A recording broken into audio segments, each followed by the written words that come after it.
October 1665. October 1st, Lord's Day.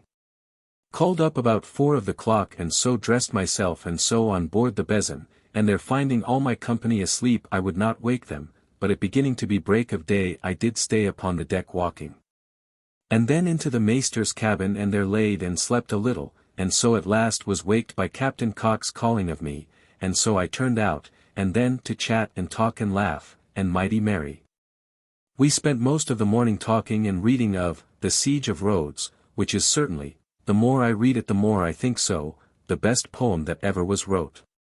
We breakfasted betimes and come to the fleet about 2 of the clock in the afternoon, having a fine day and a fine wind. My lord received us mighty kindly, and after discourse with us in general left us to our business, and he to his officers, having called a council of wary, we in the meantime settling of papers with Mr. Pierce and everybody else, and by with Captain Cuttance. Anon called down to my lord, and there with him till supper talking and discourse. Among other things, to my great joy, he did assure me that he had wrote to the king and duke about these prize goods, and told me that they did approve of what he had done, and that he would own what he had done. And would have me to tell all the world so, and did, under his hand, give Cock and me his certificate of our bargains, and giving us full power of disposal of what we have so bought.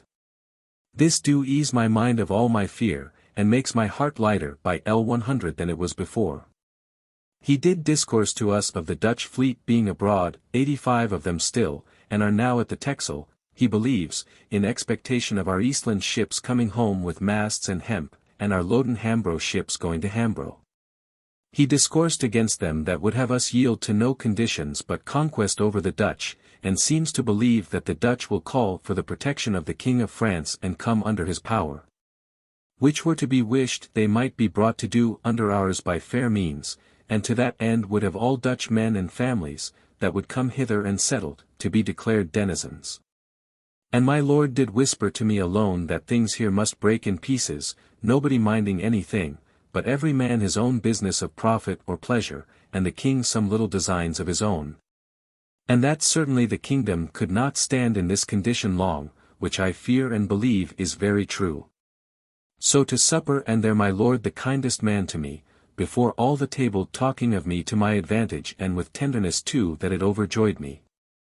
So after supper Captain Cock and I and Temple on board the Bezan, and there to cards for a while and then to read again in Rhodes, and so to sleep. But, Lord! The mirth which it caused me to be waked in the night by their snoring round about me. I did laugh till I was ready to burst, and waked one of the 2 companions of Temple, who could not a good while tell where he was that he heard one laugh so, till he recollected himself, and I told him what it was at, and so to sleep again. They still snoring. 2nd, we having sailed all night, and I do wonder how they in the dark could find the way, we got by morning to Gillingham, and thence all walked to Chatham, and there with Commissioner Pett viewed the yard.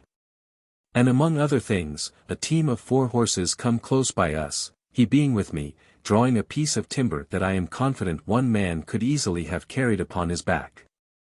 I made the horses be taken away, and a man or 2 to take the timber away with their hands. This the commissioner did see, but said nothing, but I think had cause to be ashamed of. We walked, he and I and Cock, to the Hill House, where we find Sir W. Penn in bed and there much talka and much dissembling of kindness from him, but he is a false rogue, and I shall not trust him, but my being there did procure his consent to have his silk carried away before the money received. Which he would not have done for Cock I am sure.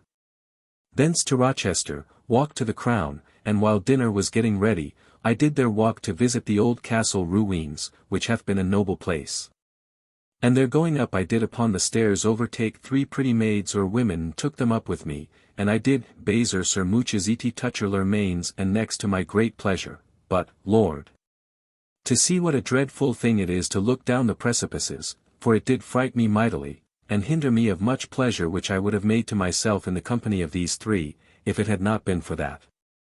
The place hath been very noble and great and strong in former ages. So to walk up and down the cathedral, and thence to the Crown, whither Mr. Fowler, the mayor of the town, was come in his gown, and is a very reverend magistrate. After I had eat a bit, not staying to eat with them, I went away, and so took horses and to Gravesend, and there stayed not, but got a boat, the sickness being very much in the town still. And so called on board my Lord Brunker and Sir John Minns, on board one of the East Indiamen at Erith, and there do find them full of envious complaints for the pillaging of the ships, but I did pacify them. And discoursed about making money of some of the goods, and do hope to be the better by it honestly. So took leave, Madam Williams being here also with my lord, and about 8 o'clock got to Woolwich and there supped and mighty pleasant with my wife, who is, for aught I see, all friends with her maids, and so in great joy and content to bed. 3rd. Up, and to my great content visited betimes by Mr. Woolley, my uncle White's cousin, who comes to see what work I have for him about these East India goods, and I do find that this fellow might have been of great use, and hereafter may be of very great use to me, in this trade of prize goods. And glad I am fully of his coming hither. While I dressed myself, and afterwards in walking to Greenwich we did discourse over all the business of the prize goods, and he puts me in hopes I may get some money in what I have done, but not so much as I expected. But that I may hereafter do more. We have laid a design of getting more, and are to talk again of it a few days hence. To the office, where nobody to meet me, Sir W. Batten being the only man and he gone this day to meet to adjourn the Parliament to Oxford. Anon by appointment comes one to tell me my Lord Rutherford is come, so I to the King's Head to him, where I find his lady, a fine young Scotch lady, pretty handsome and plain. My wife also, and Mercer, by and by comes, Creed bringing them. And so presently to dinner and very merry, and after to even our accounts, and I to give him tallies, where he do allow me L100, of which to my grief the rogue Creed has trepanned me out of L50.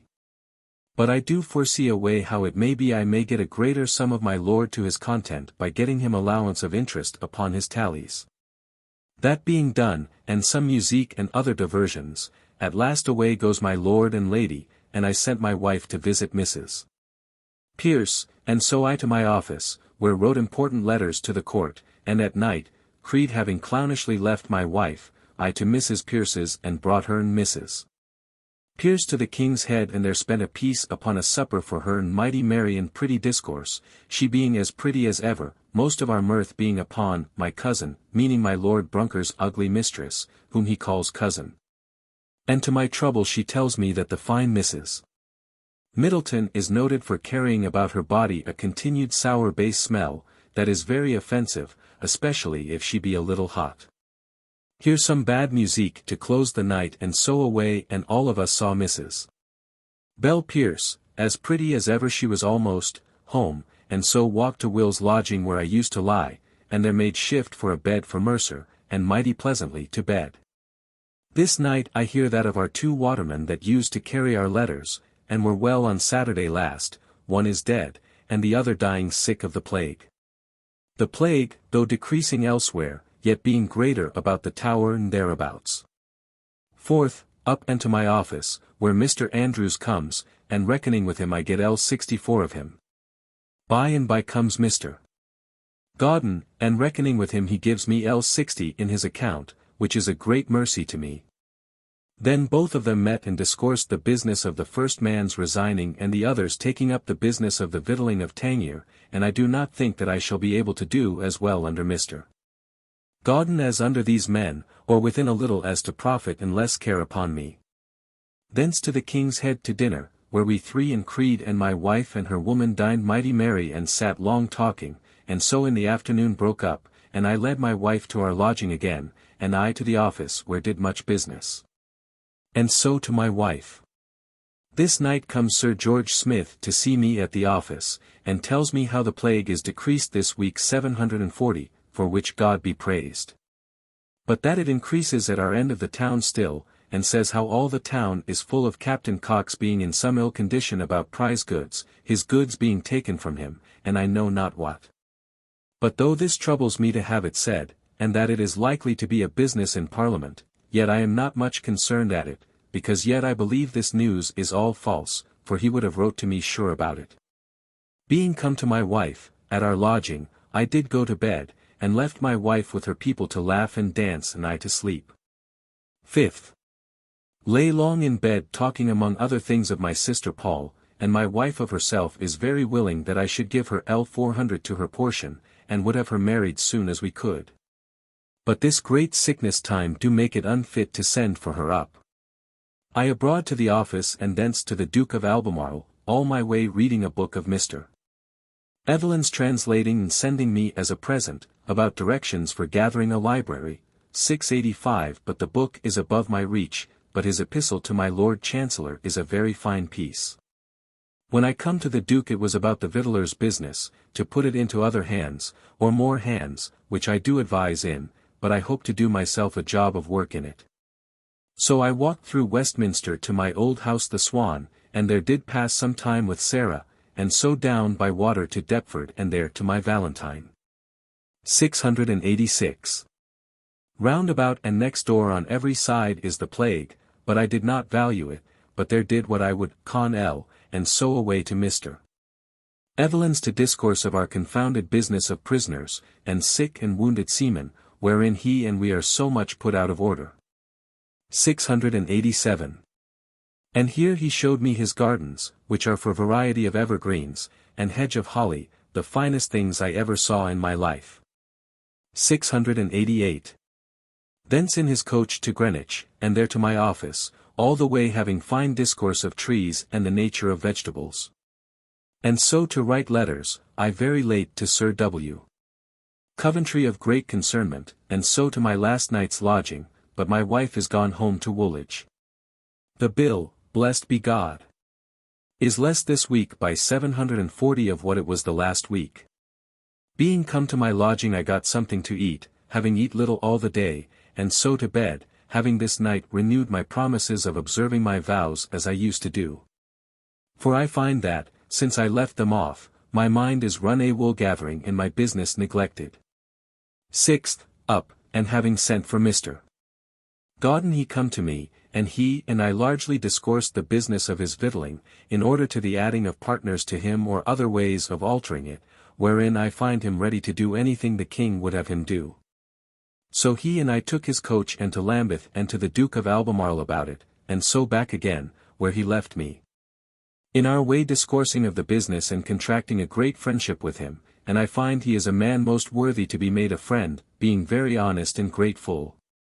And in the freedom of our discourse he did tell me his opinion and knowledge of Sir W. Penn to be, what I know him to be, as false a man as ever was born, for so, it seems, he hath been to him.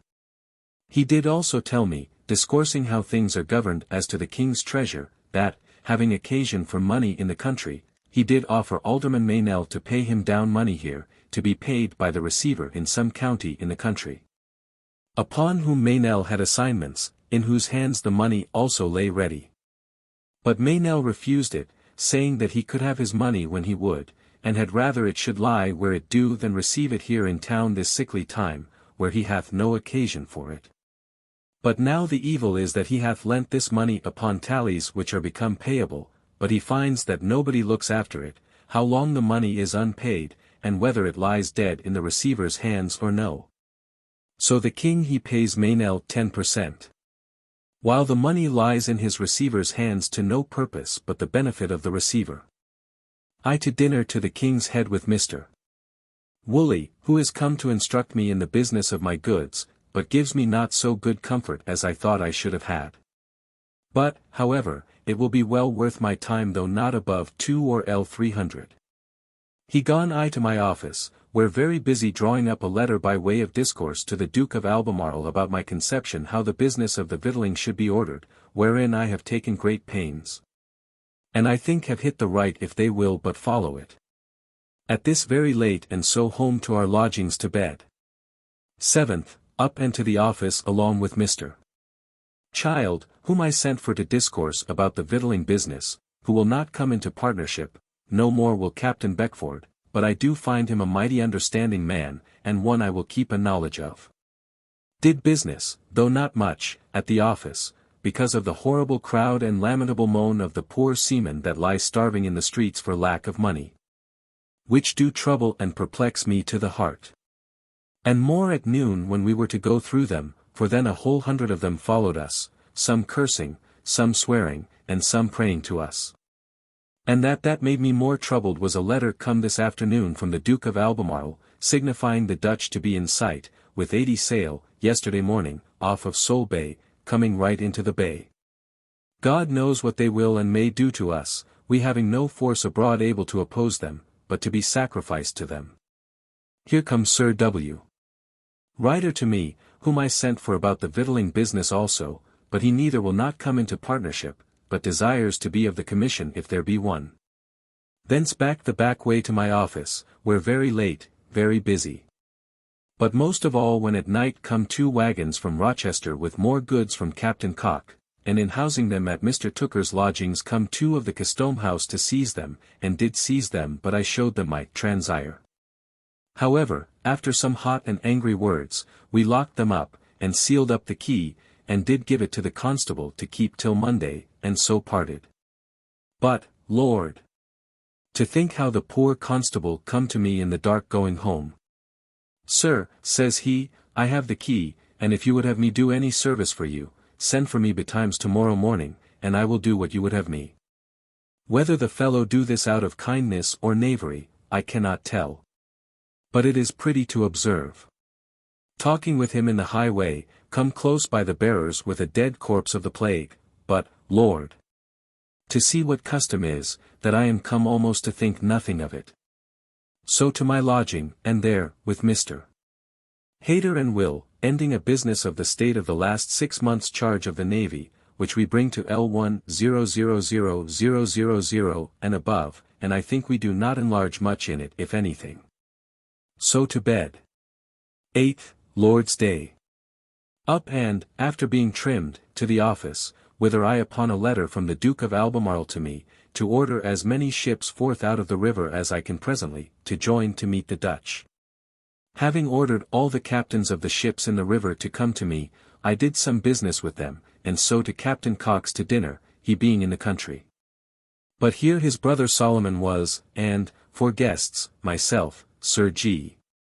Smith, and a very fine lady, one Mrs. Pennington, and 2 more gentlemen. But, both, before, and after dinner, most witty discourse with this lady, who is a very fine witty lady, one of the best I ever heard speak, and indifferent handsome. Thereafter dinner an hour or 2, and so to the office, where ended my business with the captains, and I think of 22 ships we shall make shift to get out 7. God help us! Men being sick, or provisions lacking. And so to write letters to Sir P.H. Warwick, Sir W. Coventry, and Sir G. Carteret to court about the last 6 months' accounts, and sent away by an express tonight. This day I hear the Pope is dead. 689 and 1 said, that the news is, that the King of France is stabbed, but that the former is very true, which will do great things sure, as to the troubling of that part of the world, the King of Spain 690 being so lately dead. And one thing more, Sir Martin Noel's lady is dead with grief for the death of her husband and nothing else, as they say, in the world. But it seems nobody can make anything of his estate, whether he be dead worth anything or no, he having dealt in so many things, public and private, as nobody can understand whereabouts his estate is. Which is the fate of these great dealers at everything. So after my business being done I home to my lodging and to bed. 9th. Up, my head full of business, and called upon also by Sir John Shaw, to whom I did give a civil answer about our prize goods, that all his dues as one of the farmers of the Customs are paid, and showed him our transire. With which he was satisfied, and parted, ordering his servants to see the weight of them. I to the office, and there found an order for my coming presently to the Duke of Albemarle, and what should it be, but to tell me, that, if my Lord Sandwich do not come to town, he do resolve to go with the fleet to see himself, the Dutch. As he thinks, being in the Downs, and so desired me to get a pleasure boat for to take him in tomorrow morning, and do many other things, and with a great liking of me, and my management especially, as that coxcomb my Lord Craven do tell me. And I perceive it, and I am sure take pains enough to deserve it. Thence away and to the office at London, where I did some business about my money and private accounts, and there eat a bit of goose of Mr. Griffin's, and so by water, it raining most miserably, to Greenwich, calling on several vessels in my passage. Being come there I hear another seizure hath been made of our goods by one Captain Fisher that hath been at Chatham by warrant of the Duke of Albemarle, and is come in my absence to Tookers and viewed them, demanding the key of the constable. And so sealed up the door. I to the house, but there being no officers nor constable could do nothing, but back to my office full of trouble about this, and there laid about business. Vexed to see myself fall into this trouble and concernment in a thing that I want instruction from my Lord Sandwich whether I should appear in it or no, and so home to bed, having spent 2 hours, I and my boy, at Mr. Glanville's removing of faggots to make room to remove our goods to, but when done I thought it not fit to use it. The news of the killing of the King of France is wholly untrue, and they say that of the Pope too. 10th. Up, and receive a stop from the Duke of Albemarle of setting out any more ships, or providing a pleasure boat for himself, which I am glad of, and do see, what I thought yesterday, that this resolution of his was a sudden one and silly. By and by comes Captain Cox Jacob to tell me that he is come from Chatham this morning, and that there are 4 wagons of goods at hand coming to town, which troubles me. I directed him to bring them to his master's house. But before I could send him away to bring them thither, news is brought me that they are seized on in the town by this Captain Fisher and they will carry them to another place. So I to them and found our 4 wagons in the street stopped by the church by this Fisher and company and 100 or 200 people in the streets gazing. I did give them good words, and made modest desires of carrying the goods to Captain Cox, but they would have them to a house of their hiring, where in a barn the goods were laid. I had transires to show for all, and the tale was right, and there I spent all the morning seeing this done. At which Fisher was vexed that I would not let it be done by any body else for the merchant, and that I must needs be concerned therein, which I did not think fit to own. So that being done, I left the goods to be watched by men on their part and ours, and so to the office by noon, whither by and by comes Captain Cock, whom I had with great care sent for by express the last night. And so I with him to his house and there eat a bit, and so by coach to Lambeth, and I took occasion first to go to the Duke of Albemarle to acquaint him with something of what had been done this morning in behalf of a friend absent.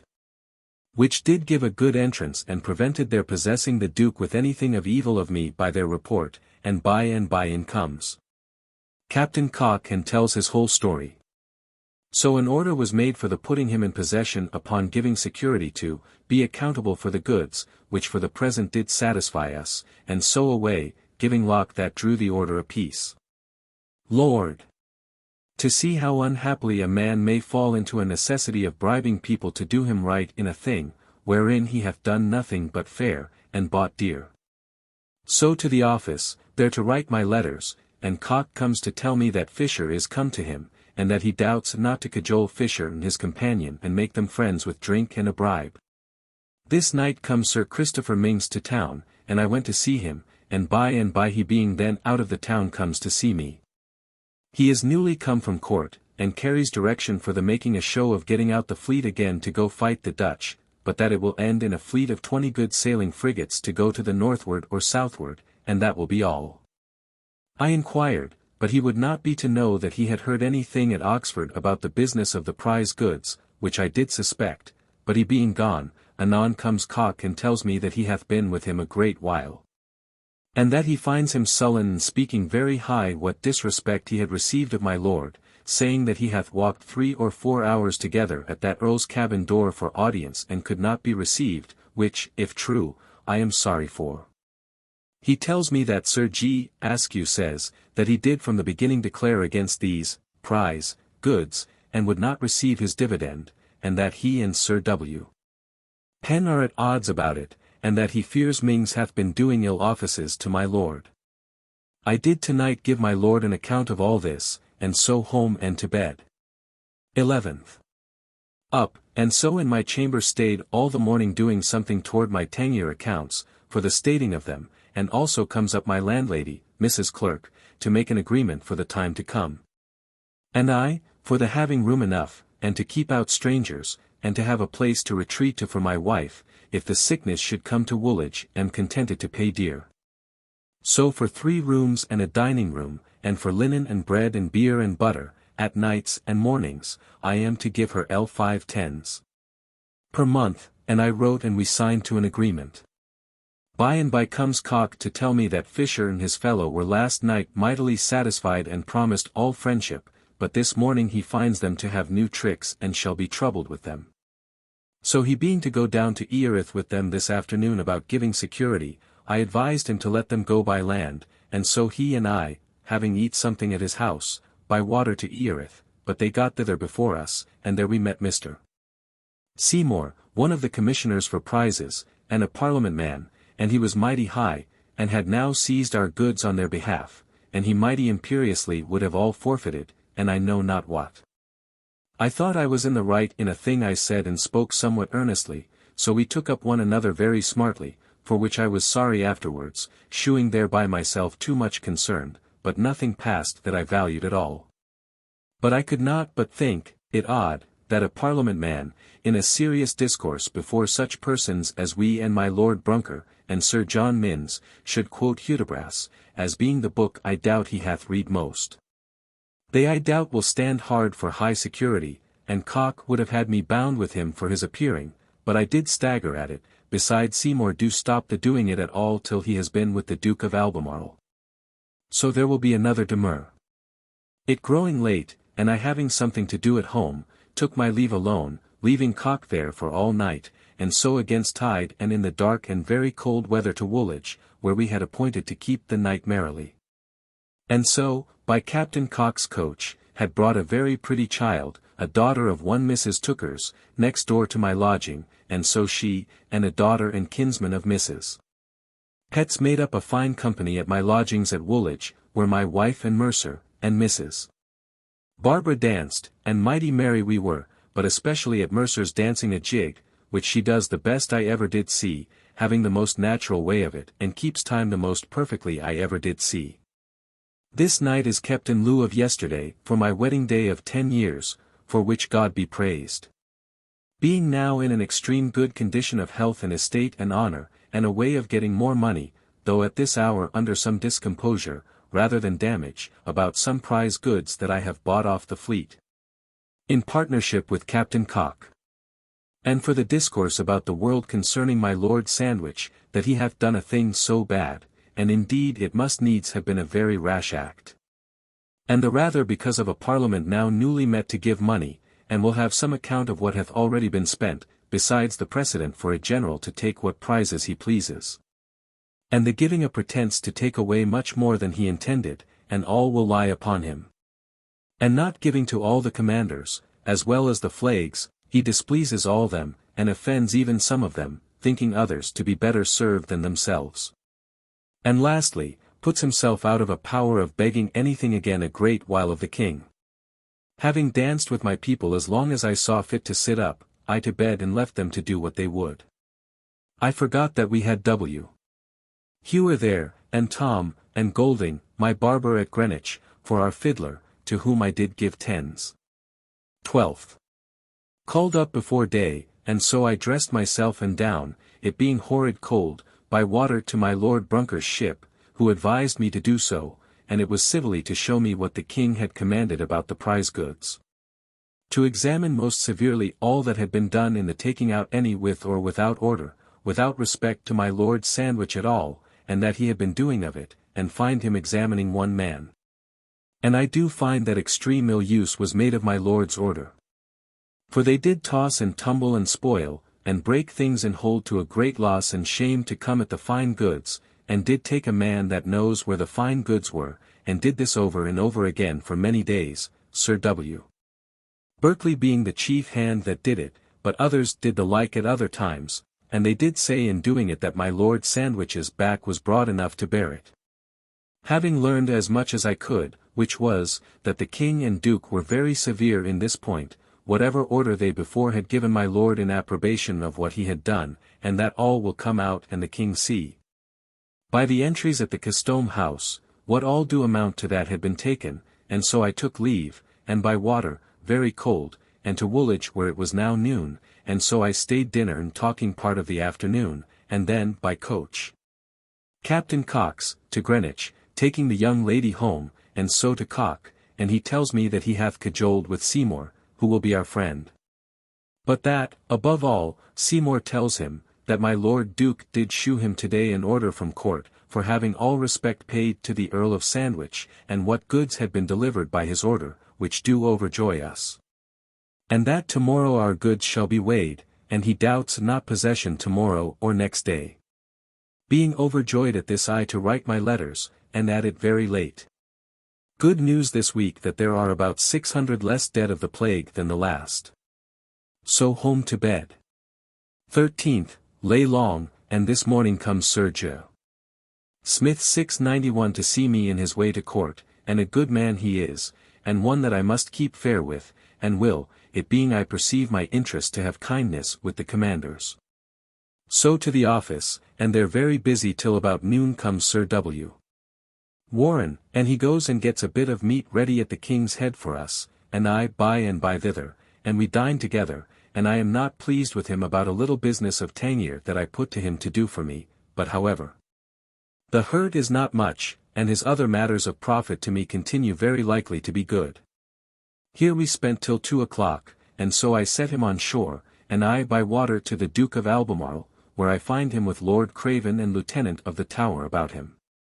Among other things, talking of ships to get of the king to fetch coals for the poor of the city, which is a good work. But, Lord! To hear the silly talk between these three great people. Yet I have no reason to find fault, the Duke and Lord Craven being my very great friends. Here did the business I come about, and so back home by water, and their Cock comes to me and tells me that he has come to an understanding with Fisher, and that he must give him L100, and that he shall have his goods in possession tomorrow. They being all weighed today, which pleases me very well. This day the Duke tells me that there is no news heard of the Dutch, what they do or where they are, but believes that they are all gone home, for none of our spies can give us any tidings of them.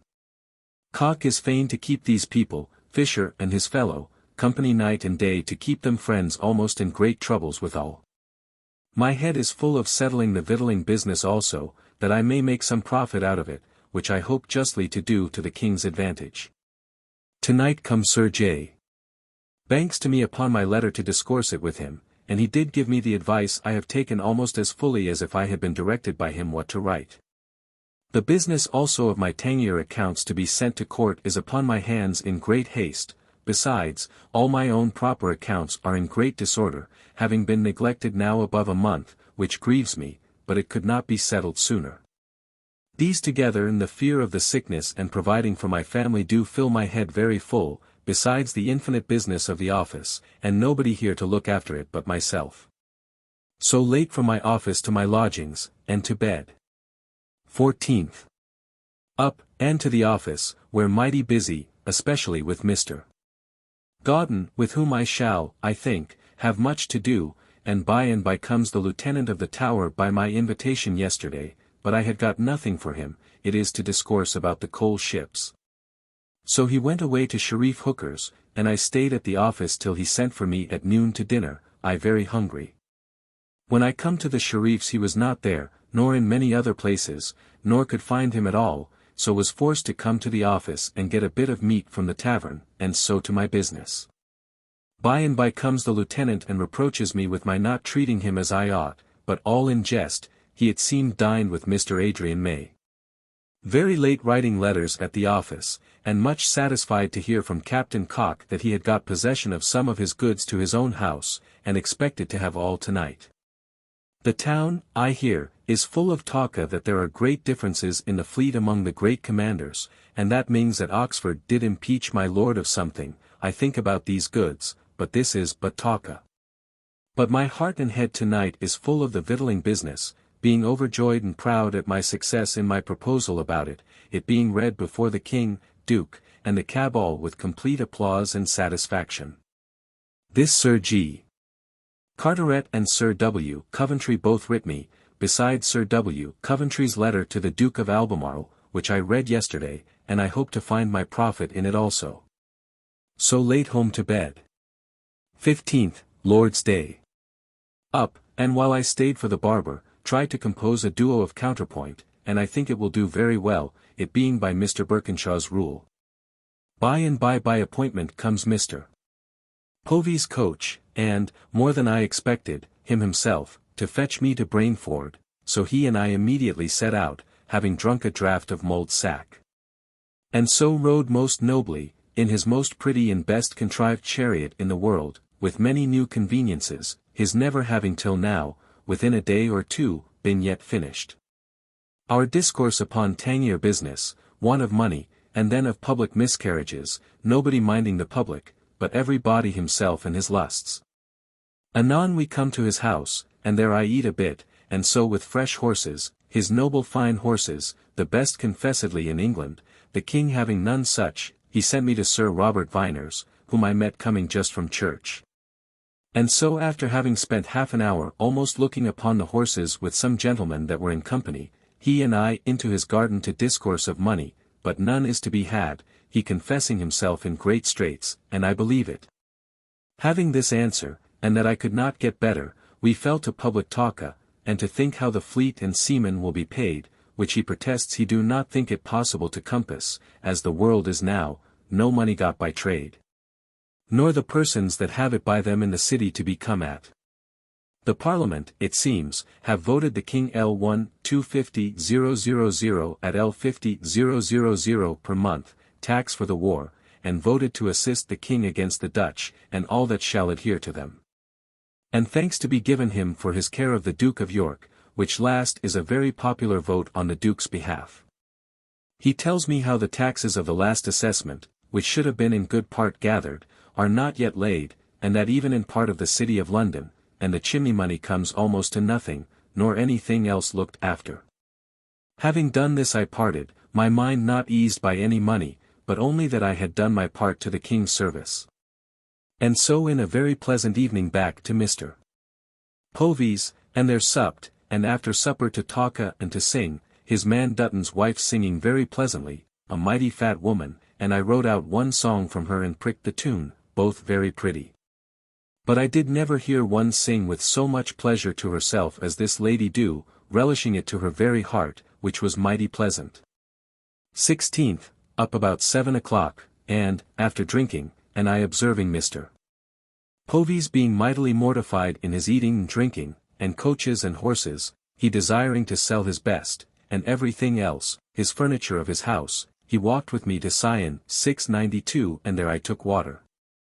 In our way he discoursing of the wantonness of the court, and how it minds nothing else, and I saying that would leave the king shortly if he did not leave it, he told me no. For the king do spend most of his time in feeling and kissing them naked. But this lechery will never leave him.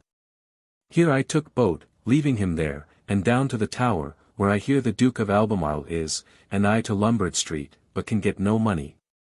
So upon the Exchange, which is very empty, God knows. And but mean people there. The news for certain that the Dutch are come with their fleet before Margate, and some men were endeavouring to come on shore when the post come away, perhaps to steal some sheep. But, Lord! How Colville talks of the business of public revenue like a madman, and yet I doubt all true. That nobody minds it, but that the king and kingdom must speedily be undone, and rails at my lord about the prizes, but I think knows not my relation to him. Here I endeavoured to satisfy all I could, people about bills of exchange from Tangier, but it is only with good words, for money I have not, nor can get. God knows what will become of all the king's matters in a little time, for he runs in debt every day, and nothing to pay them looked after. Thence I walked to the Tower, but, Lord! How empty the streets are in melancholy, so many poor sick people in the streets full of sores, and so many sad stories overheard as I walk, everybody talking of this dead, and that man sick, and so many in this place, and so many in that. And they tell me that, in Westminster, there is never a physician and but one apothecary left, all being dead, but that there are great hopes of a great decrease this week, God send it. At the Tower found my Lord Duke and Duchess at dinner. So I sat down. And much good cheer, the lieutenant and his lady, and several officers with the Duke. But, Lord! To hear the silly talk that was there, would make one mad, the Duke having none almost but fools about him. Much of their talk about the Dutch coming on shore, which they believe they may some of them have been and steal sheep, and speak all in reproach of them in whose hands the fleet is. But, Lord help him, there is something will hinder him and all the world in going to sea, which is want of victuals, for we have not wherewith to answer our service. And how much better it would have been if the Duke's advice had been taken for the fleet to have gone presently out, but, God help the king.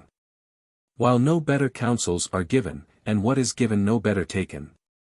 Thence after dinner receiving many commands from the Duke, I to our office on the hill, and there did a little business and to Colville's again, and so took water at the Tower, and there met with Captain Cock, and he down with me to Greenwich. I having received letters from my Lord Sandwich today, speaking very high about the prize goods, that he would have us to fear nobody, but be very confident in what we have done, and not to confess any fault or doubt of what he hath done. For the king hath allowed it, and do now confirm it, and sent orders, as he says, for nothing to be disturbed that his lordship hath ordered therein as to the division of the goods to the fleet. Which do comfort us, but my lord writes to me that both he and I may hence learn by what we see in this business. But that which pleases me best is that Cock tells me that he now understands that Fisher was set on in this business by the design of some of the Duke of Albemarle's people, Warcup and others, who lent him money to set him out in it. And he has spent high. Who now curse him for a rogue to take L100 when he might have had as well L500, and they are mightily fallen out about it. Which in due time shall be discovered, but that now that troubles me afresh is, after I am got to the office at Greenwich that some new troubles are come, and Captain Cock's house is beset before and behind with guards, and more. I do fear they may come to my office here to search for Cock's goods and find some small things of my clerks. So I assisted them in helping to remove their small trade, but by and by I am told that it is only the Custom House men who came to seize the things that did lie at Mr. Glanville's, for which they did never yet see our transire, nor did know of them till today. So that my fear is now over, for a transire is ready for them. Cock did get a great many of his goods to London today. To the Still Yard, which place, however, is now shut up of the plague, but I was there, and we now make no bones of it. Much talk there is of the Chancellor's speech and the King's at the Parliament's meeting, which are very well liked. And that we shall certainly, by their speeches, fall out with France at this time, together with the Dutch, which will find us work. Late at the office entering my journal for 8 days past, the greatness of my business hindering me of late to put it down daily, but I have done it now very true and particularly, and hereafter will, I hope, be able to fall into my old way of doing it daily. So to my lodging, and there had a good pullet to my supper, and so to bed, it being very cold again, God be thanked for it. 17th. Up, and all day long busy at the office, mighty busy, only stepped to my lodging and had a fowl for my dinner, and at night my wife and Mercer comes to me. Which troubled me a little because I am to be mighty busy tomorrow all day seriously about my accounts. So late from my office to her, and supped, and so to bed. 18th. Up, and after some pleasant discourse with my wife, though my head full of business, I out and left her to go home, and myself to the office, and thence by water to the Duke of Albemarle's, and so back again and find my wife gone. So to my chamber at my lodgings, and to the making of my accounts up of Tangier, which I did with great difficulty, finding the difference between short and long reckonings where I have had occasion to mix my moneys. As I have of late done my Tangier treasure upon other occasions, and other moneys upon that. However, I was at it late and did it pretty perfectly, and so, after eating something, to bed, my mind eased of a great deal of figures and castings. 19th. Up, and to my accounts again, and stated them very clear and fair, and at noon dined at my lodgings with Mr. Hayter and W. Hewer at table with me, I being come to an agreement yesterday with my landlady for L6 per month, for so many rooms for myself, them, and my wife and maid, when she shall come, and to pay besides for my diet. After dinner I did give them my accounts and letters to write against. I went to the Duke of Albemarle's this evening, which I did. And among other things, spoke to him for my wife's brother, Balty, to be of his guard, which he kindly answered that he should. My business of the victualling goes on as I would have it. And now my head is full how to make some profit of it to myself or people. To that end, when I came home, I wrote a letter to Mr. Coventry, offering myself to be the Surveyor General, and am apt to think he will assist me in it, but I do not set my heart much on it, though it would be a good help. So back to my office, and there till past 1 before I could get all these letters and papers copied out, which vexed me, but so sent them away without hopes of saving the post, and so to my lodging to bed. 20th. Up, and had my last night's letters brought back to me, which troubles me, because of my accounts, lest they should be asked for before they come, which I abhor. Being more ready to give than they can be to demand them, so I sent away an express to Oxford with them, and another to Portsmouth, with a copy of my letter to Mr. Coventry about my victualling business, for fear he should be gone from Oxford, as he intended, thither. So busy all the morning and at noon to Cock, and dined there. He and I alone, vexed that we are not rid of all our trouble about our goods, but it is almost over, and in the afternoon to my lodging, and there spent the whole afternoon and evening with Mr.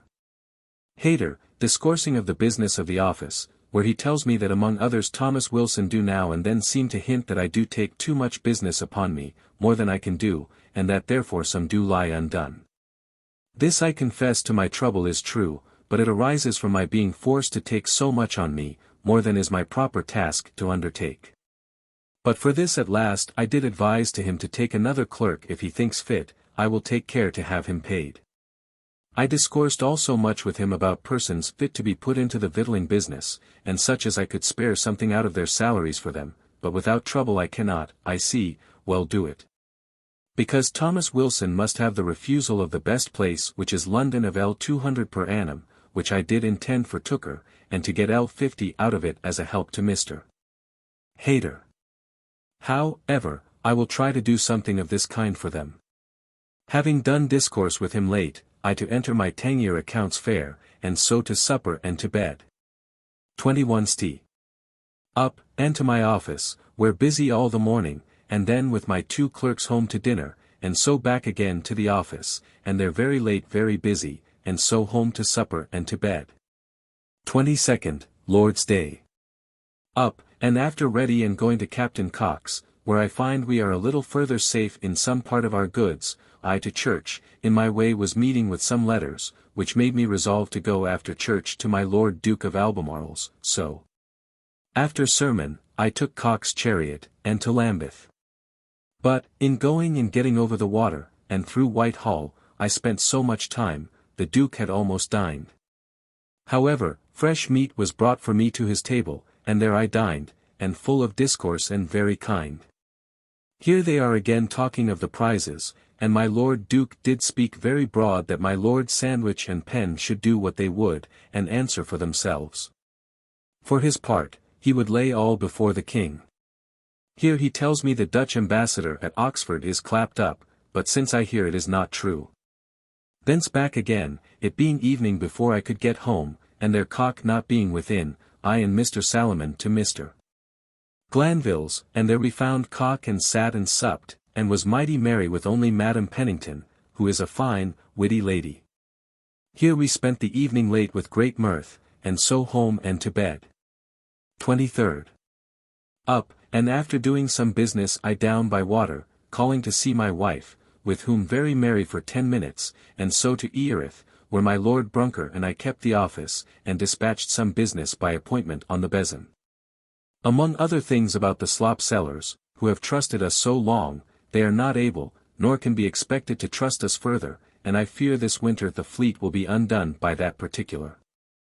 Thence on board the East India ship, where my Lord Brunker had provided a great dinner, and thither comes by and by Sir John Minns and before him Sir W. Warren and anon a prospective glass-maker, of whom we, every one, bought a pocket-glass.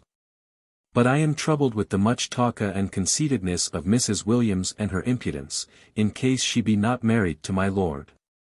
They are getting themselves ready to deliver the goods all out to the East India Company, who are to have the goods in their possession and to advance 2/3 of the moderate value thereof and sell them as well as they can, and the king to give them 6 per cent. For the use of the money they shall so advance. By this means the company will not suffer by the king's goods bringing down the price of their own. Thence in the evening back again with Sir W. Warren and Captain Taylor in my boat, and the latter went with me to the office, and there he and I reckoned, and I perceive I shall get L100 profit by my services of late to him, which is a very good thing. Thence to my lodging, where I find my Lord Rutherford, of which I was glad.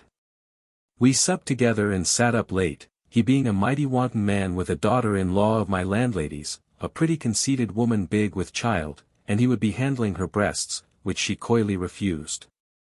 But they gone, my lord and I to business, and he would have me forbear paying Alderman Bacule the money ordered him, which I, in hopes to advantage myself, shall forbear. But do not think that my lord will do anything gratefully more to me than he hath done, not that I shall get anything as I pretended by helping him to interest for his last L7700, which I could do, and do him a courtesy too. Discourse being done, he to bed in my chamber nigh to another in the house. 24th, lay long, having a cold. Then to my lord and sent him going to Oxford, and I to my office, whither comes Sir William Batten now newly from Oxford. I can gather nothing from him about my Lord Sandwich about the business of the prizes, he being close, but he shewed me a bill which hath been read in the house making all breaking of bulk for the time to come felony, but it is a foolish act. And will do no great matter, only is calculated to my Lord Sandwich's case. He shewed me also a good letter printed from the Bishop of Munster to the States of Holland shewing the state of their case. Here we did some business and so broke up and I to Cock, where Mr. Evelyn was, to dinner, and there merry, yet vexed again at public matters, and to see how little heed is had to the prisoners and sick and wounded. Thence to my office, and no sooner there but to my great surprise am told that my Lord Sandwich is come to town. So I presently to Boreman's, where he is and there found him, he mighty kind to me, but no opportunity of discourse private yet, which he tells me he must have with me. Only his business is sudden to go to the Fleece, to get out a few ships to drive away the Dutch. I left him in discourse with Sir W. Batten and others, and myself to the office till about 10 at night, and so, letters being done, I to him again to Captain Cox, where he supped and lies, and never saw him more merry, and here is Charles Herbert, who the king hath lately knighted. 693. My lord, to my great content, did tell me before them, that never anything was read to the king in council, all the chief ministers of state being there, as my letter about the victualling was. And no more said upon it than a most thorough consent to every word was said, and directed, that it be pursued and practised. After much mirth, and my lord having travelled all night last night, he to bed, and we all parted, I home. 25th. Up and to my Lord Sandwich's, where several commanders, of whom I took the state of all their ships, and of all could find not above 4 capable of going out. The truth is, the want of victuals being the whole overthrow of this year both at sea, and now at the Nore here in Portsmouth, where all the fleet lies. By and by comes down my lord, and then he and I an hour together alone upon private discourse. He tells me that Mr. Coventry and he are not reconciled, but declared enemies, the only occasion of it being, he tells me, his ill usage from him about the first fight, wherein he had no right done him, which, methinks, is a poor occasion, for, in my conscience, that was no design of Coventry's. But, however, when I asked my lord whether it were not best, though with some condescension, to be friends with him, he told me it was not possible, and so I stopped. He tells me, as very private, that there are great factions at the court between the king's party and the Duke of York's, and that the king, which is a strange difficulty, do favour my lord in opposition to the Duke's party. That my Lord Chancellor, being, to be sure, the patron of the Duke's, it is a mystery whence it should be that Mr. Coventry is looked upon by him, Clarendon, as an enemy to him, that if he had a mind himself to be out of this employment, as Mr. Coventry, he believes, wishes, and himself and I do incline to wish it also, in many respects, yet he believes he shall not be able, because of the king, who will keep him in on purpose, in opposition to the other party. That Prince Rupert and he are all possible friends in the world, that Coventry hath aggravated this business of the prizes, though never so great plundering in the world as while the Duke and he were at sea. And in Sir John Lawson's time he could take and pillage, and then sink a whole ship in the Straits, and Coventry say nothing to it, that my Lord Arlington is his fast friend. That the Chancellor is cold to him, and though I told him that I and the world do take my Lord Chancellor, in his speech the other day, to have said as much as could be wished, yet he thinks he did not. That my Lord Chancellor do from hence begin to be cold to him, because of his seeing him and Arlington so great, that nothing at court is minded but faction and pleasure, and nothing intended of general good to the kingdom by anybody heartily. So that he believes with me, in a little time confusion will certainly come over all the nation. He told me how a design was carried on a while ago, for the Duke of York to raise an army in the north, and to be the general of it, and all this without the knowledge or advice of the Duke of Albemarle, which when he come to know, he was so vexed, they were fain to let it fall to content him, that his matching with the family of Sir G. Carteret do make the difference greater between Coventry and him, they being enemies. That the Chancellor did, as everybody else, speak well of me the other day, but yet was, at the Committee for Tangier, angry that I should offer to suffer a bill of exchange to be protested. So my Lord did bid me take heed, for that I might easily suppose I could not want enemies, no more than others. In all he speaks with the greatest trust and love and confidence in what I say or do, that a man can do. After this discourse ended we sat down to dinner and mighty merry, among other things, at the bill brought into the house to make it felony to break bulk, which, as my Lord says well, will make that no prizes shall be taken, or, if taken, shall be suinca after plundering.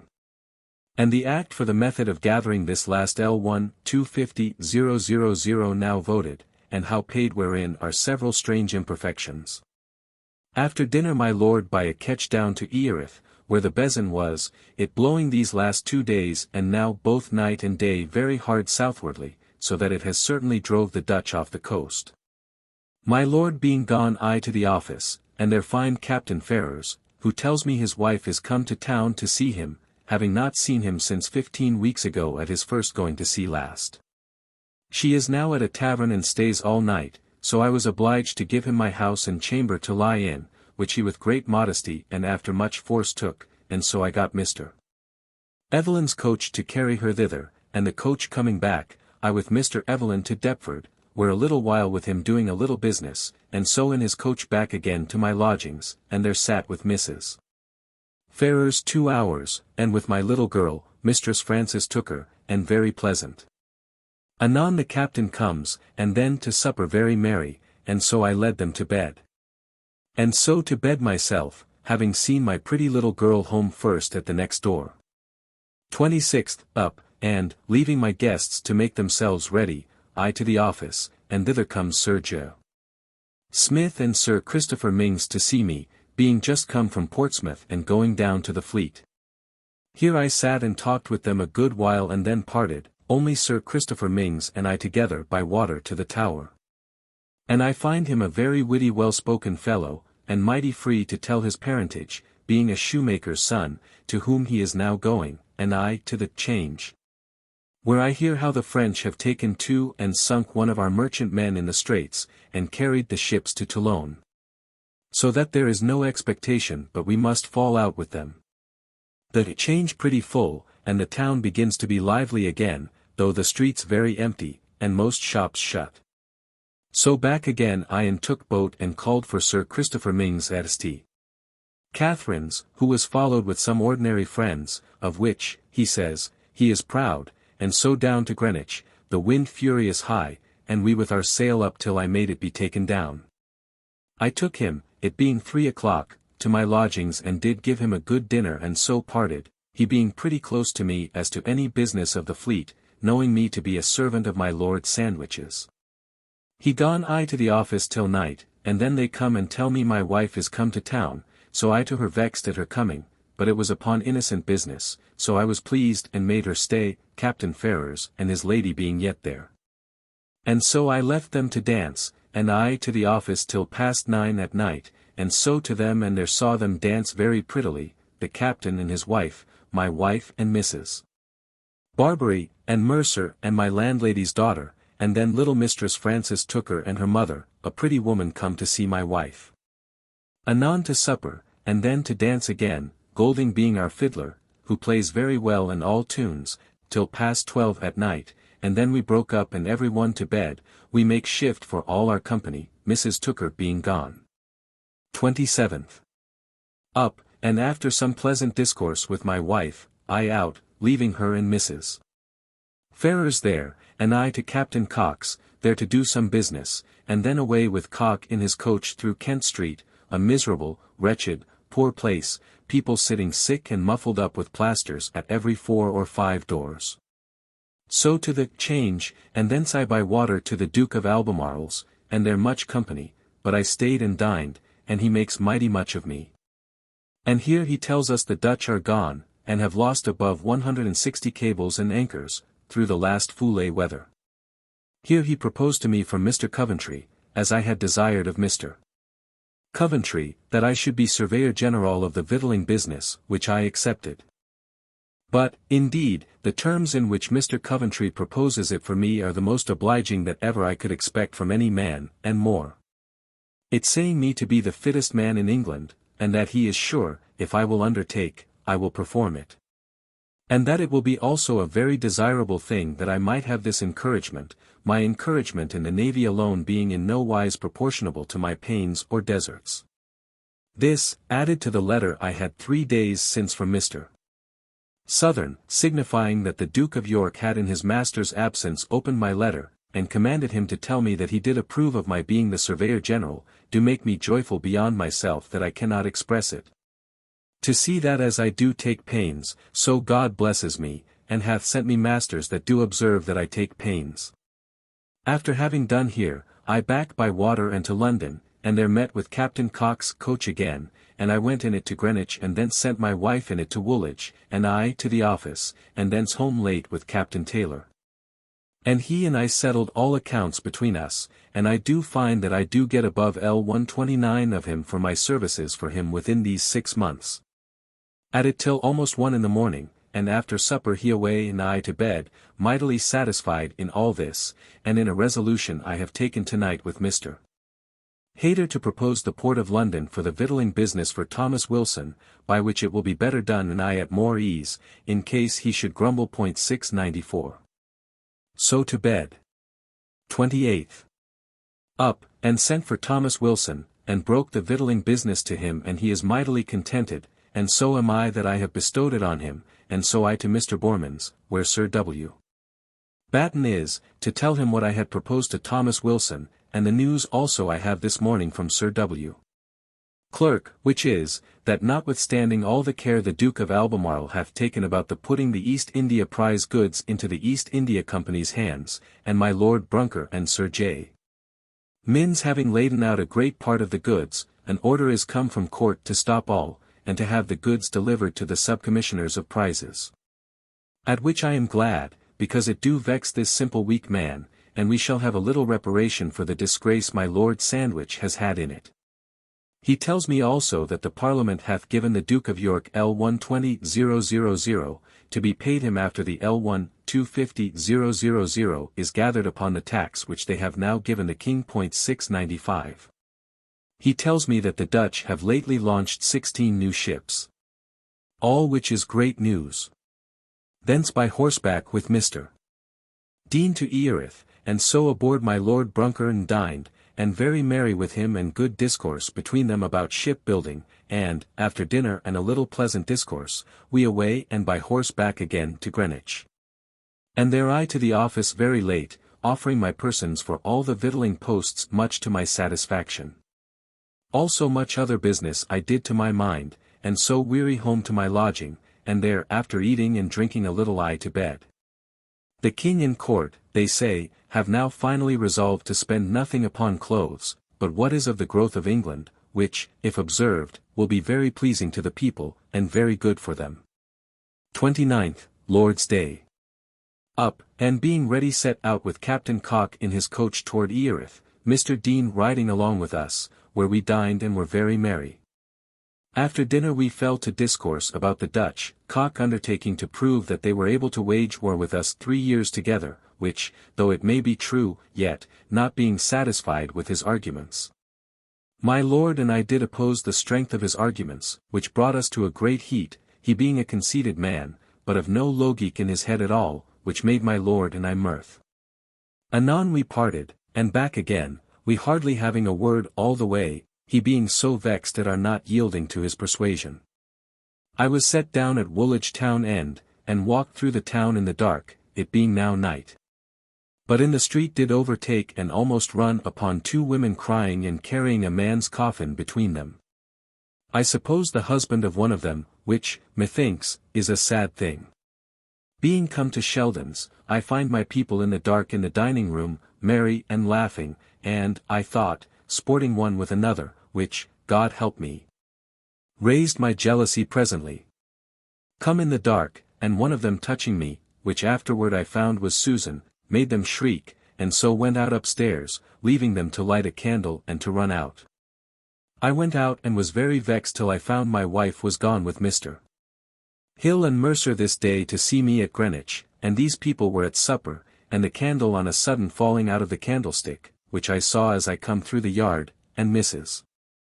Barbary being there I was well at ease again, and so bethought myself what to do, whether to go to Greenwich or stay there. At last go I would, and so with a lanthorn, and 3 or 4 people with me, among others Mr. Brown, who was there, would go. I walked with a lanthorn and discoursed with him about painting and the several sorts of it.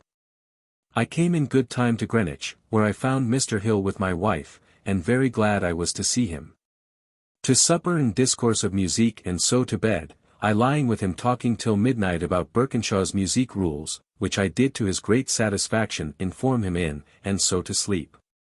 30th, up, and to my office about business.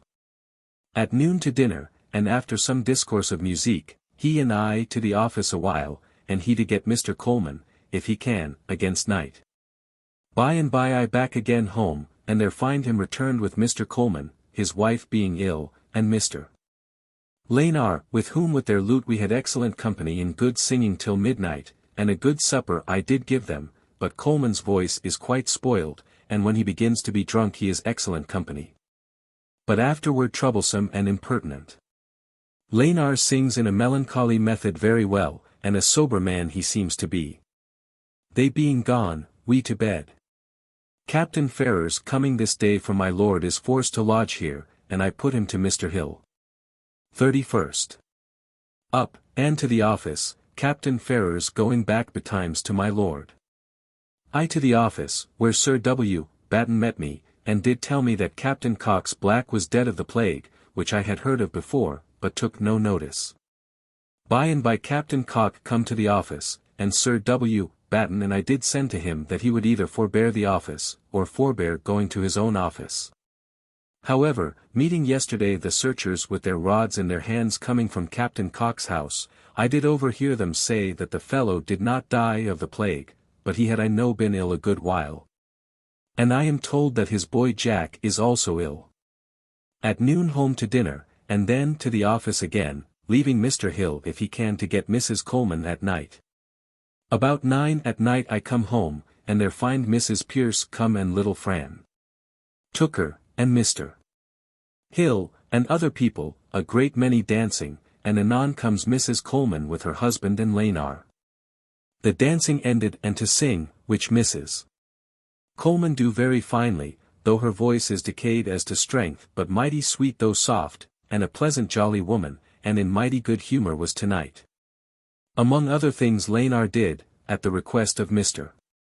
Hill, bring 2 or 3 the finest prints for my wife to see that ever I did see in all my life. But for singing, among other things, we got Mrs. Coleman to sing part of the opera, though she won't own that ever she did get any of it without book in order to the stage, but, above all, her counterfeiting of Captain Cook's part, in his reproaching his man with cowardice, base slave, and she do it most excellently. At it till past midnight, and then broke up and to bed. Hill and I together again, and being very sleepy we had little discourse as we had the other night. Thus we end the month merrily. And the more for that, after some fears that the plague would have increased again this week, I hear for certain that there is above 400, less, the whole number being 1,388, and of them of the plague, 1,031. Want of money in the navy puts everything out of order. Men grow mutinous, and nobody here to mind the business of the navy but myself. At least Sir W. Batten for the few days he has been here do nothing. I in great hopes of my place of Surveyor General of the Victualling, which will bring me L300 per annum. November 1665. November 1st, lay very long in bed discoursing with Mr. Hill of most things of a man's life, and how little merit do prevail in the world, but only favour, and that, for myself, chance without merit brought me in. And that diligence only keeps me so, and will, living as I do among so many lazy people that the diligent man becomes necessary, that they cannot do anything without him, and so told him of my late business of the victualling. And what cares I am in to keep myself having to do with people of so different factions at court, and yet must be fair with them all, which was very pleasant discourse for me to tell, as well as he seemed to take it, for him to hear.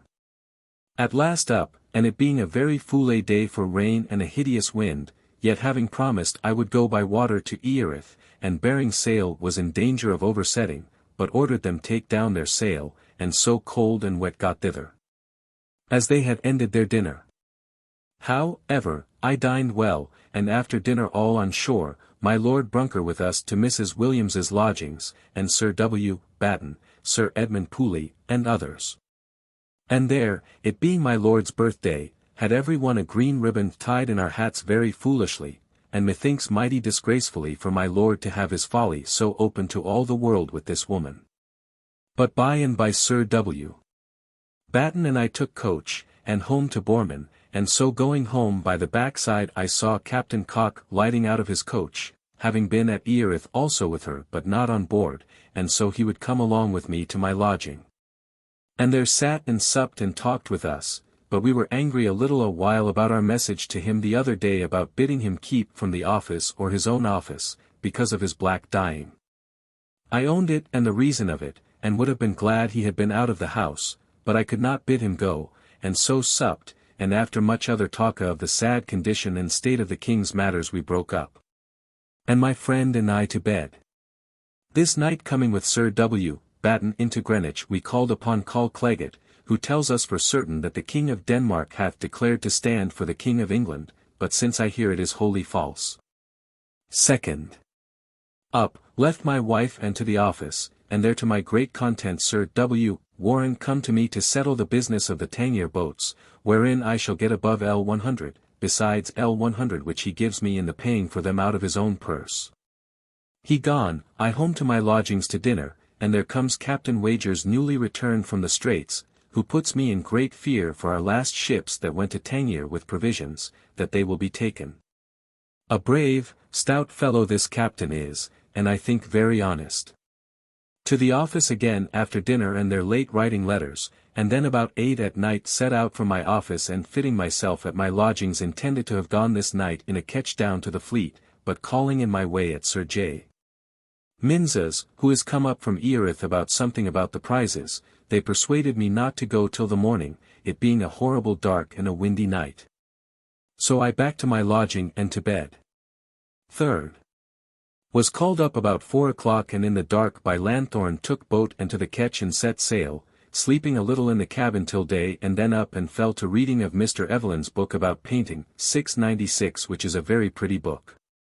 Carrying good victuals and Tom with me I to breakfast about 9 o'clock, and then to read again and come to the Fleet about 12, where I found my Lord, the Prince being gone in, on board the Royal James, Sir Thomas Allen commander.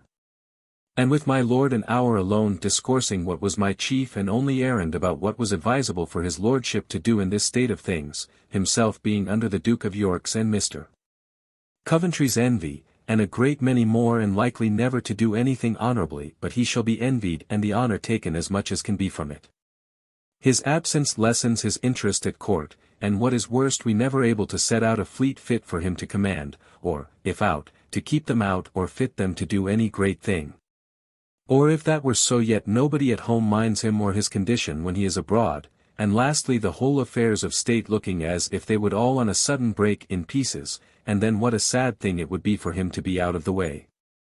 My lord did concur in every thing and thanked me infinitely for my visit and counsel, telling me that in every thing he concurs, but puts a query, what if the king will not think himself safe, if any man should go but him? How he should go off then? To that I had no answer ready, but the making the king see that he may be of as good use to him here while another goes forth. But for that I am not able to say much. We after this talked of some other little things and so to dinner, where my lord infinitely kind to me, and after dinner I rose and left him with some commanders at the table taking tobacco, and I took the besom back with me. And with a brave gale and tide reached up that night to the Hope, taking great pleasure in learning the seamen's manner of singing when they sound the depths, and then to supper and to sleep, which I did most excellently all night.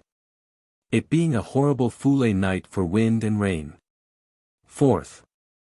They sailed from midnight, and come to Greenwich about 5 o'clock in the morning.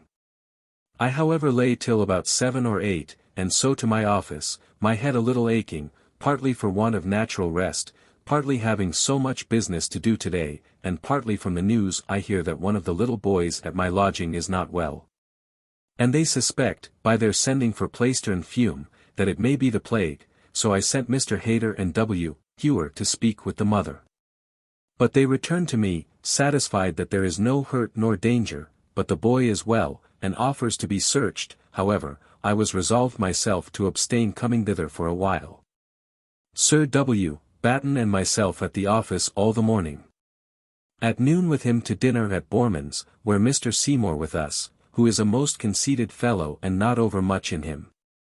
Here Sir W. Batten told us, which I had not heard before, that the last sitting day his cloak was taken from Mingo he going home to dinner, and that he was beaten by the seamen and swears he will come to Greenwich. But no more to the office till he can sit safe. After dinner I to the office and there late, and much troubled to have 100 seamen all the afternoon there, swearing below, and cursing us, and breaking the glass windows, and swear they will pull the house down on Tuesday next. I sent word of this to court, but nothing will help it but money and a rope. Late at night to Mr. Glanville's there to lie for a night or two, and to bed. 5th, Lord's Day. Up, and after being trimmed, by boat to the cockpit, where I heard the Duke of Albemarle's chaplain make a simple sermon, among other things, reproaching the imperfection of humane learning. He cried, all our physicians cannot tell what an ague is.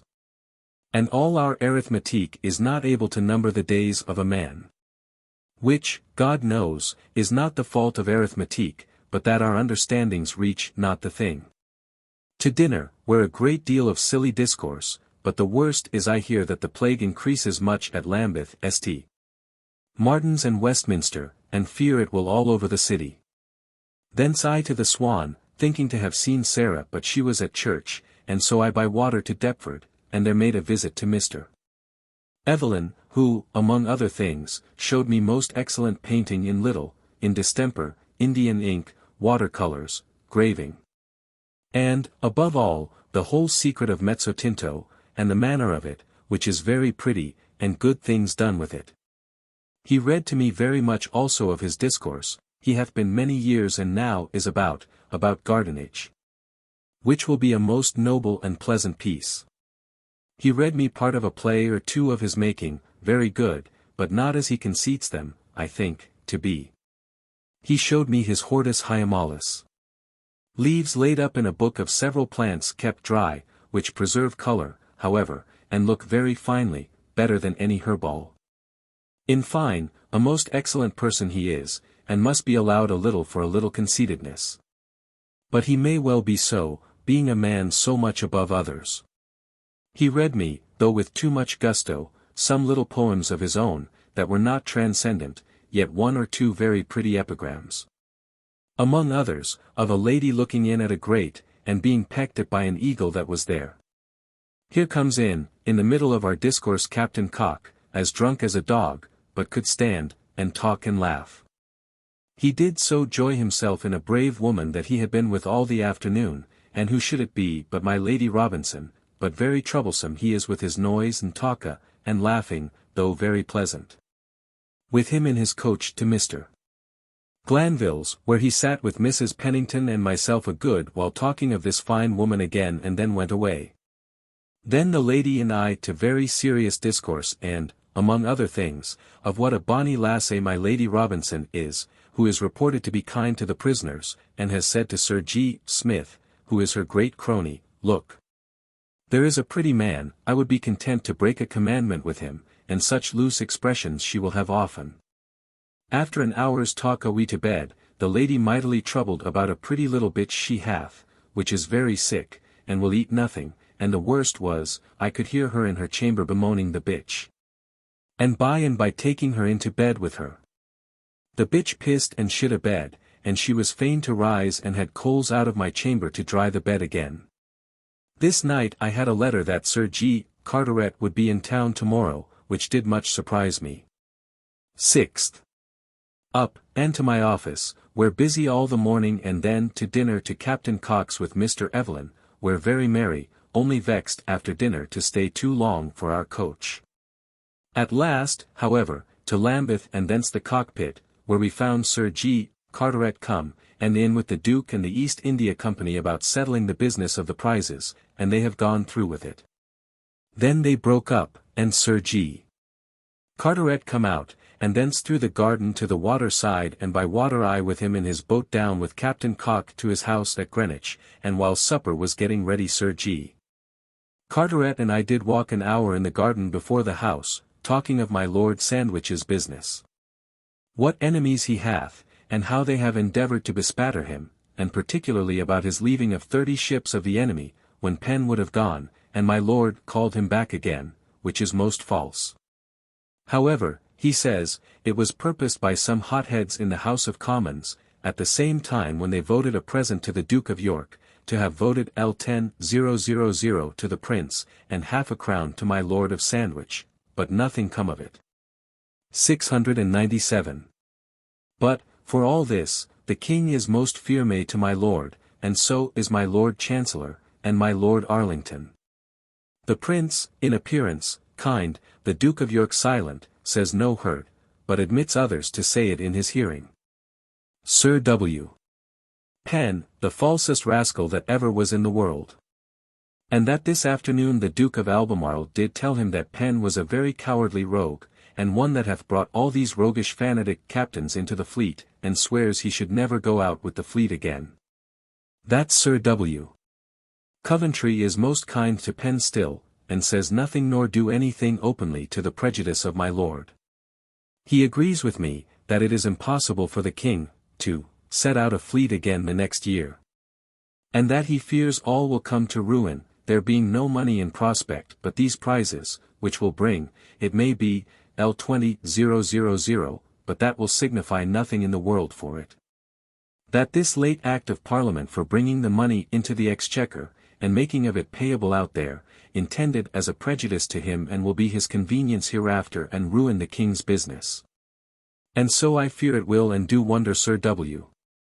Coventry would be led by Sir G. Downing to persuade the king and duke to have it so, before they had thoroughly weighed all circumstances. That for my lord, the king has said to him lately that I was an excellent officer, and that my Lord Chancellor do, he thinks, love and esteem of me as well as he do of any man in England that he hath no more acquaintance with. So having done and received from me the sad news that we are like to have no money here a great while, not even of the very prizes, I set up my rest 698 in giving up the king's service to be ruined, and so into supper, where pretty merry. And after supper late to Mr. Glanville's, and Sir G. Carteret to bed. I also to bed, it being very late. 7th, up, and to Sir G. Carteret, and with him, he being very passionate to be gone, without staying a minute for breakfast, to the Duke of Albemarle's, and I with him by water and with fun, but, among other things, Lord, to see how he wondered to see the river so empty of boats, nobody working at the Custom House quays.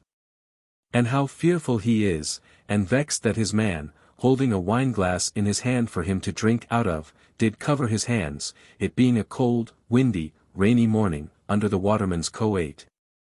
Though he brought the waterman from 6 or 7 miles up the river, too. Nay, he carried this glass with him for his man to let him drink out of at the Duke of Albemarle's, where he intended to dine, though this he did to prevent sluttery, for the same reason he carried a napkin with him to Captain Cox, making him believe that he should eat with foulé linen.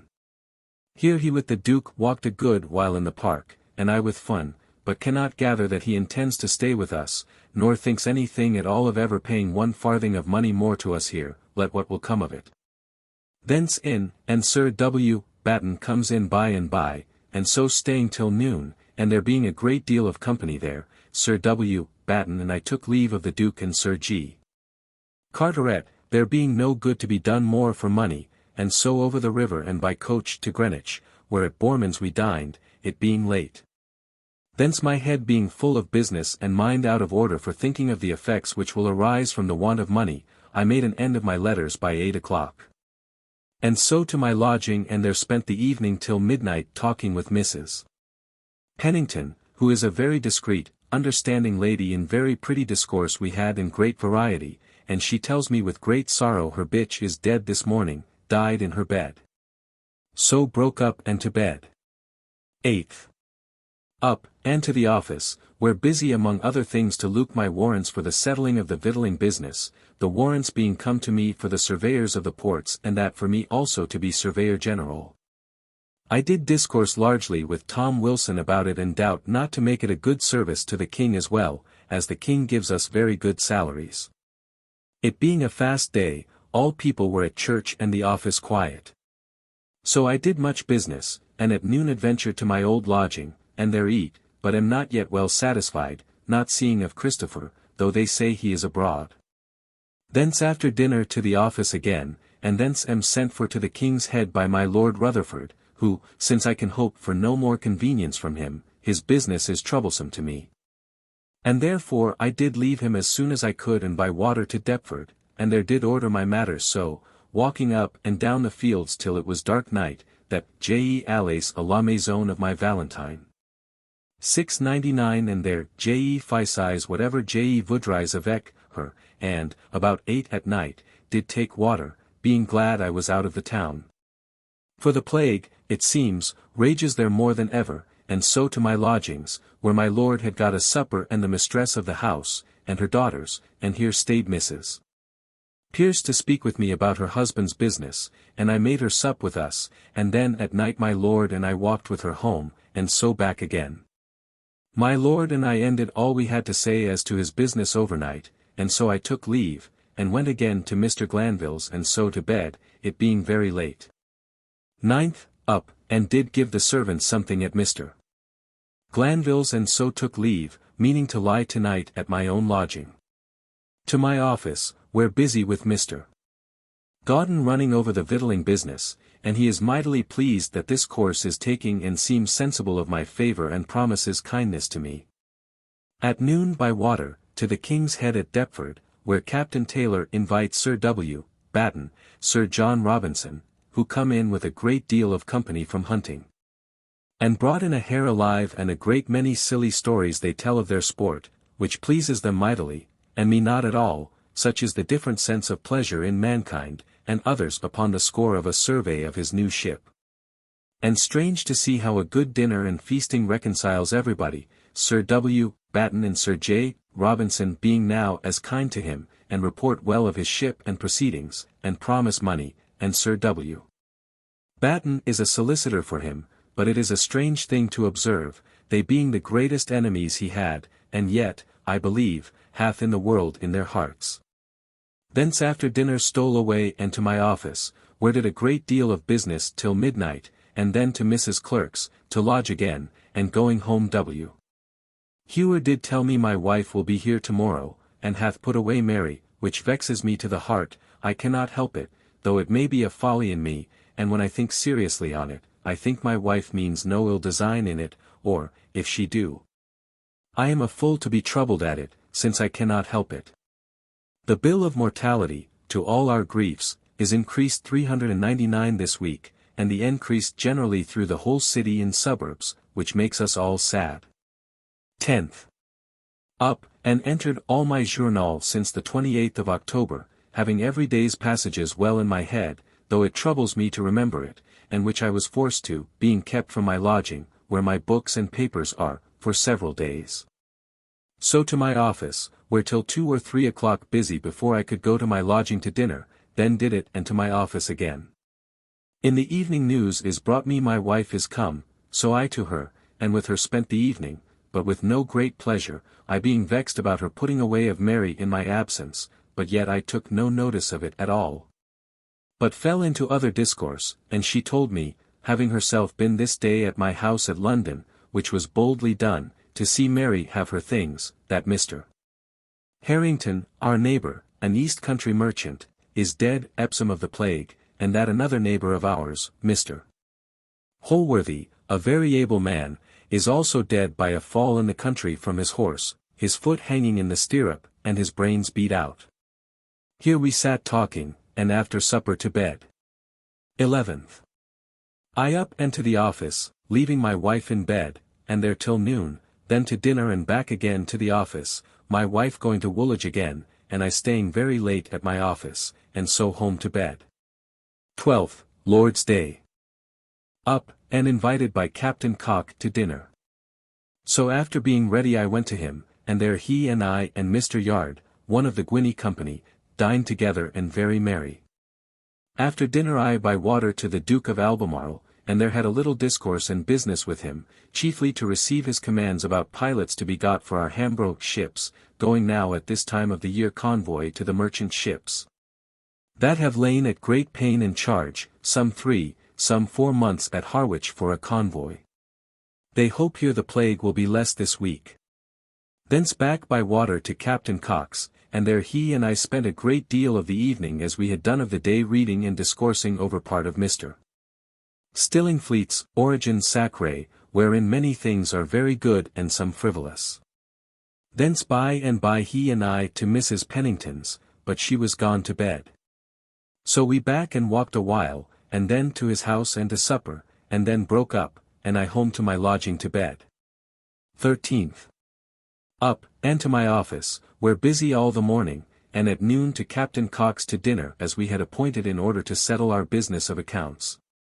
But here came in an alderman, a merchant, a very merry man, and we dined, and, he being gone, after dinner Cock and I walked into the garden, and there after a little discourse he did undertake under his hand to secure me in L500 profit.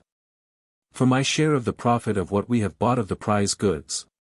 We agreed upon the terms, which were easier on my side than I expected, and so with extraordinary inward joy we parted till the evening.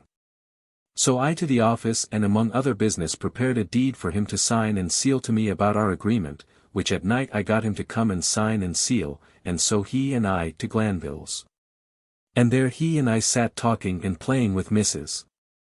Pennington, whom we found undressed in her smock and petticoats by the fireside, and there we drank and laughed, and she willingly suffered me to put my hand in her bosom very wantonly, and keep it there long.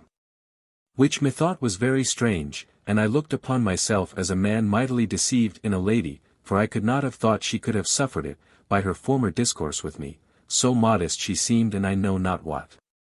We stayed here late, and so home after he and I had walked till past midnight, a bright moonshine, clear, cool night, before his door by the water, and so I home after 1 of the clock. 14th. Called up by break of day by Captain Cock, by agreement, and he and I in his coach through Kent Street, a sad place through the plague. People sitting sick and with plaisters about them in the street begging, to Viners and Colville's about money business, and so to my house. And there I took L300 in order to the carrying it down to my Lord Sandwich in part of the money I am to pay for Captain Cock by our agreement. So I took it down, and down I went to Greenwich to my office, and there sat busy till noon, and so home to dinner, and thence to the office again, and by to the Duke of Albemarle's by water late. Where I find he had remembered that I had appointed to come to him this day about money, which I excused not doing sooner. But I see, a dull fellow, as he is, do sometimes remember what another thinks he mindeth not. My business was about getting money of the East India Company, but, Lord!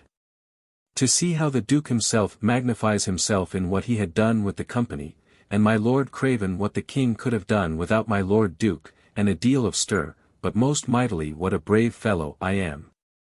Back by water, it raining hard, and so to the office, and stopped my going, as I intended, to the buoy of the knower, and great reason I had to rejoice at it, for it proved the night of as great a storm as was almost ever remembered. Late at the office, and so home to bed. This day, calling at Mr. Rawlinson's to know how all did there, I hear that my pretty grocer's wife, Mrs. Beversham, over the way there, her husband is lately dead of the plague at Bow, which I am sorry for fear of losing her neighborhood. 15th. Up and all the morning at the office, busy, and at noon to the King's Head Tavern, where all the Trinity House dined today, to choose a new master in the room of Hurlstone, that is dead, and Captain Crisp is chosen. But, Lord! To see how Sir W. Batten governs all and tramples upon Hurlstone, but I am confident the company will grow the worse for that man's death, for now Batten, and in him a lazy, corrupt, doting rogue, will have all the sway there. After dinner who comes in but my Lady Batten, and a troop of a dozen women almost, and expected, as I found afterward, to be made mighty much of, but nobody minded them. But the best jest was, that when they saw themselves not regarded, they would go away, and it was horrible foulée weather. And my Lady Batten walking through the dirty lane with new spick and span white shoes, she dropped one of her galoshes in the dirt, where it stuck, and she forced to go home without one, at which she was horribly vexed, and I led her. And after vexing her a little more in mirth, I parted, and to Glanville's, where I knew Sir John Robinson, Sir G. Smith, and Captain Cock were gone, and there, with the company of Mrs. Pennington, whose father, I hear, was one of the Court of Justice, and died prisoner, of the stone, in the Tower, I made them, against their resolutions, to stay from hour to hour till it was almost midnight, and a furious, dark and rainy, and windy, stormy night, and, which was best, with drinking small beer, made them all drunk drinking wine, at which Sir John Robinson made great sport. But, they being gone, the lady and I very civilly sat an hour by the fireside observing the folly of this Robinson, that makes it his work to praise himself, and all he say and do, like a heavy-headed coxcomb. The plague, blessed be God, is decreased 400, making the whole this week but 1300 and odd, for which the Lord be praised. 16th, up, and fitted myself for my journey down to the Fleet, and sending my money in boy down by water to a riff, 700 I borrowed a horse of Mr. Boreman's son, and after having sat an hour laughing with my Lady Batten and Mrs. Turner, and eat and drank with them, I took horse and rode to a riff, where, after making a little visit to Madam Williams, who did give me information of W. Howe's having bought 8 bags of precious stones taken from about the Dutch Vice-Admiral's neck, of which there were 8 diamonds which cost him L60,000 sterling, in India, and hoped to have made L2000 here for them. And that this is told by one that sold him one of the bags, which hath nothing but rubus in it, which he had for 35s, and that it will be proved he hath made L125 of one stone that he bought. This she desired, and I resolved I would give my Lord Sandwich notice of. So I on board my Lord Brunker. And there he and Sir Edmund Pooley carried me down into the hold of the India ship, and there did show me the greatest wealth lie in confusion that a man can see in the world. Pepper scattered through every chink, you trod upon it. And in cloves and nutmegs, I walked above the knees, whole rooms full. And silk in bales, and boxes of copperplate, one of which I saw opened. Having seen this, which was as noble a sight as ever I saw in my life, I away on board the other ship in despair to get the pleasure boat of the gentlemen there to carry me to the Fleet. They were Mr. Ashburnham and Colonel Wyndham. But pleading the King's business, they did presently agree I should have it. So I presently on board, and got under sail, and had a good bed by the shift, of Wyndham's, and so. 17th. Sailed all night, and got down to Quinbro water, where all the great ships are now come, and there on board my lord, and was soon received with great content. And after some little discourse, he and I on board Sir W. Penn. And there held a council of war about many wants of the fleet, but chiefly how to get slops and victuals for the fleet now going out to convoy our Hambroke ships, that have been so long detained for 4 or 5 months for want of convoy. which we did accommodate one way or other, and so, after much chat, Sir W. Penn did give us a very good and neat dinner, and better, I think, than ever I did see at his own house at home in my life, and so was the other I eat with him. After dinner much talka, and about other things, he and I about his money for his prize goods, wherein I did give him a cool answer, but so as we did not disagree in words much, and so let that fall, and so followed my Lord Sandwich, who was gone a little before me on board the Royal James. And there spent an hour, my Lord playing upon the guitar, which he now commends above all musique in the world, because it is bass enough for a single voice, and is so portable and manageable without much trouble. That being done, I got my Lord to be alone, and so I fell to acquaint him with W. Howe's business, which he had before heard a little of from Captain Cock, but made no great matter of it, but now he do, and resolves nothing less than to lay him by the heels, and seize on all he hath. Saying that for this year or two he hath observed him so proud and conceited he could not endure him. But though I was not at all displeased with it, yet I prayed him to forbear doing anything therein till he heard from me again about it, and I had made more inquiry into the truth of it, which he agreed to. Then we fell to public discourse, wherein was principally this: he cleared it to me beyond all doubt that Coventry is his enemy, and has been long so.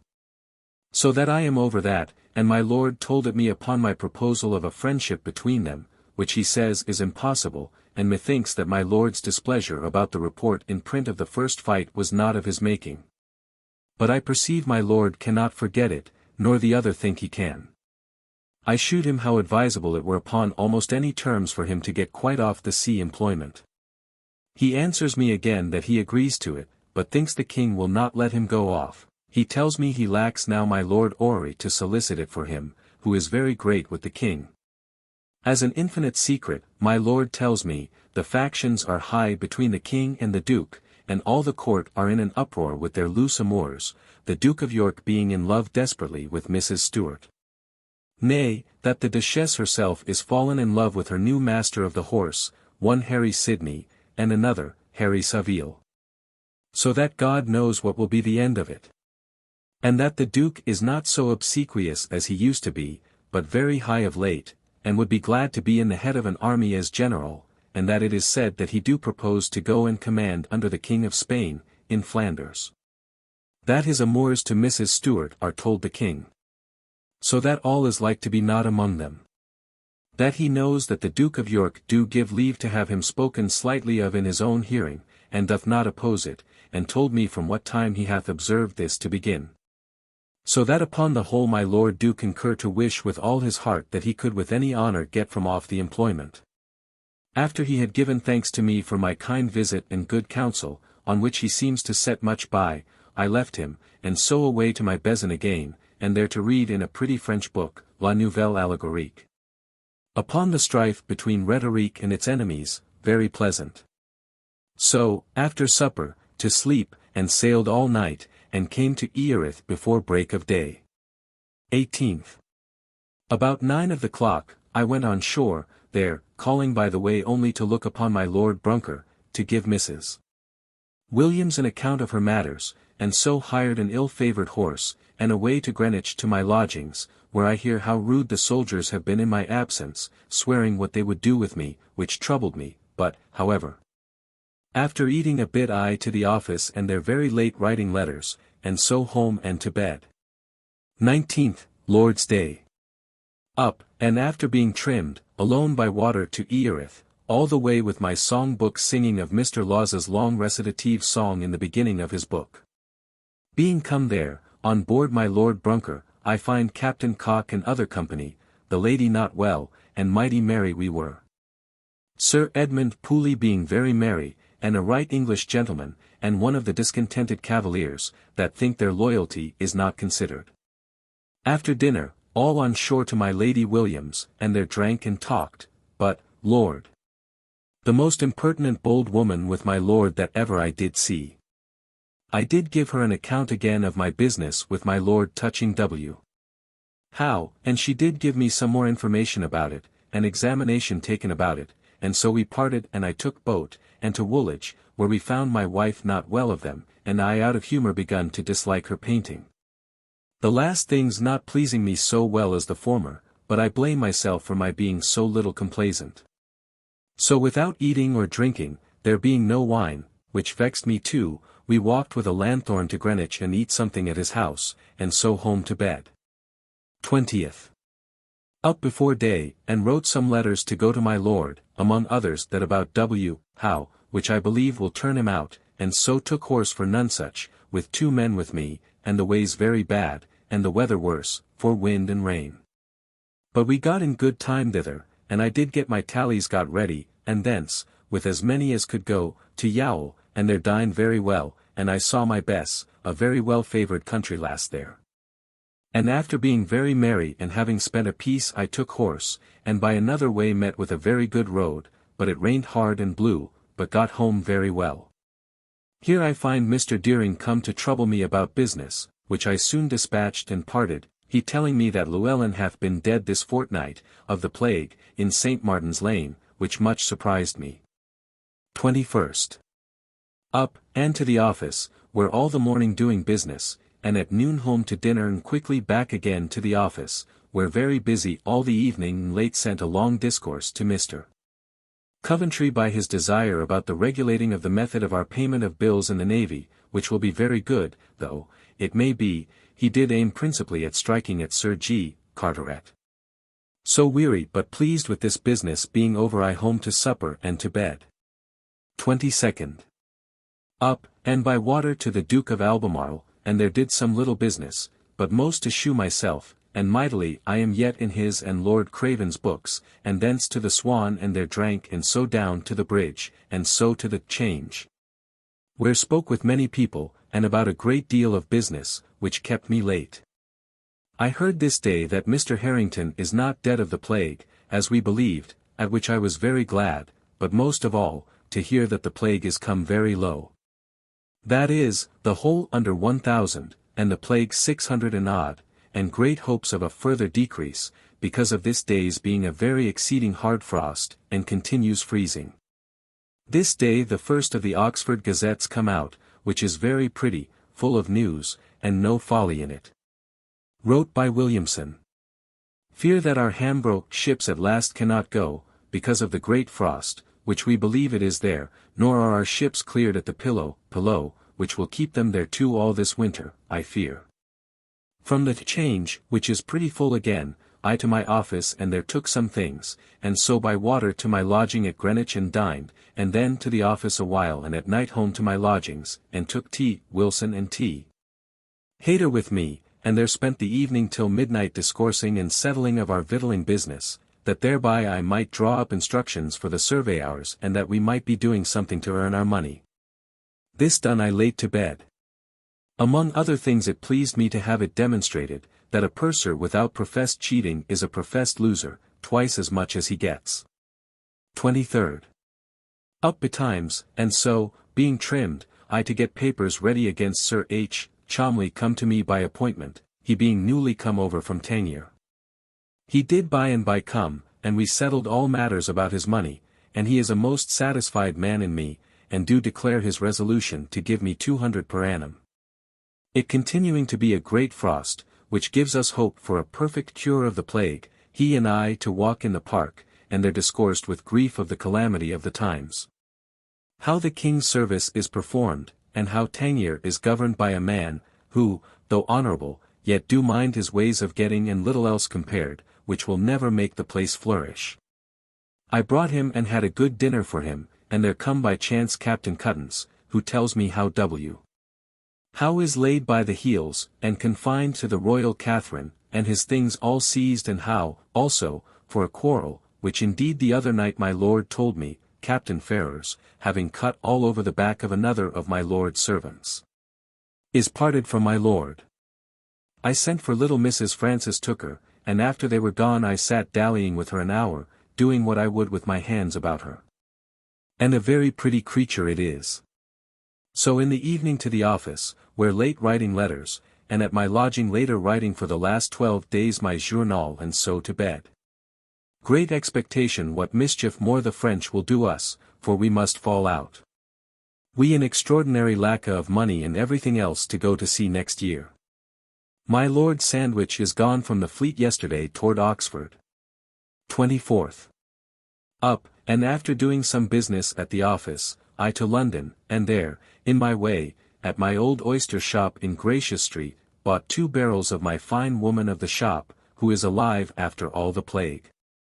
Which now is the first observation or inquiry we make at London concerning everybody we knew before it.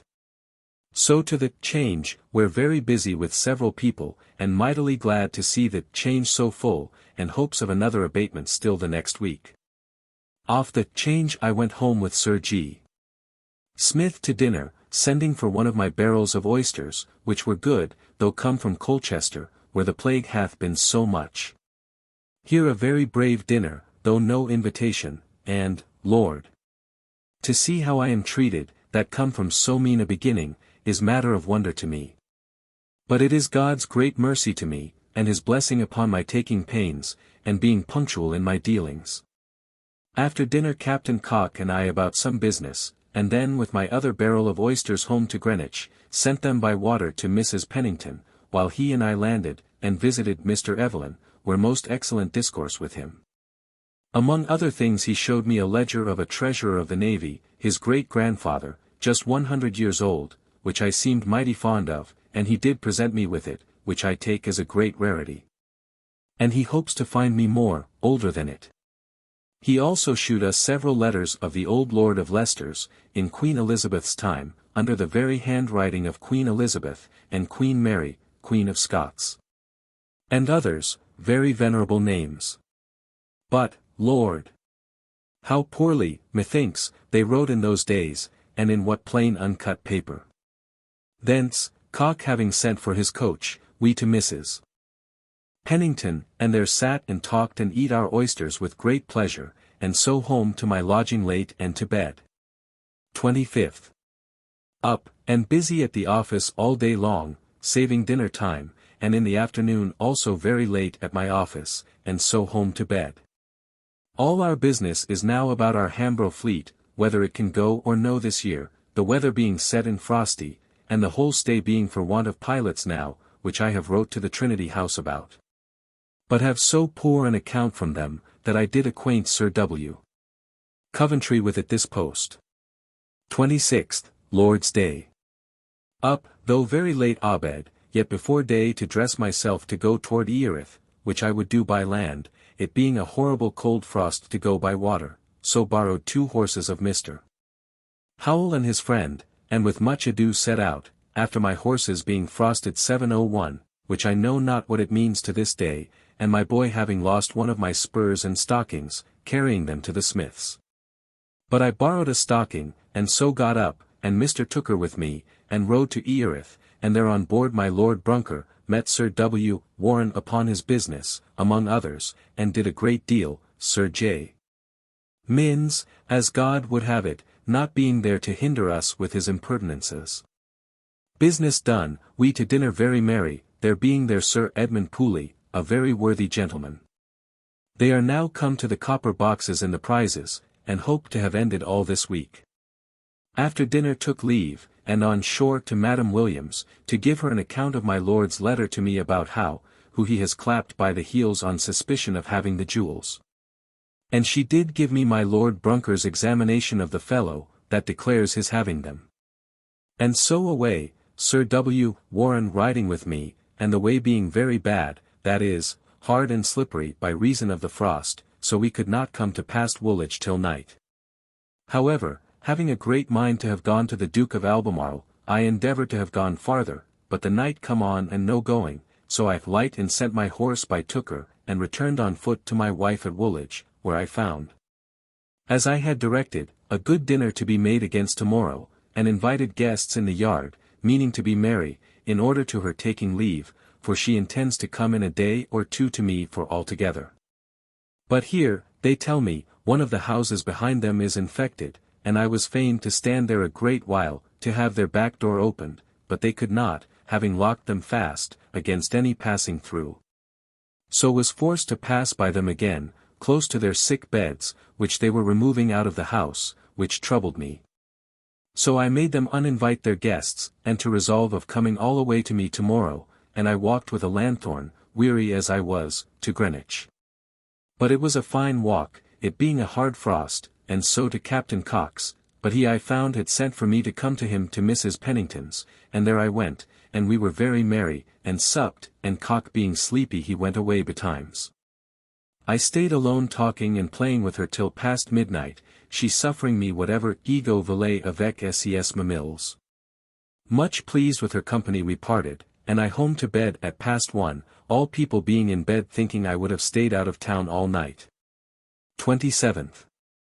Up, and being to go to wait on the Duke of Albemarle, who is to go out of town to Oxford tomorrow, and I being unwilling to go by water, it being bitter cold, walked it with my landlady's little boy Christopher to Lambeth.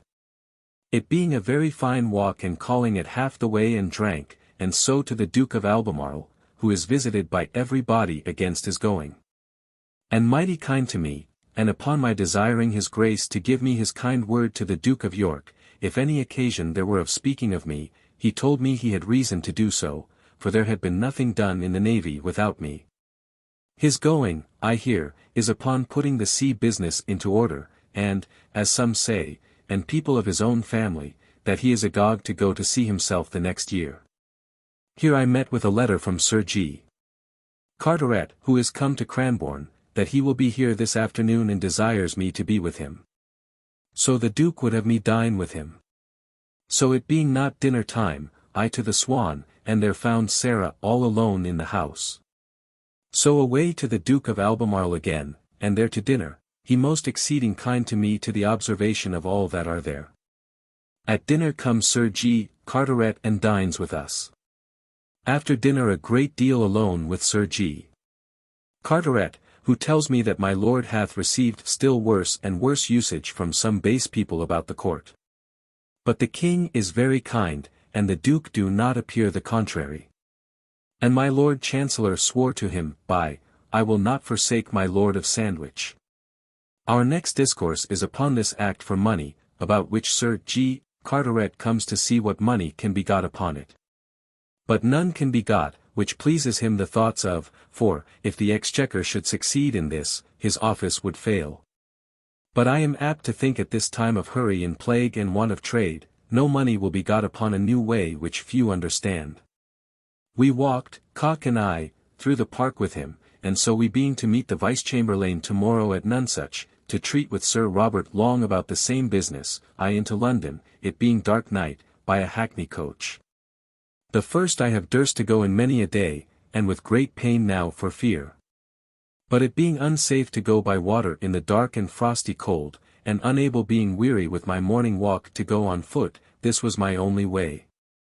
Few people yet in the streets, nor shops open, here and there 20 in a place almost, though not above 5 or 6 o'clock at night. So to Viner's, and there heard of Cock, and found him at the Pope's Head, drinking with Temple. I to them, where the goldsmiths do decry the new act, for money to be all brought into the exchequer, and paid out thence, saying they will not advance 1 farthing upon it, and indeed it is their interest to say and do so. Thence Cock and I to Sir G. Smith's, it being now night, and there up to his chamber and sat talking, and I barbing 7:02 against tomorrow, and anon, at 9 at night, comes to us Sir G. Smith and the lieutenant of the Tower, and there they sat talking and drinking till past midnight, and mighty merry we were, the lieutenant of the Tower being in a mighty vein of singing, and he hath a very good ear and strong voice. But no manner of skill. Sir G. Smith shewed me his lady's closet, which was very fine, and, after being very merry, here I lay in a noble chamber, and mighty highly treated, the first time I have lain in London a long time. 28th. Up before day, and Cock and I took a hackney coach appointed with 4 horses to take us up, and so carried us over London Bridge. But there, thinking of some business, I did light at the foot of the bridge, and by help of a candle at a stall, where some payers were at work, I wrote a letter to Mr. Hayter, and never knew so great an instance of the usefulness of carrying pen and ink and wax about one, so we, the way being very bad, to Nonsuch, and thence to Sir Robert Long's house, a fine place, and dinner time ere we got thither. But we had breakfasted a little at Mr. Gauden's, he being out of town though, and there borrowed Dr. Taylor's sermons, and is a most excellent book and worth my buying, where had a very good dinner, and curiously dressed, and here a couple of ladies, kinswomen of his, not handsome though, but rich, that knew me by report of the Turner, and mighty merry we were. After dinner to talk of our business, the Act of Parliament, where in short I see Sir R. Long mighty fierce in the great good qualities of it. But in that and many other things he was stiff in, I think without much judgment, or the judgment I expected from him, and already they have evaded the necessity of bringing people into the Exchequer with their bills to be paid there. Sir G. Carteret is titched 703 at this, yet resolves with me to make the best use we can of this act for the king, but all our care, we think, will not render it as it should be.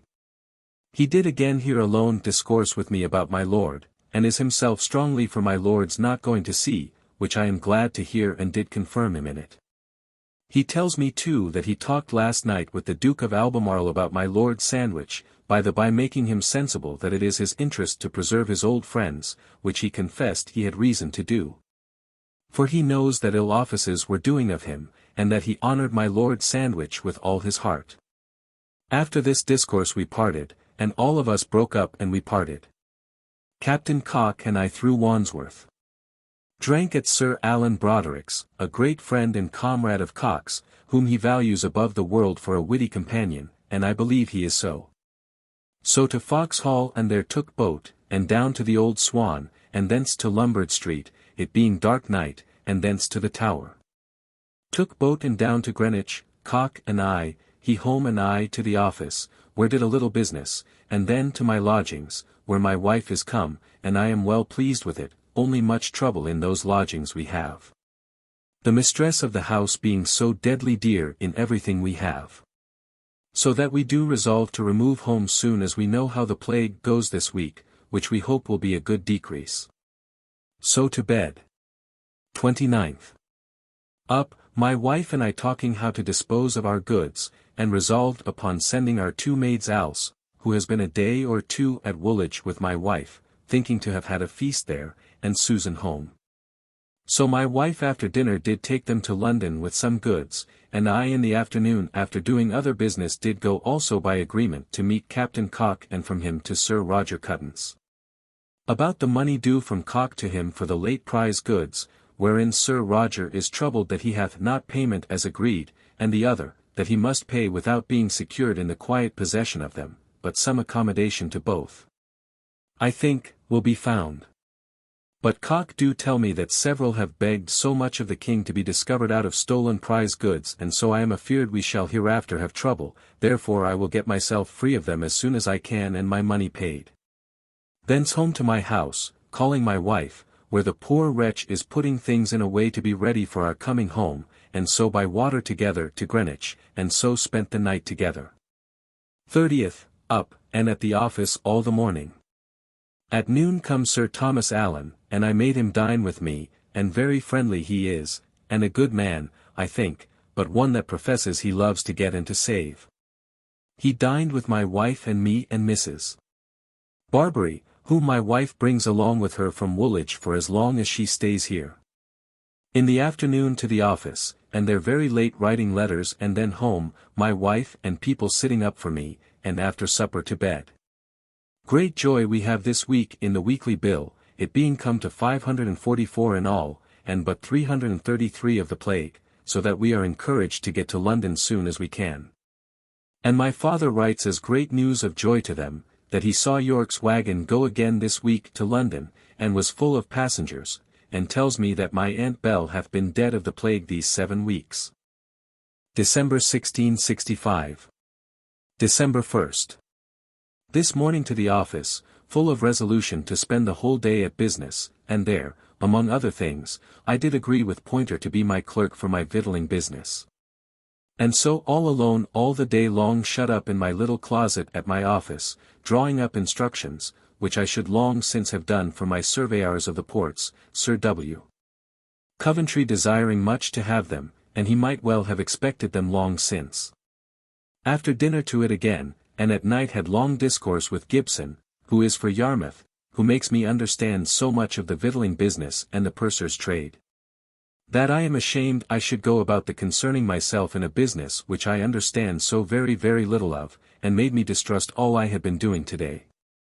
So I did lay it by till tomorrow morning to think of it afresh, and so home by promise to my wife, to have mirth there.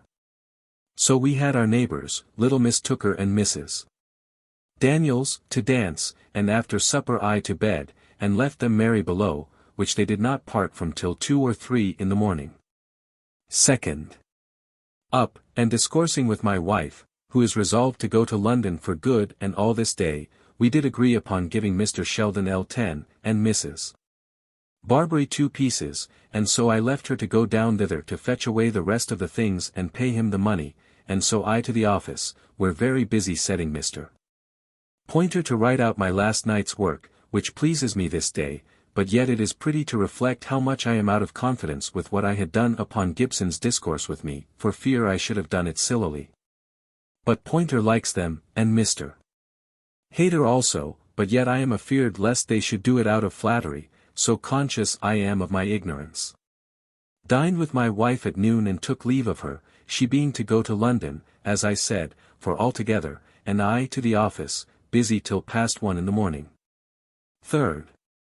It being Lord's Day, up and dressed and to church, thinking to have sat with Sir James Bunce to hear his daughter and her husband sing, that are so much commended, but was prevented by being invited into Call Cleggett's pew.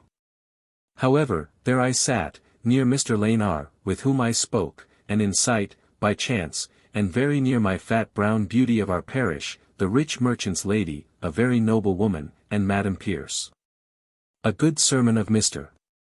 Plume's, and so to Captain Cox, and there dined with him, and Colonel Wyndham, a worthy gentleman, whose wife was nurse to the present king, and one that while she lived governed him and everything else, as Cox says, as a minister of state. The old king putting mighty weight and trust upon her. They talked much of matters of state and persons, and particularly how my Lord Berkeley hath all along been a fortunate, though a passionate and but weak man as to policy. But as a kinsman brought in and promoted by my Lord of St. Albans, and one that is the greatest vapour in the world, this Colonel Wyndham says. And one to whom only, with Jack Ashburnell and Colonel Legge, the king's removal to the Isle of Wight from Hampton Court was communicated. And, though betrayed by their knavery, or at best by their ignorance, insomuch that they have all solemnly charged one another with their failures therein, and have been at daggers drawing publicly about it. Yet now none greater friends in the world. We dined, and in comes Mrs. Owen, a kinswoman of my Lord Brunker's, about getting a man discharged, which I did for her, and by Mrs. Pierce to speak with me, and Mary my wife's late maid, now gone to her, about her husband's business of money, and she tells us how she prevented Captain Fisher the other day in his purchase of all her husband's fine goods, as pearls and silks. That he had seized in an apothecary's house, a friend of theirs, but she got in and broke them open and removed all before Captain Fisher came the next day to fetch them away, at which he is stark mad. She went home, and I to my lodgings.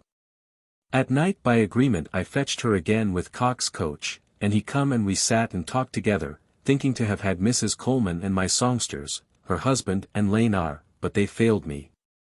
So we to supper, and as merry as was sufficient, and my pretty little miss with me, and so after supper walked, with Pierce home, and so back and to bed. But, Lord! I stand admiring of the wittiness of her little boy, which is one of the wittiest boys, but most confident that ever I did see of a child of 9 years old or under in all my life, or indeed one twice his age almost, but all for roguish wit. So to bed. 4th. Several people to me about business, among others Captain Taylor, intended storekeeper for Harwich, whom I did give some assistance in his dispatch by lending him money. So out and by water to London and to the Change, and up and down about several businesses, and after the observing, God forgive me. 1 or 2 of my neighbour Jason's women come to town, which did please me very well, home to my house at the office, where my wife had got a dinner for me, and it was a joyful thing for us to meet here, for which God be praised. Here was her brother come to see her, and speak with me about business. It seems my recommending of him hath not only obtained his presently being admitted into the Duke of Albemarle's guards, and present pay, but also by the Duke's and Sir Philip Howard's direction, to be put as a right-hand man. And other marks of special respect, at which I am very glad, partly for him, and partly to see that I am reckoned something in my recommendations, but wish he may carry himself that I may receive no disgrace by him. So to the change. Up and down again in the evening about business and to meet Captain Cock, who waited for Mrs. Pierce, with whom he is mightily stricken, to receive and hide for her rich goods she saved the other day from seizure. Upon the change today Colville tells me, from Oxford, that the King in person hath justified my Lord Sandwich to the highest degree, and is right in his favour to the uttermost. So late by water home, taking a barrel of oysters with me, and at Greenwich went and sat with Madam Pennington. And made her undress her head and sit dishevelled all night sporting till 2 in the morning, and so away to my lodging and so to bed. Over fasting all the morning hath filled me mightily with wind, and nothing else hath done it, that I fear a fit of the colic. 5th, up and to the office, where very busy about several businesses all the morning. At noon empty, yet without stomach to dinner, having spoiled myself with fasting yesterday, and so filled with wind. In the afternoon by water, calling Mr. Stevens, who is with great trouble paying of seamen of their tickets at Deptford, and to London, to look for Captain Kingdom whom we found at home about 5 o'clock. I tried him, and he promised to follow us presently to the East India House to sign papers tonight in order to the settling the business of my receiving money for Tangier. We went and stopped the officer there to shut up. He made us stay above an hour. I sent for him, he comes, but was not found at home, but abroad on other business, and brings a paper saying that he had been this hour looking for the Lord Ashley's order. When he looks for it, that is not the paper. He would go again to look, kept us waiting till almost 8 at night. Then was I to go home by water this weather and dark, and to write letters by the post, besides keeping the East India officers there so late. I sent for him again. At last he comes, and says he cannot find the paper, which is a pretty thing to lay orders for L100,000 no better. I was angry. He told me I ought to give people ease at night, and all business was to be done by day. I answered him sharply, that I did not make, nor any honest man, any difference between night and day in the King's business, and this was such, and my Lord Ashley should know. He answered me short. I told him I knew the time, meaning the Rump's time, when he did other men's business with more diligence. He cried, nay, say not so, and stopped his mouth, not one word after. We then did our business without the order in less than 8 minutes, which he made me to no purpose stay above 2 hours for the doing. This made him mad, and so we exchanged notes, and I had notes for L14000 of the treasurer of the company, and so away and by water to Greenwich and wrote my letters, and so home late to bed. 6th, up betimes, it being fast day. And by water to the Duke of Albemarle, who come to town from Oxford last night. He is mighty brisk, and very kind to me, and asks my advice principally in every thing. He surprises me with the news that my Lord Sandwich goes ambassador to Spain speedily, though I know not whence this arises, yet I am heartily glad of it. He did give me several directions what to do, and so I home by water again and to church a little, thinking to have met Mrs. Pierce in order to our meeting at night, but she not there, I home and dined, and comes presently by appointment my wife. I spent the afternoon upon a song of Solomon's words to Roxalana that I have set, and so with my wife walked and Mercer to Mrs. Pierce's, where Captain Ralt and Mrs. Nip, Mr. Coleman and his wife, and Lanar, Mrs. Worship and her singing daughter, met, and by unexpectedly comes Mr. Pierce from Oxford. Here the best company for musique I ever was in my life, and wish I could live and die in it, both for musique and the face of Mrs. Pierce, and my wife and Nip, who is pretty enough, but the most excellent, mad-humoured thing, and sings the noblest that ever I heard in my life, and Ralt, with her, some things together most excellently. I spent the night in ecstasy almost. And, having invited them to my house a day or two hence, we broke up, Pierce having told me that he is told how the king hath done my Lord Sandwich all the right imaginable, by shewing him his countenance before all the world on every occasion, to remove thoughts of discontent. And that he is to go ambassador, and that the Duke of York is made general of all forces by land and sea, and the Duke of Albemarle, lieutenant general. Whether the two latter alterations be so, true or no, he knows not, but he is told so. But my lord is in full favour with the king. So all home and to bed. 7th, up and to the office, where very busy all day. Sir G. Carteret letter tells me my Lord Sandwich is, as I was told, declared ambassador extraordinary to Spain, and to go with all speed away, and that his enemies have done him as much good as he could wish. At noon late to dinner, and after dinner spent till night with Mr. Gibson and Hayter discoursing and making myself more fully know the trade of pursers, and what fit is to be done in their business, and so to the office till midnight writing letters, and so home. And after supper with my wife about 1 o'clock to bed. 8th, up, well pleased in my mind about my Lord Sandwich, about whom I shall know more anon from Sir G. Carteret, who will be in town, and also that the Hambro ships, after all difficulties are got out. God send them good speed. So, after being trimmed, I by water to London, to the Navy Office, there to give order to my maid to buy things to send down to Greenwich for supper tonight, and I also to buy other things, as oysters, and lemons, 6d. per piece, and oranges, 3d. That done I to the change, and among many other things, especially for getting of my Tangier money, I by appointment met Mr. Gauden, and he and I to the Pope's Head Tavern, and there he did give me alone a very pretty dinner. Our business to talk of his matters and his supply of money, which was necessary for us to talk on before the Duke of Albemarle this afternoon and Sir G. Carteret. After that I offered now to pay him the L4,000 remaining of his L8,000 for Tangier, which he took with great kindness, and prayed me most frankly to give him a note for L3,500 and accept the other L500 for myself. Which in good earnest was against my judgment to do, for, I expected about L100 and no more, but however he would have me do it, and nouns very great obligations to me, and the man indeed I love, and he deserves it. This put me into great joy, though with a little stay to it till we have time to settle it, for so great a sum I was fearful any accident might by death or otherwise defeat me, having not now time to change papers. So we rose, and by water to Whitehall, where we found Sir G. Carteret with the Duke, and also Sir G. Downing, whom I had not seen in many years before. He greeted me very kindly, and I him. Though methinks I am touched, that it should be said that he was my master heretofore, as doubtless he will.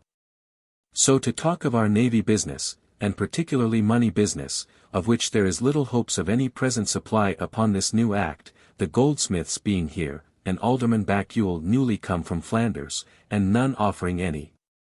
So we rose without doing more than my stating the case of the victualler, that whereas there is due to him on the last year's declaration L80,000, and the charge of this year's amounts to L420,000 and odd, he must be supplied between this and the end of January with L150,000, and the remainder in 40 weeks by weekly payments, or else he cannot go through his business. Thence after some discourse with Sir G. Carteret, who, though he tells me that he is glad of my lord's being made ambassador, and that it is the greatest courtesy his enemies could do him, yet I find he is not heartily merry upon it, and that it was no design of my lord's friends, but the prevalence of his enemies, and that the Duke of Albemarle and Prince Rupert are like to go to sea together the next year. I pray God, when my lord is gone, they do not fall hard upon the Vice-Chamberlain, being alone, and in so envious a place. Though by this late act and the instructions now a-brewing for our office as to method of payments will destroy the profit of his place of itself without more trouble.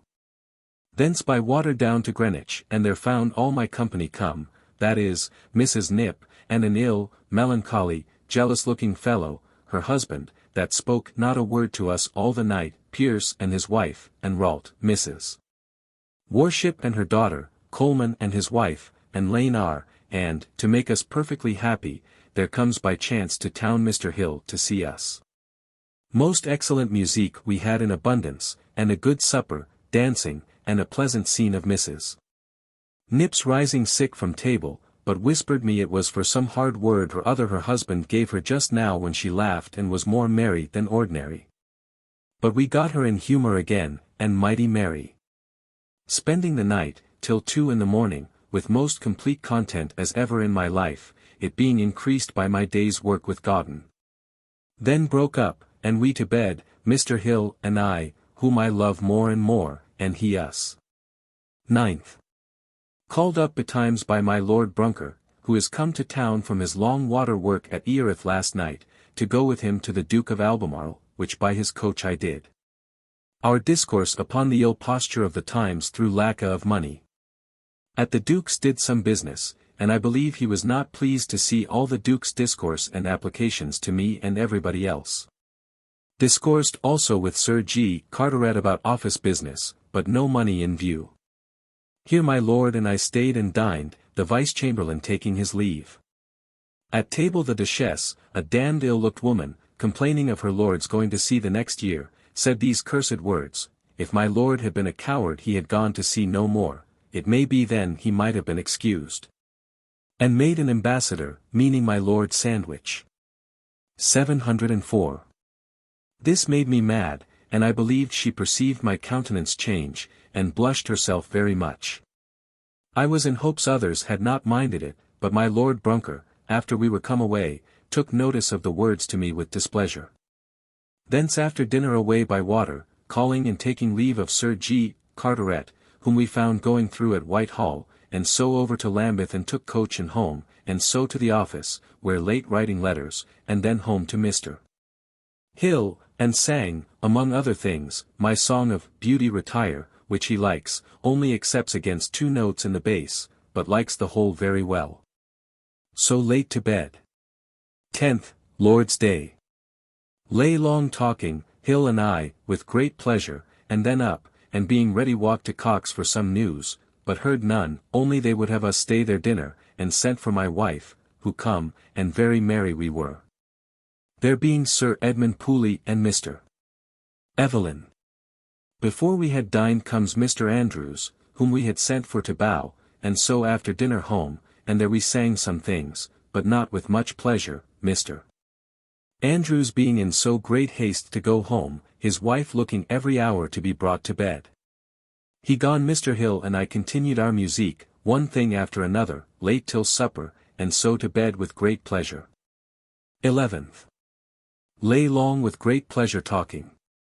So I left him and to London to the Change, and after discoursed with several people about business, met Mr. Godden at the Pope's Head, where he brought Mr. Lewis and T. Wilson to discourse about the victualling business, and the alterations of the purser's trade, for something must be done to secure the king a little better, and yet that they may have wherewith to live. After dinner I took him aside, and perfected to my great joy my business with him, wherein he deals most nobly in giving me his hand for the L4000, and would take my note but for L3500. This is a great blessing, and God make me thankful truly for it. With him till it was dark putting in writing our discourse about victualling, and so parted, and I to Viner's, and there evened all accounts, and took up my notes setting all straight between us to this day. The like to Colville, and paying several bills due from me on the Tangier account. Then late met Cock and Temple at the Pope's Head, and there had good discourse with Temple, who tells me that of the L80,000 advanced already by the East India Company, they have had L5,000 out of their hands. He discoursed largely of the quantity of money coined, and what may be thought the real sum of money in the kingdom. He told me, too, as an instance of the thrift used in the king's business, that the tools and the interest of the money using to the king for the money he borrowed while the new invention of the mill money was perfected, cost him L35,000. And in mere that tells me that the new fashion money is good for nothing but to help the prince if he can secretly get copper plates shut up in silver it shall never be discovered, at least not in his age. Thence Cock and I by water, he home and I home, and there sat with Mr. Hill and my wife supping, talking and singing till midnight, and then to bed. That I may remember it the more particularly, I thought fit to insert this additional memorandum of Temple's discourse this night with me, which I took in writing from his mouth. Before the harp and cross money was cried down, he and his fellow goldsmiths did make some particular trials what proportion that money bore to the old king's money, and they found that generally it come to, one with another, about L25 in every L100. Of this money there was, upon the calling of it in, L650,000 at least brought into the Tower, and from thence he computes that the whole money of England must be full L6,250,000. But for all this believes that there is above L30,000,000. He supposing that about the king's coming in, when he begun to observe the quantity of the new money, people begun to be fearful of this money's being cried down, and so picked it out and set it a-going as fast as they could, to be rid of it. And he thinks L30,000,000 the rather, because if there were but L16,250,000 the king having L2,000,000 every year, would have the whole money of the kingdom in his hands in 8 years. He tells me about L350,000 sterling was coined out of the French money, the proceeds of Dunkirk, so that, with what was coined of the cross money, there is new coined about L1,000,000 besides the gold, which is guessed at L500,000. He tells me, that, though the king did deposit the French money in pawn all the while for the L350,000 he was forced to borrow thereupon till the tools could be made for the new minting in the present form. Yet the interest he paid for that time came to L35,000, Viner having to his knowledge L10,000 for the use of L100,000 of it. The passage between brackets is from a piece of paper inserted in this place. 12th. Up, and to the office, where my Lord Brunker met, and among other things did finish a contract with Cock for hemp, by which I hope to get my money due from him paid presently. At noon home to dinner, only eating a bit, and with much kindness taking leave of Mr. Hill who goes away today, and so I by water saving the tide through bridge and to Sir G. Downing by appointment at Charing Cross, who did at first mightily please me with informing me thoroughly the virtue and force of this act, and indeed it is 10 times better than ever I thought could have been said of it. But when he come to impose upon me that without more ado I must get by my credit people to serve in goods and lend money upon it, and none could do it better than I, and the king should give me thanks particularly in it. And I could not get him to excuse me, but I must come to him though to no purpose on Saturday, and that he is sure I will bring him some bargains or other made upon this act, it vexed me more than all the pleasure I took before. For I find he will be troublesome to me in it, if I will let him have as much of my time as he would have. So late I took leave, and in the cold, the weather setting in cold, home to the office, and, after my letters being wrote, home to supper and to bed, my wife being also gone to London. 13th. Up betimes and finished my journal for 5 days back, and then after being ready to my Lord Brunker by appointment, there to order the disposing of some money that we have come into the office. And here to my great content I did get a bill of imprest to Captain Cock to pay myself in part of what is coming to me from him for my Lord Sandwich's satisfaction and my own, and also another payment or two wherein I am concerned. And having done that did go to Mr. Pierce's, where he and his wife made me drink some tea, and so he and I by water together to London. Here at a tavern in Cornhill he and I did agree upon my delivering up to him a bill of Captain Cock's, put into my hand for Pierce's use upon evening of reckonings about the prize goods, and so away to the Change, and there hear the ill news. To my great and all our great trouble, that the plague is increased again this week, notwithstanding there hath been a day or two great frosts. But we hope it is only the effects of the late close warm weather, and if the frosts continue the next week, may fall again, but the town do thicken so much with people, that it is much if the plague do not grow again upon us. Off the Change invited by Sheriff Hooker, who keeps the poorest, mean, dirty table in a dirty house that ever I did see any sheriff of London, and a plain, ordinary, silly man I think he is, but rich, only his son, Mr. Lethulier, I like, for a pretty, civil, understanding merchant, and the more by much, because he happens to be husband to our noble, fat, brave lady in our parish, that I and my wife admire so.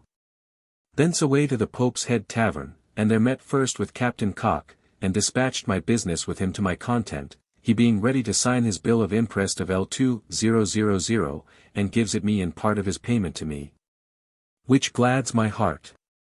He being gone, comes Sir W. Warren, who advised with me about several things about getting money, and L100 I shall presently have of him.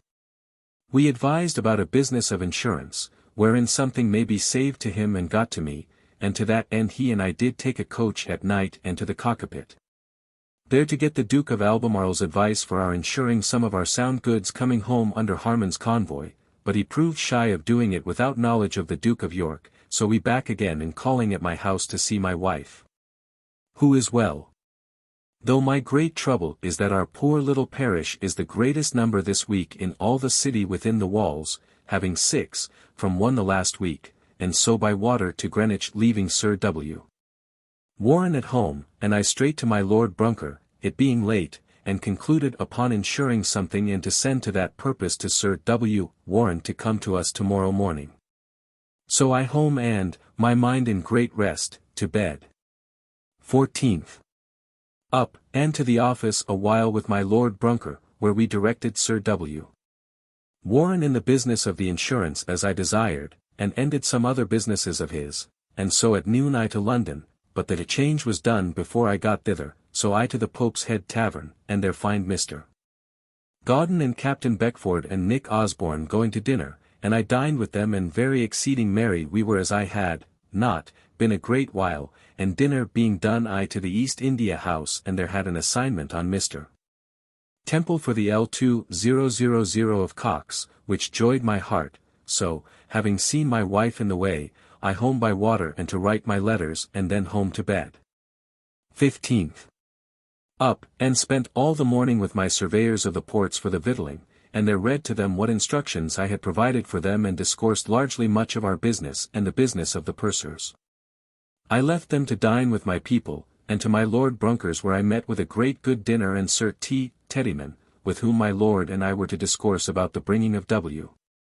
How to a trial for his jewels, and there till almost night, and so away toward the office and in my way met with Sir James Bunce, and after asking what news, he cried, "Ah!" Says he, "I know not, whether in earnest or jest, this is the time for you," says he, "that were for Oliver heretofore, you are full of employment, and we poor cavaliers sit still and can get nothing." Which was a pretty reproach, I thought, but answered nothing to it, for fear of making it worse. So away and I to see Mrs. Pennington, but company being to come to her, I stayed not, but to the office a little and so home, and after supper to bed. 16th, up, and met at the office, Sir W. Batten with us, who come from Portsmouth on Monday last, and hath not been with us to see or discourse with us about any business till this day. At noon to dinner, Sir W. Warren with me on boat, and thence I by water, it being a fearful cold, snowing day to Westminster to Whitehall stairs and thence to Sir G. Downing, to whom I brought the happy news of my having contracted, as we did this day with Sir W. Warren, for a ship's lading of Norway goods here and another at Harwich to the value of above L3000, which is the first that hath been got upon the new act. And he is overjoyed with it and tells me he will do me all the right to court about it in the world, and I am glad I have it to write to Sir W. Coventry tonight. He would fain have me come in L200 to lend upon the act, but I desire to be excused in doing that, it being to little purpose for us that relate to the king to do it, for the sum gets the king no courtesy nor credit. So I parted from him and walked to Westminster Hall, where Sir W. Warren, who come along with me, stayed for me, and there I did see Betty Howlett come after the sickness to the hall. Had not opportunity to salute her, as I desired, but was glad to see her and a very pretty wench she is. Thence back, landing at the Old Swan and taking boat again at Billingsgate, and setting ashore we home and I to the office. And there wrote my letters, and so home to supper and to bed, it being a great frost. News is come today of our sound fleet being come, but I do not know what Sir W. Warren hath insured. 17th, Lord's Day. After being trimmed word brought me that Cutler's coach is, by appointment, come to the Isle of Dogs for me, and so I over the water, and in his coach to Hackney, a very fine, cold, clear, frosty day. At his house I find him with a plain little dinner, good wine, and welcome. He is still a prating man, and the more I know him, the less I find in him. A pretty house he hath here indeed, of his own building. His old mother was an object at dinner that made me not like it. And, after dinner, to visit his sick wife I did not also take much joy in, but very friendly he is to me, not for any kindness I think he hath to any man, but thinking me, I perceive, a man whose friendship is to be looked after. After dinner back again into Deptford to Mr. Evelyn's, who was not within, but I had appointed my cousin Thos. Pepys of Hatcham to meet me there, to discourse about getting his L1000 of my Lord Sandwich, having now an opportunity of my having above that sum in my hands of his. I found this a dull fellow still in all his discourse, but in this he is ready enough to embrace what I counsel him to, which is, to write importunately to my lord and me about it, and I will look after it. I do again and again declare myself a man unfit to be security for such a sum. He walked with me as far as Deptford Upper Town, being mighty respectful to me, and there parted, he telling me that this town is still very bad of the plague. I walked to Greenwich first, to make a short visit to my Lord Brunker, and next to Mrs. Pennington, and spent all the evening with her with the same freedom I used to have and very pleasant company.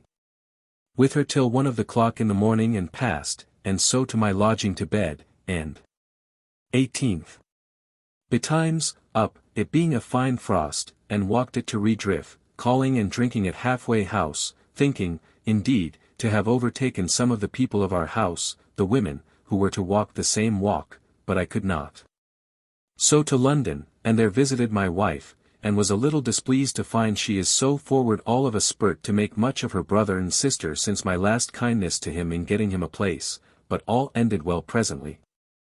And I to the Change and up and down to Kingdon and the goldsmiths to meet Mr. Stevens, and did get all my money matters most excellently cleared to my complete satisfaction. Passing over Cornhill I spied young Mrs. Daniel and Sarah, my landlady's daughter, who are come, as I expected, to town, and did say they spied me, and I dogged them to St. Martin's, where I passed by them being shy, and walked down as low as Duck Lane and inquired for some Spanish books, and so back again and they were gone. So to the Change, hoping to see them in the street, and missing them, went back again thither and back to the Change, but no sight of them, so went after my business again, and, though late, was sent to by Sir W. Warren, who heard where I was, to entreat me to come dine with him, hearing that I lacked a dinner, at the Pope's Head, and there with Mr. Hinton, the goldsmith, and others, very merry, but, Lord, to see how Dr. Hinton come in with a gallant or two from court, and do so call, cousin, Mr. Hinton, the goldsmith, but I that know him to be a beggar and a knave, did make great sport in my mind at it. 7:05. After dinner Sir W. Warren and I alone in another room a little while talking about business, and so parted, and I hence, my mind full of content in my day's work, home by water to Greenwich, the river beginning to be very full of ice, so as I was a little fright. But got home well, it being dark. So having no mind to do any business, went home to my lodgings, and there got little Mrs. Tooker, and Mrs. Daniel, the daughter, and Sarah to my chamber to cards and sup with me, when in comes Mr. Pierce to me, who tells me how W.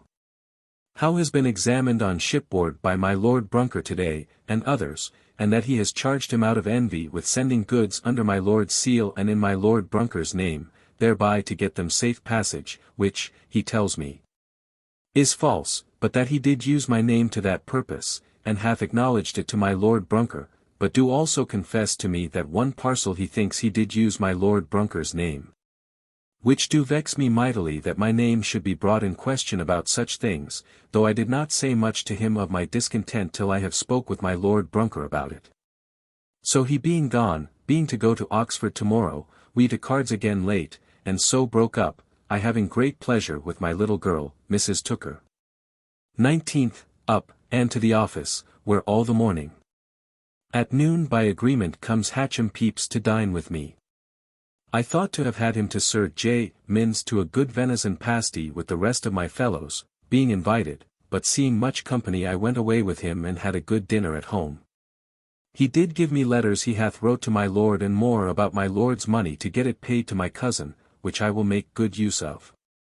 I made mighty much of him, but a sorry dull fellow he is, fit for nothing that is ingenious, nor is there a turt of kindness or service to be had from him.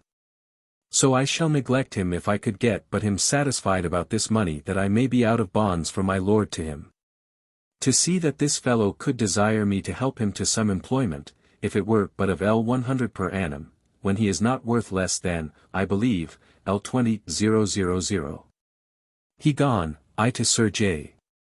Min's, and thence with my Lord Brunker on board the Besom to examine W. Howe again, who I find upon this trial one of much more wit and ingenuity in his answers than ever I expected, he being very cunning and discreet and well spoken in them.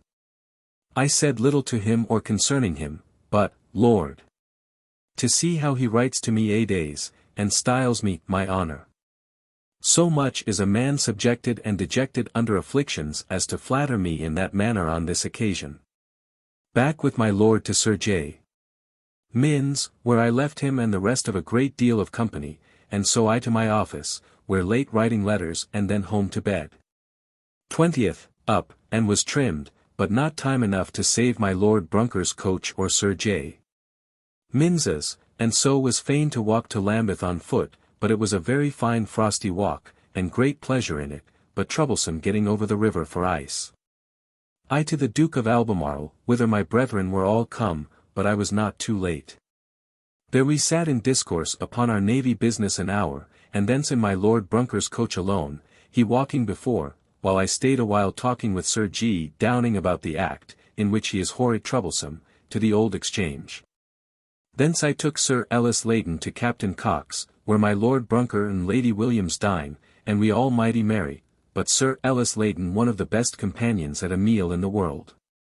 After dinner I to the Exchange to see whether my pretty seamstress be come again or no, and I find she is, so I to her, saluted her over her counter in the open Exchange above, and mightily joyed to see her, poor pretty woman.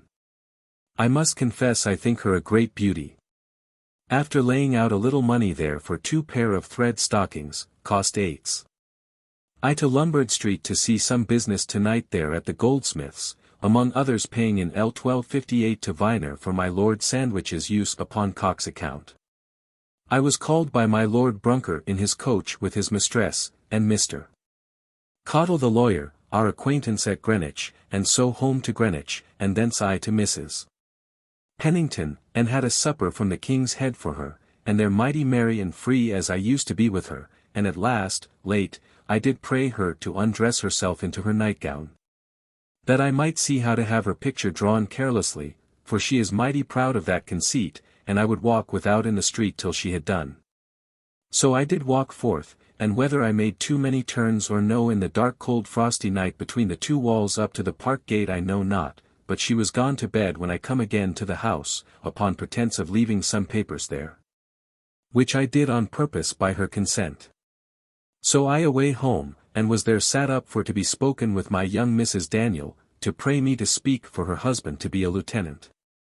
I had the opportunity here of kissing her again and again, and did answer that I would be very willing to do him any kindness, and so parted, and I to bed, exceedingly pleased in all my matters of money this month or 2.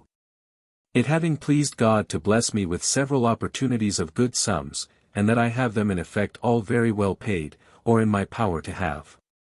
But 2 things trouble me. 1, the sickness is increased above 80 this week, though in my own parish not one has died, though 6 the last week. The other, most of all, which is, that I have so complexed an account for these last 2 months for variety of layings out upon Tangier, occasions and variety of gettings that I have not made even with myself now these 3 or 4 months. Which do trouble me mightily, finding that I shall hardly ever come to understand them thoroughly again, as I used to do my accounts when I was at home. 21st. At the office all the morning. At noon all of us dined at Captain Cox at a good chine of beef, and other good meat, but, being all frostbitten, was most of it unroast, but very merry, and a good dish of fowl we dressed ourselves. Mr. Evelyn there, in very good humour. All the afternoon till night pleasant, and then I took my leave of them and to the office, where I wrote my letters, and away home. My head full of business and some trouble for my letting my accounts go so far that I have made an oath this night for the drinking no wine, and on such penalties till I have passed my accounts and cleared all. Coming home and going to bed, the boy tells me his sister Daniel has provided me a supper of little birds killed by her husband, and I made her sup with me, and after supper were alone a great while, and I had the pleasure of her lips. She being a pretty woman, and one whom a great belly becomes as well as ever I saw any. She gone, I to bed. This day I was come to by Mrs. Burrows, of Westminster, Lieutenant Burrows, lately dead, his wife, a most pretty woman and my old acquaintance. I had a kiss or two of her, and a most modest woman she is. 22nd. Up betimes and to my Lord Brunker to consider the late instructions sent us for the method of our signing bills hereafter and paying them. By and by agreement, come Sir J. Minns and Sir W. Batten, and then to read them publicly and consider of putting them in execution. About this all the morning, and, it appearing necessary for the controller to have another clerk, I recommended Pointer to him, which he accepts, and I by that means rid of one that I fear would not have been fit for my turn. Though he writes very well. At noon comes Mr. Hill to town, and finds me out here, and brings Mr. Hobland, who met him here. So I was compelled to leave my lord and his dinner and company, and with them to the beer, and dined with them and their brothers, of which Hill had his and the other two of his, and mighty merry and very fine company they are. And I glad to see them. After dinner I forced to take leave of them by being called upon by Mr. Andrews, I having sent for him, and by a fine gloss did bring him to desire tallies for what orders I have to pay him and his company for Tangier victuals, and I by that means cleared to myself L210 coming to me upon their 2 orders. Which is also a noble addition to my late profits, which have been very considerable of late, but how great I know not till I come to cast up my accounts, which burdens my mind that it should be so backward. But I am resolved to settle to nothing till I have done it.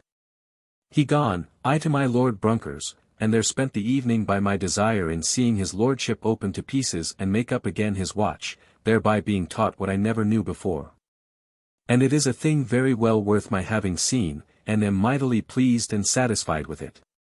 So I sat talking with him till late at night, somewhat vexed at a snappish answer Madam Williams did give me to herself, upon my speaking a free word to her in Nearthe, calling her a mad jade. She answered, we were not so well acquainted yet. But I was more at a letter from my Lord Duke of Albemarle today, pressing us to continue our meetings for all Christmas, which, though every body intended not to have done, yet I am concluded in it, who intended nothing else. But I see it is necessary that I do make often visits to my Lord Duke, which nothing shall hinder after I have evened my accounts, and now the river is frozen I know not how to get to him.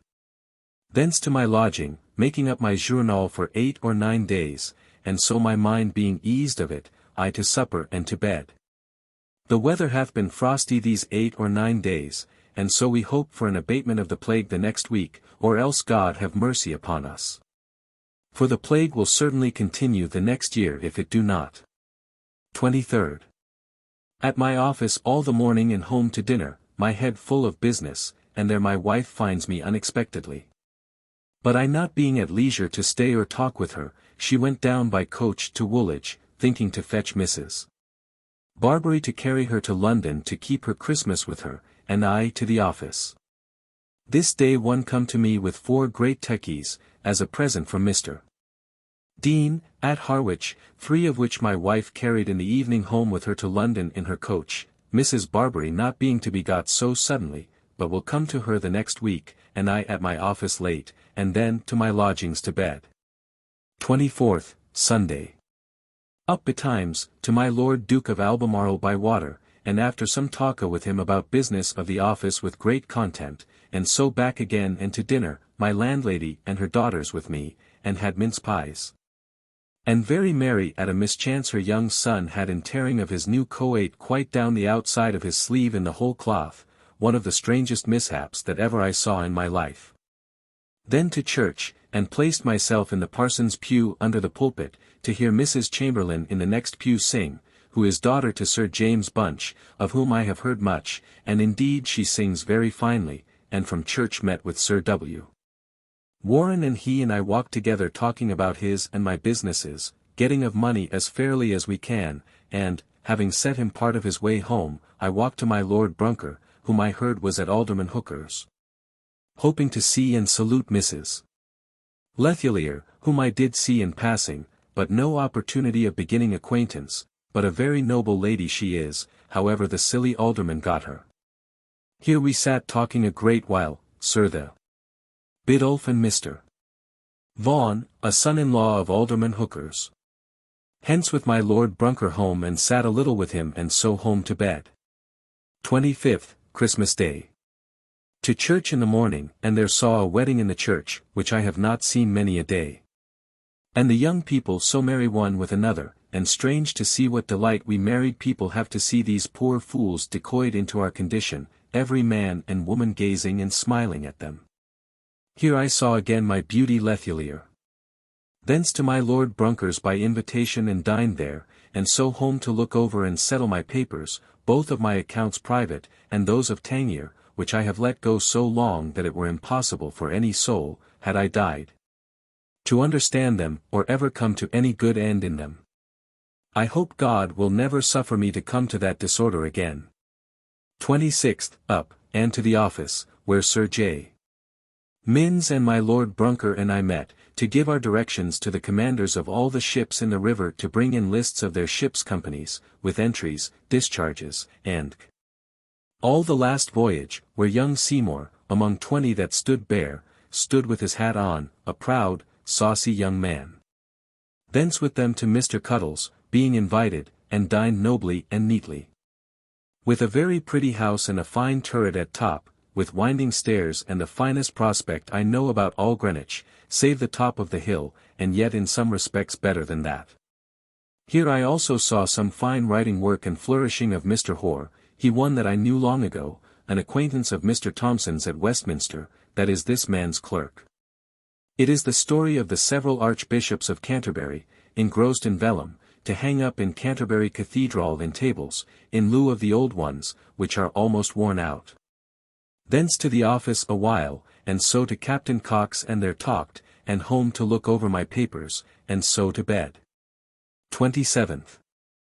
Up, and with Cock, by coach to London, there home to my wife, and angry about her desiring a maid yet, before the plague is quite over.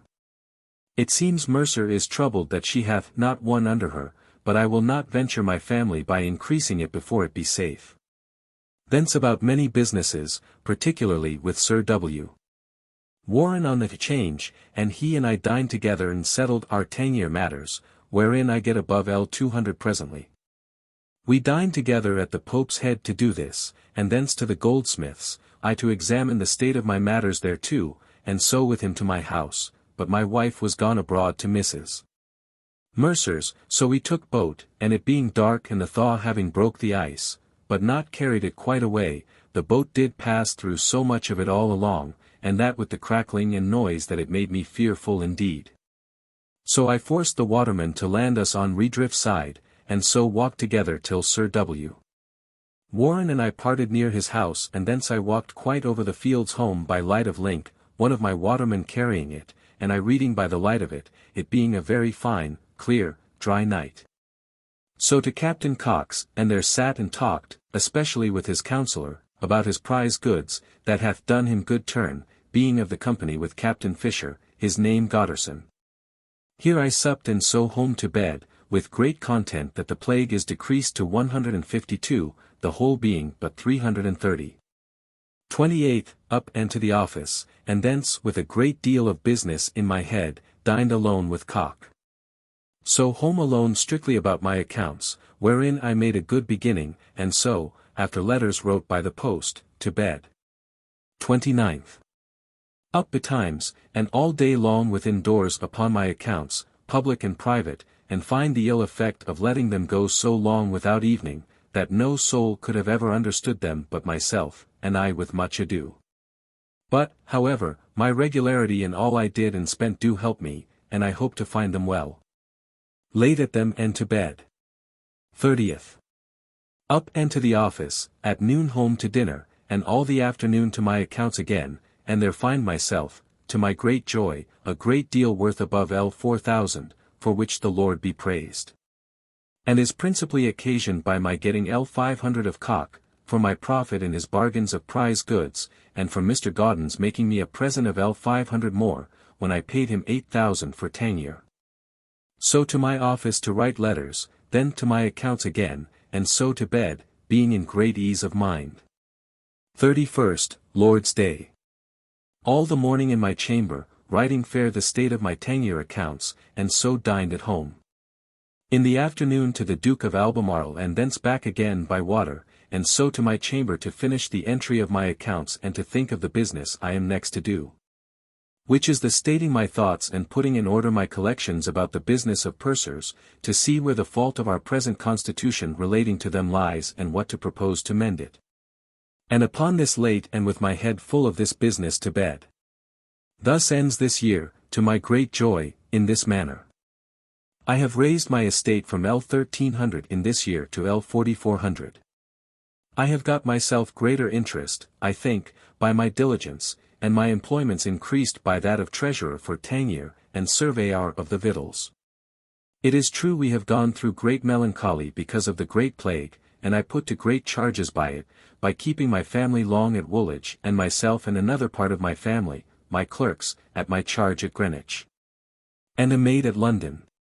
But I hope the king will give us some satisfaction for that. But now the plague is abated almost to nothing, and I intending to get to London as fast as I can. My family, that is my wife and maids, having been there these 2 or 3 weeks.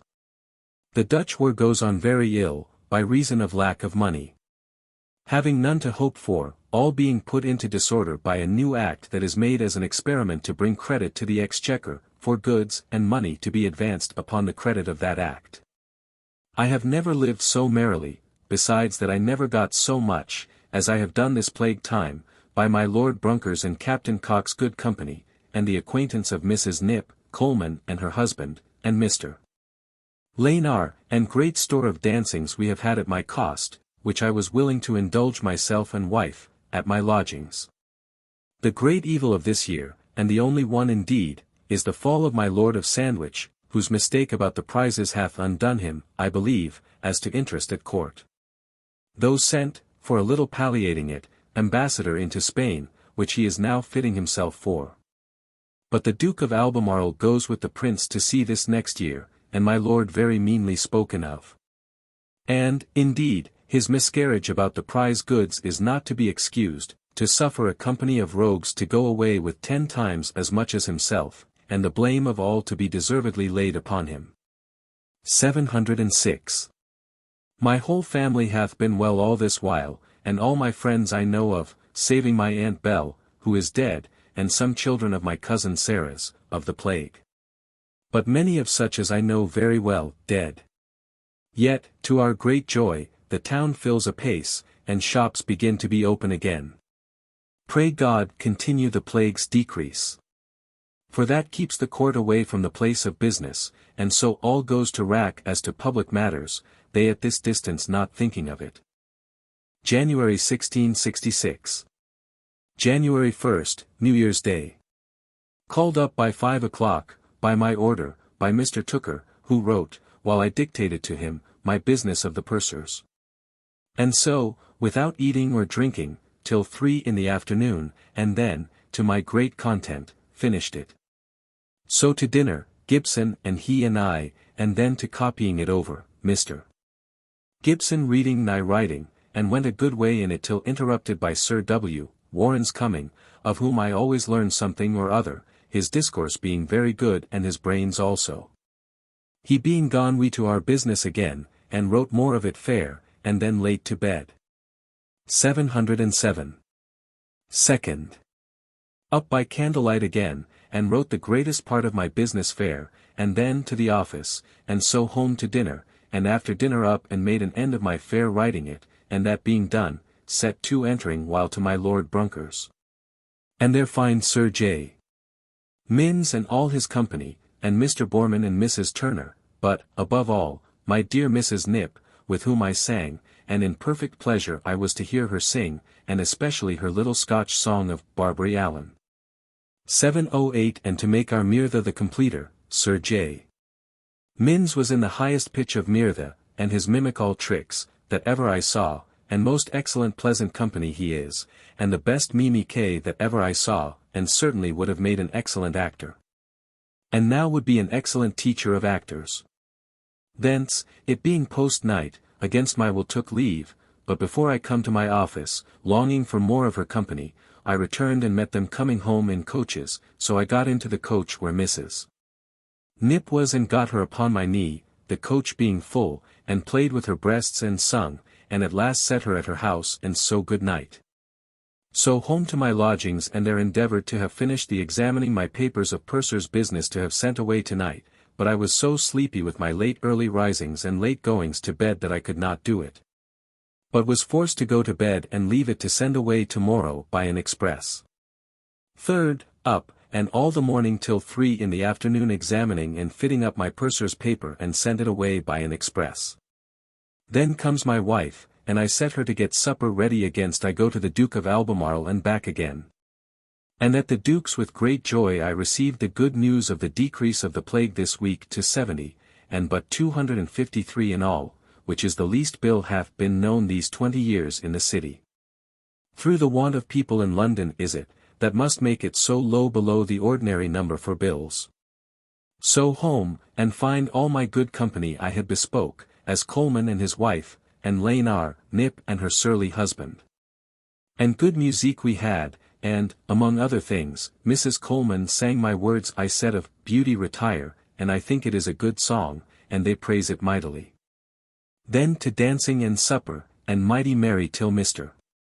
Ralt come in, whose pain of the toothache made him no company, and spoilt ours, so he away, and then my wife's teeth fell of aching, and she to bed. So forced to break up all with a good song, and so to bed. Fourth. Up, and to the office, where my Lord Brunker and I, against Sir W. Batten and Sir J. Minns and the whole table, for Sir W. Warren in the business of his mast contract, and overcome them and got them to do what I had a mind to, for indeed my lord being unconcerned in what I aimed at. So home to dinner, where Mr. Sheldon come by invitation from Woolwich, and as merry as I could be with all my thoughts about me and my wife still in pain of her tooth. He anon took leave and took Mrs. Barbary his niece home with him, and seems very thankful to me for the L10 I did give him for my wife's rent of his house, and I am sure I am beholding to him, for it was a great convenience to me. And then my wife home to London by water and I to the office till 8 at night, and so to my Lord Brunker's, thinking to have been merry, having appointed a meeting for Sir J. Minns and his company and Mrs. Nip again, but whatever hindered I know not, but no company come, which vexed me because it disappointed me of the glut of Mirtha I hoped for. However, good discourse with my lord and merry, with Mrs. Williams's descants upon Sir J. Minns's and Mrs. Turner's not coming. So home and to bed. Fifth. I with my Lord Brunker and Mrs. Williams by coach with 4 horses to London, to my lord's house in Covent Garden. But, Lord! What staring to see a nobleman's coach come to town! And porters everywhere bow to us, and such begging of beggars. And a delightful thing it is to see the town full of people again as now it is. And shops begin to open, though in many places 7 or 8 together, and more, all shut, but yet the town is full, compared with what it used to be. I mean the City End. For Covent Garden and Westminster are yet very empty of people, no court nor gentry being there. Set Mrs. Williams down at my lord's house and he and I to Sir G. Carteret, at his chamber at Whitehall, he being come to town last night to stay 1 day. So my lord and he and I much talka about the act, what credit we find upon it, but no private talka between him and I. So I to the Change, and there met Mr. Povey, newly come to town, and he and I to Sir George Smith's, and there dined nobly. He tells me how my Lord Belazes complains for want of money and of him and me therein, but I value it not, for I know I do all that can be done. We had no time to talk of particulars, but leave it to another day, and I away to Cornhill to expect my Lord Brunker's coming back again, and I stayed at my stationer's house, and by comes my lord, and did take me up and so to Greenwich. And after sitting with them a while at their house, home, thinking to get Mrs. Nip, but could not, she being busy with company, but sent me a pleasant letter, writing herself, Barbary Allen. I went therefore to Mr. Boreman's for pastime, and there stayed an hour or two talking with him, and reading a discourse about the river of Thames, the reason of its being choked up in several places with shelves. Which is plain is, by the encroachments made upon the river, and running out of causeways into the river at every wood wharf. Which was not heretofore when Westminster Hall and Whitehall were built, and Redrift Church, which now are sometimes overflown with water. I had great satisfaction herein. So home and to my papers for lack of company, but by comes little Mrs. Tooker and sat and supped with me, and I kept her very late talking and making her comb my head, and did what I will with her. So late to bed. 6th. Up betimes and by water to the Cockapit, there met Sir G. Carteret and, after discourse with the Duke, all together, and there saw a letter wherein Sir W. Coventry did take notice to the Duke with a commendation of my paper about pursers, I to walk in the park with the Vice-Chamberlain, and received his advice about my deportment about the advancing the credit of the act. Giving me caution to see that we do not misguide the King by making them believe greater matters from it than will be found. But I see that this arises from his great trouble to see the act succeed, and to hear my name so much used and my letters shown at court about goods served us in upon the credit of it. But I do make him believe that I do it with all respect to him and on his behalf too, as indeed I do, as well as my own, that it may not be said that he or I do not assist therein. He tells me that my Lord Sandwich do proceed on his journey with the greatest kindness that can be imagined from the King and Chancellor, which was joyful news to me. Thence with Lord Brunker to Greenwich by water to a great dinner and much company, Mr. Caudle and his lady and others and I went, hoping to get Mrs. Nip to us, having wrote a letter to her in the morning, calling myself Dapper Dicky, in answer to hers of Barbary Allen, but could not, and am told by the boy that carried my letter, that he found her crying. But I fear she lives a sad life with that ill-natured fellow her husband, so we had a great, but a melancholy dinner, having not her there, as I hoped. After dinner to cards, and then comes notice that my wife is come unexpectedly to me to town. So I to her. It is only to see what I do, and why I come not home, and she is in the right that I would have a little more of Mrs. Nip's company before I go away.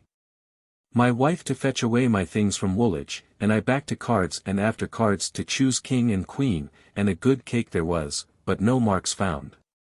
But I privately found the clove, the mark of the knave, and privately put it into Captain Cock's piece, which made some mirth, because of his lately being known by his buying of clove and mace of the East India prizes. At night home to my lodging, where I find my wife returned with my things, and there also Captain Ferrers is come upon business of my lord's to this town about getting some goods of his put on board in order to his going to Spain. And Ferrers presumes upon my finding a bed for him, which I did not like to have done without my invitation because I had done it several times before, during the plague, that he could not provide himself safely elsewhere. But it being 12th night, they had got the fiddler and mighty merry they were, and I above come not to them, but when I had done my business among my papers went to bed, leaving them dancing, and choosing king and queen. 7th, Lord's Day. Up, and being trimmed I was invited by Captain Cock, so I left my wife, having a mind to some discourse with him, and dined with him. He tells me of new difficulties about his goods which troubles me and I fear they will be great. He tells me too what I hear everywhere how the town talks of my Lord Craven being to come into Sir G. Carteret Place, but sure it cannot be true. But I do fear those two families, his and my Lord Sandwich's, are quite broken. And I must now stand upon my own legs. Thence to my lodging, and considering how I am hindered by company there to do any thing among my papers, I did resolve to go away today rather than stay to no purpose till tomorrow, and so got all my things packed up and spent half an hour with W. How about his papers of accounts for contingencies and my lord's accounts, so took leave of my landlady and daughters, having paid dear for what time I have spent there, but yet having been quiet and my health, I am very well contented therewith. So with my wife and Mercer took boat and away home, but in the evening, before I went, comes Mrs. Nip, just to speak with me privately, to excuse her not coming to me yesterday, complaining how like a devil her husband treats her, but will be with us in town a week hence, and so I kissed her and parted. Being come home, my wife and I to look over our house and consider of laying out a little money to hang our bedchamber better than it is, and so resolved to go and buy something tomorrow, and so after supper. With great joy in my heart for my coming once again hither, to bed. 8th, up, and my wife and I by coach to Bennett's, in Paternoster Row, few shops there being yet open, and there bought velvet for a co-8, and camelot for a cloak for myself. And thence to a place to look over some fine counterfeit damasks to hang my wife's closet, and pitched upon one, and so by coach home again, I calling it the Change. And so home to dinner and all the afternoon look after my papers at home and my office against tomorrow, and so after supper and considering the uselessness of laying out so much money upon my wife's closet, but only the chamber, to bed. 9th, up, and then to the office, where we met first since the plague, which God preserve us in. At noon home to dinner, where Uncle Thomas with me, and in comes Pierce lately come from Oxford, and Ferrers. After dinner Pierce and I up to my chamber, where he tells me how a great difference hath been between the Duke and Duchess, he suspecting her to be not with Mr. Sidney. 709. But some way or other the matter is made up. But he was banished the court, and the Duke for many days did not speak to the Duchess at all. He tells me that my Lord Sandwich is lost there at court, though the King is particularly his friend. But people do speak everywhere slightly of him. Which is a sad story to me, but I hope it may be better again. And that Sir G. Carteret is neglected, and hath great enemies at work against him. That matters must needs go bad, while all the town, and every boy in the street, openly cries, the King cannot go away till my Lady Castlemaine be ready to come along with him, she being lately put to bed, and that he visits her and Mrs. Stewart every morning before he eats his breakfast. All this put together makes me very sad, but yet I hope I shall do pretty well among them for all this, by my not meddling with either of their matters. He and Ferrers gone, I paid Uncle Thomas his last quarter's money, and then comes Mr. Gauden, and he and I talked above stairs together a good while about his business, and to my great joy got him to declare that of the L500 he did give me the other day. None of it was for my treasurership for Tangier, I first telling him how matters stand between Povey and I, that he was to have half of whatever was coming to me by that office, and that he will gratify me at 2%. For that when he next receives any money. So there is L80 due to me more than I thought of. He gone I with a glad heart to the office to write my letters, and so home to supper and bed, my wife mighty full of her work she hath to do in furnishing her bedchamber. 10th, up, and by coach to Sir G. Downing, where Mr. Gauden met me by agreement to talk upon the act. I do find Sir G. Downing to be a mighty talker, more than is true, which I now know to be so, and suspected it before, but for all that I have good grounds to think it will succeed for goods and in time for money too, but not presently. Having done with him, I to my Lord Brunker's house in Covent Garden, and, among other things, it was to acquaint him with my paper of pursers, and read it to him, and had his good liking of it. Shewed him Mr. Coventry's sense of it, which he sent me last post much to my satisfaction. Thence to the Change, and there hear to our grief how the plague is increased this week from 70 to 89. We have also great fear of our Hambro fleet, of their meeting the Dutch, as also have certain news, that by storm Sir J. Smith's fleet is scattered, and 3 of them come without masts back to Plymouth, which is another very exceeding great disappointment, and if the victualling ships are miscarried will tend to the loss of the garrison of Tangier. Thence home, in my way had the opportunity one longed for, of seeing and saluting Mrs. Stokes, my little goldsmith's wife in Paternoster Row, and there bespoke something, a silver chafing dish for warming plates, and so home to dinner, found my wife busy about making her hangings for her chamber with the upholster. So I to the office and anon to the Duke of Albemarle, by coach at night, taking, for saving time, Sir W. Warren with me, talking of our businesses all the way going and coming, and there got his reference of my purser's paper to the board to consider of it before he reads it, for he will never understand it I am sure. Here I saw Sir W. Coventry's kind letter to him concerning my paper, and among others of his letters, which I saw all, and that is a strange thing, that whatever is writ to this Duke of Albemarle, all the world may see, for this very night he did give me Mr. Coventry's letter to read, soon as it come to his hand, before he had read it himself, and bid me take out of it what concerned the navy, and many things there was in it, which I should not have thought fit for him to have let any body so suddenly see.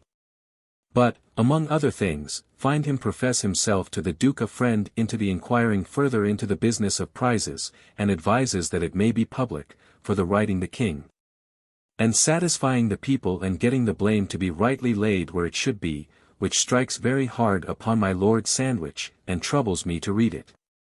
Besides, which vexes me more, I heard the damned Duchess again say to 20 gentlemen publicly in the room, that she would have Montague sent once more to sea, before he goes his embassy, that we may see whether he will make amends for his cowardice, and repeated the answer she did give the other day in my hearing to Sir G.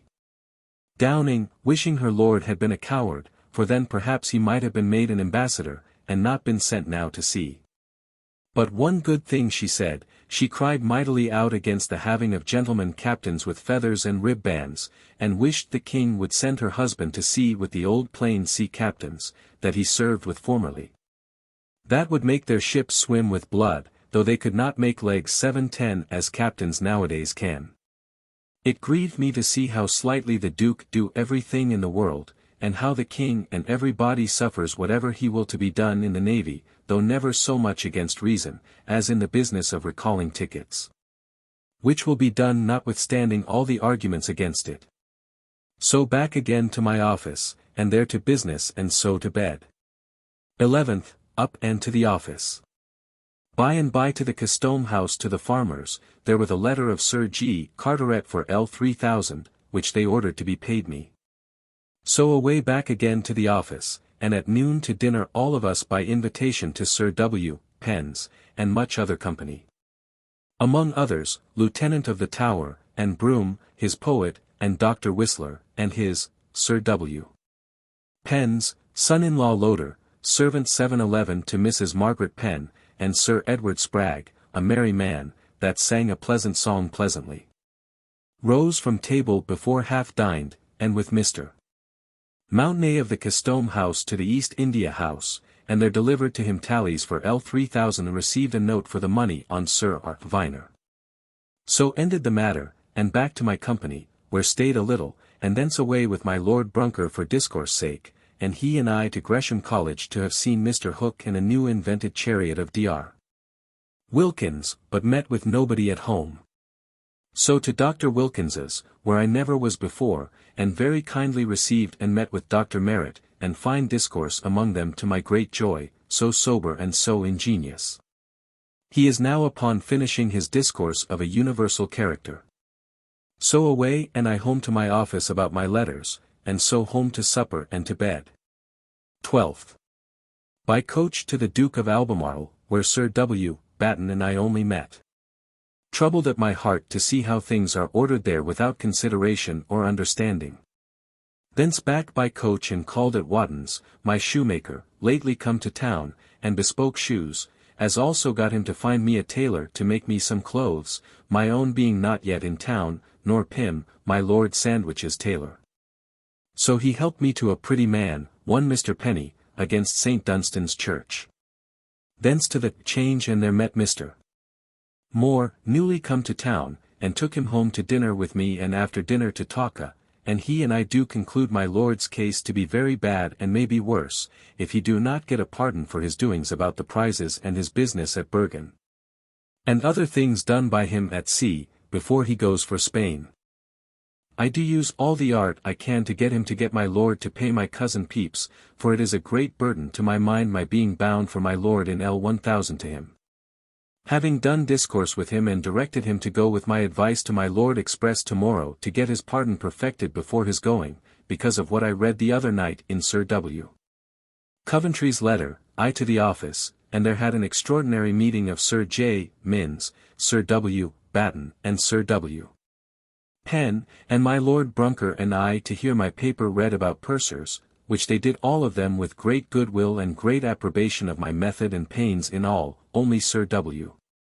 Penn, who must except against everything and remedy nothing, did except against my proposal for some reasons, which I could not understand, I confess, nor my Lord Brunker neither. But he did detect indeed a failure or two of mine in my report about the ill condition of the present pursers, which I did magnify in one or two little things, to which, I think, he did with reason accept. But at last with all respect did declare the best thing he ever heard of this kind, but when Sir W.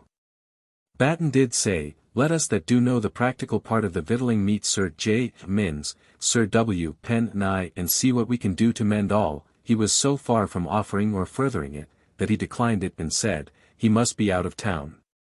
So as I ever knew him never did in his life ever attempt to mend anything, but suffer all things to go on in the way they are, though never so bad, rather than improve his experience to the king's advantage. So we broke up, however, they promising to meet to offer something in it of their opinions, and so we rose, and I and my Lord Brunker by coach a little way for discourse sake, till our coach broke. And tumbled me over him quite down the side of the coach, falling on the ground about the stocks, but up again, and thinking it fit to have for my honour something reported in writing to the Duke in favour of my pains in this. Lest it should be thought to be rejected as frivolous, I did move it to my lord, and he will see it done tomorrow.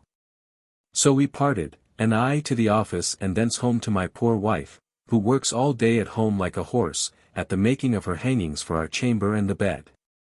So to supper and to bed. 13th. At the office all the morning, where my Lord Brunker moved to have something wrote in my matter as I desired him last night, and it was ordered and will be done next sitting. Home with his lordship to Mrs. Williams's, in Covent Garden, to dinner, the first time I ever was there, and there met Captain Cock, and pretty merry, though not perfectly so, because of the fear that there is of a great increase again of the plague this week. And again my Lord Brunker do tell us, that he hath it from Sir John Baber, who is related to my Lord Craven, that my Lord Craven do look after Sir G. Carteret Place, and do reckon himself sure of it. After dinner Cock and I together by coach to the Exchange, in our way talking of our matters, and do conclude that everything must break in pieces, while no better counsels govern matters than there seem to do. And that it will become him and I and all men to get their reckonings even, as soon as they can, and expect all to break. Besides, if the plague continues among us another year, the Lord knows what will become of us. I set him down at the Exchange, and I home to my office, where late writing letters and doing business, and thence home to supper and to bed. My head full of cares, but pleased with my wife's minding her work so well, and busying herself about her house, and I trust in God if I can but clear myself of my Lord Sandwich's bond, wherein I am bound with him for L1000 to T. Pepys, I shall do pretty well, come what will come.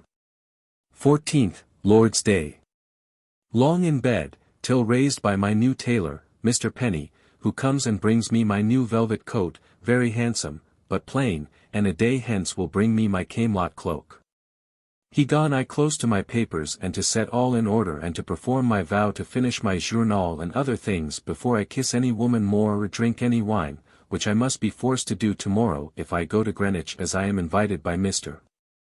Borman to hear Mrs. Nip sing, and I would be glad to go, so as we may be merry. At noon eat the second of the 2 signets Mr. Shepley sent us for a New Year's gift, and presently to my chamber again and so to work hard all day about my 10-year accounts, which I am going again to make up, as also upon writing a letter to my father about Paul, whom it is time now I find to think of disposing of while God Almighty hath given me something to give with her, and in my letter to my father I do offer to give her L450 to make her own L50 given her by my uncle up L500.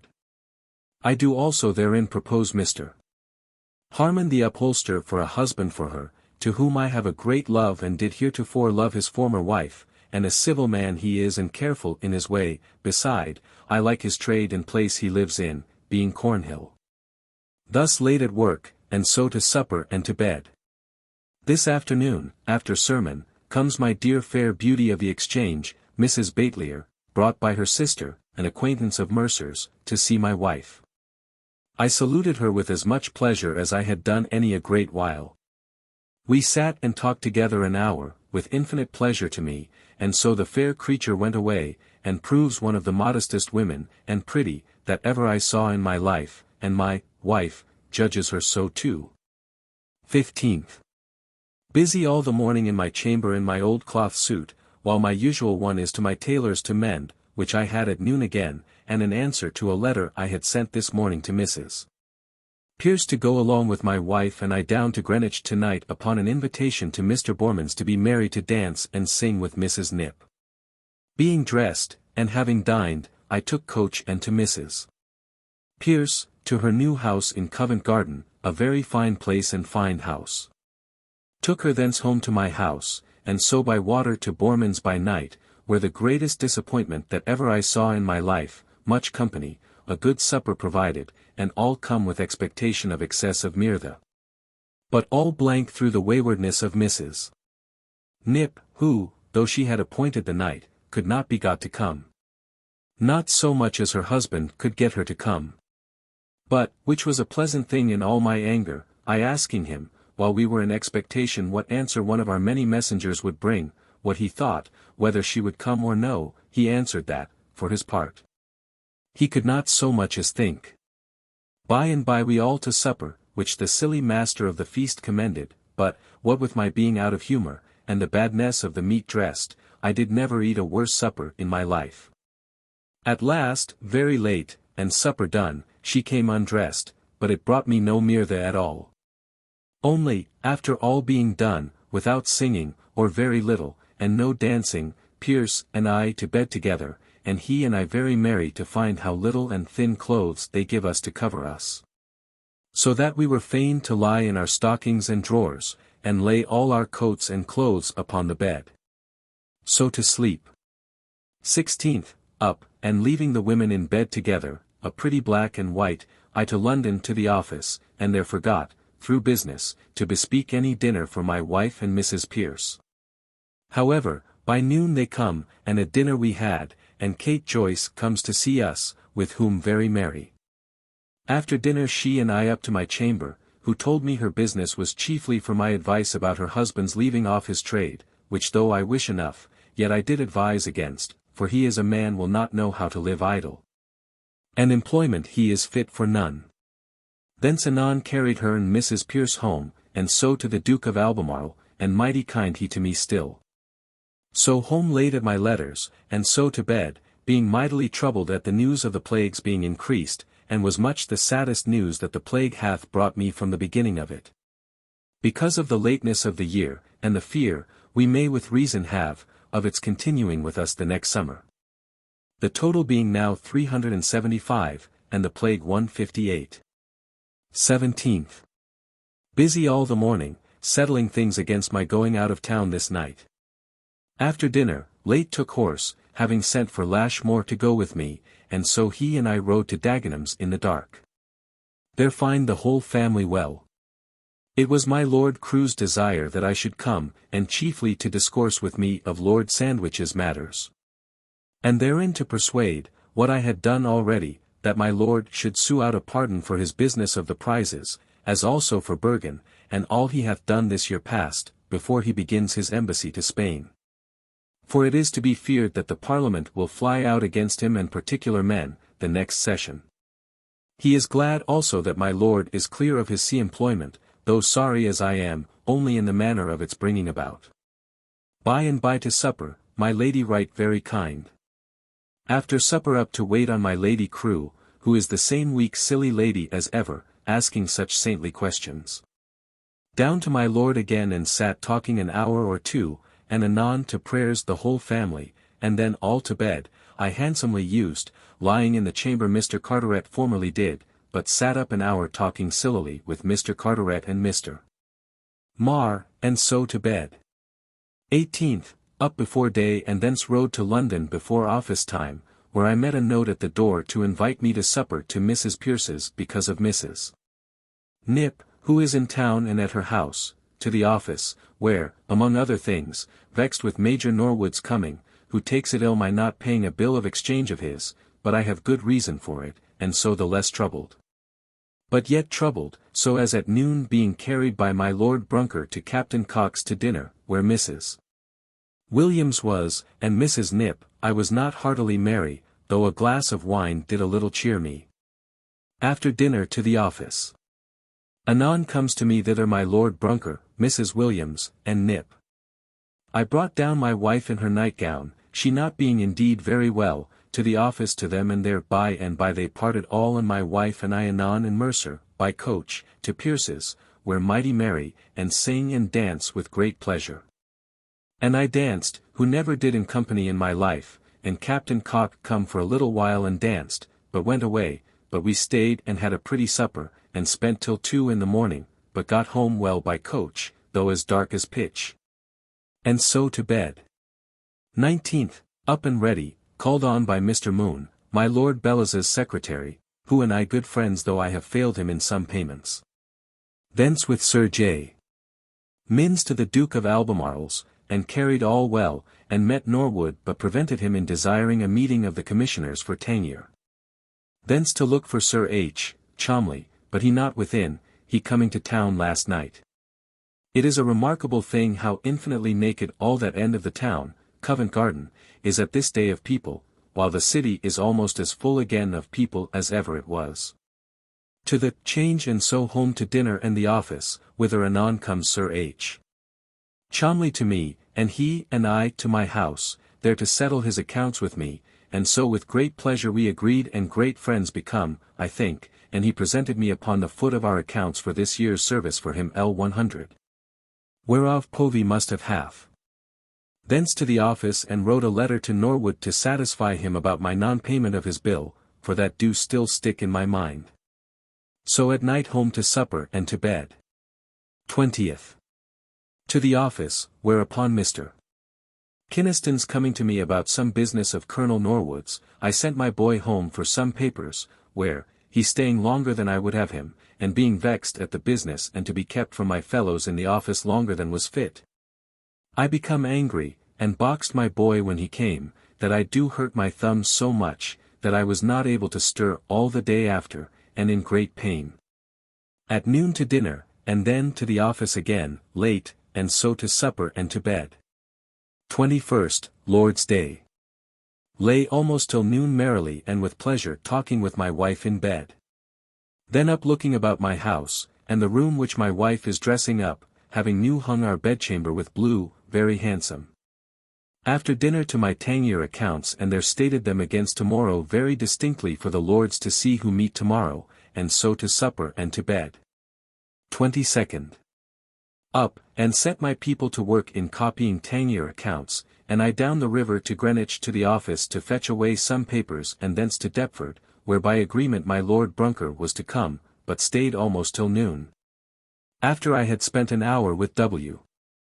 How talking of my Lord Sandwich's matters and his folly in minding his pleasures too much nowadays, and permitting himself to be governed by cuttance to the displeasing of all the commanders almost of the fleet. And thence we may conceive indeed the rise of all my Lord's misfortunes of late. At noon my Lord Brunker did come, but left the keys of the chests we should open, at Sir G. Carteret lodgings, of my Lord Sandwich's, wherein house supposed jewels are, so we could not, according to my Lord Arlington's order, see them today.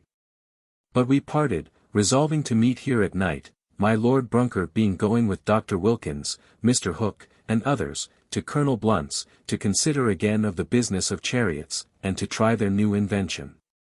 Which I saw here my Lord Brunker ride in, where the coachman sits astride upon a pole over the horse, but do not touch the horse, which is a pretty oddie thing, but it seems it is most easy for the horse, and, as they say, for the man also. Thence I with speed by water home and eat a bit, and took my accounts and to the Duke of Albemarle, where for all I feared of Norwood he was very civil, and Sir Thomas Ingram beyond expectation. I giving them all content, and I thereby settled mightily in my mind, for I was weary of the employment, and had thoughts of giving it over. I did also give a good step in a business of Mr. Hubland's, about getting a ship of his to go to Tangier, which during this strict embargo is a great matter, and I shall have a good reward for it, I hope. Thence by water in the dark down to Deptford, and there find my Lord Brunkert come and gone, having stayed long for me. I back presently to the Crown Tavern behind the Exchange by appointment, and there met the first meeting of Gresham College since the plague. Dar. Goddard did fill us with talka, in defence of his and his fellow physicians going out of town in the plague time, saying that their particular patients were most gone out of town, and they left at liberty, and a great deal more, and but what, among other fine discourse pleased me most, was Sir G. and about respiration, that it is not to this day known, or concluded on among physicians, nor to be done either, how the action is managed by nature, or for what use it is. Here late till poor Dr. Marriott was drunk, and so all home, and I to bed. 23rd, up and to the office and then to dinner. After dinner to the office again all the afternoon, and much business with me. Good news beyond all expectation of the decrease of the plague, being now but 79, and the whole but 272. So home with comfort to bed. A most furious storm all night and morning. 24th. By agreement my Lord Brunkert called me up, and though it was a very foule, windy, and rainy morning, yet down to the waterside we went, but no boat could go, the storm continued so. So my lord to stay till fairer weather carried me into the Tower to Mr. Hores, and there we stayed talking an hour, but at last we found no boats yet could go, so we to the office, where we met upon an occasion extraordinary of examining abuses of our clerks in taking money for examining of tickets. But nothing done in it. Thence my lord and I, the weather being a little fairer, by water to Deptford to Sir G. Carteret House, where W. Howe met us, and there we opened the chests, and saw the poor sorry Rubus which have caused all this ado to the undoing of W. Howe. Though I am not much sorry for it, because of his pride and ill nature. About 200 of these very small stones, and a cod of musk, which it is strange I was not able to smell, is all we could find. So locked them up again, and my lord and I, the wind being again very furious, so as we durst not go by water, walked to London quite round the bridge, no boat being able to stir, and, Lord, what a dirty walk we had, and so strong the wind, that in the fields we many times could not carry our bodies against it, but were driven backwards. We went through Horseydown, where I never was since a little boy, that I went to inquire after my father, whom we did give over for lost coming from Holland. It was dangerous to walk the streets, the bricks and tiles falling from the houses that the whole streets were covered with them, and whole chimneys, nay, whole houses in 2 or 3 places, blowed down. But, above all, the pales on London Bridge on both sides were blown away, so that we were fain to stoop very low for fear of blowing off of the bridge. We could see no boats in the Thames afloat, but what were broke loose, and carried through the bridge, it being ebbing water. And the greatest sight of all was, among other parcels of ships driven here and there in clusters together, one was quite overset and lay with her masts all along in the water, and keel above water. So walked home, my lord away to his house and I to dinner, Mr. Creed being come to town and to dine with me, though now it was 3 o'clock. After dinner he and I to our accounts, and very troublesome he is and with tricks which I found plainly and was vexed at. While we were together come Sir G. Downing with Colonel Norwood, Rumball, and Warup to visit me. I made them drink good wine and discoursed above alone a good while with Sir G. Downing, who is very troublesome, and then with Colonel Norwood, who hath a great mind to have me concerned with him in everything. Which I like, but am shy of adventuring too much, but will think of it. They gone, Creed and I to finish the settling his accounts. Thence to the office, where the Hublands and we discoursed upon a rub which we have for one of the ships I hope to have got to go out to Tangier for them. They being gone, I to my office business late, and then home to supper and even sack for lack of a little wine, which I was forced to drink against my oath, but without pleasure. 25th, up and to the office, at noon home to dinner. So abroad to the Duke of Albemarle and Kate Joyce's and her husband, with whom I talked a great deal about Paul's business, and told them what portion I would give her. And they do mightily like of it and will proceed further in speaking with Harmon, who hath already been spoke to about it, as from them only, and he is mighty glad of it, but doubts it may be an offence to me, if I should know of it. So thinks that it do come only from Joyce, which I like the better. So I do believe the business will go on, and I desire it were over. I to the office then, where I did much business, and set my people to work against furnishing me to go to Hampton Court, where the King and Duke will be on Sunday next. It is now certain that the King of France hath publicly declared war against us, and God knows how little fit we are for it. At night comes Sir W. Warren, and he and I into the garden, and talked over all our businesses. He gives me good advice not to embark into trade, as I have had it in my thoughts about Colonel Norwood, so as to be seen to mind it, for it will do me hurt, and draw my mind off from my business and embroil my estate too soon. So to the office business, and I find him as cunning a man in all points as ever I met with in my life, and mighty merry we were in the discourse of our own tricks. So about 2 o'clock at night I home and stayed with him there settling my Tangier boat's business and talking and laughing at the folly of some of our neighbors of this office till 2 in the morning, and so to bed. 26th. Up, and pleased mightily with what my poor wife hath been doing these 8 or 10 days with her own hands, like a drudge in fitting the new hangings of our bedchamber of blue, and putting the old red ones into my dressing-room. And so by coach to Whitehall, where I had just now noticed that Sir G. Carteret is come to town. He seems pleased, but I perceive he is heartily troubled at this act, and the report of his losing his place, and more at my not writing to him to the prejudice of the act. But I carry all fair to him and he to me. He bemoans the kingdom as in a sad state, and with too much reason I doubt, having so many enemies about us and no friends abroad, nor money nor love at home. Thence to the Duke of Albemarle, and there a meeting with all the officers of the navy, where, Lord, to see how the Duke of Albemarle flatters himself with false hopes of money and victuals, and all without reason. Then comes the committee of Tangier to sit, and I there carry all before me very well. Thence with Sir J. Banks and Mr. Gauden to the Change, they both very wise men. After Change and agreeing with Hublin about our ships, D. Gauden and I to the Pope's Head, and there dined and little chaplain, who a rich man grown. He gone after dinner, D. Gauden and I to talk of the victualling business of the navy in what posture it is, which is very sad also for want of money. Thence home to my chamber by oath to finish my journal. Here W. Hewer came to me with L320 from Sir W. Warren, whereof L220 is got clearly by a late business of insurance of the Gothenburg ships, and the other L100 which was due, and he had promised me before to give me to my very extraordinary joy. For which I ought and do bless God, and so to my office, where late providing a letter to send to Mr. Gauden in a manner we concluded on today, and so to bed. 27th, up very betimes to finish my letter and writ it fair to Mr.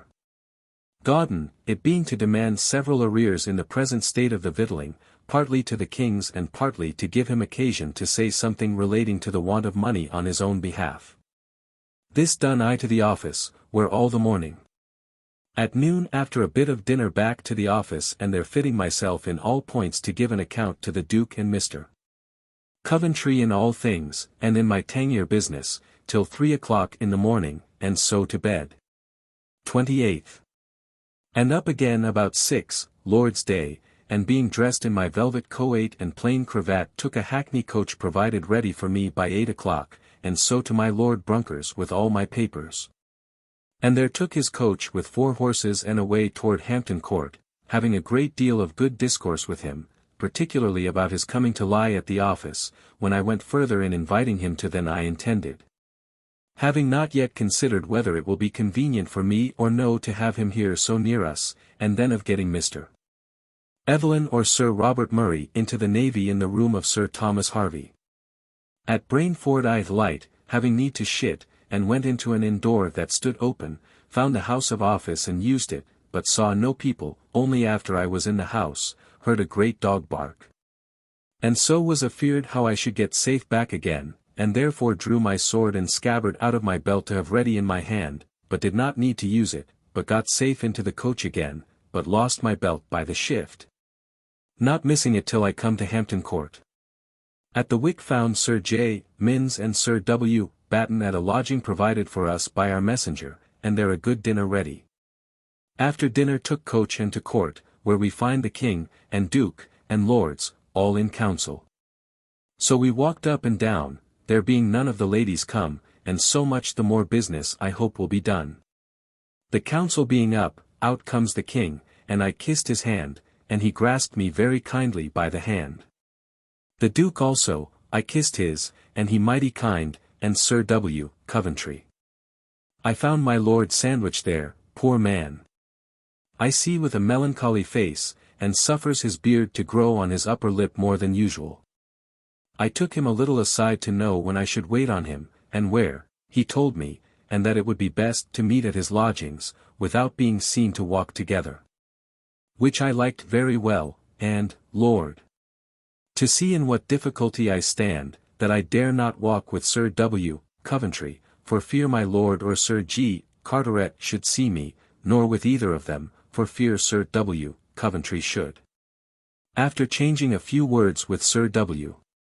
Coventry, who assures me of his respect and love to me, and his concernment for my health in all this sickness, I went down into one of the courts, and there met the king and duke, and the duke called me to him. And the king come to me of himself, and told me, Mr. Pepys, says he, I do give you thanks for your good service all this year, and I assure you I am very sensible of it. And the Duke of York did tell me with pleasure, that he had read over my discourse about pursers, and would have it ordered in my way, and so fell from one discourse to another.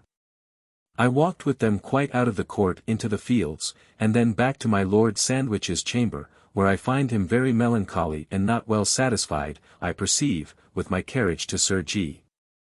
Carteret, but I did satisfy him and made him confess to me, that I have a very hard game to play, and told me he was sorry to see it, and the inconveniences which likely may fall upon me with him. But, for all that, I am not much afeard, if I can but keep out of harm's way in not being found too much concerned in my Lord's or Sir G. Carteret matters, and that I will not be if I can help it. He hath got over his business of the prizes, so far as to have a privy seal passed for all that was in his distribution to the officers, which I am heartily glad of, and, for the rest, he must be answerable for what he is proved to have. But for his pardon for anything else, he thinks it not seasonable to ask it, and not useful to him, because that will not stop a parliament's mouth, and for the king, he is sure enough of him. I did ask him whether he was sure of the interest and friendship of any great ministers of state, and he told me, yes.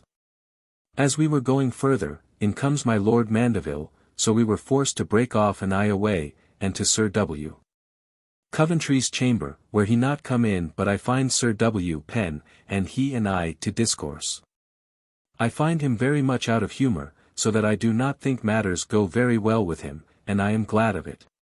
He and I staying till late, and Sir W. Coventry not coming in, being shut up close all the afternoon with the Duke of Albemarle, we took boat, and by water to Kingston, and so to our lodgings, where a good supper and merry, only I sleepy. And therefore after supper I slunk away from the rest to bed, and lay very well and slept soundly, my mind being in a great delirium between joy for what the King and Duke have said to me and Sir W.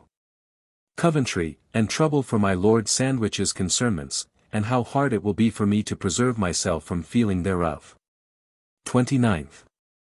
Up, and to court by coach, where to council before the Duke of York, the Duke of Albemarle with us, and after Sir W. Coventry had gone over his notes that he had provided with the Duke of Albemarle, I went over all mine with good success, only I fear I did once offend the Duke of Albemarle. But I was much joyed to find the Duke of York so much contending for my discourse about the pursers against Sir W. Pen, who opposes it like a fool. My Lord Sandwich come in the middle of the business, and, poor man, very melancholy, methought, and said little at all, or to the business, and sat at the lower end, just as he come, no room being made for him, only I did give him my stool. And another was reached me. After counsel done, I walked to and again up and down the house, discoursing with this and that man. Among others took occasion to thank the Duke of York for his good opinion in general of my service, and particularly his favour in conferring on me the victualling business.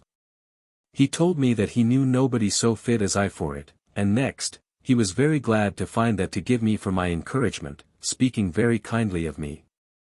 So to Sir W. Coventry's to dinner with him, whom I took occasion to thank for his favour and good thoughts of what little service I did, desiring he would do the last act of friendship in telling me of my faults also. He told me he would be sure he would do that also, if there were any occasion for it. So that as much as it is possible under so great a fall of my Lord Sandwich's, and difference between them, I may conclude that I am thoroughly right with Sir W. Coventry.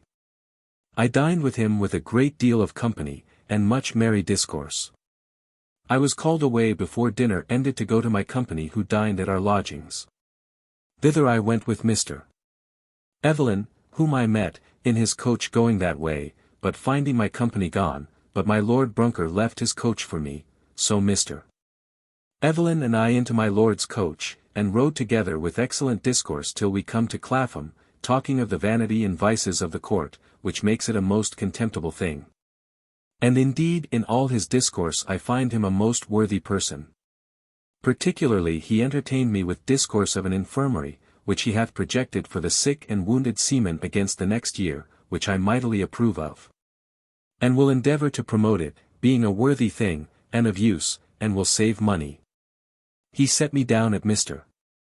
Gauden's, where nobody yet come home, I having left him and his sons and Creed at court, so I took a book and into the gardens, and there walked and read till dark with great pleasure, and then in comes Osborne, and he and I to talk of Mr.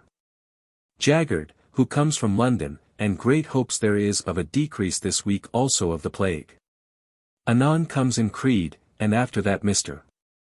Gauden and his sons, and then they bringing in 3 ladies, who were in the house, but I do not know them, his daughter and 2 nieces, daughters of Dr. Whistler's, with whom and Creed mighty sport at supper, the ladies very pretty and mirthful. I perceive they know Creed's gut and stomach as well as I, and made as much mirtha as I with it at supper. After supper I made the ladies sing, and they have been taught, but, Lord! Though I was forced to commend them, yet it was the saddest stuff I ever heard. However, we sat up late, and then I, in the best chamber like a prince, to bed, and Creed with me, and being sleepy talked but little. 30th, lay long till Mr. Gauden was gone out being to take a little journey. Up, and Creed and I some good discourse, but with some trouble for the state of my Lord's matters. After walking a turn or 2 in the garden, and bid good morrow to Mr. Gauden's sons, and sent my service to the ladies, I took coach after Mr. Gauden's, and home, finding the town keeping the day solemnly, it being the day of the King's murder, and they being at church, I presently into the church, thinking to see Mrs. Lethelier or Batelier, but did not, and a dull sermon of our young lecturer, too bad. This is the first time I have been in this church since I left London for the plague, and it fright me indeed to go through the church more than I thought it could have done. To see so many graves lie so high upon the churchyards where people have been buried of the plague. I was much troubled at it, and do not think to go through it again a good while. So home to my wife, whom I find not well, in bed, and it seems hath not been well these 2 days. She rose and we to dinner, after dinner up to my chamber, where she entertained me with what she hath lately bought of clothes for herself, and damask linen, and other things for the house. I did give her a serious account how matters stand with me, of favour with the King and Duke, and of danger in reference to my lords and Sir G. Carteret Falls, and the dissatisfaction I have heard the Duke of Albemarle hath acknowledged to somebody, among other things, against my Lord Sandwich, that he did bring me into the navy against his desire and endeavour for another. Which was our doting full Turner. Thence from one discourse to another, and looking over my house, and other things I spent the day at home, and at night betimes to bed. After dinner this day I went down by water to Deptford, and fetched up what money there was of W. Howe's contingencies in the chest there, being L5 16/13. 3d, and brought it home to dispose of. 31st, lay pretty long in bed, and then up and to the office, where we met on extraordinary occasion about the business of tickets. By and by to the Change, and there did several businesses, among others brought home my cousin Pepys, whom I appointed to be here today, and Mr. Moore met us upon the business of my lord's bond. Seeing my neighbour Mr. Nightly walk alone from the Change, his family being not yet come to town, I did invite him home with me, and he dined with me, a very sober, pretty man he is. He is mighty solicitous, as I find many about the city that live near the churchyards, to have the churchyards covered with lime, and I think it is needful, and ours I hope will be done. Good pleasant discourse at dinner of the practices of merchants to cheat the customers, occasioned by Mr. Moore's being with much trouble freed of his prize goods, which he bought, which fell into the customers' hands, and with much ado hath cleared them. Mr. Knightley being gone, my cousin Pepys and Moore and I to our business. Being the clearing of my Lord Sandwich's bond wherein I am bound with him to my cousin for L1000, I have at last by my dexterity got my Lord's consent to have it paid out of the money raised by his prizes. So the bond is cancelled, and he paid by having a note upon Sir Robert Viner, in whose hands I had lodged my Lord's money, by which I am to my extraordinary comfort eased of a liableness to pay the sum in case of my Lord's death, or troubles in estate, or my Lord's greater fall, which God defend. Having settled this matter at Sir Arthur Viner's, I took up Mr. Moore, my cousin going home, and to my Lord Chancellor's new house which he is building, only to view it, hearing so much from Mr. Evelyn of it. And, indeed, it is the finest pile I ever did see in my life, and will be a glorious house. Thence to the Duke of Albemarle, who tells me Mr. Coventry is come to town and directs me to go to him about some business in hand, whether out of displeasure or desire of ease I know not. But I asked him not the reason of it, but went to Whitehall, but could not find him there, though to my great joy people begin to bustle up and down there, the king holding his resolution to be in town tomorrow, and hath good encouragement. Blessed be God! To do so, the plague being decreased this week to 56, and the total to 227. So after going to the Swan in the palace, and sent for Spicer to discourse about my last 10-year tallies that have some of the words washed out with the rain, to have them new writ, I home, and there did some business and at the office. And so home to supper, and to bed. February 1666. February 1st, up and to the office, where all the morning till late, and Mr. Coventry with us, the first time since before the plague, then hearing my wife was gone abroad to buy things and see her mother and father, whom she hath not seen since before the plague, and no dinner provided for me ready. I walked to Captain Cox, knowing my Lord Brunkert dined there, and there very merry, and a good dinner. Thence my lord and his mistress, Madam Williams, set me down at the Exchange, and I to Alderman Backwell's to set all my reckoning straight there, which I did, and took up all my notes. So even to this day, and thence to Sir Robert Viner's, where I did the like, leaving clear in his hands just L2000 of my own money, to be called for when I pleased. Having done all this I home, and there to the office, did my business there by the post and so home, and spent till 1 in the morning in my chamber to set right all my money matters, and so to bed. 2nd. Up betimes, and knowing that my Lord Sandwich is come to town with the King and Duke, I to wait upon him, which I did, and find him in very good humour, which I am glad to see with all my heart. Having received his commands, and discoursed with some of his people about my Lord's going, and with Sir Roger Cuttance, who was there, and finds himself slighted by Sir W. Coventry, I advised him however to look after employment lest it should be said that my Lord's friends do forsake the service after he hath made them rich with the prizes. I to London, and there among other things did look over some pictures at Cade's for my house, and did carry home a silver drudger 712 for my cupboard of plate, and did call for my silver chafing dishes, but they are sent home. And the man would not be paid for them, saying that he was paid for them already, and with much ado got him to tell me by Mr. Waith, But I would not accept of that, but will send him his money, not knowing any courtesy I have yet done him to deserve it. So home, and with my wife looked over our plate, and picked out L40 worth, I believe, to change for more useful plate, to our great content, and then we shall have a very handsome cupboard of plate.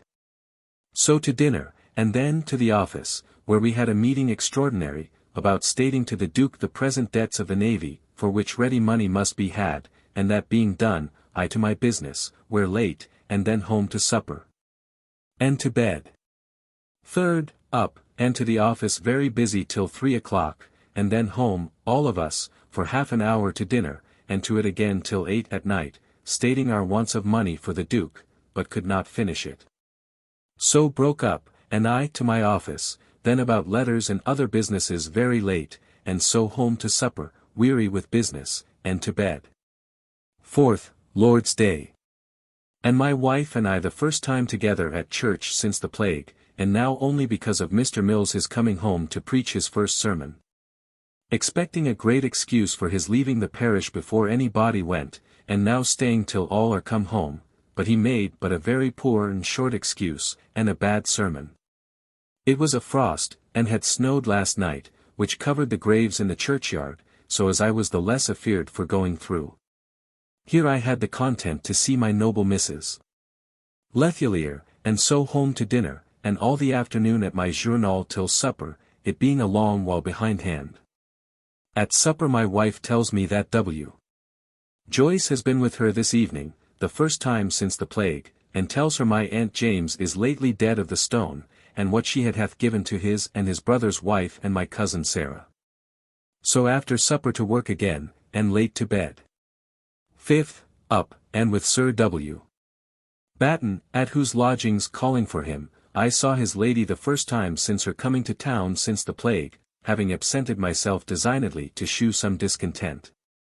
And that I am not at all the more suppliant because of my Lord Sandwich's fall, to my Lord Brunker's, to see whether he goes to the Duke's this morning or no. But it is put off, and so we parted. My Lord invited me to dinner today to dine with Sir W. Batten and his lady there, who were invited before, but lest he should think so little an invitation would serve my turn I refused and parted, and to Westminster about business, and so back to the Change, and there met Mr. Hill, newly come to town, and with him the Hublands, preparing for their ships and his going to Tangier, and agreed that I must sup with them tonight. So home and eat a bit, and then to Whitehall to a committee for Tangier, but it did not meet but was put off to tomorrow, so I did some little business and visited my Lord Sandwich, and so, it raining, went directly to the Sun. Behind the Exchange, about 7 o'clock, where I find all the 5 brothers Hublands, and mighty fine gentlemen they are all, and used me mighty respectfully. We were mighty civilly merry, and their discourses, having been all abroad, very fine. Here late and at last accompanied home with Mr. J. Hubland and Hill, whom I invited to sup with me on Friday, and so parted and I home to bed. Sixth.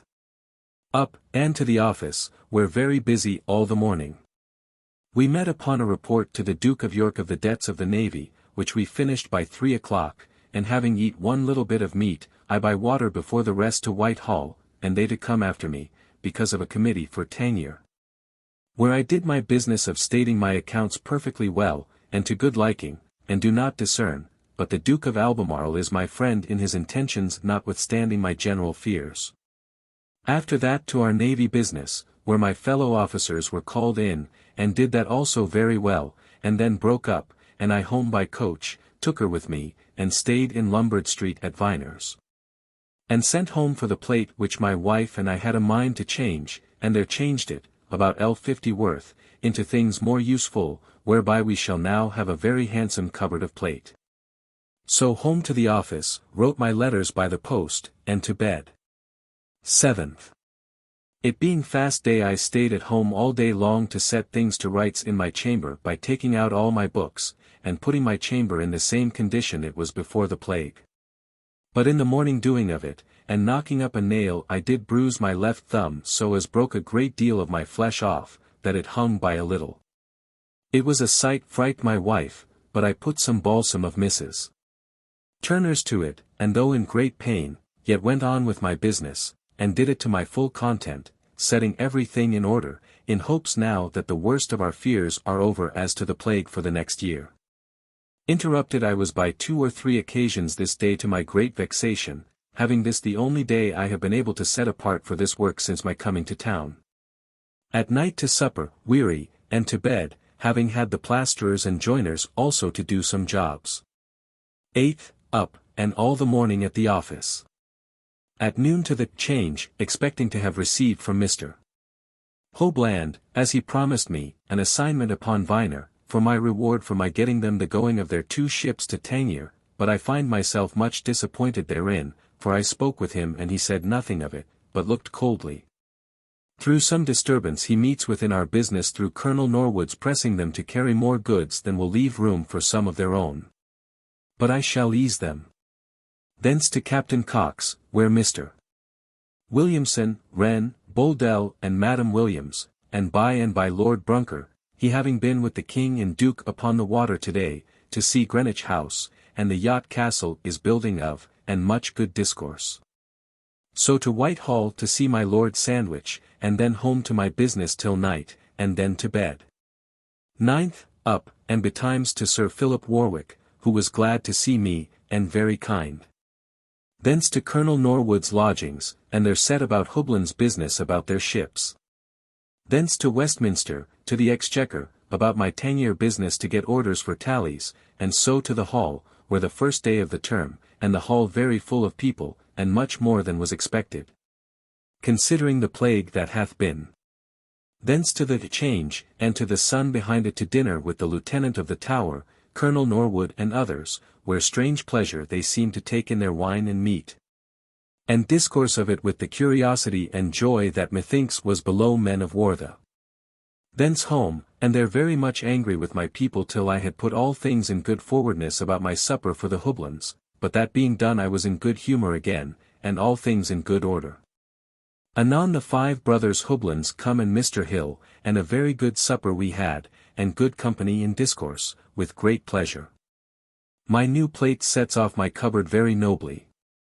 Here they were till about 11 at night with great pleasure, and a fine sight it is to see these 5 brothers thus loving one to another, and all industrious merchants. Our subject was principally Mr. Hill's going for them to Portugal, which was the occasion of this entertainment. They gone, we to bed. 10th, up, and to the office. At noon, full of business, to dinner. This day comes first Sir Thomas Harvey after the plague, having been out of town all this while. He was coldly received by us, and he went away before we rose also, to make himself appear yet a man less necessary. After dinner, being full of care and multitude of business, I took coach and my wife with me. I set her down at her mother's, having first called at my Lord Treasurer's and there spoke with Sir P.H. Warwick, and I to the Exchequer about Tangier orders, and so to the Swan and there stayed a little, and so by coach took up my wife, and at the Old Exchange bought a muff, and so home and late at my letters, and so to supper and to bed. Being nowadays, for these 4 or 5 months, mightily troubled with my snoring in my sleep, and know not how to remedy it. 11th, Lord's Day. Up, and put on a new black cloth suit to an old coat that I make to be in mourning at court, where they are all, for the King of Spain. 7:13 to church and at noon dined well, and then by water to Whitehall, carrying a captain of the Tower, who desired his freight thither. There I to the park, and walked 2 or 3 turns of the Pall Mall with the company about the King and Duke, the Duke speaking to me a good deal. There met Lord Brunker and Mr. Coventry, and discoursed about the navy business. And all of us much at a loss that we yet can hear nothing of Sir Jeremy Smith's fleet, that went away to the Straits the middle of December, through all the storms that we have had since. That have driven back 3 or 4 of them with their masts by the board. Yesterday come out the King's declaration of war against the French, but with such mild invitations of both them and the Dutch to come over hither with promise of their protection, that everybody wonders at it. Thence home with my Lord Brunker for discourse sake, and thence by hackney coach home, and so my wife and I mighty pleasant discourse, supped and to bed. The great wound I had Wednesday last in my thumb having with once dressing by Mrs. Turner's balsam been perfectly cured, whereas I did not hope to save my nail, whatever else ill it did give me. My wife and I are much thoughtful nowadays about Paul's coming up in order to a husband. 12th. Up, and very busy to perform an oath in finishing my journal this morning for 7 or 8 days past. Then to several people attending upon business, among others Mr.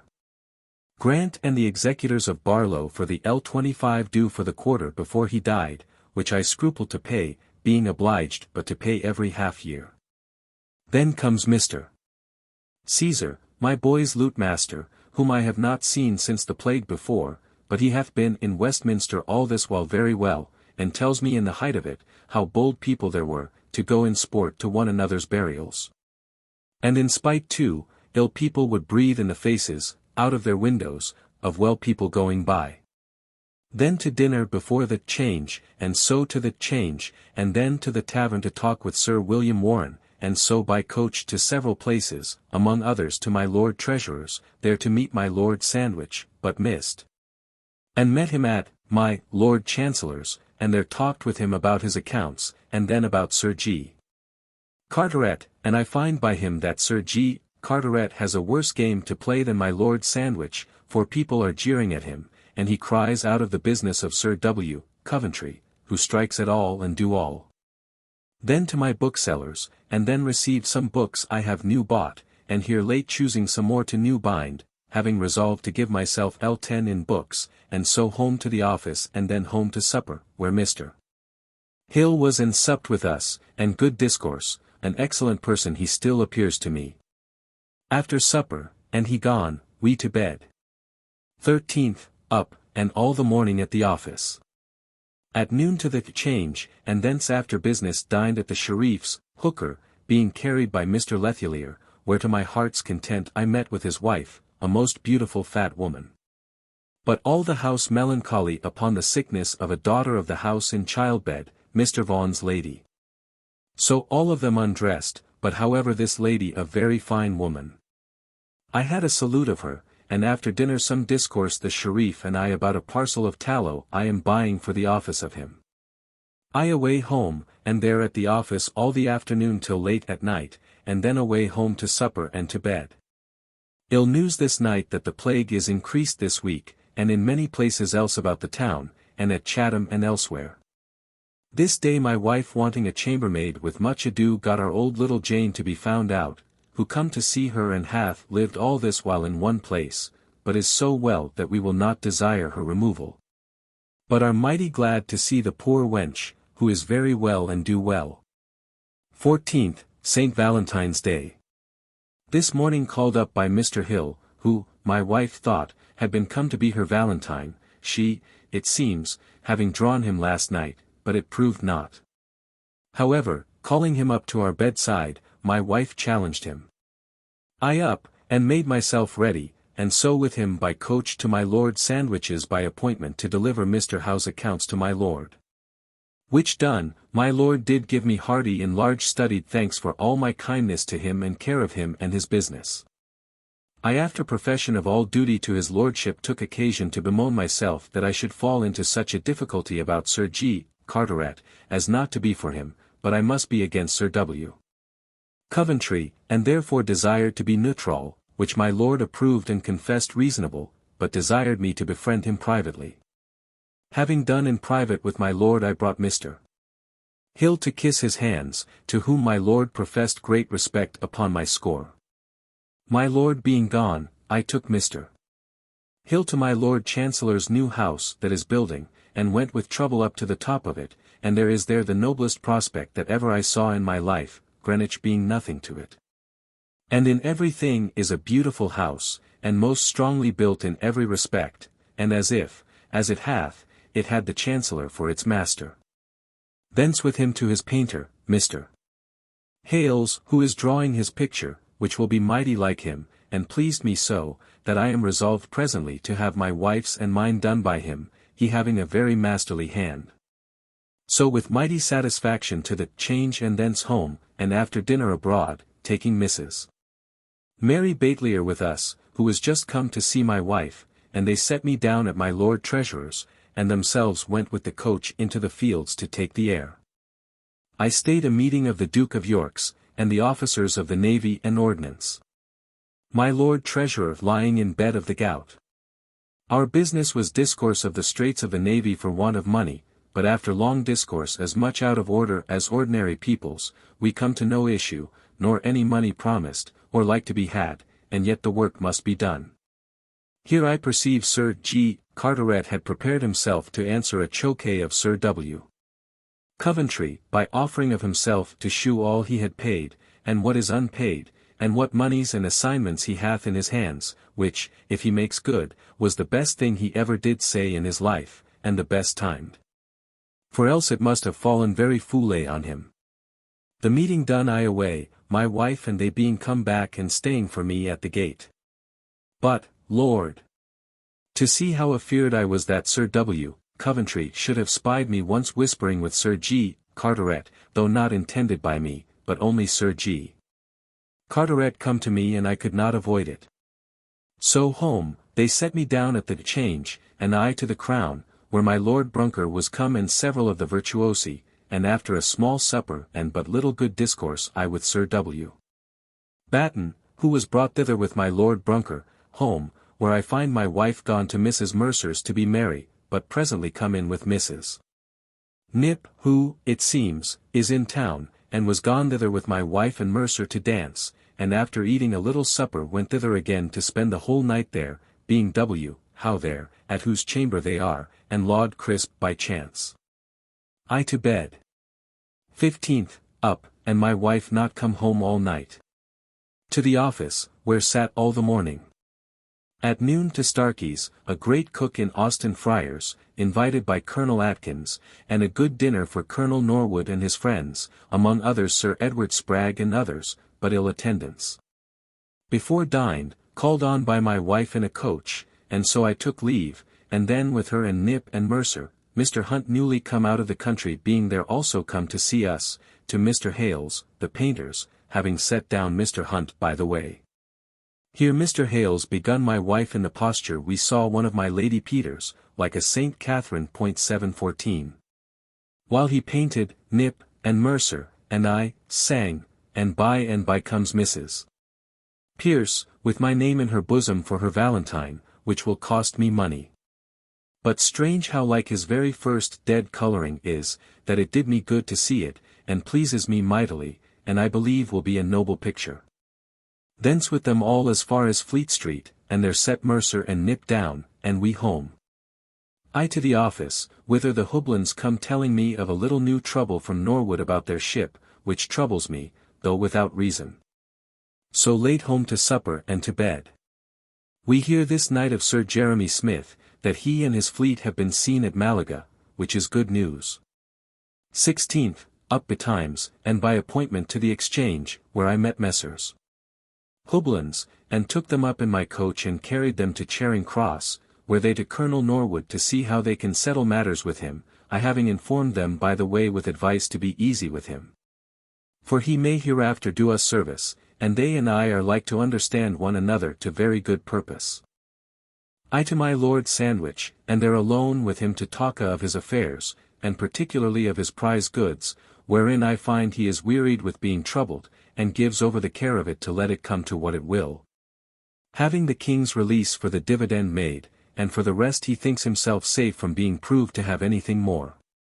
Thence to the Exchequer, and so by coach to the Change, Mr. Moore with me, who tells me very odd passages of the indiscretion of my lord in the management of his family, of his carelessness, and which troubles me, but makes me rejoice with all my heart of my being rid of the bond of L1000, for that would have been a cruel blow to me.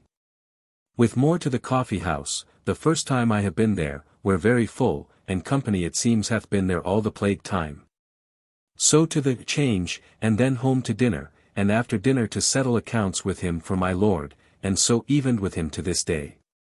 Then to the office, and out with Sir W. Warren for discourse by coach to Whitehall, thinking to have spoke with Sir W. Coventry, but did not, and to see the Queen, but she comes but to Hampton Court tonight. Back to my office and there late, and so home to supper and bed.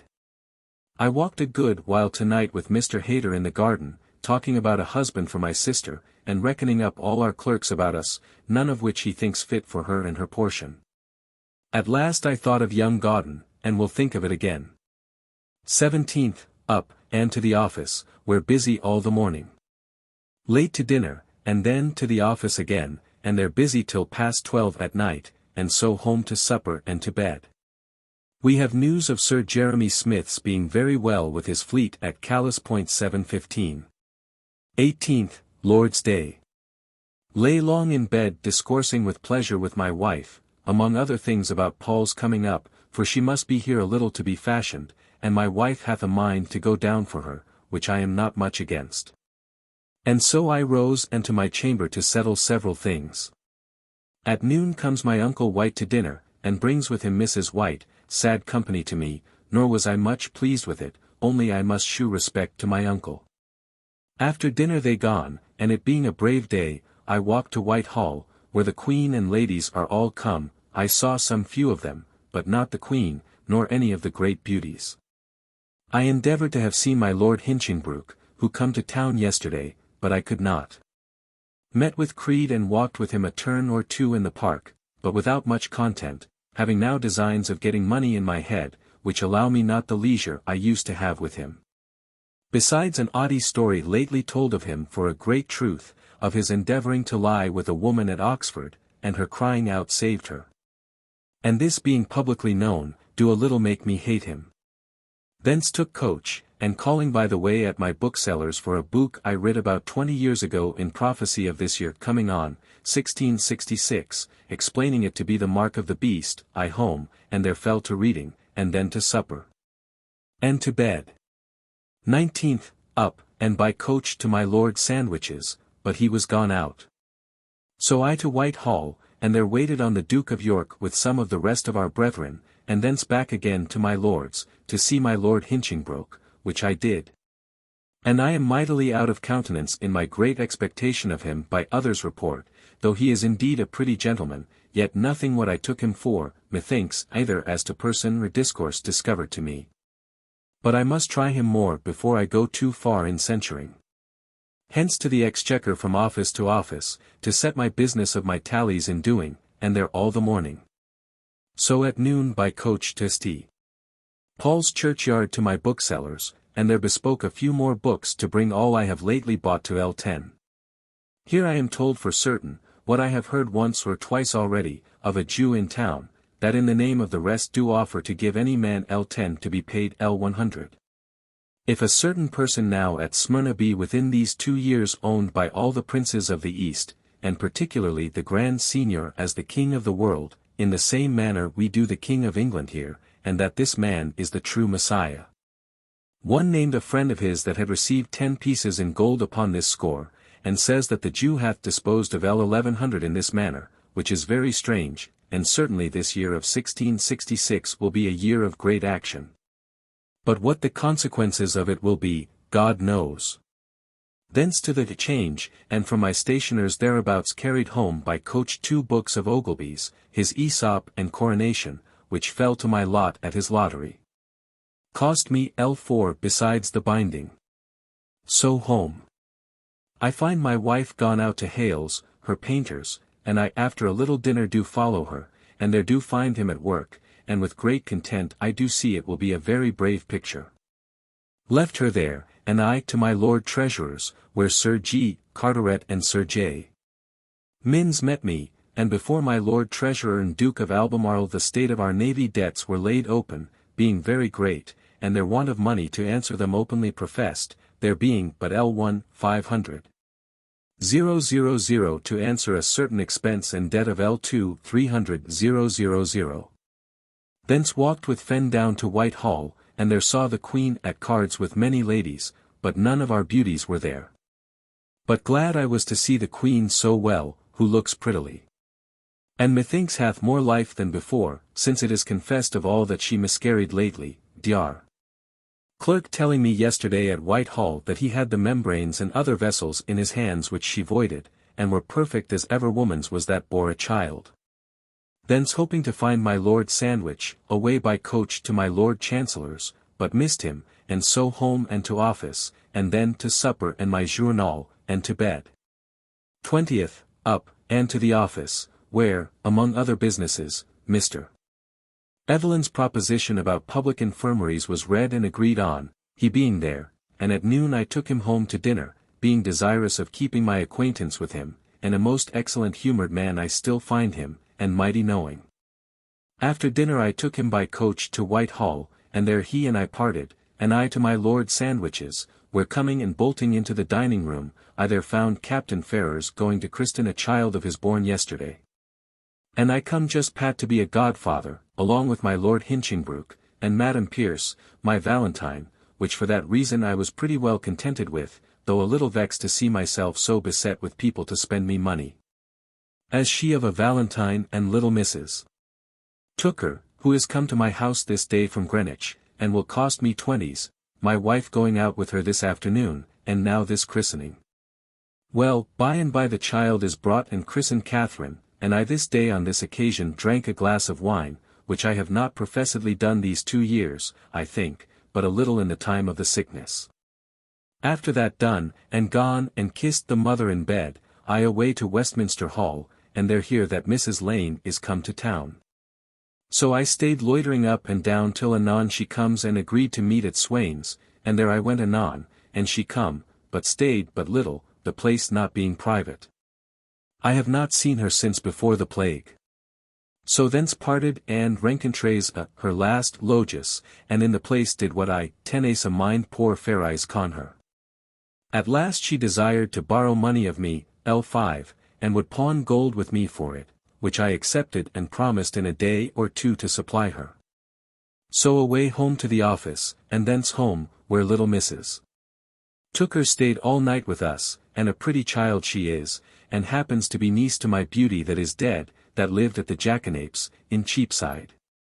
So to bed, a little troubled that I have been at 2 houses this afternoon with Mrs. Lane that were formerly shut up of the plague. 21st, up, and with Sir J. Minns to Whitehall by his coach, by the way talking of my brother John to get a spiritual promotion for him, which I am now to look after, for as much as he is shortly to be master in arts. And writes me this week a Latin letter that he is to go into orders this Lent. There to the Duke's chamber, and find our fellows discoursing there on our business, so I was sorry to come late, but no hurt was done thereby. Here the Duke, among other things, did bring out a book of great antiquity of some of the customs of the navy, about 100 years since, which he did lend us to read and deliver him back again. Thence I to the Exchequer, and there did strike my tallies for a quarter for Tangier and carried them home with me, and thence to Trinity House, being invited to an elder brother's feast, and there met and sat by Mr. Prynne, and had good discourse about the privileges of Parliament, which, he says, are few to the Commons' House, and those not examinable by them, but only by the House of Lords. Thence with my Lord Brunker to Gresham College, the first time after the sickness that I was there, and the second time any met. And here a good lecture of Mr. Hooks about the trade of felt-making, very pretty. And anon alone with me about the art of drawing pictures by Prince Rupert's rule and machine, and another of Dr. Wren's, 716, but he says nothing do like squares, or, which is the best in the world, like a darkroom, 717, which pleased me mightily. Thence with Povey home to my house, and their late settling accounts with him, which was very troublesome to me, and he gone, found Mr. Hill below, who sat with me till late talking, and so away, and we to bed. 22nd. Up, and to the office, where sat all the morning. At noon home to dinner and thence by coach with my wife for Ayr principally for her. I alone stopped at Hales's and there mightily am pleased with my wife's picture that is begun there, and with Mr. Hill's, though I must own, I am not more pleased with it now the face is finished than I was when I saw it the second time of sitting. Thence to my Lord Sandwich's, but he not within, but goes tomorrow. My wife to Mrs. Hunt's, who is lately come to town and grown mighty fat. I called her there, and so home and late at the office, and so home to supper and to bed. We are much troubled at the sickness in general, the town being so full of people, should be but 3, and yet of the particular disease of the plague there should be 10 increase. 23rd. Up betimes, and out of doors by 6 of the clock, and walked, how with me, to my Lord Sandwich's, who did lie the last night at his house in Lincoln's Inn Fields. It being fine walking in the morning, and the streets full of people again. There I stayed, and the house full of people come to take leave of my Lord, who this day goes out of town upon his embassy towards Spain. And I was glad to find Sir W. Coventry to come, though I know it is only a piece of courtship. I had much discourse with my Lord, he telling me how fully he leaves the king his friend, and the large discourse he had with him the other day, and how he desired to have the business of the prizes examined before he went, and that he yielded to it. And it is done as far as it concerns himself to the full, and the Lord's commissioners for prizes did reprehend all the informers in what related to his lordship, which I am glad of in many respects.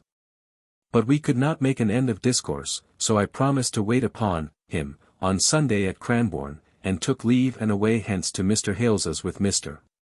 Hill and 2 of the Houblins, who come thither to speak with me, and saw my wife's picture, which pleases me well, but Mr. Hill's picture never a whit so well as it did before it was finished, which troubled me, and I begin to doubt the picture of my Lady Peters my wife takes her posture from, and which is an excellent picture, is not of his making. It is so master-like.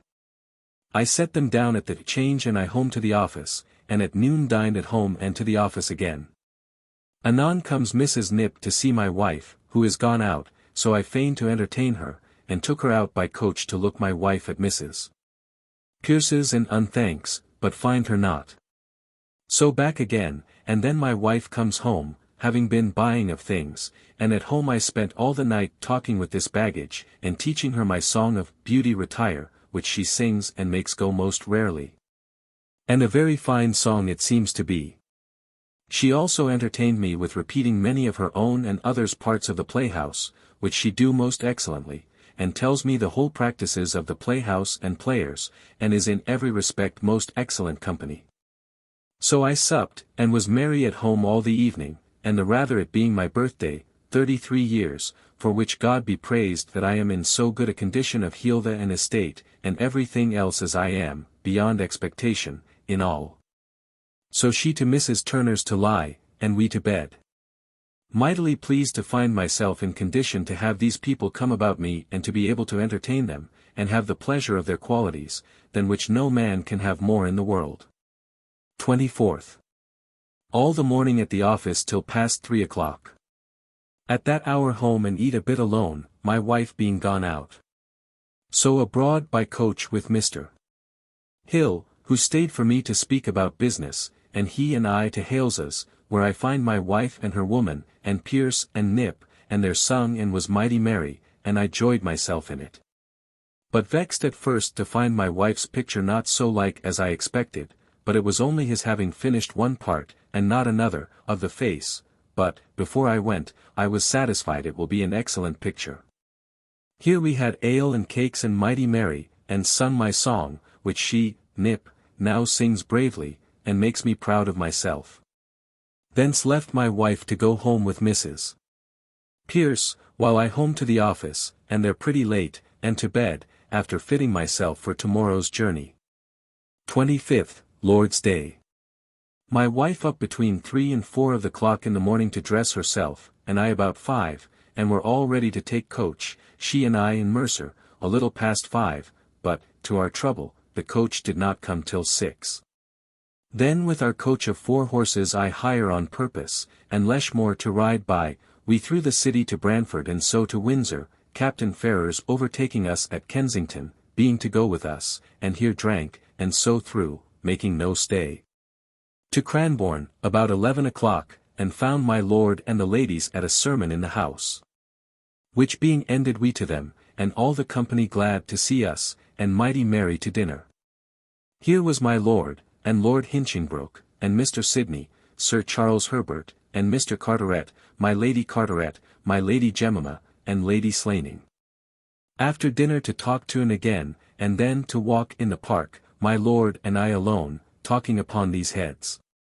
First, he has left his business of the prizes as well as is possible for him, having cleared himself before the commissioners by the king's commands, so that nothing or little is to be feared from that point, he goes fully assured, he tells me, of the king's favor. That upon occasion I may know, I desired to know, his friends I may trust to, he tells me, but that he is not yet in England, but continues this summer in Ireland. My Lord Orrery is his father almost in affection. He tells me my Lord of Suffolk, Lord Arlington, Archbishop of Canterbury, Lord Treasurer, Mr. Attorney Montague, Sir Thomas Clifford in the House of Commons, Sir G. Carteret, and some others I cannot presently remember, are friends that I may rely on for him. He tells me my Lord Chancellor seems his very good friend, but doubts that he may not think him so much a servant of the Duke of York's as he would have him. And indeed my Lord tells me he hath lately made it his business to be seen studious of the king's favour, and not of the Duke's, and by the king will stand or fall, for factions there are, as he tells me, and God knows how high they may come.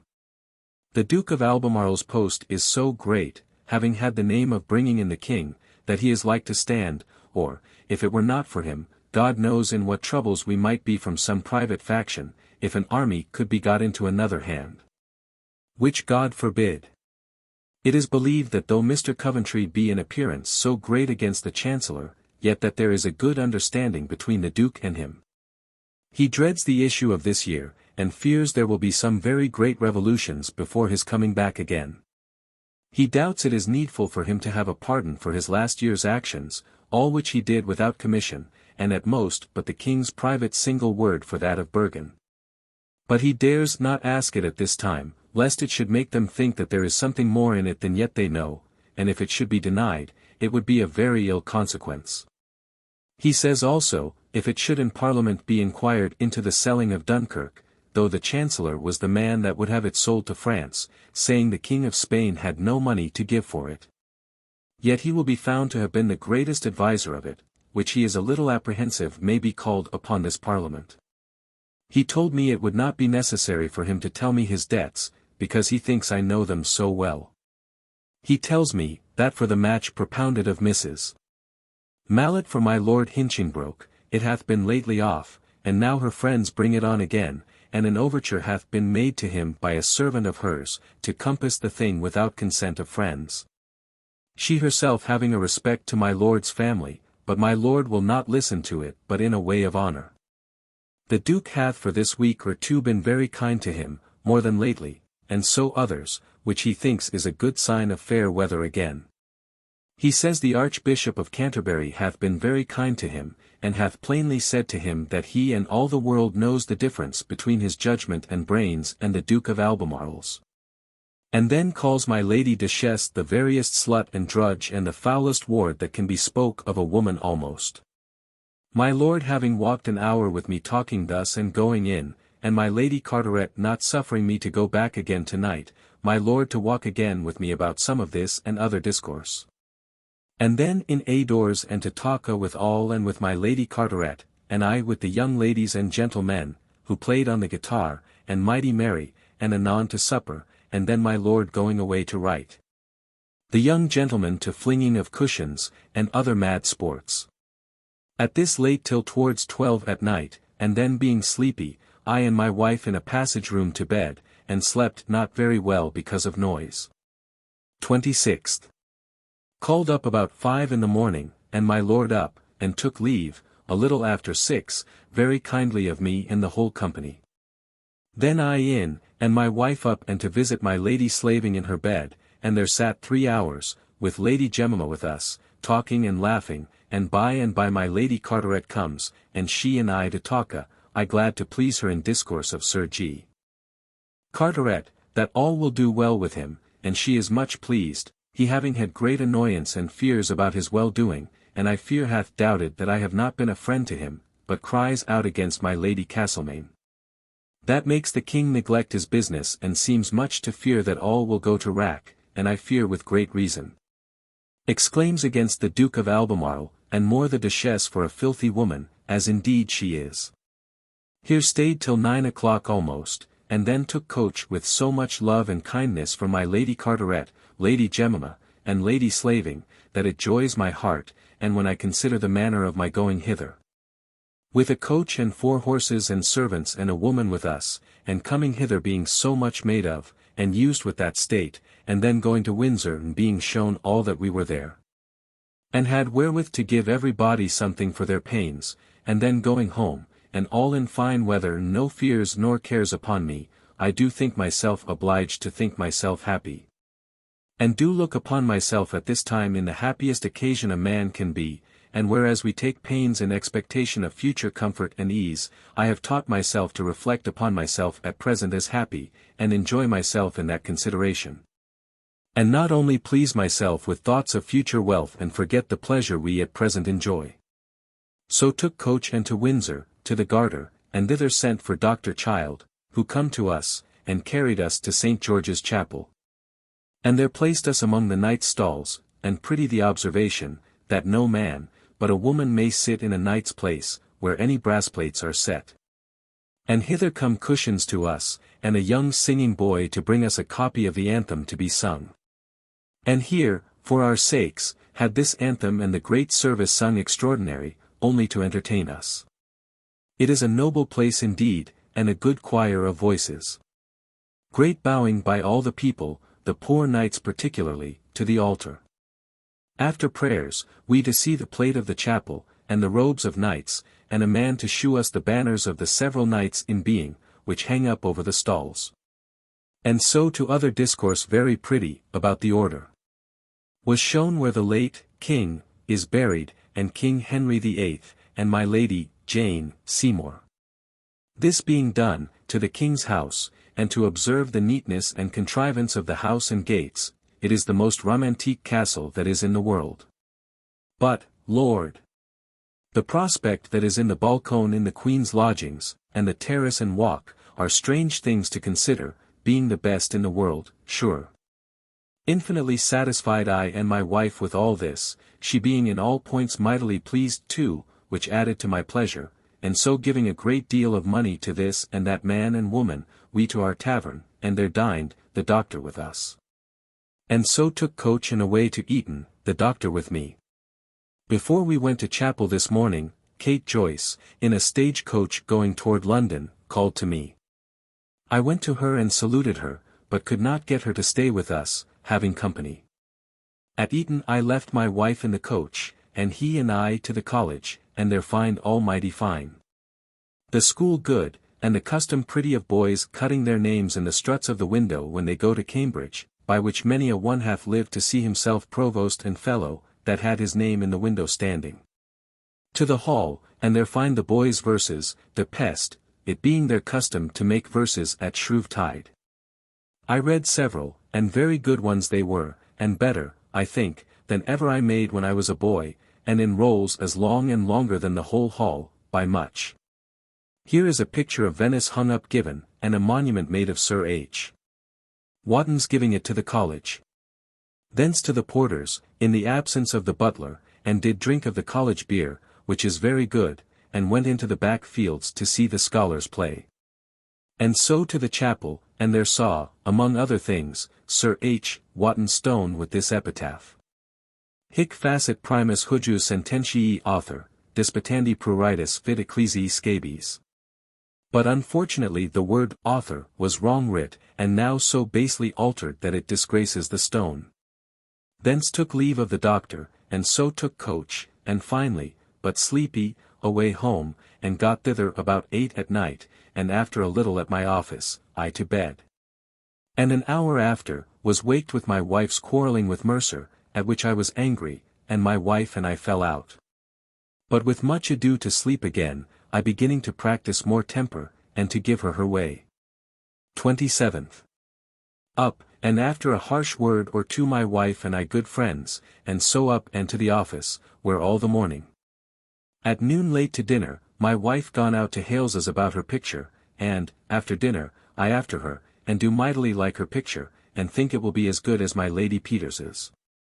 So home mightily pleased, and there late at business and set down my 3 last days' journals, and so to bed, overjoyed to think of the pleasure of the last Sunday and yesterday, and my ability to bear the charge of these pleasures. And with profit too, by obliging my lord, and reconciling Sir George Carteret family. 28th, Ash Wednesday. Up, and after doing a little business at my office I walked, it being a most curious dry and cold morning, to Whitehall, and there I went into the park, and meeting Sir P.H. Warwick took a turn with him in the Pall Mall, talking of the melancholy posture of affairs, where every body is snarling one at another, and all things put together look ominously. This new act too putting us out of a power of raising money. So that he fears as I do, but is fearful of enlarging in that discourse of an ill condition in everything, and the state and all. We appointed another time to meet to talk of the business of the navy alone seriously, and so parted, and I to Whitehall, and there we did our business with the Duke of York, and so parted, and walked to Westminster Hall, where I stayed talking with Mrs. Michelle and Howlett Long and her daughter, which is become a mighty pretty woman, and thence going out of the hall was called to by Mrs. Martin, so I went to her and bought 2 bands, and so parted, and by met at her chamber, and there did what I would, and so away home and there find Mrs. Nip, and we dined together, she the pleasantest company in the world. After dinner I did give my wife money to lay out on Nip, 20s, and I abroad to Whitehall to visit Colonel Norwood, and then Sir G. Carteret, with whom I have brought myself right again, and he very open to me. Is very melancholy, and matters, I fear, go down with him, but he seems most afeard of a general catastrophe to the whole kingdom, and thinks, as I fear, that all things will come to nothing. Thence to the Palace Yard, to the Swan, and there stayed till it was dark, and then to Mrs. Lane's, and there lent her L5 upon L401s. In gold. And then did what I would with her, and I perceive she is come to be very bad, and offers anything, that it is dangerous to have to do with her, nor will I see her any more a good while. Thence by coach home and to the office, where a while, and then betimes to bed by 10 o'clock, sooner than I have done many a day. And thus ends this month, with my mind full of resolution to apply myself better from this time forward to my business than I have done these 6 or 8 days, visibly to my prejudice both in quiet of mind and setting backward of my business. That I cannot give a good account of it as I ought to do. March 1666. March 1st, up, and to the office and there all the morning sitting and at noon to dinner with my Lord Brunker, Sir W. Batten and Sir W. Penn at the White Horse in Lombard Street, where, God forgive us. Good sport with Captain Cox having his maid sick of the plague a day or 2 ago and sent to the pest house, where she now is, but he will not say anything but that she is well. But blessed be God. A good bill this week we have. Being but 237 in all, and 42 of the plague, and of them but 6 in the city, though my Lord Bruniker says, that these 6 are most of them in new parishes where they were not the last week. Here was with us also Mr. Williamson, who the more I know, the more I honor. Hence I slipped after dinner without notice home and there close to my business at my office till 12 at night, having with great comfort returned to my business by some fresh vows in addition to my former, and more severe. And a great joy it is to me to see myself in a good disposition to business. So home to supper and to my journal and to bed. 2nd.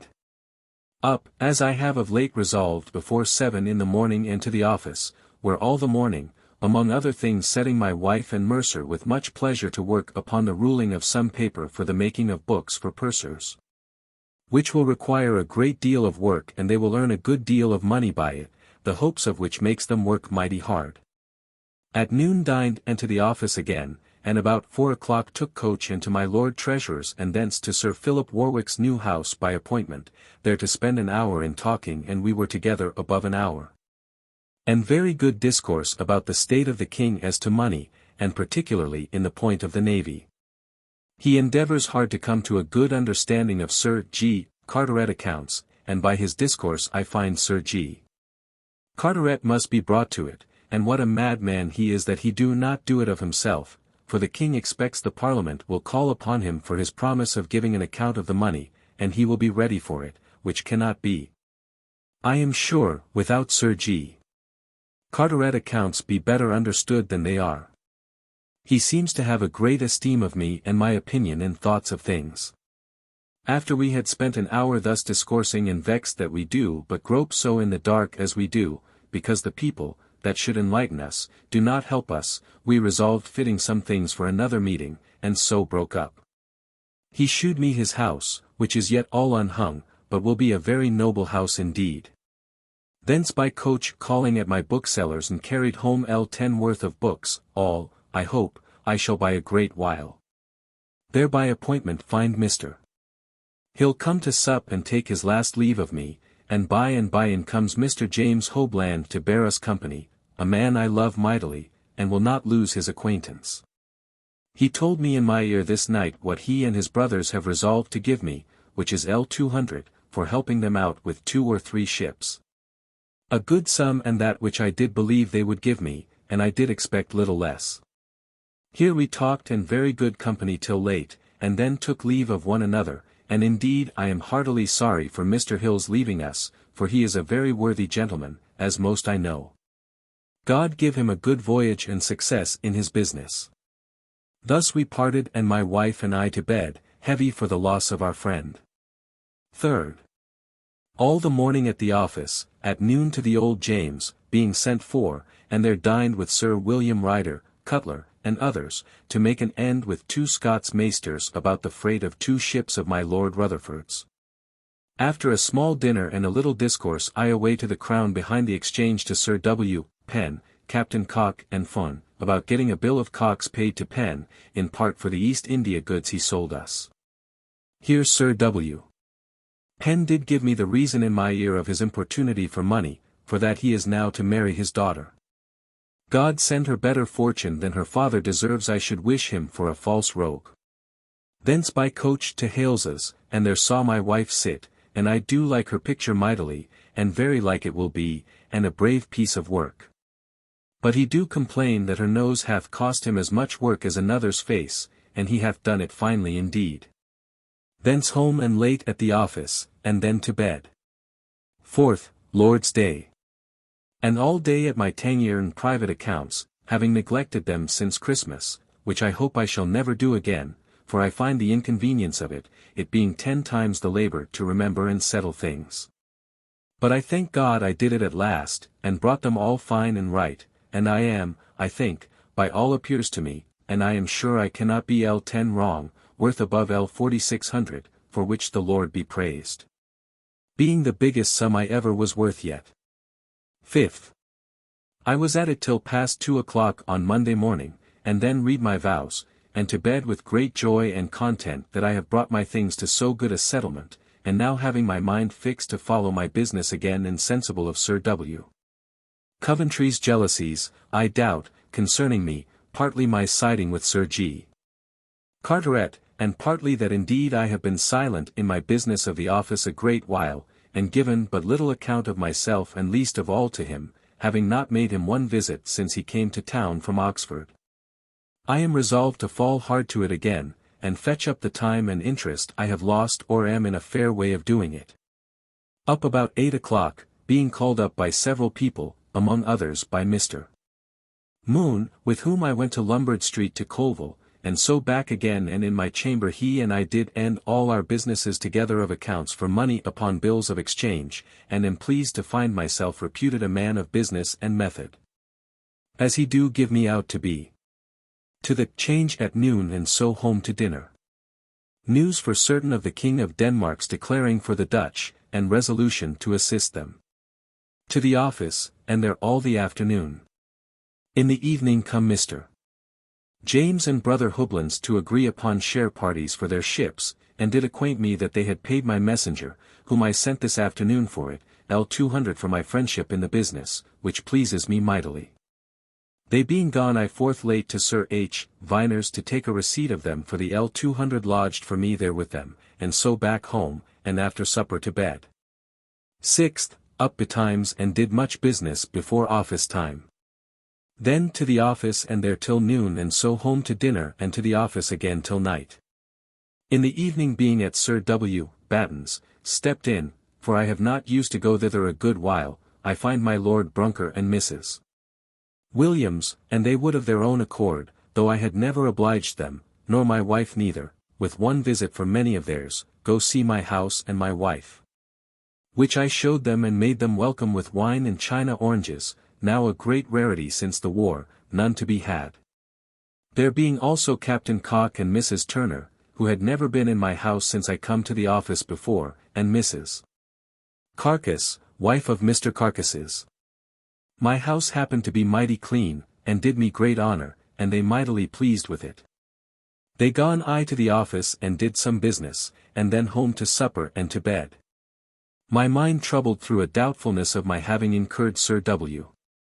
Coventry's displeasure by not having waited on him since his coming to town, which is a mighty fault, and that I can bear the fear of the bad effects of till I have been with him, which shall be tomorrow, God willing.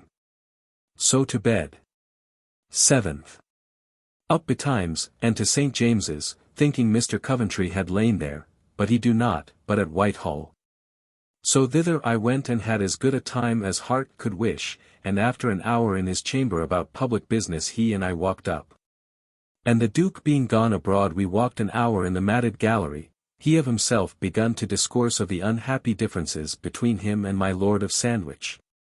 And from the beginning to the end did run through all passages wherein my Lord hath, at any time, gathered any dissatisfaction, and cleared himself to me most honorably. And in truth, I do believe he do as he says. I did afterwards purge myself of all partiality in the business of Sir G. Carteret, whose story Sir W. Coventry did also run over, that I do mind the king's interest, notwithstanding my relation to him. All which he declares he firmly believes, and assures me he hath the same kindness and opinion of me as ever. And when I said I was jealous of myself, that having now come to such an income as I am, by his favour, I should not be found to do as much service as might deserve it. He did assure me, he thinks it not too much for me, but thinks I deserve it as much as any man in England. All this discourse did cheer my heart, and sets me right again, after a good deal of melancholy, out of fears of his disinclination to me, upon the differences with my Lord Sandwich and Sir G. Carteret. But I am satisfied throughly, and so went away quite another man, and by the grace of God will never lose it again by my folly in not visiting and writing to him, as I used heretofore to do. Thence by coach to the Temple, and it being a holy day, a fast day, there light, and took water, being invited, and down to Greenwich, to Captain Cox, where dined, he and Lord Brunker, and Matt Wren, Boltell, and Major Cooper, who is also a very pretty companion, but they all drink hard, and, after dinner, to gaming at cards. So I provoked my lord to be gone, and he and I to Mr. Cottle's and met Mrs. Williams, without whom he cannot stir out of doors, and there took coach and away home. They carry me to London and set me down at the Temple, where my mind changed and I home, and to writing and hear my boy play on the lute, and a turn with my wife pleasantly in the garden by moonshine, my heart being in great peace. And so home to supper and to bed. The King and Duke are to go tomorrow to Audley End, in order to the seeing and buying of it of my Lord Suffolk. 8th, up betimes and to the office, where all the morning sitting and did discover 3 or 4 fresh instances of Sir W. Penn's old cheating dissembling tricks, he being as false a fellow as ever was born. Thence with Sir W. Batten and Lord Brunker to the White Horse in Lombard Street to dine with Captain Cock, upon particular business of canvas to buy for the king, and here by chance I saw the mistress of the house I have heard much of. And a very pretty woman she is indeed, and her husband the simplest looked fellow and old that ever I saw. After dinner I took coach and away to Hales's, where my wife is sitting. And, indeed, her face and neck, which are now finished, do so please me that I am not myself almost, nor was not all the night after in writing of my letters, in consideration of the fine picture that I shall be master of. Thence home and to the office, where very late, and so home to supper and to bed. 9th. Up, and being ready, to the cockpit to make a visit to the Duke of Albemarle, and to my great joy find him the same man to me that he has been, heretofore, which I was in great doubt of, through my negligence in not visiting of him a great while. And having now set all to rights there, I am in mighty ease in my mind, and I think shall never suffer matters to run so far backward again as I have done of late, with reference to my neglecting him and Sir W. Coventry. Thence by water down to Deptford, where I met my Lord Brunker and Sir W. Batten by agreement, and to measuring Mr. Castle's new third-rate ship, which is to be called the Defiance. 718. And here I had my end in saving the king some money and getting myself some experience in knowing how they do measure ships. Thence I left them and walked to Redriff, and their taking water was overtaken by them in their boat, and so they would have me in with them to Castle's house, where my Lady Batten and Madam Williams were, and there dined and a deal of doings. I had a good dinner and counterfeit mirth and pleasure with them, but had but little, thinking how I neglected my business. Anon, all home to Sir W. Batten's and their Mrs. Nip coming we did spend the evening together very merry. She and I singing, and, God forgive me, I do still see that my nature is not to be quite conquered, but will esteem pleasure above all things, though yet in the middle of it, it has reluctances after my business, which is neglected by my following my pleasure. However, music and women I cannot but give way to, whatever my business is. They being gone I to the office a while and so home to supper and to bed. 10th, up, and to the office, and they're busy sitting till noon. I find at home Mrs. Pierce and Nip come to dine with me. We were mighty merry, and, after dinner, I carried them and my wife out by coach to the New Exchange, and there I did give my Valentine, Mrs. Pierce, a dozen pair of gloves, and a pair of silka stockings, and Nip for company's sake, though my wife had, by my consent, laid out 20s. Upon her the other day, 6 pair of gloves. Thence to Hales's to have seen our pictures, but could not get in, he being abroad, and so to the cake house hard by, and there sat in the coach with great pleasure, and eat some fine cakes and so carried them to Pierce's and away home. It is a mighty fine witty boy, Mrs. Pierce's little boy. Thence home and to the office, where late writing letters and leaving a great deal to do on Monday, I home to supper and to bed. The truth is, I do indulge myself a little the more in pleasure, knowing that this is the proper age of my life to do it. And out of my observation that most men that do thrive in the world, do forget to take pleasure during the time that they are getting their estate, but reserve that till they have got one. And then it is too late for them to enjoy it with any pleasure. 11th, Lord's Day. Up, and by water to Whitehall, there met Mr. Coventry coming out, going along with the commissioners of the ordnance to the water side to take barge, they being to go down to the Hope. I returned with them as far as the Tower in their barge speaking with Sir W. Coventry and so home and to church, and at noon dined and then to my chamber, where with great pleasure about one business or other till late, and so to supper and to bed. 12th. Up betimes, and called on by abundance of people about business, and then away by water to Westminster, and there to the Exchequer about some business, and thence by coach calling at several places, to the Old Exchange, and there did much business. And so homeward and bought a silver salt for my ordinary table to use, and so home to dinner, and after dinner comes my uncle and Aunt White, the latter I have not seen since the plague. A silly, froward, ugly woman she is. We made mighty much of them, and she talks mightily of her fear of the sickness, and so a deal of tittle-tattle and I left them and to my office where late, and so home to supper and to bed. This day I hear my uncle Talbot Pepys died the last week, and was buried. All the news now is, that Sir Jeremy Smith is at Calais 7:19 with his fleet, and Mings in the Elve. 7:20 the King is come this noon to town from Audley End, with the Duke of York and a fine train of gentlemen. 13th. Up betimes, and to the office, where busy sitting all the morning, and I begin to find a little convenience by holding up my head to Sir W. Penn, for he is come to be more supple. At noon to dinner, and then to the office again, where mighty business, doing a great deal till midnight and then home to supper and to bed. The plague increased this week 29 from 28, though the total fallen from 238 to 207, which do never a whit please me. 14th, up, and met by 6 o'clock in my chamber Mr. Povey, from Whitehall, about evening reckonings between him and me, on our Tangier business, and at it hard till toward 8 o'clock, and he then carried me in his chariot to Whitehall, where by and by my fellow officers met me. And we had a meeting before the Duke.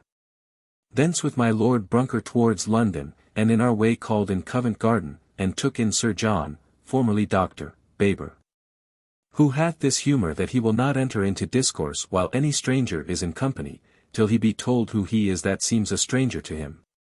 This he did declare openly to me, and asked my lord who I was, giving this reason, that he has been inconvenienced by being too free in discourse till he knew who all the company were. Thence to Guildhall, in our way taking in Dr.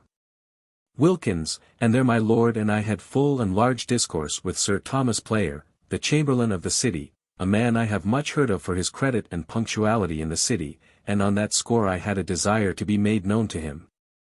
About the credit of our tallies, which are lodged there for security to such as should lend money thereon to the use of the navy. And I had great satisfaction therein, and the truth is, I find all our matters of credit to be in an ill condition. Thence, I being in a little haste walked before and to the Change a little and then home, and presently to Trinity House to dinner, where Captain Cox made his elder brother's dinner. But it seemed to me a very poor sorry dinner. I having many things in my head rose, when my belly was full, though the dinner not half done, and home and there to do some business, and by out of doors and met Mr. Povey coming to me by appointment, but it being a little too late, I took a little pride in the street not to go back with him, but prayed him to come another time, and I away to Kate Joyce's. Thinking to have spoke to her husband about Paul's business, but a stranger, the Welsh Dr. Powell, being there I forbore and went away and so to Hales's, to see my wife's picture, which I like mighty well, and there had the pleasure to see how suddenly he draws the heavens, laying a dark ground and then lightening it when and where he will. Thence to walk all alone in the fields behind Gray's Inn, making an end of reading over my dear Faber Fortuny, of my Lord Bacon's, and thence, it growing dark, took 2 or 3 wanton turns about the idle places and lanes about Drury Lane. But to no satisfaction, but a great fear of the plague among them, and so anon I walked by invitation to Mrs. Pierce's, where I find much good company, that is to say, Mrs. Pierce, my wife, Mrs. Worship and her daughter, and Harris the player, and Nip, and Mercer, and Mrs. Barbary Sheldon, who is come this day to spend a week with my wife. And here with musique we danced, and sung and supped, and then to sing and dance till past 1 in the morning, and much mearther with Sir Anthony Apsley and one Colonel Sidney, who lodge in the house, and above all, they are mightily taken with Mrs. Nip.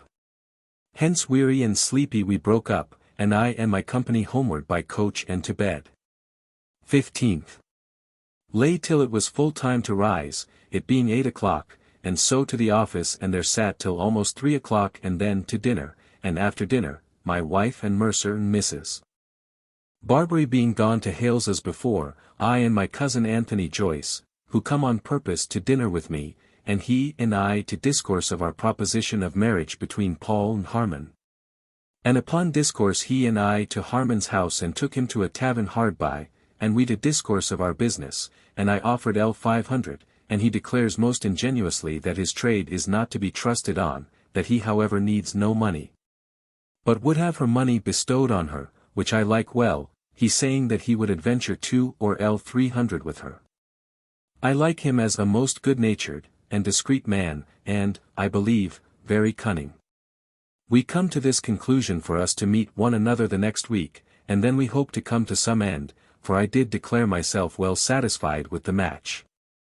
Thence to Hales's, where I met my wife and people, and do find the picture, above all things, a most pretty picture, and mighty like my wife, and I asked him his price, he says L14, and the truth is, I think he do deserve it.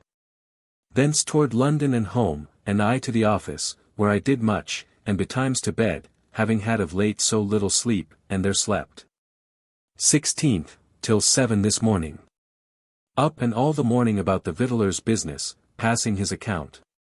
At noon to the Change, and did several businesses, and thence to the Crown behind the Change and dined with my Lord Brunker and Captain Cock and Fenn, and Madam Williams, who without question must be my Lord's wife.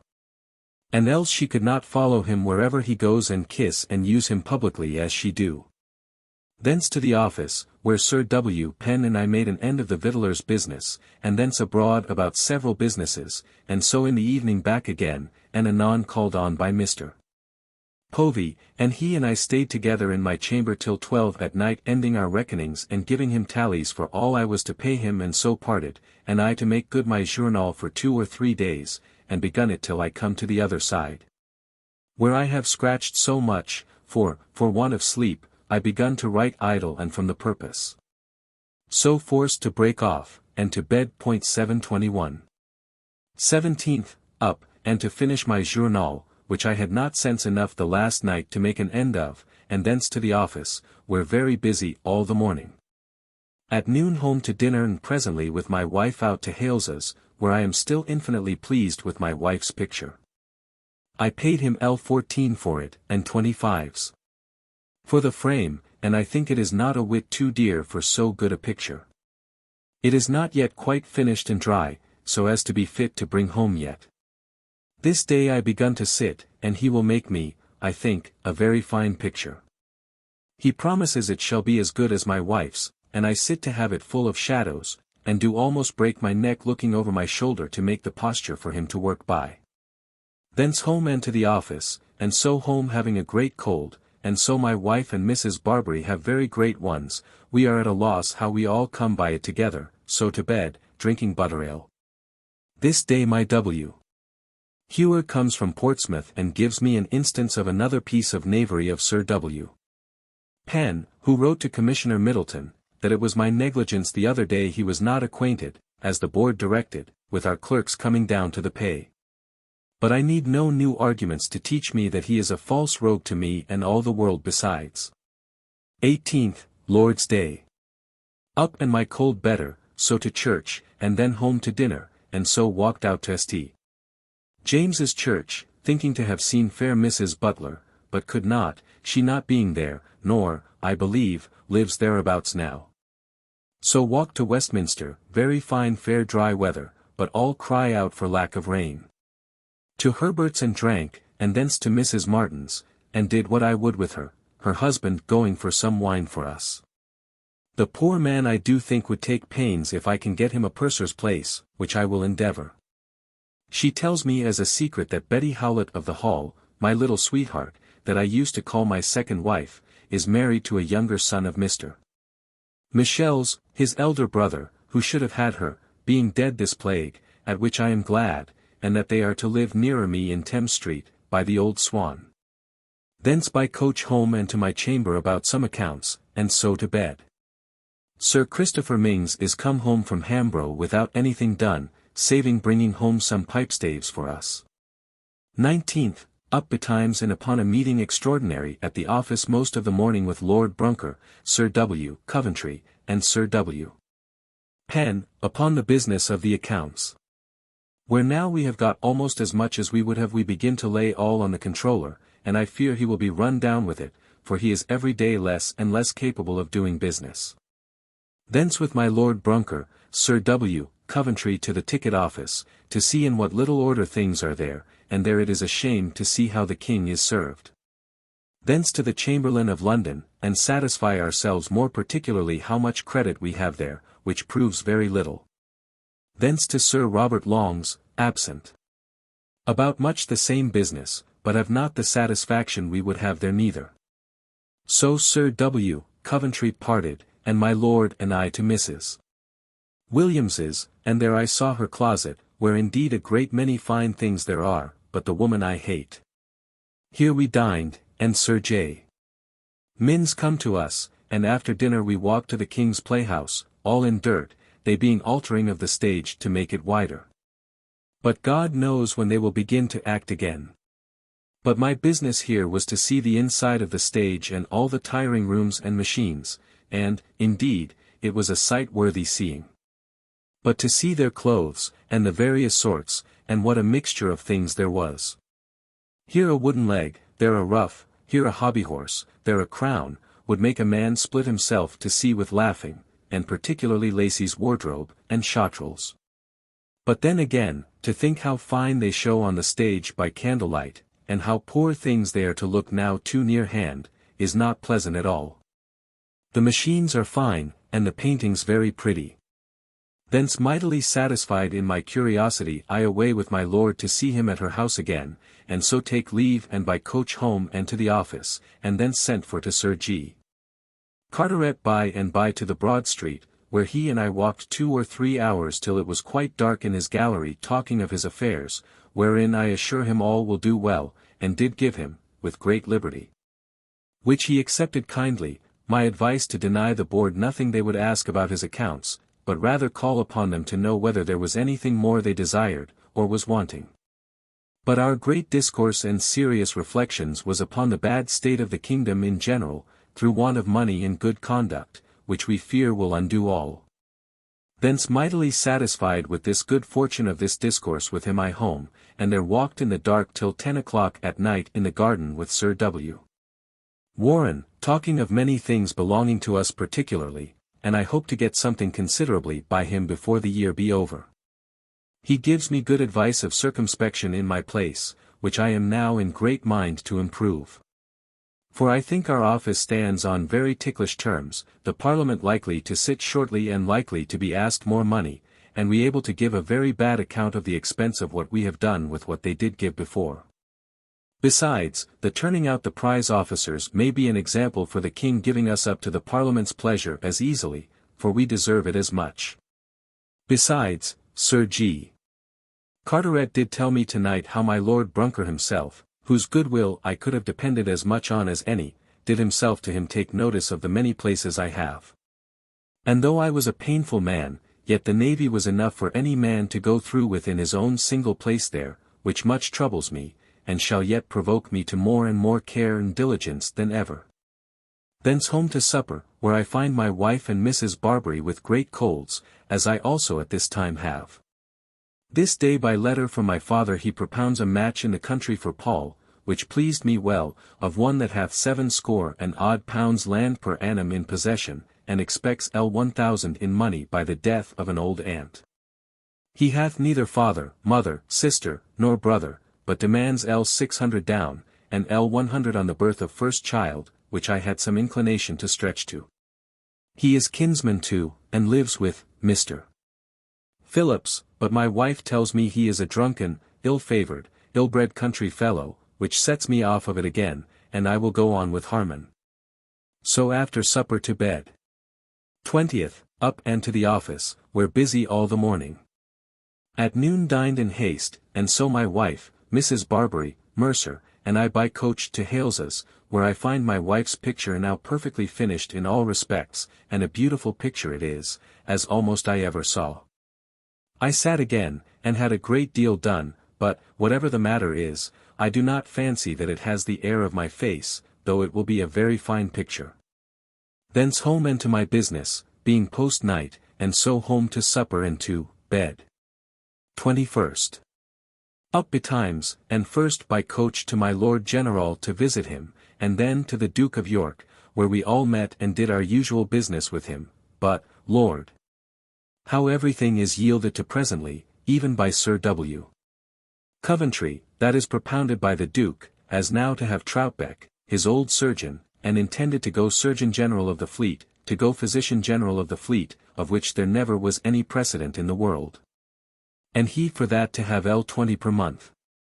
Thence with Lord Brunker to Sir Robert Long, whom we found in his closet, and after some discourse of business he fell to discourse at large and pleasant, and among other things told us of the plenty of partridges in France. Where he says the King of France and his company killed with their guns, in the plain de Versailles, 300 and odd partridges at one bout. Thence I to the excise office behind the Change, and there find our business of our tallies in great disorder as to payment, and thereupon do take a resolution of thinking how to remedy it, as soon as I can. Thence home, and there met Sir W. Warren, and after I had eat a bit of victuals, he staying in the office, he and I to Whitehall. He to look after the business of the prize ships which we are endeavouring to buy, and hope to get money by them. So I to London by coach and to Gresham College, where I stayed half an hour, and so away home to my office, and there walking late alone in the dark in the garden with Sir W. Warren, who tells me that at the Committee of the Lords for the prizes today, there passed very high words between my Lord Ashley and Sir W. Coventry, about our business of the prize ships. And that my Lord Ashley did snuff and talk as high to him, as he used to do to any ordinary seaman. And that Sir W. Coventry did take it very quietly, but yet for all did speak his mind soberly and with reason, and went away, saying, he had done his duty therein, and so left it to them.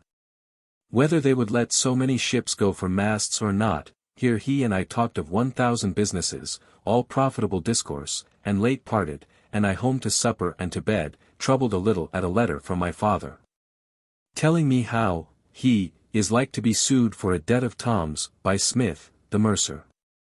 22nd, up, and to the office all the morning. At noon my wife being gone to her father's I dined with Sir W. Batten, he inviting me. After dinner to my office close, and did very much business, and so late home to supper and to bed. The plague increased for this week, which troubles me, though but one in the whole. 23rd, up, and going out of my dressing room, when ready to go downstairs, I spied little Mrs. Tooker, my pretty little girl, which, it seems, did come yesterday to our house to stay a little while with us, but I did not know of it till now. I was glad of her coming, she being a very pretty child, and now grown almost a woman. I out by 6 o'clock by appointment to Hales's, where we fell to my picture presently very hard, and it comes on a very fine picture, and very merry, pleasant discourse we had all the morning while he was painting. Anon comes my wife and mercer and little Tooker, and having done with me we all to a picture drawers hard by, Hales carrying me to see some landscapes of a man's doing. But I do not, like, any of them, save only a piece of fruit, which indeed was very fine. Thence I to Westminster, to the Chequer, about a little business, and then to the Swan, and there sent for a bit of meat and dined. And after dinner had opportunity of being pleased with Sarah, and so away to Westminster Hall, and their Mrs. Michel tells me with great joy how little Betty Howlett is married to her young son Michel, which is a pretty odd thing, that he should so soon succeed in the match to his elder brother that died of the plague. And to the house and trade intended for him, and more they say that the girl has heretofore said that she did love this little one more than the other brother that was intended her all along. I am mighty glad of this match, and more that they are likely to live near me in Thames Street, where I may see Betty now and then, whom I from a girl did use to call my second wife, and mighty pretty she is. Thence by coach to Anthony Joyce to receive Harmon's answer, which did trouble me to receive, for he now demands L 800, whereas he never made exception at the portion, but accepted of L 500. This I do not like. But, however, I cannot much blame the man, if he thinks he can get more of another than of me. So home and hard to my business at the office, where much business, and so home to supper and to bed. 24th, up and to the office, where all the morning. At noon home to dinner, where Anthony Joyce, and I did give my final answer, I would give but L 500 with my sister, and did show him the good offer made us in the country, to which I did now more and more incline, and intend to pursue that. After dinner I to Whitehall to a committee for Tangier, where the Duke of York was, and I acquitted myself well in what I had to do. After the committee up, I had occasion to follow the Duke into his lodgings, into a chamber where the Duchess was sitting to have her picture drawn by Lily, who was there at work. But I was well pleased to see that there was nothing near so much resemblance of her face in his work, which is now the second, if not the third time, as there was of my wife's at the very first time. Nor do I think at last it can be like, the lines not being in proportion to those of her face. So home, and to the office, where late, and so to bed. 25th, Lady Day and Sunday. Up, and to my chamber in my gown all the morning about settling my papers there. At noon to dinner, where my wife's brother, whom I sent for to offer making him a mustermaster and send to sea, which the poor man likes well of and will go, and it will be a good preferment to him, only hazardous. I hope you will prove a good discreet man. After dinner to my papers and Tangier accounts again till supper, and after supper again to them, but by my mixing them, I know not how, my private and public accounts, it makes me mad to see how hard it is to bring them to be understood. And my head is confounded, that though I did swear to sit up till 1 o'clock upon them, yet, I fear, it will be to no purpose, for I cannot understand what I do or have been doing of them today. 26th, up, and a meeting extraordinary there was of Sir W. Coventry, Lord Brunker, and myself, about the business of settling the ticket office, where infinite room is left for abusing the king in the wages of seamen. Our meeting being done, my Lord Brunker and I to the Tower, to see the famous engraver, to get him to grave a seal for the office. And did see some of the finest pieces of work in embossed work, that ever I did see in my life, for fineness and smallness of the images thereon, and I will carry my wife thither to shew them her. Here I also did see bars of gold melting, which was a fine sight. So with my lord to the Pope's Head Tavern in Lombard Street to dine by appointment with Captain Taylor, whither Sir W. Coventry come to us, and were mighty merry, and I find reason to honour him every day more and more. Thence alone to Broad Street to Sir G. Carteret by his desire to confer with him, who is I find in great pain about the business of the office, and not a little, I believe, in fear of falling there, Sir W. Coventry having so great a pique against him, and herein I first learn an eminent instance how great a man this day, that nobody would think could be shaken, is the next overthrown, dashed out of countenance. And every small thing of irregularity in his business taken notice of, where nobody the other day durst cast an eye upon them, and next I see that he that the other day nobody durst come near is now as supple as a spaniel. And sends and speaks to me with great submission, and readily hears to advice. Thence home to the office, where busy late, and so home a little to my accounts public and private, but could not get myself rightly to know how to dispose of them in order to passing. 27th. All the morning at the office busy. At noon dined at home, Mr. Cook, our old acquaintance at my Lord Sandwich's, come to see and dine with me, but I quite out of humour, having many other and better things to think of. Thence to the office to settle my people's work and then home to my public accounts of Tangier, which it is strange by meddling with evening reckonings with Mr. Povey lately how I myself am become entangled therein, so that after all I could do, ready to break my head and brains, I thought of another way, though not so perfect, yet the only one which this account is capable of. Upon this latter I sat up till past 2 in the morning and then to bed. 28th. Up, and with Creed, who come hither betimes to speak with me about his accounts, to Whitehall by water, mighty merry in discourse, though I had been very little troubled with him, or did countenance it, having now, blessed be God, a great deal of good business to mind to better purpose than chatting with him. Waited on the Duke, after that walked with Sir W. Clerk into St. James's Park, and by met with Mr. Hayes, Prince Rupert's secretary, who are mighty, both, brisk blades, but I fear they promise themselves more than they expect. Thence to the Cockpit, and dined with a great deal of company at the Duke of Albemarle's, and a bad and dirty, nasty dinner.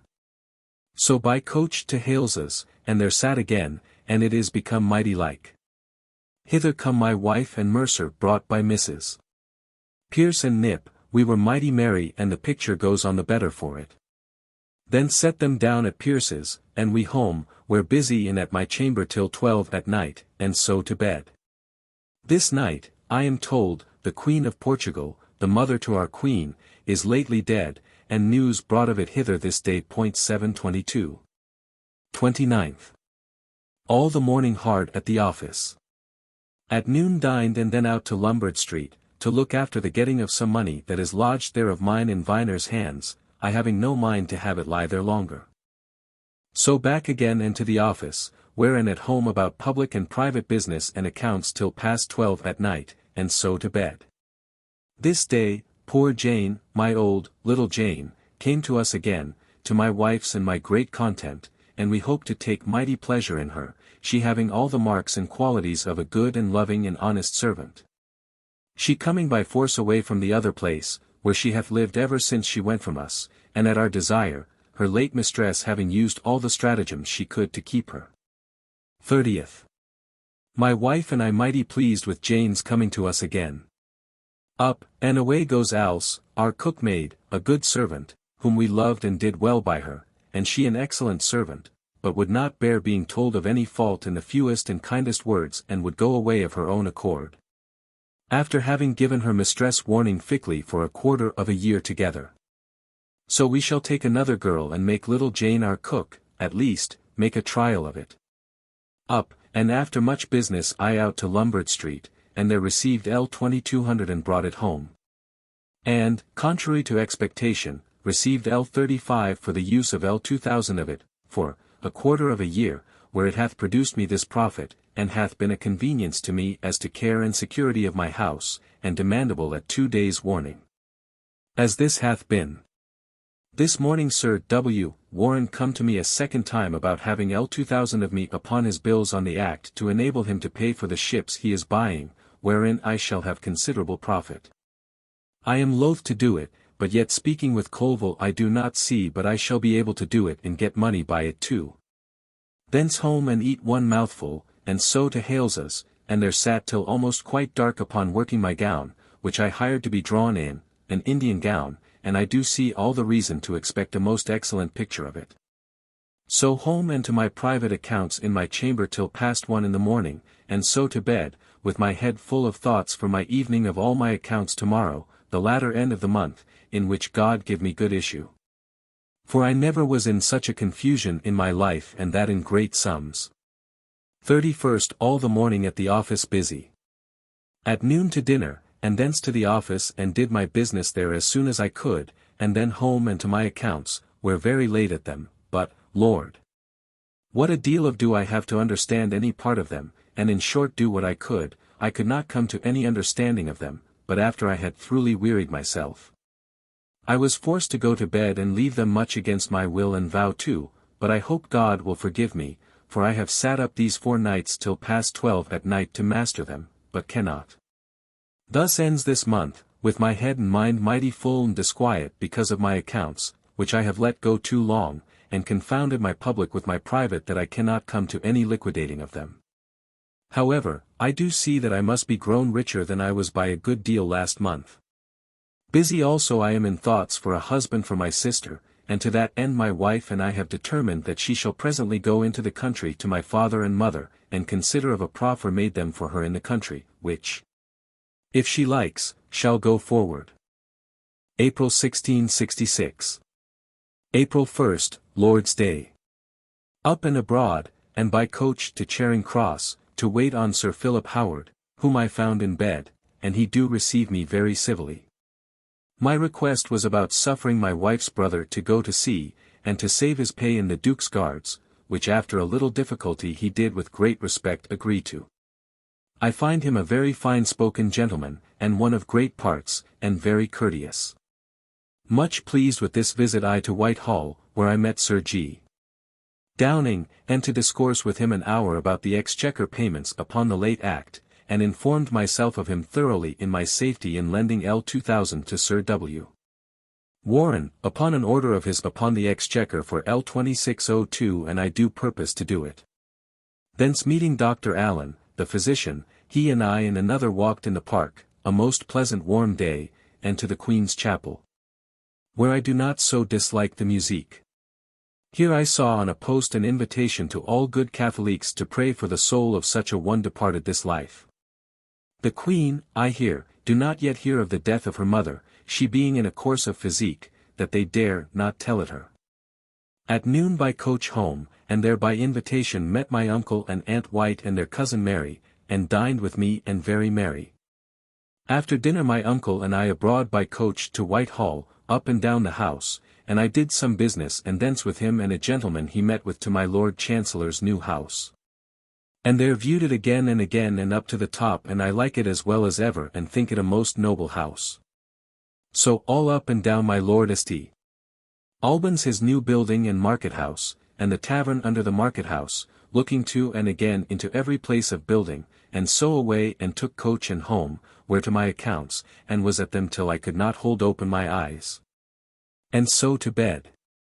I this afternoon made a visit to my Lady Carteret, whom I understood newly come to town, and she took it mighty kindly, but I see her face and heart are dejected from the condition her husband's matters stand in.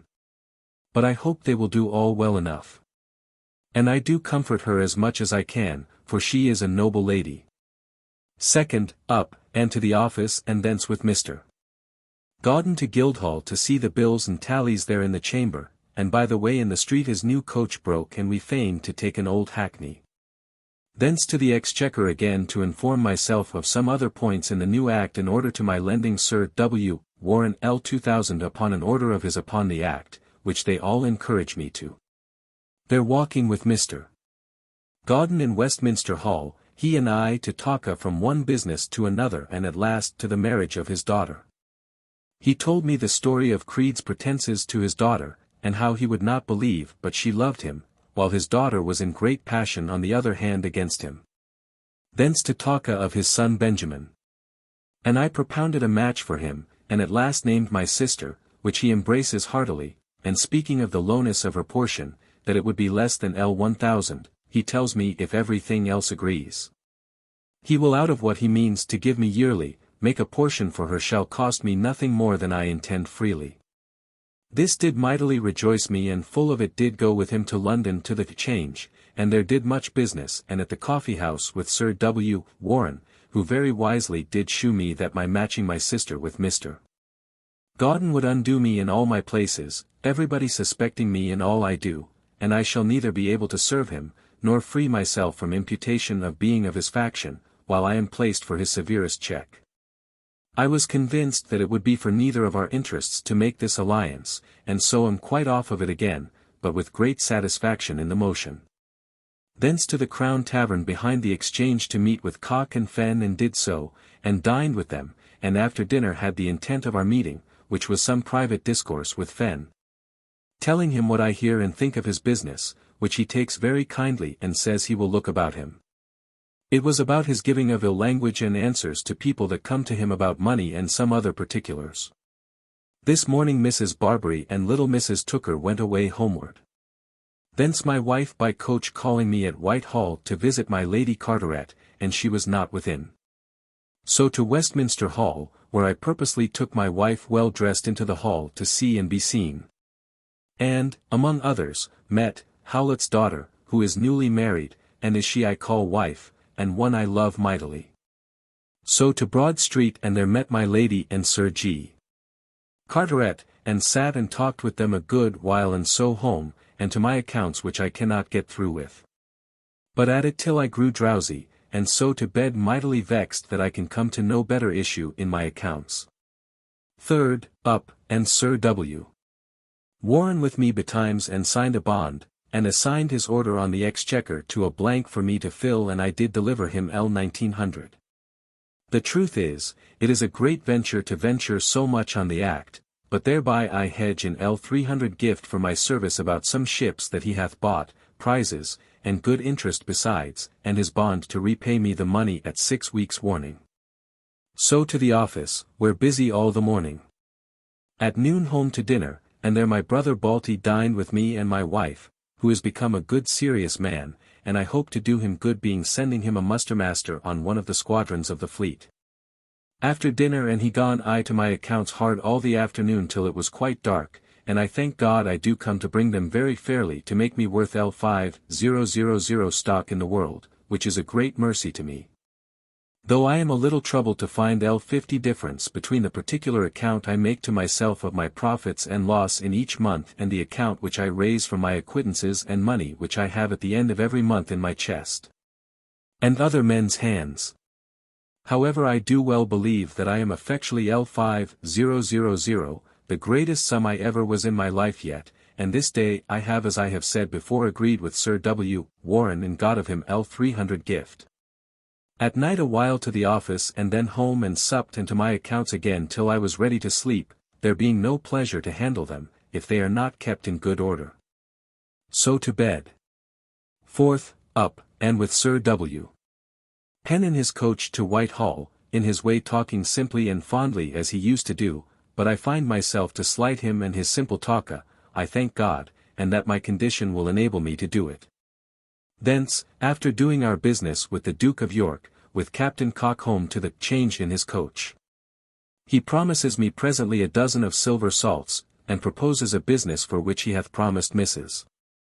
Williams for my Lord Brunker a set of plate shall cost him L500 and me the like, which will be a good business indeed. After done several businesses at the Change I home, and being washing day dined upon cold meat, and so abroad by coach to Hales's, and there sat till night, mightily pleased with my picture, which is now almost finished. So by coach home, it being the fast day into my chamber and so after supper to bed, consulting how to send my wife into the country to advise about Paul's marriage, which I much desire, and my father too, and 2 or 3 offers are now in hand. 5th, up, and before office time to Lombard Street, and there at Viner's was shown the silver plates, made for Captain Cock to present my Lord Brunker. And I chose a dozen of the same weight to be bespoke for myself, which he told me yesterday he would give me on the same occasion. To the office, where the falseness and impertinencies of Sir W. Penn would make a man mad to think of. At noon would have avoided, but could not, dining with my Lord Brunker and his mistress with Captain Cock at the Sun Tavern in Fish Street, where a good dinner, but the woman do tire me, and indeed how simply my Lord Brunker, who is otherwise a wise man, do proceed at the table in serving of Cock, without any means of understanding in his proposal, or defence when proposed, would make a man think him a fool. After dinner home, where I find my wife hath on a sudden, upon notice of a coach going away tomorrow, taken a resolution of going in it to Brampton. We having lately thought it fit for her to go to satisfy herself and me in the nature of the fellow that is there proposed to my sister. So she to fit herself for her journey and I to the office all the afternoon till late, and so home and late putting notes to, it is decreed, nor shall thy fate, and then to bed. The plague is, to our great grief, increased 9 this week, though decreased a few in the total. And this increase runs through many parishes, which makes us much fear the next year. 6th. Up mighty betimes upon my wife's going this day toward Brampton. I could not go to the coach with her, but W. Hewer did and hath leave from me to go the whole day's journey with her. All the morning upon business at the office, and at noon dined, and Mrs. Hunt coming lent her L5 on her occasions and so carried her to Axe Yard End at Westminster and there left her, a good and understanding woman, and her husband I perceive thrives mightily in his business of the excise. Thence to Mr. Hales and there sat, and my picture almost finished, which by the word of Mr. and Mrs. Pierce, who come in accidentally, is mighty like, and I am sure I am mightily pleased both in the thing and the posture. Thence with them home a little, and so to Whitehall and there met by agreement with Sir Stephen Fox and Mr. Ashburnham, and discoursed the business of our excise tallies. The former being treasurer of the guards, and the other cofferer of the king's household. I benefited much by their discourse. We come to no great conclusion upon our discourse, but parted, and I home, where all things, methinks, melancholy in the absence of my wife. This day great news of the Swedes declaring for us against the Dutch, and, so far as that, I believe it. After a little supper to bed. 7th, lay pretty long today, lying alone and thinking of several businesses. So up to the office and there till noon. Thence with my Lord Brunker home by coach to Mrs. Williams's, where Bab, Allen and Dar. Charlton dined. Bab and I sang and were mighty merry as we could be there, where the rest of the company did not overplease. Thence took her by coach to Hales's, and there find Mrs. Pierce and her boy and Mary. She had done sitting the first time, and indeed her face is mighty like at first dash. Thence took them to the cake house, and there called in the coach for cakes and drank, and thence I carried them to my Lord Chancellor's new house to shew them that, and all mightily pleased, then set each down at home, and so I home to the office. Where about 10 of the clock W. Hewer comes to me to tell me that he has left my wife well this morning at Bugden, which was great riding, and brings me a letter from her. She is very well got thither, of which I am heartily glad. After writing several letters, I home to supper and to bed. The Parliament of which I was afraid of their calling us of the Navy to an account of the expense of money and stores and wherein we were so little ready to give them a good answer, will soon meet. The Bishop of Munster, every body says, is coming to peace with the Dutch, we having not supplied him with the money promised him. 8th, Lord's Day. Up, and was in great trouble how to get a passage to Whitehall, it raining, and no coach to be had. So I walked to the Old Swan, and there got a scull. To the Duke of York, where we all met to hear the debate between Sir Thomas Allen and Mr. Waith, the former complaining of the latter's ill usage of him at the late pay of his ship. But a very sorry poor occasion he had for it. The Duke did determine it with great judgment, chiding both, but encouraging Waith to continue to be a check to all captains in anything to the King's right. And, indeed, I never did see the Duke do anything more in order, nor with more judgment than he did pass the verdict in this business. The court full this morning of the news of Tom Sheffin's death, the King's closet-keeper. He was well last night as ever, flaying at tables in the house, and not very ill this morning at 6 o'clock, yet dead before 7, they think, of an impostum in his breast. But it looks fearfully among people nowadays, the plague, as we hear, increasing everywhere again. To the chapel, but could not get in to hear well. But I had the pleasure once in my life to see an archbishop, this was of York, in a pulpit. Then at a loss how to get home to dinner, having promised to carry Mrs. Hunt thither. At last got my Lord Hinchingbroke's coach, he staying at court, and so took her up in Axe Yard, and home and dined. And good discourse of the old matters of the Protector and his family, she having a relation to them. The Protector 723 lives in France, spends about L500 per annum. Thence carried her home again and then to court and walked over to St.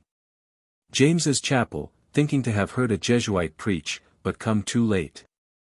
So got a hackney and home, and there to business. At night had Mercer comb my head and so to supper, sing a psalm, and to bed. 9th. Up betimes, and with my joiner begun the making of the window in my boy's chamber bigger, purposing it shall be a room to eat and for having music in. To the office, where a meeting upon extraordinary business, at noon to the change about more, and then home with Creed and dined, and then with him to the committee of Tangier. Where I got 2 or 3 things done I had a mind to of convenience to me. Thence by coach to Mrs. Pierce's, and with her and Nip and Mrs. Pierce's boy and girl abroad, thinking to have been merry at Chelsea. But being come almost to the house by coach near the waterside, a house alone, I think the Swan, a gentleman walking by called to us to tell us that the house was shut up of the sickness. So we with great affright turned back, being holden to the gentleman, and went away, I for my part in great disorder, for Kensington, and there I spent about 30s. Upon the jades with great pleasure, and we sang finely and stayed till about 8 at night, the night coming on apace and so set them down at Pierce's, and so away home, where a while with Sir W. Warren about business, and then to bed. 10th. Up betimes, and many people to me about business. To the office and there sat till noon, and then home and dined, and to the office again all the afternoon, where we sat all, the first time of our resolution to sit both forenoons and afternoons. Much business at night and then home, and though late did see some work done by the plasterer to my new window in the boys' chamber plastered. Then to supper, and after having my head combed by the little girl to bed. Bad news that the plague is decreased in the general again and too increased in the sickness. 11th. To Whitehall, having first set my people to work about setting me rails upon the leads of my wife's closet, a thing I have long designed, but never had a fit opportunity till now. After having done with the Duke of York, I to Hales's, where there was nothing found to be done more to my picture, but the musique, which now pleases me mightily, it being painted true. Thence home, and after dinner to Gresham College, where a great deal of due and formality in choosing of the council and officers. I had 3 votes to be of the council, who am but a stranger, nor expected any. So my Lord Brunker being confirmed president I home, where I find to my great content my rails up upon my leads. To the office and did a little business, and then home and did a great job at my Tangier accounts, which I find are mighty apt to run into confusion, my head also being too full of other businesses and pleasures. This noon Bagwell's wife come to me to the office, after her being long at Portsmouth. After supper, and past 12 at night to bed. 12th, up and to the office, where all the morning. At noon dined at home and so to my office again, and taking a turn in the garden my Lady Pen comes to me and takes me into her house, where I find her daughter and a pretty lady of her acquaintance, one Mrs.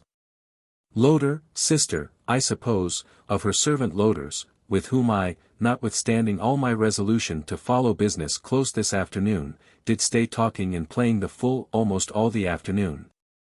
And there saw 2 or 3 foolish sorry pictures of her doing, but very ridiculous compared to what my wife do. She grows mighty homely and looks old. Thence ashamed at myself for this loss of time, yet not able to leave it, I to the office, where my Lord Brunker come. And he and I had a little fray, he being, I find, a very peevish man, if he be denied what he expects, and very simple in his argument in this business, about signing a warrant for paying Sir Thus Allen L 1000 out of the groats. But we were pretty good friends before we parted, and so we broke up, and I to the writing my letters by the post, and so home to supper and to bed. 13th. Up, being called up by my wife's brother, for whom I have got a commission from the Duke of York for mustermaster of one of the divisions, of which Harman is rear admiral, of which I am glad as well as he. After I had acquainted him with it, and discoursed a little of it, I went forth and took him with me by coach to the Duke of Albemarle, who being not up, I took a walk with Balty into the park, and to the Queen's Chapel, it being Good Friday, where people were all upon their knees very silent. But, it seems, no mass this day. So back and waited on the Duke and received some commands of his, and so by coach to Mr. Hales's, where it is pretty strange to see that his second doing, I mean the second time of her sitting, is less like Mrs. Pierce than the first, and yet I am confident will be most like her, for he is so curious that I do not see how it is possible for him to mistake. Here he and I presently resolved of going to Whitehall, to spend an hour in the galleries there among the pictures, and we did so to my great satisfaction, he shewing me the difference in the paintings. And when I come more and more to distinguish and observe the workmanship, I do not find so many good things as I thought there was, but yet great difference between the works of some and others. And, while my head and judgment was full of these, I would go back again to his house to see his pictures, and indeed, though, I think, at first sight some difference do open. Yet very inconsiderably, but that I may judge his to be very good pictures. Here we fell into discourse of my picture, and I am for his putting out the landskip, though he says it is very well done, yet I do judge it will be best without it, and so it shall be put out, and be made a plain sky like my wife's picture, which will be very noble. Thence called upon an old woman in Pannier Alley to agree for ruling of some paper for me, and she will do it pretty cheap. Here I found her have a very comely black maid to her servant, which I liked very well. So home to dinner and to see my joiner do the bench upon my leads to my great content. After dinner I abroad to carry paper to my old woman, and so to Westminster Hall, and there beyond my intention or design did see and speak with Betty Howlet, at her father's still. And it seems they carry her to her own house to begin the world with her young husband on Monday next, Easter Monday. I please myself with the thoughts of her neighborhood, for I love the girl mightily. Thence home, and thither comes Mr. Hublin and a brother, with whom I even for the charter parties of their ships for Tangier, and paid them the 3rd advance on their freight to full satisfaction, and so, they being gone, comes Creed and with him till past 1 in the morning. Evening his accounts till my head ached and I was fit for nothing, however, coming at last luckily to see through and settle all to my mind, it did please me mightily, and so with my mind at rest to bed, and he with me in hard to sleep. 14th, up about 7 and finished our papers, he and I delivered him tallies and some money, and so away I to the office, where we sat all the morning. At noon dined at home and Creed with me, then parted, and I to the office, and anon called thence by Sir H. Cholmondeley and he and I to my chamber, and there settled our matters of accounts, and did give him tallies and money to clear him, and so he being gone and all these accounts cleared I shall be even with the king. So as to make a very clear and short account in a very few days, which pleases me very well. Here he and I discoursed a great while about Tangier, and he do convince me, as things are now ordered by my Lord Bellas's and will be by Norwood, men that do only mind themselves, the garrison will never come to any thing. And he proposes his own being governor, which in truth I do think will do very well, and that he will bring it to something. He gone I to my office, where to write letters late, and then home and looked over a little more my papers of accounts lately passed, and so to bed. 15th, Easter Day. Up and by water to Westminster to the Swan to lay down my cloak, and there found Sarah alone, with whom after I had stayed a while I to Whitehall Chapel, and their coming late could hear nothing of the Bishop of London's sermon. So walked into the park to the Queen's Chapel, and there heard a good deal of their mass, and some of their musique, which is not so contemptible, I think, as our people would make it, it pleasing me very well. And, indeed, better than the anthem I heard afterwards at Whitehall, at my coming back. I stayed till the King went down to receive the sacrament, and stood in his closet with a great many others, and there saw him receive it, which I did never see the manner of before. But I do see very little difference between the degree of the ceremonies used by our people in the administration thereof, and that in the Roman Church, saving that methought our chapel was not so fine, nor the manner of doing it so glorious, as it was in the Queen's Chapel. Thence walked to Mr. Pierce's, and there dined, I alone with him and her and their children, very good company and good discourse, they being able to tell me all the businesses of the court, the amours and the mad doings that are there. How for certain Mrs. Stewart do everything with the King that a mistress should do, and that the King hath many bastard children that are known and owned, besides the Duke of Monmouth. After a great deal of this discourse I walked thence into the park with her little boy James with me, who is the wittiest boy and the best company in the world, and so back again through Whitehall both coming and going.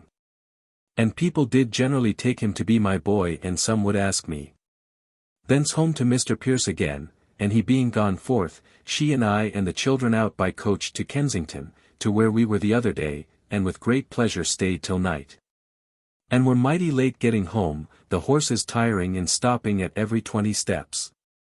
By the way we discoursed of Mrs. Clerk, who, she says, is grown mighty high, fine, and proud, but tells me an odd story how Captain Ralt did see her the other day accost a gentleman in Westminster Hall and went with him. And he dogged them to Moorfields to a little blind bawdy house, and there stayed watching 3 hours and they come not out, so could stay no longer but left them there, and he is sure it was she. He knowing her well and describing her very clothes to Mrs. Pierce, which she knows are what she wears. Seeing them well at home I homeward, but the horses at Ludgate Hill made a final stop. So there I lighted, and with a link, it being about 10 o'clock, walked home, and after singing a psalm or two and supped to bed. 16th, up, and set my people, Mercer, W. Hewer, Tom and the girl at work at ruling and stitching my ruled book for the muster masters, and I hard toward the settling of my tenure accounts. At noon dined alone, the girl Mercer taking physique can eat nothing, and W. Hewer went forth to dinner. So up to my accounts again, and then comes Mrs. Mercer and fair Mrs. Turner, a neighbor of hers that my wife knows by their means, to visit me. I stayed a great while with them, being taken with this pretty woman, though a mighty silly, affected citizen woman she is. Then I left them to come to me at supper anon, and myself out by coach to the old woman in Pannier Alley for my ruled papers, and they are done, and I am much more taken with her black maid Nan. Thence further to Westminster, thinking to have met Mrs. Martin, but could not find her, so back and called at Curtains to borrow 10s. To pay for my ruled papers, I having not money in my pocket enough to pay for them. But it was a pretty consideration that on this occasion I was considering where I could with most confidence in a time of need borrow 10s, and I protest I could not tell where to do it and with some trouble and fear did ask it here. So that God keep me from want, for I shall be in a very bad condition to help myself if ever I should come to want or borrow. Thence called for my papers and so home, and there comes Mrs. Turner and Mercer and supped with me, and well pleased I was with their company, but especially Mrs. Turner's, she being a very pretty woman of person and her face pretty good, the color of her hair very fine and light. They stayed with me talking till about 11 o'clock and so home, W. Hewer, who supped with me, leading them home. So I to bed. 17th, up, and to the office, where all the morning. At noon dined at home, my brother Balty with me, who is fitting himself to go to sea. So after dinner to my accounts and did proceed a good way in settling them, and thence to the office, where all the afternoon late, writing my letters and doing business, but, Lord! What a conflict I had with myself, my heart tempting me 1,000 times to go abroad about some pleasure or other, notwithstanding the weather foule. However, I reproached myself with my weakness in yielding so much my judgment to my sense, and prevailed with difficulty and did not budge, but stayed within, and, to my great content, did a great deal of business, and so home to supper and to bed. This day I am told that Moll Davis, the pretty girl, that sang and danced so well at the Duke's house, is dead. 18th, up, and by coach with Sir W. Batten and Sir Thos. Allen to Whitehall, and there after attending the Duke as usual and there concluding of many things preparatory to the Prince and General's going to see on Monday next, Sir W. Batten and Sir T. Allen and I to Mr. Lilly's, the painter's. And there saw the heads, some finished, and all begun, of the flagmen in the late great fight with the Duke of York against the Dutch. The Duke of York hath them done to hang in his chamber, and very finely they are done indeed. Here is the Prince's, Sir G. Askew's, Sir Thomas Teddymans, Sir Christopher Mings, Sir Joseph Jordan, Sir William Berkeley, Sir Thomas Allen, and Captain Harmon's, as also the Duke of Albemarle's, and will be my Lord Sandwich's, Sir W. Penn's, and Sir Jeremy Smith's. Being very well satisfied with this sight, and other good pictures hanging in the house, we parted, and I left them, and, to pass away a little time went to the printed picture sellers in the way thence to the Exchange. And there did see great plenty of fine prints. But did not buy any, only a print of an old pillar in Rome made for a naval triumph 724 which for the antiquity of the shape of ships, I buy and keep. Thence to the Exchange, that is, the New Exchange, and looked over some play books and intend to get all the late new plays. So to Westminster, and there at the Swan got a bit of meat and dined alone. And so away toward King Street, and spying out of my coach Jane that lived heretofore at Jevons, my barber's, I went a little further and stopped, and went on foot back, and overtook her, taking water at Westminster Bridge, and spoke to her. And she telling me whither she was going, I over the water and met her at Lambeth, and there drank with her. She telling me how he that was so long her servant, did prove to be a married man, though her master told me, which she denies, that he had lain with her several times in his house. There left her sans essayer Alcyon cos con elle, and so away by boat to the Change, and took coach and to Mr. Hale's, where he would have persuaded me to have had the landskip stand in my picture, but I like it not and will have it otherwise, which I perceive he do not like so well, however is so civil as to say it shall be altered. Thence away to Mrs. Pierce's, who was not at home, but gone to my house to visit me with Mrs. Nip. I therefore took up the little girl Betty and my maid Mary that now lives there into my house, where they had been but were gone, so in our way back again met them coming back again to my house in Cornhill. And there stopped laughing at our pretty misfortunes, and so I carried them to Fish Street, and there treated them with prawns and lobsters, and it beginning to grow dark we away, but the jest is our horses would not draw us up the hill. But we were fain to alight and stay till the coachman had made them draw down to the bottom of the hill, thereby warming their legs, and then they came up cheerfully enough, and we got up and I carried them home. And coming home called at my paper rulers and there found Black Nan, which pleases me mightily, and having saluted her again and again away home and to bed.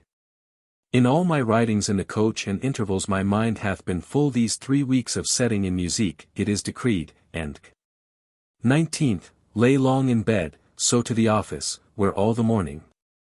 At noon dined with Sir W. Warren at the Pope's Head.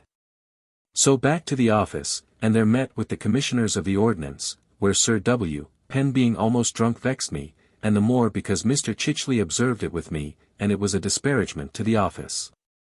They gone I to my office. Anon comes home my wife from Brampton, not looked for till Saturday, which will hinder me of a little pleasure, but I am glad of her coming.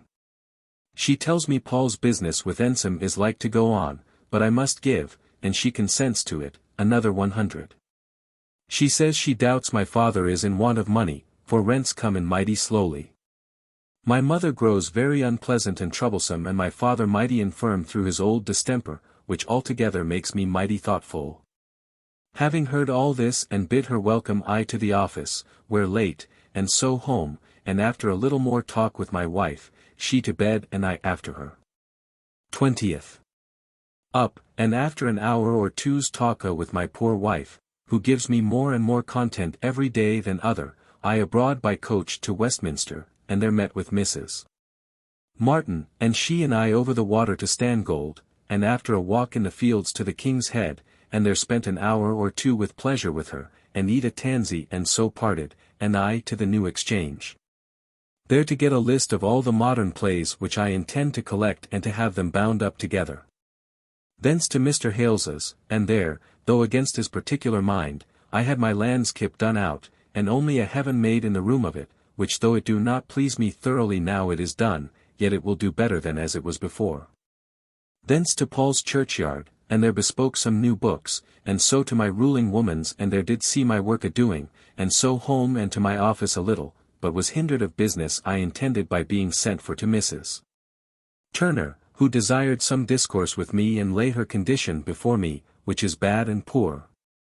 Sir Thomas Harvey intends again to have lodgings in her house, which she prays me to prevent if I can, which I promised. Thence to talk generally of our neighbours. I find she tells me the faults of all of them, and their bad words of me and my wife, and indeed do discover more than I thought. So I told her, and so will practice that I will have nothing to do with any of them. She ended all with a promise of shells to my wife, very fine ones indeed, and seems to have great respect and honor for my wife. So home and to bed. 21st. Up betimes and to the office, there to prepare some things against the afternoon for discourse about the business of the pursers and settling the pursers' matters of the fleet according to my proposition. By and by the office sat, and they being up I continued at the office to finish my matters against the meeting before the Duke this afternoon, so home about 3 to clap a bit of meat in my mouth, and so away with Sir W. Batten to Whitehall, and there to the Duke, but he being to go abroad to take the air, he dismissed us presently without doing anything till tomorrow morning. So my Lord Brunker and I down to walk in the garden, at Whitehall, it being a mighty hot and pleasant day, and there was the King, who, among others, talked to us a little.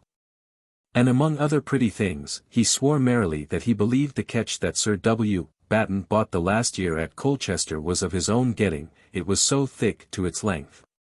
Another pleasant thing he said of Christopher Pett, commending him that he will not alter his moulds of his ships upon any man's advice. As, says he, Commissioner Taylor I fear do of his new London, that he makes it differ, in hopes of mending the old London, built by him. For, says he finds that God hath put him into the right, and so will keep in it while he is in. And, says the King, I am sure it must be God put him in, for no art of his own ever could have done it, for it seems he cannot give a good account of what he do as an artist. Thence with my Lord Brunker in his coach to Hyde Park, the first time I have been there this year. There the King was. But I was sorry to see my Lady Castlemaine, for the morning forcing all the ladies to go in black, with their hair plain and without any spots, I find her to be a much more ordinary woman than ever I durst have thought she was. And, indeed, is not so pretty as Mrs. Stewart, whom I saw there also. Having done at the park he set me down at the Exchange, and I by coach home and there to my letters, and they being done, to writing a large letter about the business of the pursers to Sir W.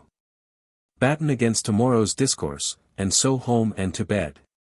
22nd, Lord's Day. Up, and put on my new black coat, long down to my knees, and with Sir W. Batten to Whitehall, where all in deep mourning for the Queen's mother.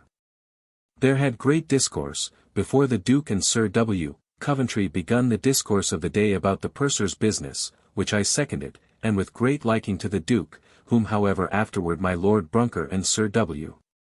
Penn did stop by something they said, though not much to the purpose, yet because our proposition had some appearance of certain charge to the King it was ruled that for this year we should try another the same in every respect with ours.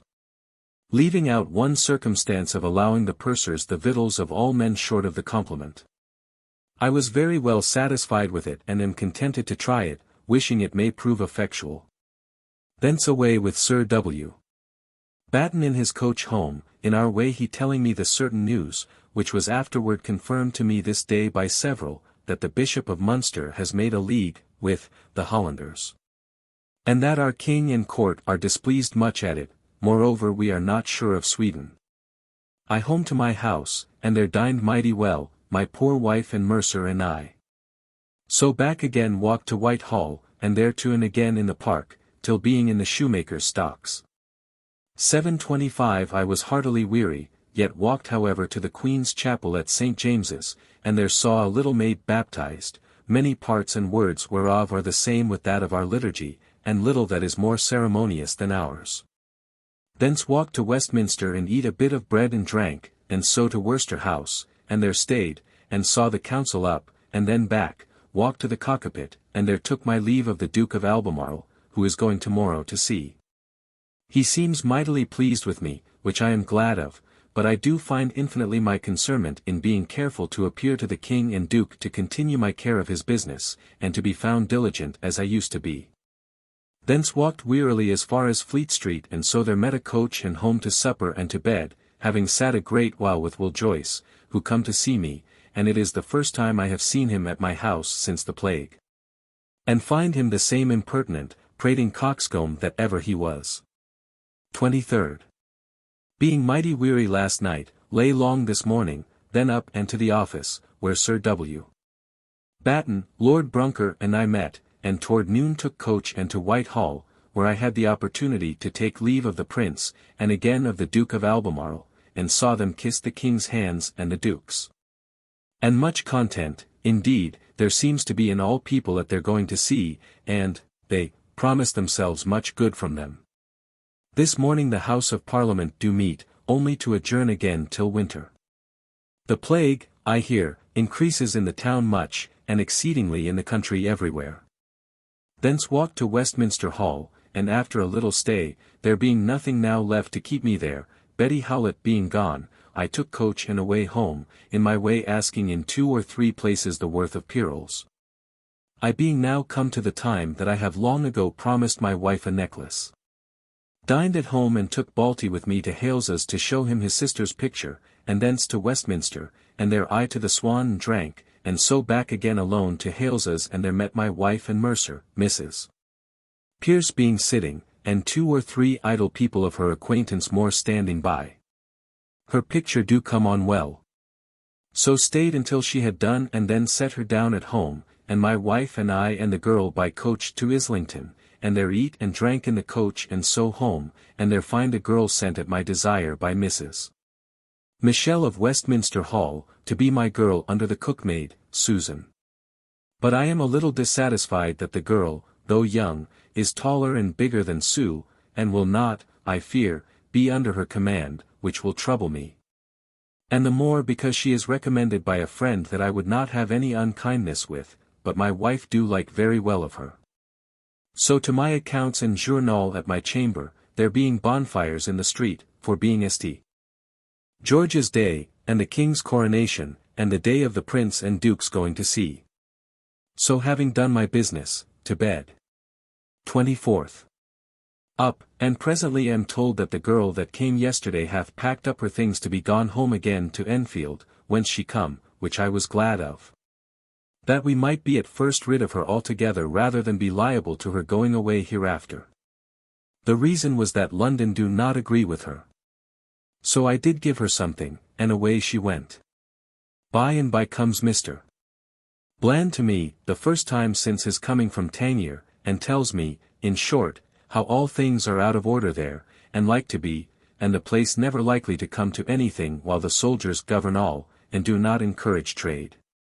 He gone I to the office, where all the morning, and so to dinner, and there in the afternoon very busy all day till late, and so home to supper and to bed. 25th. Up, and to Whitehall to the Duke as usual, and did our business there. So I away to Westminster, Batty with me, whom I had presented to Sir W. Coventry, and there told Mrs. Michelle of her kinswoman's running away, which troubled her. So home, and there find another little girl come from my wife's mother, likely to do well. After dinner I to the office, where Mr. Prynne come to meet about the chest business. And till company come, did discourse with me a good while alone in the garden about the laws of England, telling me the many faults in them. And among others, their obscurity through multitude of long statutes, which he is about to abstract out of all of a sort. And as he lives, and parliaments come, get them put into laws, and the other statutes repealed, and then it will be a short work to know the law, which appears a very noble good thing.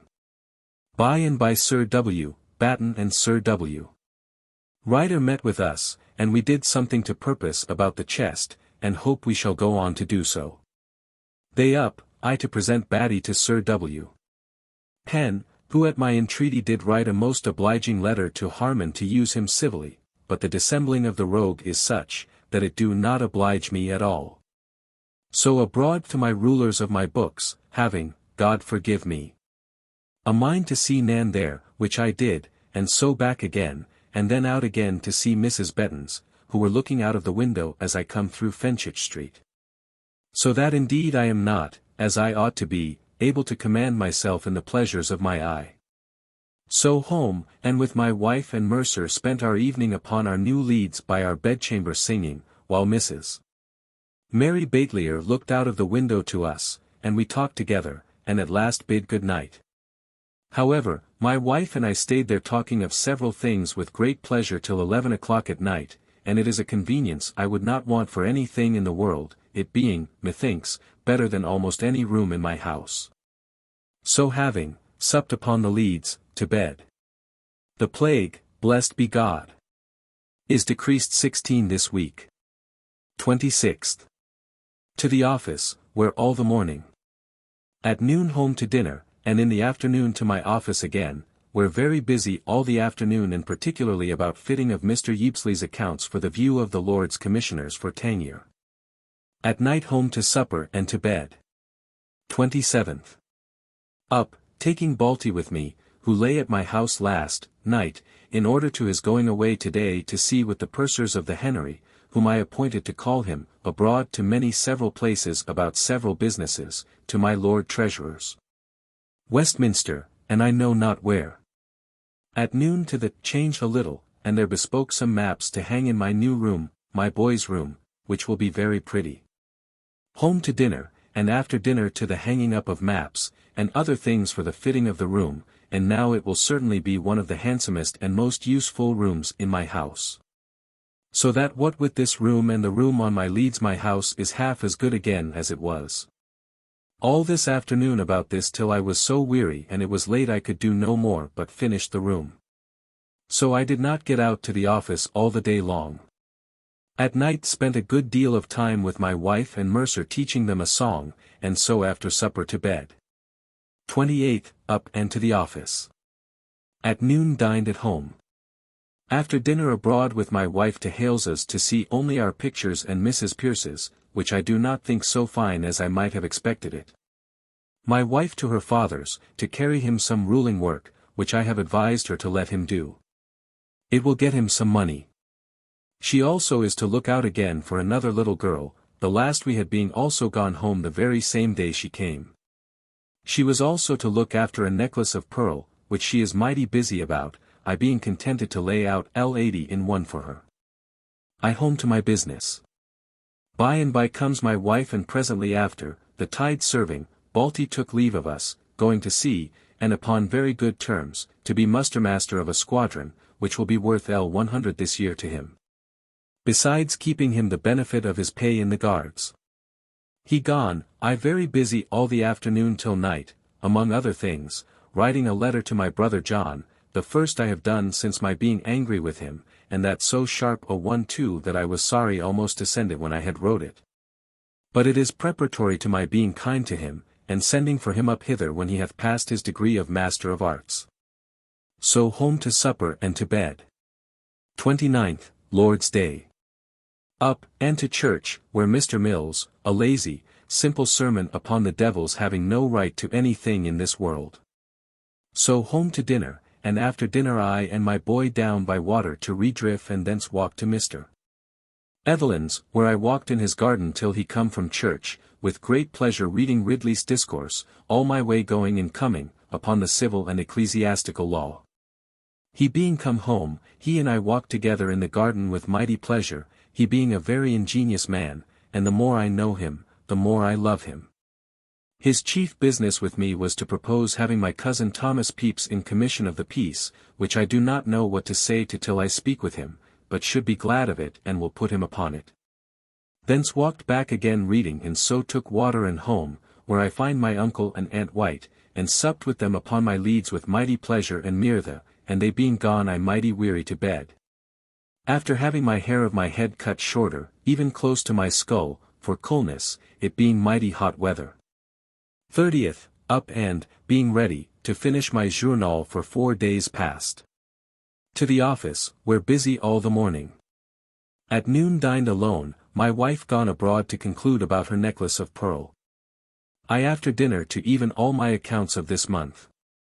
And, bless God, I find myself, notwithstanding great expenses of late, viz. L80 now to pay for a necklace, near L40 for a set of chairs and couch, near L40 for my 3 pictures, yet I do gather, and am now worth L50 200. My wife comes home by and by, and hath pitched upon a necklace with 3 rows, which is a very good one, and L80 is the price.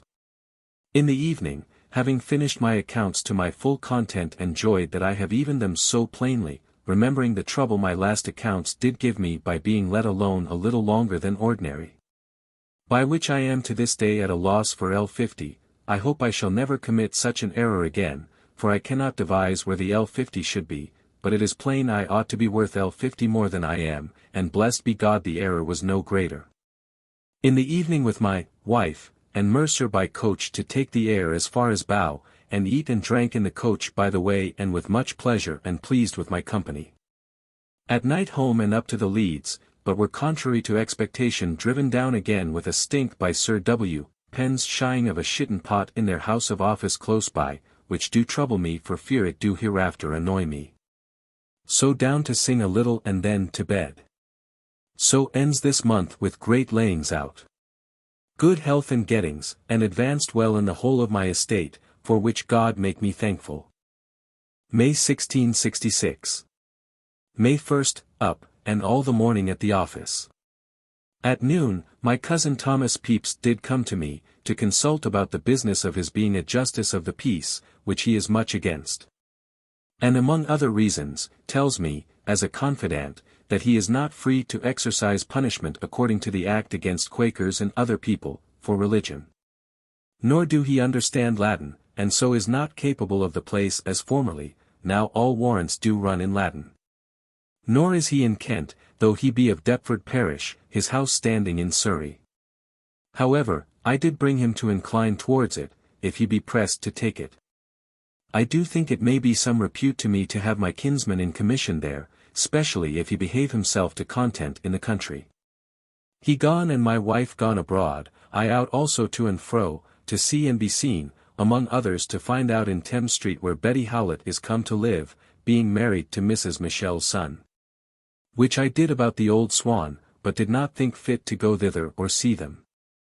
Thence by water to Redriff, reading a new French book my Lord Brunker did give me today, L'Histoire amoureuse de Gaules, 726 being a pretty libel against the amours of the court of France.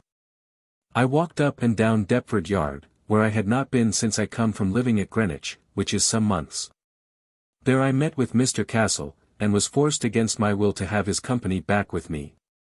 So we walked and drank at Halfway House and so to his house, where I drank a cup of cider, and so home, where I find Mr. Norbury newly come to town to see us. After he gone my wife tells me the ill news that our Susan is sick and gone to bed, with great pain in her head and back, which troubles us all. However we to bed expecting what tomorrow would produce. She hath we conceive wrought a little too much, having neither maid nor girl to help her. Second, up and find the girl better, which we are glad of, and with Sir W. Batten to Whitehall by coach. There attended the Duke as usual. Thence with Captain Cock, whom I met there, to London, to my office, to consult about serving him in getting him some money, he being already tired of his slavery to my Lord Brunker, and the charge it costs him. And gets no manner of courtesy from him for it. He gone I home to dinner, find the girl yet better, so no fear of being forced to send her out of doors as we intended. After dinner, I by water to Whitehall to a committee for Tangier upon Mr. Yeapsley's business, which I got referred to a committee to examine. Thence among other stops went to my ruler's house, and there stayed a great while with Nan, idling away the afternoon with pleasure. By and by home, so to my office a little, and then home to supper with my wife, the girl being pretty well again, and then to bed. Third, up, and all the morning at the office. At noon home, and contrary to my expectation find my little girl Sue worse than she was, which troubled me, and the more to see my wife minding her painting and not thinking of her house business. This being the first day of her beginning the second time to paint.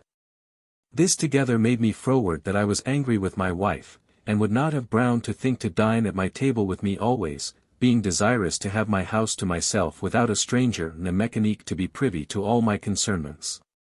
Upon this my wife and I had a little disagreement, but it ended by and by, and then to send up and down for a nurse to take the girl home and would have given anything. I offered to the only one that we could get 20s per week, and we to find clothes, and bedding and physique, and would have given 30s, as demanded, but desired an hour or two's time. So I away by water to Westminster, and there sent for the girl's mother to Westminster Hall to me. She came and undertakes to get her daughter a lodging and nurse at next door to her, though she dare not, for the parish's sake, whose sexton her husband is, to have her into her own house.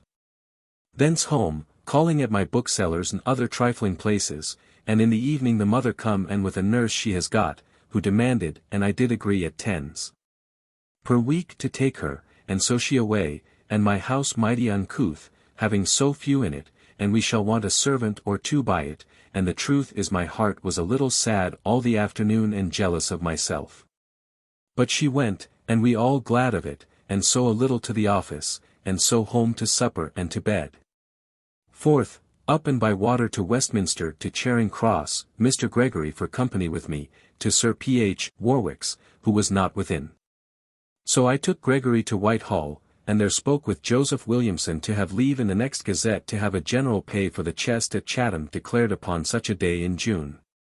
Here I left Gregory, and I by coach back again to Sir Philip Warwick's, and in the park met him walking, so discoursed about the business of striking a quarter's tallies for Tangier, due this day, which he hath promised to get my Lord Treasurer's warrant for, and so away hence, and to Mr. Hale's, to see what he had done to Mrs. Pierce's picture, and whatever he pretends, I do not think it will ever be so good a picture as my wife's.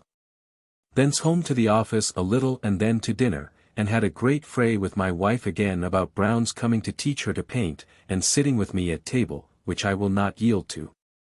I do thoroughly believe she means no hurt in it. But very angry we were, and I resolved all into my having my will done, without disputing, be the reason what it will, and so I will have it. After dinner abroad again and to the New Exchange about play books, and to Whitehall, thinking to have met Sir G. Carteret, but failed. So to the Swan at Westminster, and there spent a quarter of an hour with Jane, and thence away home, and my wife coming home by and by, having been at her mother's to pray her to look out for a maid for her, by coach into the fields to Bow. And so home back in the evening, late home, and after supper to bed, being much out of order for lack of somebody in the room of Sue. This evening, being weary of my late idle courses, and the little good I shall do the king or myself in the office, I bound myself to very strict rules till Whit Sunday next. 5th. At the office all the morning.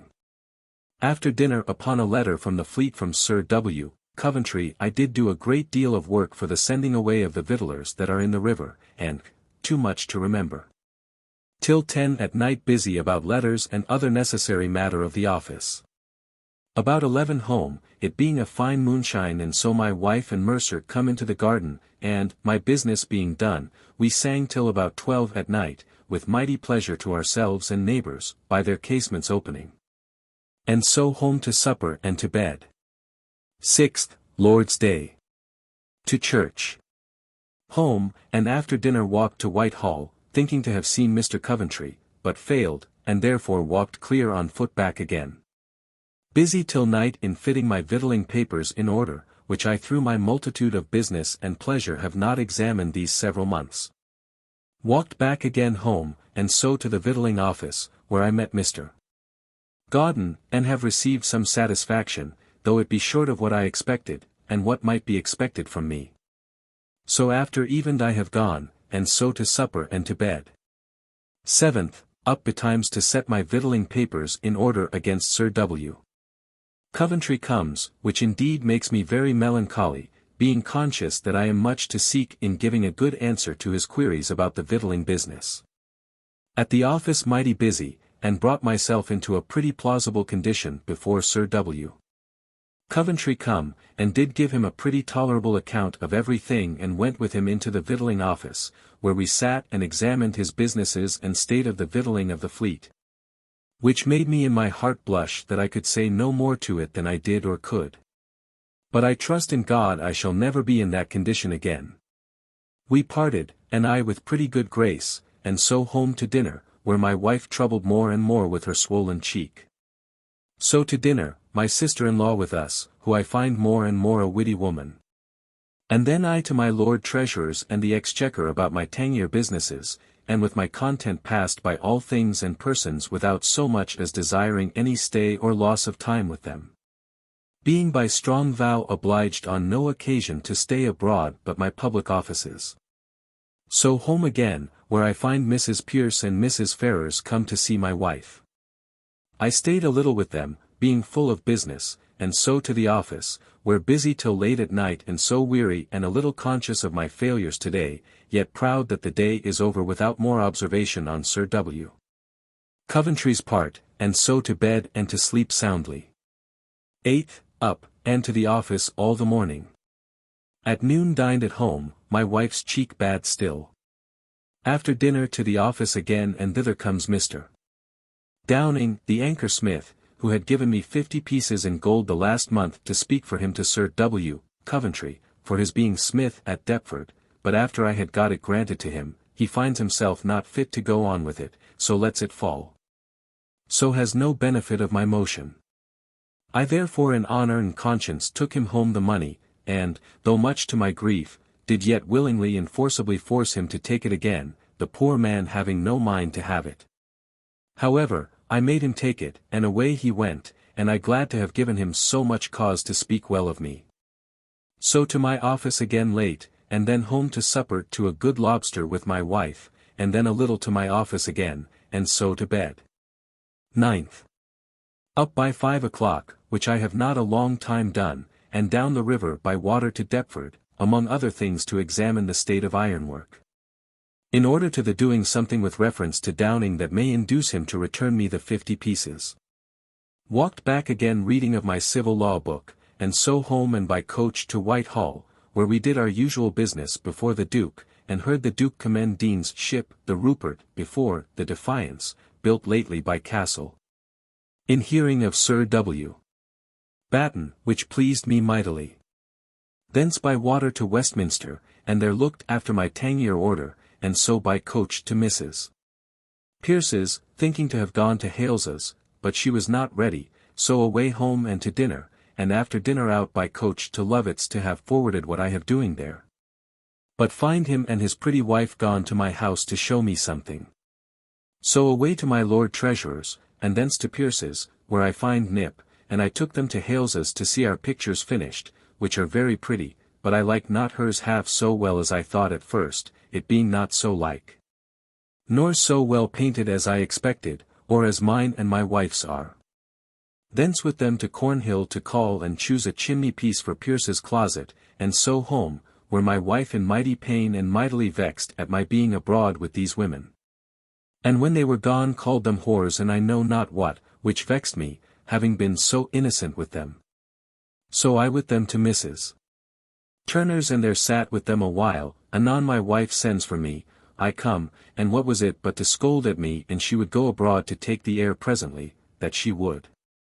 So I left my company and went with her to Bow, but was vexed and spoke not one word to her all the way going nor coming, or being come home, but went up straight to bed. Half an hour after, she in the coach leaning on me as being desirous to be friends, she comes up mighty sick with a fit of the colic and in mighty pain and calls for me out of the bed. I rose and held her, she prays me to forgive her, and in mighty pain we put her to bed, where the pain ceased by and by, and so had some asparagus to our bedside for supper and very kindly afterward to sleep and good friends in the morning. 10th. So up, and to the office, where all the morning. At noon home to dinner and there busy all the afternoon till past 6 o'clock, and then abroad with my wife by coach, who is now at great ease, her cheek being broke inward. We took with us Mrs. Turner, who was come to visit my wife just as we were going out. A great deal of tittle-tattle discourse to little purpose, I finding her, though in other things a very discreet woman, as very a gossip speaking of her neighbours as any body. Going out towards Hackney by coach for the air, the silly coachman carries us to Shoreditch, which was so pleasant a piece of simplicity in him and us, that made us mighty merry. So back again late, it being wondrous hot all the day and night and it lightning exceeding all the way we went and came, but without thunder. Coming home we called at a little ale-house, and had an eel pie, of which my wife eat part and brought home the rest. So being come home we to supper and to bed. This day come our new cook maid Mary, commended by Mrs. Batters. 11th. Up betimes, and then away with Mr. Yeapsley to my Lord Ashley's, whither by and by come Sir H. Cholmondeley and Creed, and then to my Lord, and there entered into examination of Mr.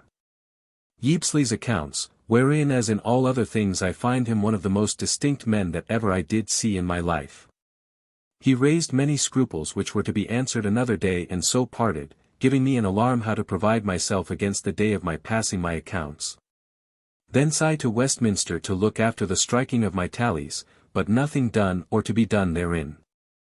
So to the Change, to speak with Captain Cock, among other things about getting of the silver plates of him, which he promises to do. But in discourse he tells me that I should beware of my fellow officers, and by name told me that my Lord Brunker should say in his hearing, before Sir W. Batten, of me, that he could undo the man, if he would, wherein I think he is a fool. But, however, it is requisite I be prepared against the man's friendship. Thence home to dinner alone, my wife being abroad. After dinner to the setting some things in order in my dining room, and by comes my wife home and Mrs. Pierce with her, so I lost most of this afternoon with them, and in the evening abroad with them, our long tour by coach, to Hackney, so to Kingsland, and then to Islington, there entertaining them by candlelight very well, and so home with her. Set her down, and so home and to bed. 12th. Up to the office very betimes to draw up a letter for the Duke of York relating to him the badness of our condition in this office for want of money. That being in good time done we met at the office and there sat all the morning. At noon home, where I find my wife troubled still at my checking her last night in the coach in her long stories out of Grand Cyrus, which she would tell, though nothing to the purpose, nor in any good manner. 727. This she took unkindly, and I think I was to blame indeed, but she do find with reason, that in the company of Pierce, Nip, or other women that I love, I do not value her, or mind her as I ought. However very good friends by, and to dinner, and after dinner up to the putting our dining room in order, which will be clean again anon, but not as it is to be because of the pictures which are not come home. To the office and did much business, in the evening to Westminster and Whitehall about business and among other things met Sir G. Downing on Whitehall Bridge, and there walked half an hour, talking of the success of the late new act. And indeed it is very much, that hath stood really in the room of L 800,000 now since Christmas, being itself but L 1,250,000. And so I do really take it to be a very considerable thing done by him. For the beginning, end, and every part of it, is to be imputed to him. So home by water, and there hard till 12 at night at work finishing the great letter to the Duke of York against tomorrow morning, and so home to bed. This day come home again my little girl Susan, her sickness proving an ague, and she had a fit soon almost as she come home. The fleet is not yet gone from the Nore. The plague increases in many places, and is 53 this week with us. 13th, Lord's Day. Up, and walked to Whitehall, where we all met to present a letter to the Duke of York, complaining solemnly of the want of money, and that being done, I too and again up and down Westminster. Thinking to have spent a little time with Sarah at the Swan, or Mrs. Martin, but was disappointed in both, so walked the greatest part of the way home, where comes Mr. Simons, my old acquaintance, to dine with me, and I made myself as good company as I could to him, but he was mighty impertinent methought too yet, and thereby I see the difference between myself now and what it was heretofore. When I reckoned him a very brave fellow. After dinner he and I walked together as far as Cheapside, and I quite through to Westminster again, and fell by chance into St. Margaret's Church, where I heard a young man play the full upon the doctrine of purgatory. At this church I spied Betty Howlett, who indeed is mighty pretty, and struck me mightily. After church time, standing in the churchyard, she spied me, so I went to her, her father and mother and husband being with her. They desired and I agreed to go home with Mr. Michel, and there had the opportunity to have saluted 2 or 3 times Betty and make an acquaintance which they are pleased with, though not so much as I am or they think I am. I stayed here an hour or more chatting with them in a little sorry garden of theirs by the bowling alley, and so left them and I by water home, and there was in great pain in mind lest Sir W. Penn, who is going down to the Fleet, should come to me or send for me to be informed in the state of things, and particularly the victualling, that by my pains he might seem wise. So after spending an hour with my wife pleasantly in her closet, I to bed even by daylight. 14th, comes betimes a letter from Sir W. Coventry, that he and Sir G. Carteret are ordered presently down to the Fleet. I up and saw Sir W. Penn gone also after them, and so I finding it a leisure day fell to making clean my closet in my office, which I did to my content and set up my plats again, being much taken also with Griffin's maid, that did clean it, being a pretty maid.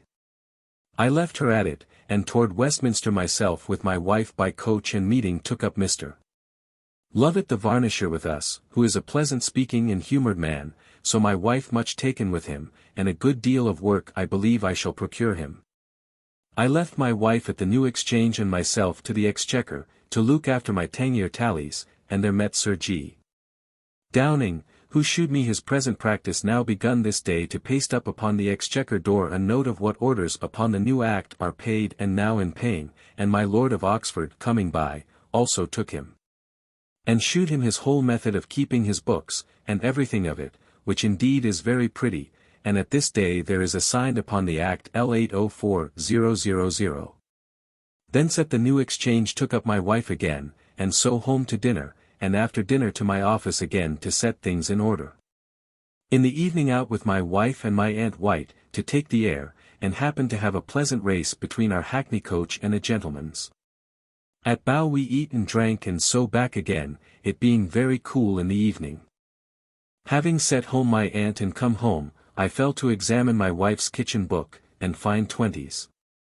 Mistake, which made me mighty angry and great difference between us, and so in the difference to bed. 15th.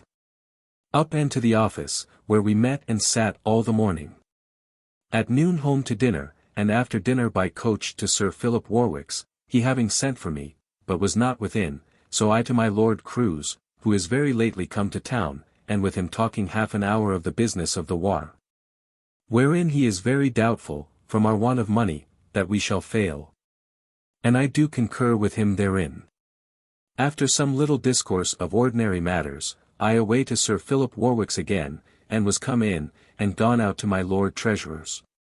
Whither I followed him, and there my business was, to be told that my Lord Treasurer hath got L10,000 for us in the Navy, to answer our great necessities, which I did thank him for, but the sum is not considerable. So home, and there busy all the afternoon till night, and then home to supper and to bed. 16th, up very betimes, and so down the river to Deptford to look after some business, being by and by to attend the Duke and Mr. Coventry, and so I was whiling to carry something fresh that I may look as a man minding business, which I have done too much for a great while to forfeit. And is now so great a burden upon my mind night and day that I do not enjoy myself in the world almost. I walked thither, and come back again by water, and so to Whitehall, and did our usual business before the Duke, and so to the Exchequer, where the lazy rogues have not yet done my tallies, which vexes me. Thence to Mr.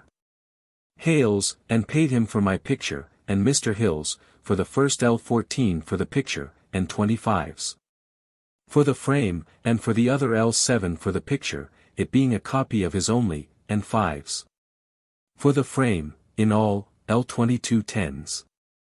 I am very well satisfied in my pictures, and so took them in another coach home along with me, and there with great pleasure my wife and I hung them up, and, that being done, to dinner, where Mrs. Barbara Sheldon come to see us and dined with us, and we kept her all the day with us, I going down to Deptford, and, Lord, to see with what itching desire I did endeavour to see Bagwell's wife, but failed, for which I am glad. Only I observe the folly of my mind that cannot refrain from pleasure at a season above all others in my life requisite for me to shew my utmost care in. I walked both going and coming, spending my time reading of my civil and ecclesiastical law book. Being returned home, I took my wife and Mrs. Barberine Mercer out by coach and went our grand tour, and baited at Islington, and so late home about 11 at night, and so with much pleasure to bed. 17th, up, lying long, being wearied yesterday with long walking. So to the office, where all the morning with fresh occasion of vexing at myself for my late neglect of business, by which I cannot appear half so useful as I used to do. Home at noon to dinner, and then to my office again, where I could not hold my eyes open for an hour, but I drowsed, so little sensible I apprehend my soul is of the necessity of minding business, but I anon wakened and minded my business. And did a great deal with very great pleasure, and so home at night to supper and to bed, mightily pleased with myself for the business that I have done. And convinced that if I would but keep constantly to do the same I might have leisure enough and yet do all my business, and by the grace of God so I will. So to bed. 18th, up by 5 o'clock, and so down by water to Deptford and Blackwall to dispatch some business. So walked to Dickshore, and there took boat again and home, and thence to Westminster, and attended all the morning on the Exchequer for a quarter's tallies for tenure. But, Lord, to see what a dull, heavy sort of people they are there would make a man mad. At noon had them and carried them home, and there dined with great content with my people, and within and at the office all the afternoon and night, and so home to settle some papers there, and so to bed, being not very well. Having eaten too much lobster at noon at dinner with Mr. Holliard, he coming in and commending it so much. 19th, up, and to the office all the morning. At noon took Mr. Dean, lately come to town, home with me to dinner, and there after giving him some reprimands and good advice about his deportment in the place where by my interest he is at Harwich, and then declaring my resolution of being his friend still. We did then fall to discourse about his ship Rupert, built by him there, which succeeds so well as he hath got great honour by it, and I some by recommending him. The King, Duke, and every body saying it is the best ship that was ever built. And then he fell to explain to me his manner of casting the draught of water which a ship will draw beforehand, which is a secret the king and all admire in him. And he is the first that hath come to any certainty beforehand, of foretelling the draught of water of a ship before she be launched. I must confess I am much pleased in his success in this business, and do admire at the confidence of Castle who did undervalue the draught Dean sent up to me, that I was ashamed to own it or him. Castle asking of me upon the first sight of it whether he that laid it down had ever built a ship or no, which made me the more doubtful of him. He being gone, I to the office, where much business and many persons to speak with me. Late home and to bed, glad to be at a little quiet. 20th, Lord's Day. With my wife to church in the morning. At noon dined mighty nobly, ourselves alone. After dinner my wife and Mercer by coach to Greenwich, to be gossip to Mrs. Daniel's child. I out to Westminster, and straight to Mrs. Martin's, and there did what I would with her, she staying at home all the day for me.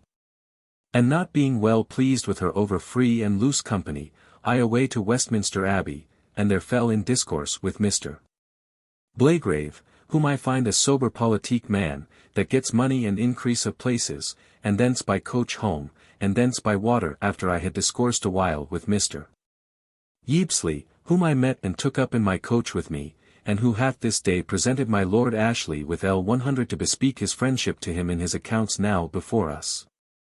And my Lord hath received it, and so I believe is as bad, as to bribes, as what the world says of him. Calling on all the victualling ships to know what they had of their compliments, and so to Deptford, to inquire after a little business there, and thence by water back again, all the way coming and going reading my Lord Bacon's Faber Fortunae, which I can never read too often, and so back home, and there find my wife come home, much pleased with the reception she had there, and she was godmother, and did hold the child at the font, and it is called John. So back again home, and after setting my papers in order and supping, to bed, desirous to rise betimes in the morning. 21st. Up between 4 and 5 o'clock and to set several papers to rights, and so to the office, where we had an extraordinary meeting. But, Lord, how it torments me to find myself so unable to give an account of my victualling business, which puts me out of heart in everything else, so that I never had a greater shame upon me in my own mind, nor more trouble as to public business than I have now, but I will get out of it as soon as possibly I can. At noon dined at home, and after dinner comes in my wife's brother Balty and his wife, he being stepped ashore from the Fleet for a day or two. I away in some haste to my Lord Ashley, where it is stupendous to see how favourably, and yet closely, my Lord Ashley carries himself to Mr. Yeapsley, in his business, so as I think we shall do his business for him in very good manner. But it is a most extraordinary thing to observe, and that which I would not but have had the observation of for a great deal of money being done there, and much forwarded Yeapsley's business, I with Sir H. Cholmondeley to my Lord Bellasis, who is lately come from Tangier to visit him, but is not within. So to Westminster Hall a little about business and so home by water, and then out with my wife, her brother, sister, and Mercer to Islington, our grand tour, and there eat and drank. But in discourse I am infinitely pleased with Balty, his deportment in his business of muster-master, and hope mighty well from him, and am glad with all my heart I put him into this business.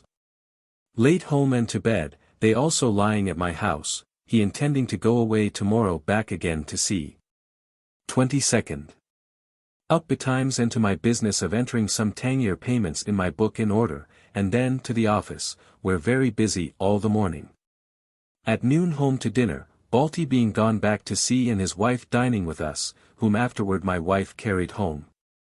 I after dinner to the office, and anon out on several occasions, among others to Lovett's, and there stayed by him and her and saw them, in their poor conditioned manner, lay on their varnish, which however pleased me mightily to see.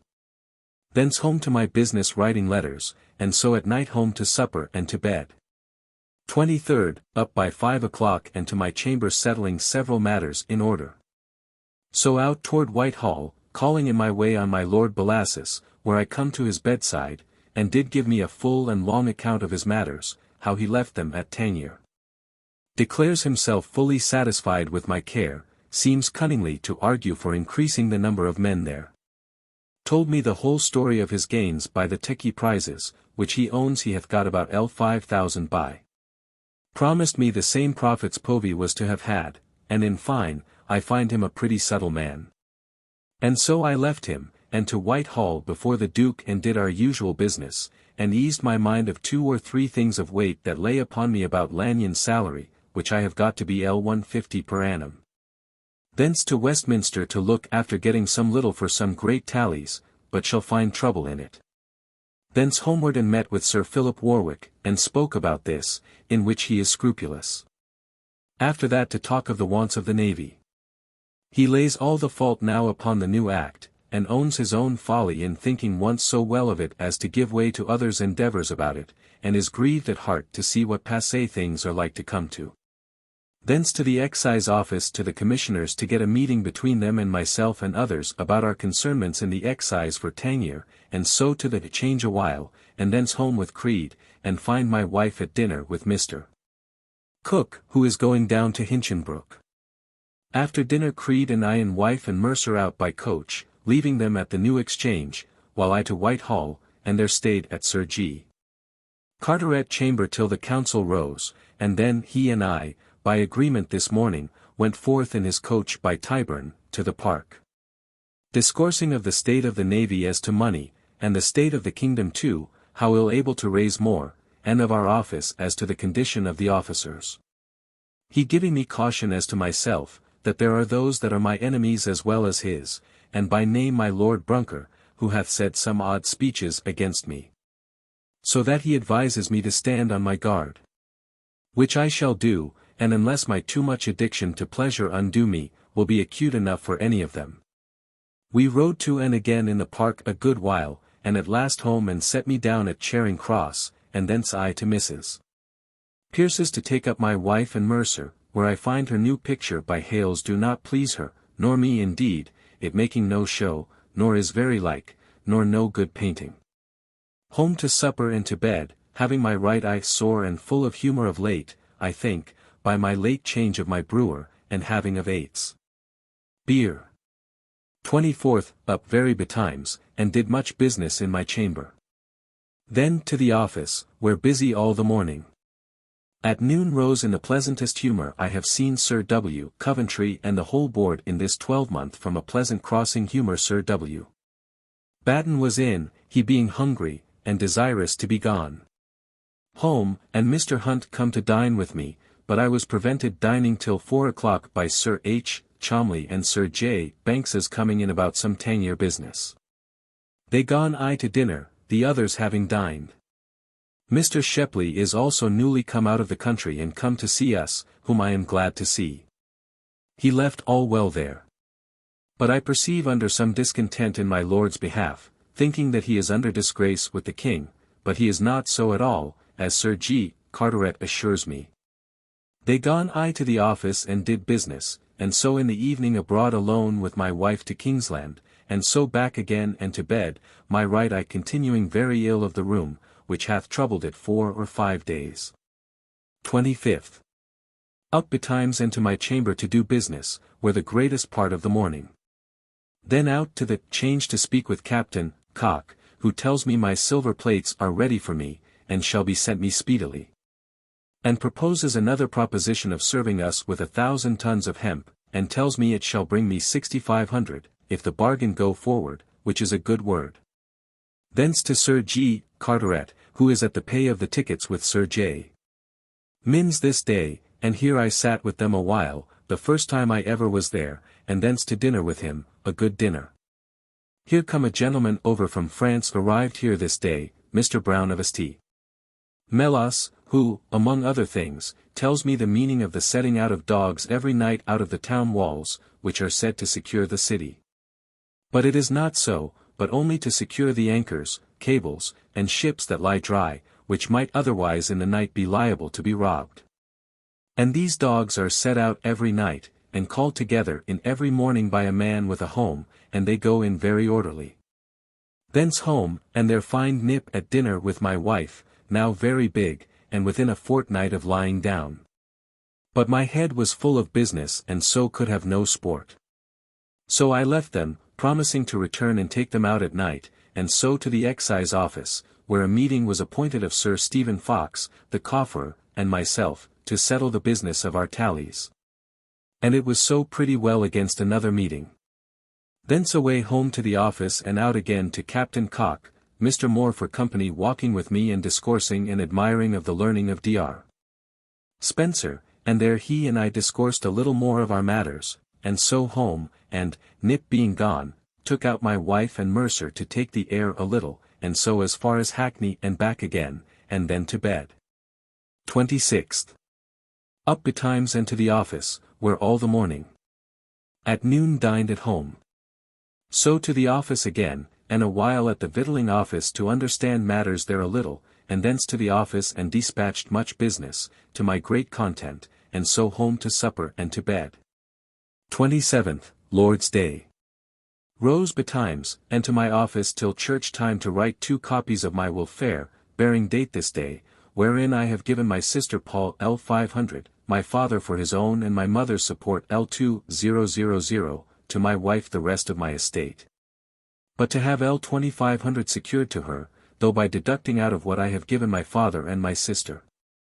I dispatched all before church time and then to church, my wife with me. Thence home to dinner, whither come my uncle White, and aunt and uncle Norbury, and Mr. Shepley. A good dinner and very merry. After dinner we broke up and I by water to Westminster to Mrs. Martin's, and there sat with her and her husband and Mrs. Burrows, the pretty, an hour or two, then to the Swan a while, and so home by water, and with my wife by and by water as low as Greenwich, for air only, and so back again home to supper and to bed with great pleasure. 28th.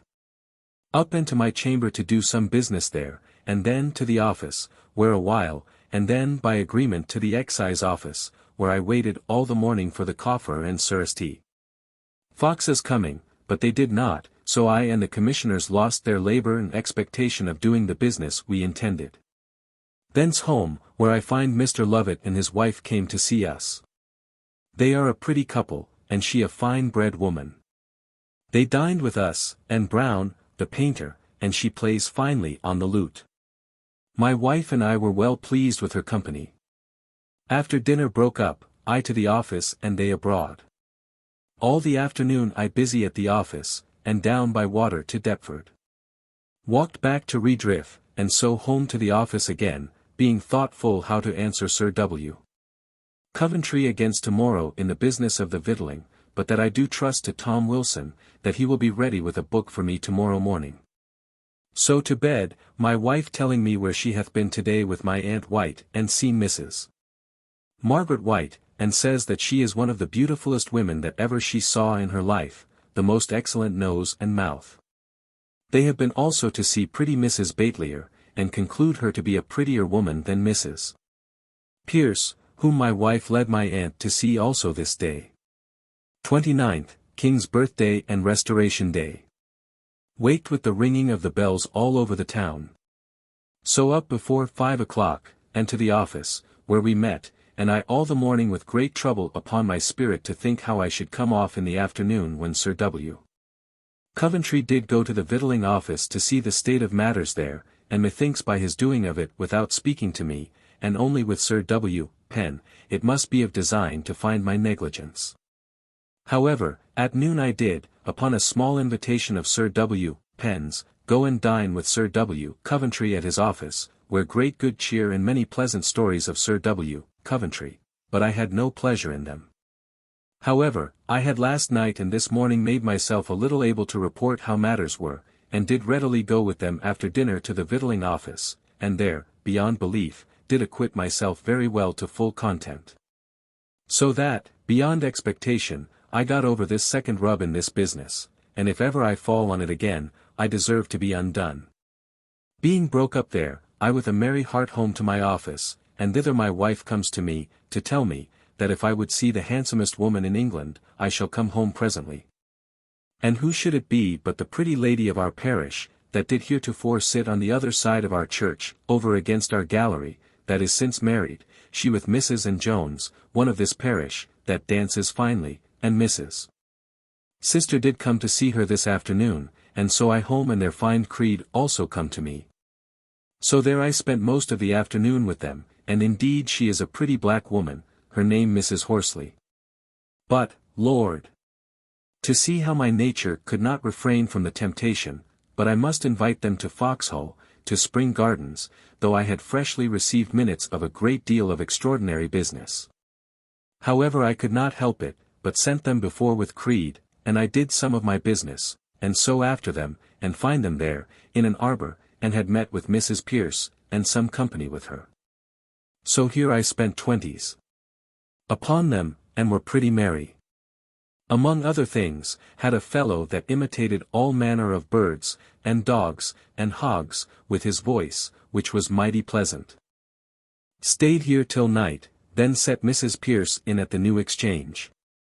And ourselves took coach, and so set Mrs. Horsley home, and then home ourselves, but with great trouble in the streets by bonfires, it being the king's birthday and day of restoration. But, Lord! To see the difference how many there were on the other side, and so few ours, the city side of the temple. Would make one wonder the difference between the temper of one sort of people and the other, and the difference among all between what they do now, and what it was the night when monk come into the city. Such a night as that I never think to see again, nor think it can be. After I come home I was till 1 in the morning with Captain Cock drawing up a contract with him intended to be offered to the Duke tomorrow, which, if it proceeds, he promises me L500. 30th. Up and to my office, there to settle some business in order. To are waiting on the Duke today. That done to Whitehall to Sir W. Coventry's chamber, where I find the Duke gone out with the King today on hunting. So after some discourse with him, I by water to Westminster, and there drew a draft of an order for my Lord Treasurer to sign for my having some little tallies made me in lieu of 2 great ones, of L2000 each. To enable me to pay small sums therewith. I shewed it to Sir R. Long and had his approbation, and so to Sir P. H. Warwick's, and did give it him to get signed. So home to my office, and there did business. By and by toward noon word is brought me that my father and my sister are come. I expected them today, but not so soon. I to them, and am heartily glad to see them, especially my father, who, poor man, looks very well, and hath rode up this journey on horseback very well, only his eyesight and hearing is very bad. I stayed and dined with them, my wife being gone by coach to Barnet, with W. Hewer and Mercer, to meet them, and they did come where way. After dinner I left them to dress themselves and I abroad by appointment to my Lord Ashley, who, it is strange to see, how prettily he dissembles his favour to Yebsley's business, which none in the world could mistrust only I. That am privy to his being bribed. Thence to Whitehall, and there stayed till the council was up, with Creed expecting a meeting of Tangier to end Yebsley's business, but we could not procure it. So I to my Lord Treasurer's and got my warrant, and then to Lovett's, but find nothing done there. So home and did a little business at the office, and so down by water to Deptford and back again home late, and having signed some papers and given order in business, home, where my wife is come home, and so to supper with my father. And mighty pleasant we were, and my wife mighty kind to him and Paul, and so after supper to bed, myself being sleepy, and my right eye still very sore, as it has been now about 5 days or 6, which puts me out of tune. Tonight my wife tells me news has been brought her that Balty's wife is brought to bed, by some fall or fit, before her time, of a great child but dead. If the woman do well we have no reason to be sorry, because his staying a little longer without a child will be better for him and her. 31st. Waked very betimes in the morning by extraordinary thunder and rain, which did keep me sleeping and waking till very late, and it being a holiday and my eye very sore, and myself having had very little sleep for a good while till 9 o'clock.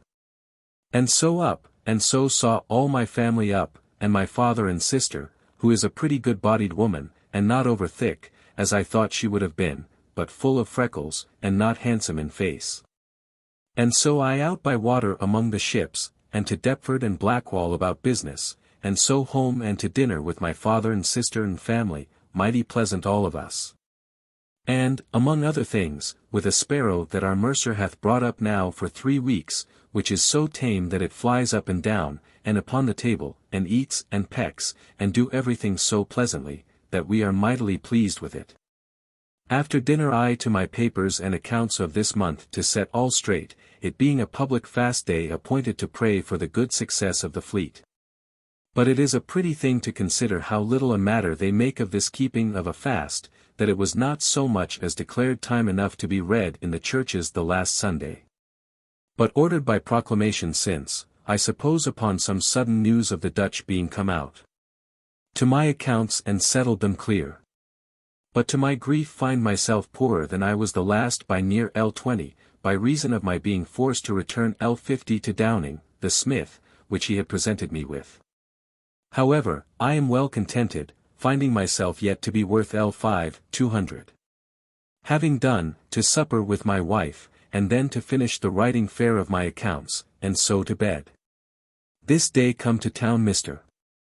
Homewood, and I took him home in the evening to my chamber, and discoursed with him about my business of the victualling, which I have a mind to employ him in, and he is desirous of also.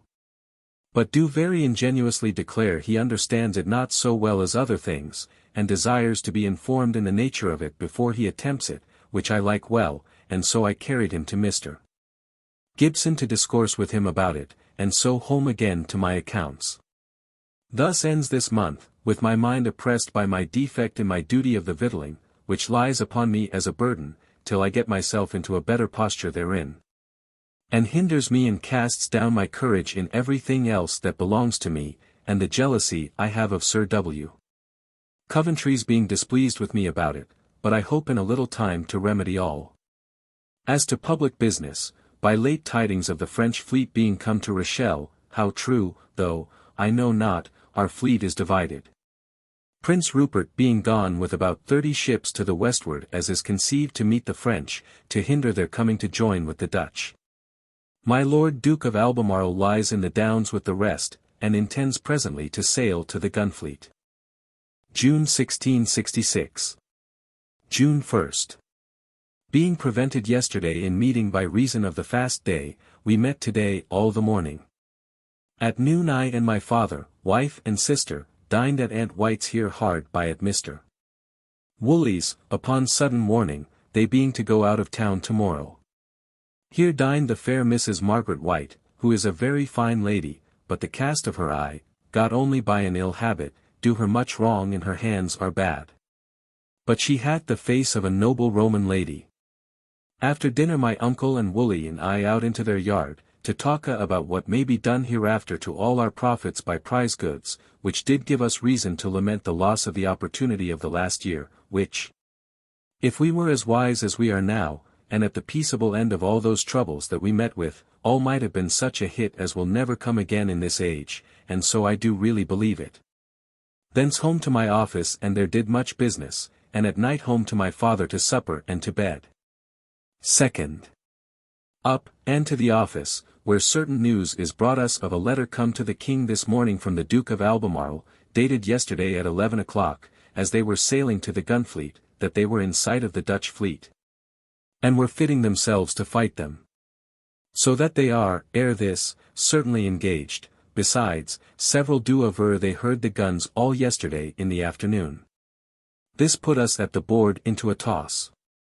Presently come orders for our sending away to the fleet a recruit of 200 soldiers. So I rose from the table, and to the victualling office, and thence upon the river among several vessels, to consider of the sending them away, and lastly, down to Greenwich, and there appointed 2 yachts to be ready for them. And did order the soldiers to march to Blackwall. Having set all things in order against the next flood, I went on shore with Captain Irwin at Greenwich, and into the park, and there we could hear the guns from the fleet most plainly. Thence he and I to the King's Head and there bespoke a dish of steaks for our dinner about 4 o'clock. While that was doing, we walked to the water side, and there seeing the King and Duke come down in their barge to Greenwich House, I to them, and did give them an account, of, what I was doing. They went up to the park to hear the guns of the fleet go off. All our hopes now are that Prince Rupert with his fleet is coming back and will be with the fleet this even, a message being sent to him to that purpose on Wednesday last. And a return is come from him this morning, that he did intend to sail from St. Helens Point about 4 in the afternoon on Wednesday, Friday, which was yesterday. Which gives us great hopes, the wind being very fair, that he is with them this even, and the fresh going off of the guns makes us believe the same. After dinner, having nothing else to do till flood, I went and saw Mrs. Daniel, to whom I did not tell that the fleets were engaged, because of her husband, who is in the R. Charles. Very pleasant with her half an hour, and so away and down to Blackwall, and there saw the soldiers, who were by this time gotten most of them drunk, shipped off. But, Lord! To see how the poor fellows kissed their wives and sweethearts in that simple manner at their going off, and shouted, and let off their guns, was strange sport. In the evening come up the river the Catherine yacht, Captain Faysby, who hath brought over my Lord of Aylesbury and Sir Thomas Liddall, with a very pretty daughter, and in a pretty travelling dress, from Flanders. Who saw the Dutch fleet on Thursday, and ran from them. But from that hour to this hath not heard one gun, nor any news of any fight. Having put the soldiers on board, I home and wrote what I had to write by the post, and so home to supper and to bed, it being late. 3rd, Lord's Day, Whitsunday. Up, and by water to Whitehall, and there met with Mr. Coventry, who tells me the only news from the fleet is brought by Captain Elliot, of the Portland, which, by being run on board by the Guernsey, was disabled from staying abroad. So is come into Aldbrough. That he saw one of the Dutch great ships blown up, and 3 on fire. That they begun to fight on Friday. And at his coming into port, he could make another ship of the King's coming in, which he judged to be the Rupert, that he knows of no other hurt to our ships. With this good news I home by water again, and to church in the sermon time, and with great joy told it my fellows in the pew. So home after church time to dinner, and after dinner my father, wife, sister, and Mercer by water to Woolwich, while I walked by land, and saw the exchange as full of people, and hath been all this noon as of any other day, only for news. I to St. Margaret's, Westminster, and there saw at church my pretty Betty Michel, and thence to the Abbey, and so to Mrs. Martin, and there did what J. voudrais avec her.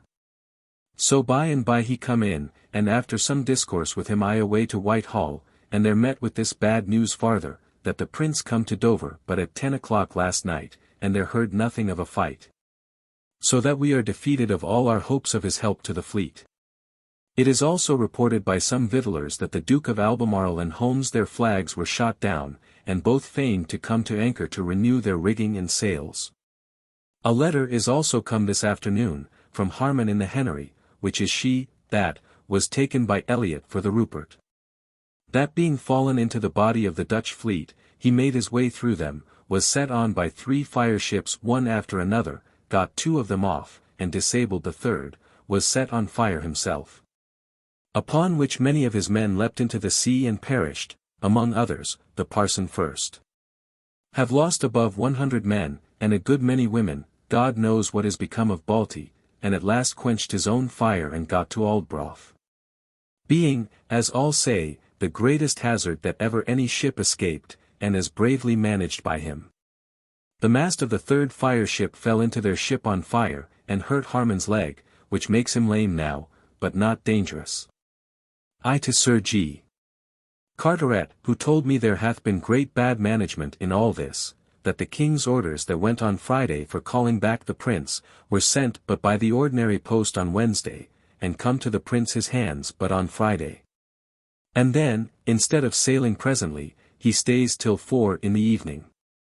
And that which is worst of all, the Hampshire, laden with merchants' money, come from the Straits, set out with or but just before the fleet, and was in the Downs by 5 in the clock yesterday morning.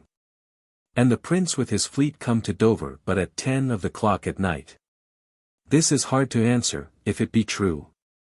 This puts great astonishment into the King, and Duke, and Court, every body being out of countenance. So meeting Creed, he and I by coach to Hyde Park alone to talk of these things, and do bless God that my Lord Sandwich was not here at this time to be concerned in a business like to be so misfortunate. It was a pleasant thing to consider how fearful I was of being seen with Creed all this afternoon, for fear of people's thinking that by our relation to my Lord Sandwich we should be making ill construction of the Prince's failure. But, God knows, I am heartily sorry for the sake of the whole nation, though, if it were not for that, it would not be amiss to have these high blades find some check to their presumption and their disparaging of as good men. Then set him down in Covent Garden and so home by the Change, which is full of people still, and all talk highly of the failure of the Prince in not making more haste after his instructions did come. And of our managements here in not giving it sooner and with more care and oftener. Thence. After supper to bed. 4th, up, and with Sir J. Minns and Sir W. Penn to Whitehall in the latter's coach, where, when we come, we find the Duke at St. James's, whither he is lately gone to lodge. So walking through the park we saw hundreds of people listening at the gravel pits, Kensington, and to and again in the park to hear the guns, and I saw a letter, dated last night, from Strode, Governor of Dover Castle, which says that the Prince come thither the night before with his fleet, but that for the guns which we writ that we heard, it is only a mistake for thunder. 7:28 And so far as to yesterday, it is a miraculous thing that we all Friday, and Saturday, and yesterday, did hear everywhere most plainly the guns go off, and yet at Deal and Dover till last night they did not hear one word of a fight. Nor think they heard one gun. This, added to what I have set down before the other day about the Catherine, makes room for a great dispute in philosophy, how we should hear it and they not. The same wind that brought it to us being the same that should bring it to them, but so it is. Major Halsey, however, he was sent down on purpose to hear news, did bring news this morning that he did see the Prince and his fleet at 9 of the clock yesterday morning, for 5 leagues to sea behind the Goodwin. So that by the hearing of the guns this morning we conclude he is come to the fleet. After waiting upon the Duke, Sir W. Penn, who was commanded to go tonight by water down to Harwich, to dispatch away all the ships he can, and I home, drinking 2 bottles of cock ale in the street in his new fine coach, where no sooner come. But news is brought me of a couple of men come to speak with me from the fleet. So I down, and who should it be but Mr. Daniel, all muffled up, and his face as black as the chimney, and covered with dirt, pitch, and tar, and powder, and muffled with dirty clouts, and his right eye stopped with oakum. He is come last night at 5 o'clock from the fleet, with a comrade of his that hath endangered another eye. They were set on shore at Harwich this morning, and at 2 o'clock, in a catch with about 20 more wounded men from the Royal Charles. They being able to ride, took post about 3 this morning, and were here between 11 and 12. I went presently into the coach with them, and carried them to Somerset House stairs, and there took water, all the world gazing upon us, and concluding it to be news from the fleet. And everybody's face appeared expecting of news, to the privy stairs, and left them at Mr. Coventry's lodging, he, though, not being there, and so I into the park to the king, and told him my Lord General was well the last night at 5 o'clock, and the prince come with his fleet and joined with his about 7. The king was mightily pleased with this news, and so took me by the hand and talked a little of it, giving him the best account I could, and then he bid me to fetch the 2 seamen to him, he walking into the house. So I went and fetched the seamen into the vane room to him, and there he heard the whole account. The fight. How we found the Dutch fleet at anchor on Friday half seas over, between Dunkirk and Ostend, and made them let slip their anchors. They about 90, and we less than 60. We fought them, and put them to the run, till they met with about 16 sail of fresh ships, and so bore up again. The fight continued till night, and then again the next morning from 5 till 7 at night. And so, too, yesterday morning they begun again, and continued till about 4 o'clock, they chasing us for the most part of Saturday and yesterday, we flying from them. The Duke himself, then those people were put into the catch, and by spied the prince's fleet coming, upon which de Ruyter called a little council, being in chase at this time of us, and thereupon their fleet divided into 2 squadrons. 40 in one, and about 30 in the other, the fleet being at first about 90, but by one accident or other, supposed to be lessened to about 70, the bigger to follow the Duke, the less to meet the prince. But the prince come up with the general's fleet, and the Dutch come together again and bore towards their own coast, and we with them, and now what the consequence of this day will be, at that time fighting, we know not. The Duke was forced to come to anchor on Friday, having lost his sails and rigging. No particular person spoken of to be hurt but Sir W. Clerk, who hath lost his leg, and bore it bravely. The Duke himself had a little hurt in his thigh, but signified little. The king did pull out of his pocket about 20 pieces in gold, and did give it Daniel for himself and his companion. And so parted, mightily pleased with the account he did give him of the fight, and the success it ended with, of the prince's coming, though it seems the Duke did give way again and again. The king did give order for care to be had of Mr. Daniel and his companion. And so we parted from him, and then met the Duke of York, and gave him the same account, and so broke up, and I left them going to the surgeons and I myself by water to the Change, and to several people did give account of the business. So home about 4 o'clock to dinner, and was followed by several people to be told the news, and good news it is. God send we may hear a good issue of this day's business. After I had eat something I walked to Gresham College, where I heard my Lord Brunker was, and there got a promise of the receipt of the fine varnish, which I shall be glad to have. Thence back with Mr. Hook to my house, and there lent some of my tables of naval matters, the names of rigging in the timbers about a ship, in order to Dr. Wilkins' book coming out about the universal language. Thence, he being gone, to the Crown, behind the Change, and there supped at the club with my Lord Brunker, Sir G. Ent, and others of Gresham College. And all our discourses of this fight at sea, and all are doubtful of the success, and conclude all had been lost if the Prince had not come in, they having chased us the greatest part of Saturday and Sunday. Thence with my Lord Brunker and Creed by coach to Whitehall, where fresh letters are come from Harwich, where the Gloucester, Captain Clerk, is come in, and says that on Sunday night upon coming in of the Prince, the Duke did fly. But all this day they have been fighting, therefore they did face again, to be sure. Captain Bacon of the Bristol is killed. They cry up Jennings of the Ruby, and Saunders of the Sweepstakes. They condemn mightily Sir Thomas Teddyman for a coward, but with what reason time must shew.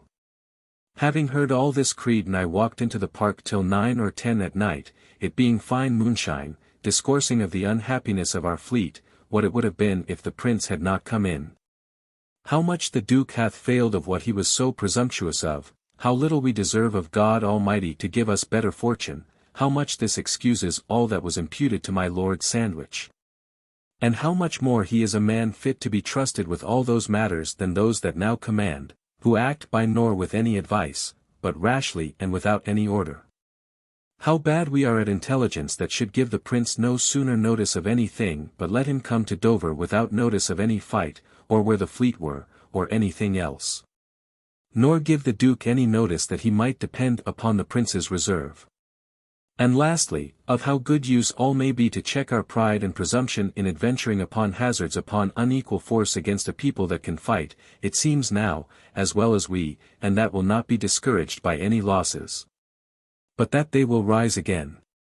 Thence by water home, and to supper, my father, wife, and sister having been at Islington today at Pitt's, and to bed. 5th.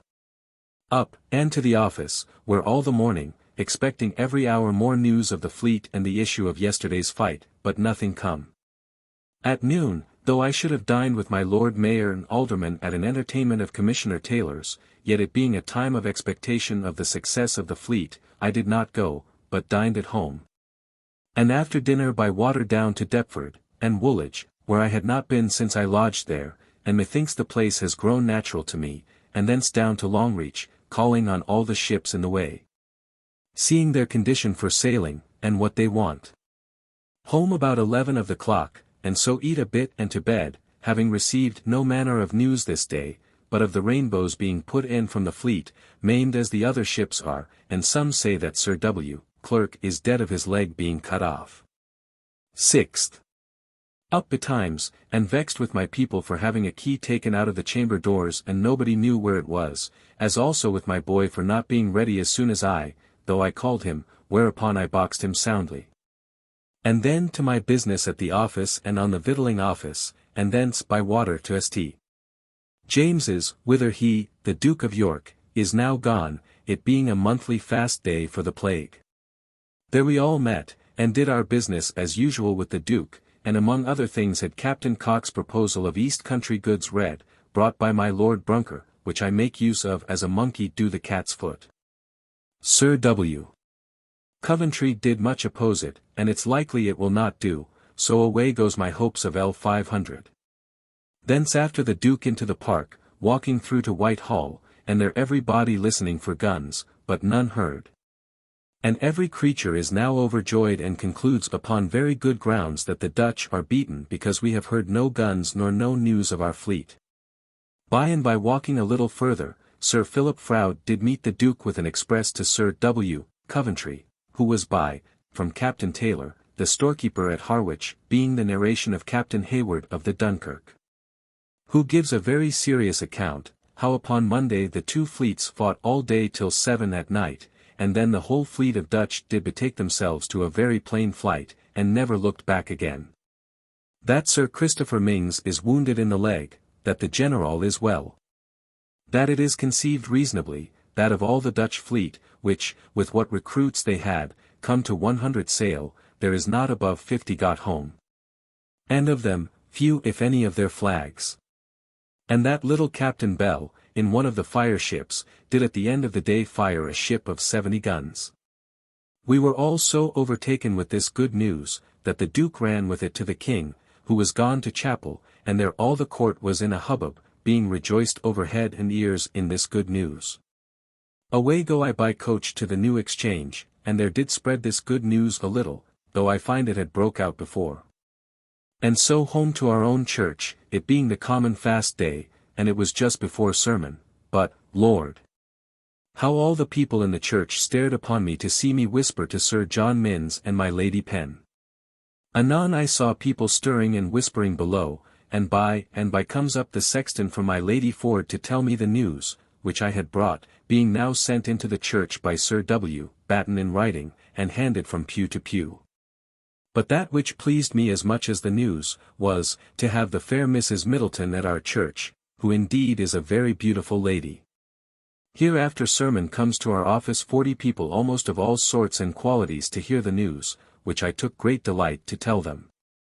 Then home and found my wife at dinner, not knowing of my being at church, and after dinner my father and she out to Hales's, where my father is to begin to sit today for his picture, which I have a desire to have. I all the afternoon at home doing some business, drawing up my vows for the rest of the year to Christmas, but, Lord! To see in what a condition of happiness I am, if I would but keep myself so. But my love of pleasure is such, that my very soul is angry with itself for my vanity in so doing. Anon took coach and to Hales's, but he was gone out, and my father and wife gone. So I to Lovett's, and there to my trouble saw plainly that my project of varnished books will not take, it not keeping colour, not being able to take polishing upon a single paper. Thence home, and my father and wife not coming in, I proceeded with my coach to take a little air as far as Bow all alone, and there turned back in home. But before I got home, the bonfires were lighted all the town over, and I going through Crouched Friars, seeing Mercer at her mother's gate, stopped, and light, and into her mother's, the first time I ever was there, and find all my people, father and all, at a very fine supper at W. Hewer's lodging, very neatly, and to my great pleasure. After supper, into his chamber, which is mighty fine with pictures and everything else, very curious, which pleased me exceedingly. Thence to the gate, with the women all about me, and Mrs. Mercer's son had provided a great many serpents, and so I made the women all fire some serpents.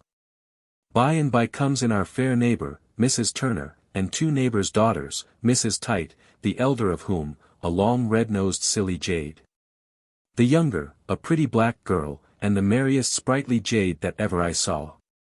With them idled away the whole night till 12 at night at the bonfire in the streets. Some of the people thereabouts going about with muskets, and did give me 2 or 3 volleys of their muskets, I giving them a crown to drink, and so home. Mightily pleased with this happy day's news, and the more, because confirmed by Sir Daniel Harvey, who was in the whole fight with the General. And tells me that there appear but 36 in all of the Dutch fleet left at the end of the voyage when they run home. The joy of the city was this night exceeding great. 7th, up betimes, and to my office about business, Sir W. Coventry having sent me word that he is gone down to the fleet to see how matters stand, and to be back again speedily. And with the same expectation of congratulating ourselves with the victory that I had yesterday. But my Lord Brunker and Sir T.H.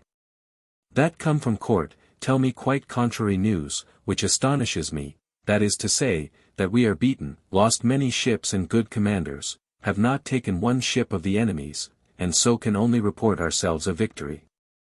Nor is it certain that we were left masters of the field. But, above all, that the prince run on shore upon the Galloper, and there stuck, was endeavoured to be fetched off by the Dutch, but could not, and so they burned her, and Sir G. Askew is taken prisoner, and carried into Holland. This news do much trouble me, and the thoughts of the ill consequences of it, and the pride and presumption that brought us to it. At noon to the change, and there find the discourse of town, and their countenances much changed, but yet not very plain.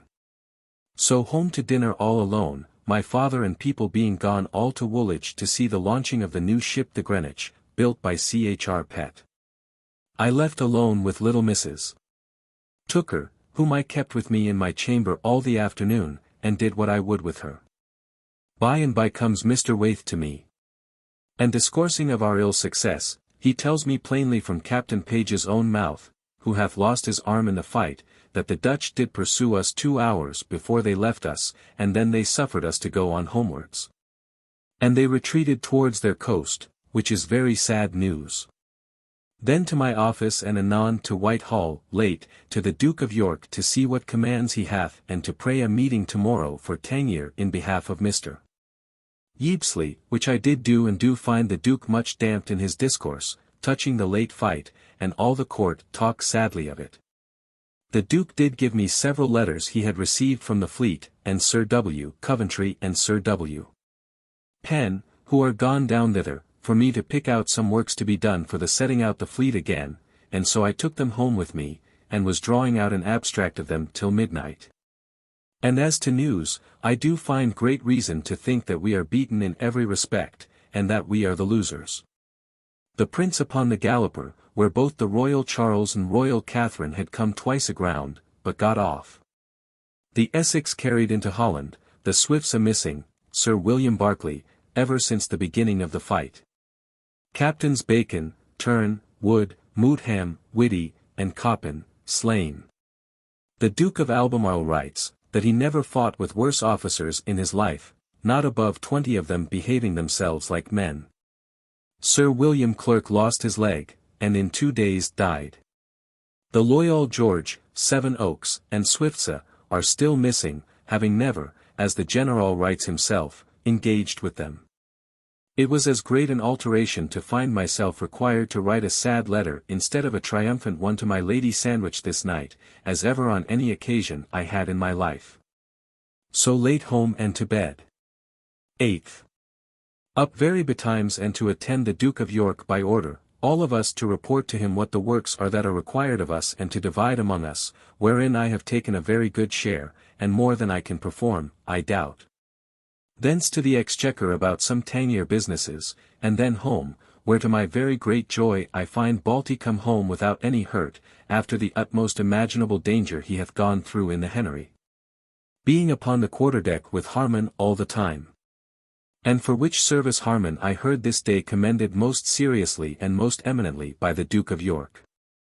As also the Duke did do most utmost right to Sir Thomas Teddyman, of whom a scandal was raised, but without cause, he having behaved himself most eminently brave all the whole fight, and to extraordinary great service and purpose. Having given Trump himself such a broadside as was hardly ever given to any ship. Mings is shot through the face, and into the shoulder, where the bullet is lodged. Young Holmes is also ill wounded, and Ather in the Rupert. Balty tells me the case of the Henry, and it was, indeed, most extraordinary sad and desperate. After dinner Balty and I to my office, and there talked a great deal of this fight, and I am mightily pleased in him and have great content in, and hopes of his doing well. Thence out to Whitehall to a committee for Tangier, but it met not. But, Lord! To see how melancholy the court is, under the thoughts of this last overthrow, for so it is, instead of a victory, so much and so unreasonably expected. Thence, the committee not meeting, Creed and I down the river as low as Sir W. Warren's, with whom I did motion a business that may be of profit to me, about buying some lighters to send down to the fleet, wherein he will assist me. So back again, he and I talking of the late ill management of this fight, and of the ill management of fighting at all against so great a force bigger than ours, and so to the office, where we parted. But with this satisfaction that we hear the Swiftsa, Sir W. Berkeley, is come in safe to the Nowhere, after her being absent ever since the beginning of the fight, wherein she did not appear at all from beginning to end. But wherever she has been, they say she is arrived there well, which I pray God however may be true. At the office late, doing business, and so home to supper and to bed. 9th, up, and to St. James's, there to wait on the Duke of York, and had discourse with him about several businesses of the fleet. But, Lord! To see how the court is divided about the Swiftses and the Essexes being safe. And wagers and odds laid on both sides. I did tell the Duke how Sir W. Batten did tell me this morning that he was sure the Swiftses is safe. This put them all in a great joy and certainty of it, but this I doubt will prove nothing. Thence to Whiteball in expectation of a meeting of Tangier, and we did industriously labor to have it this morning.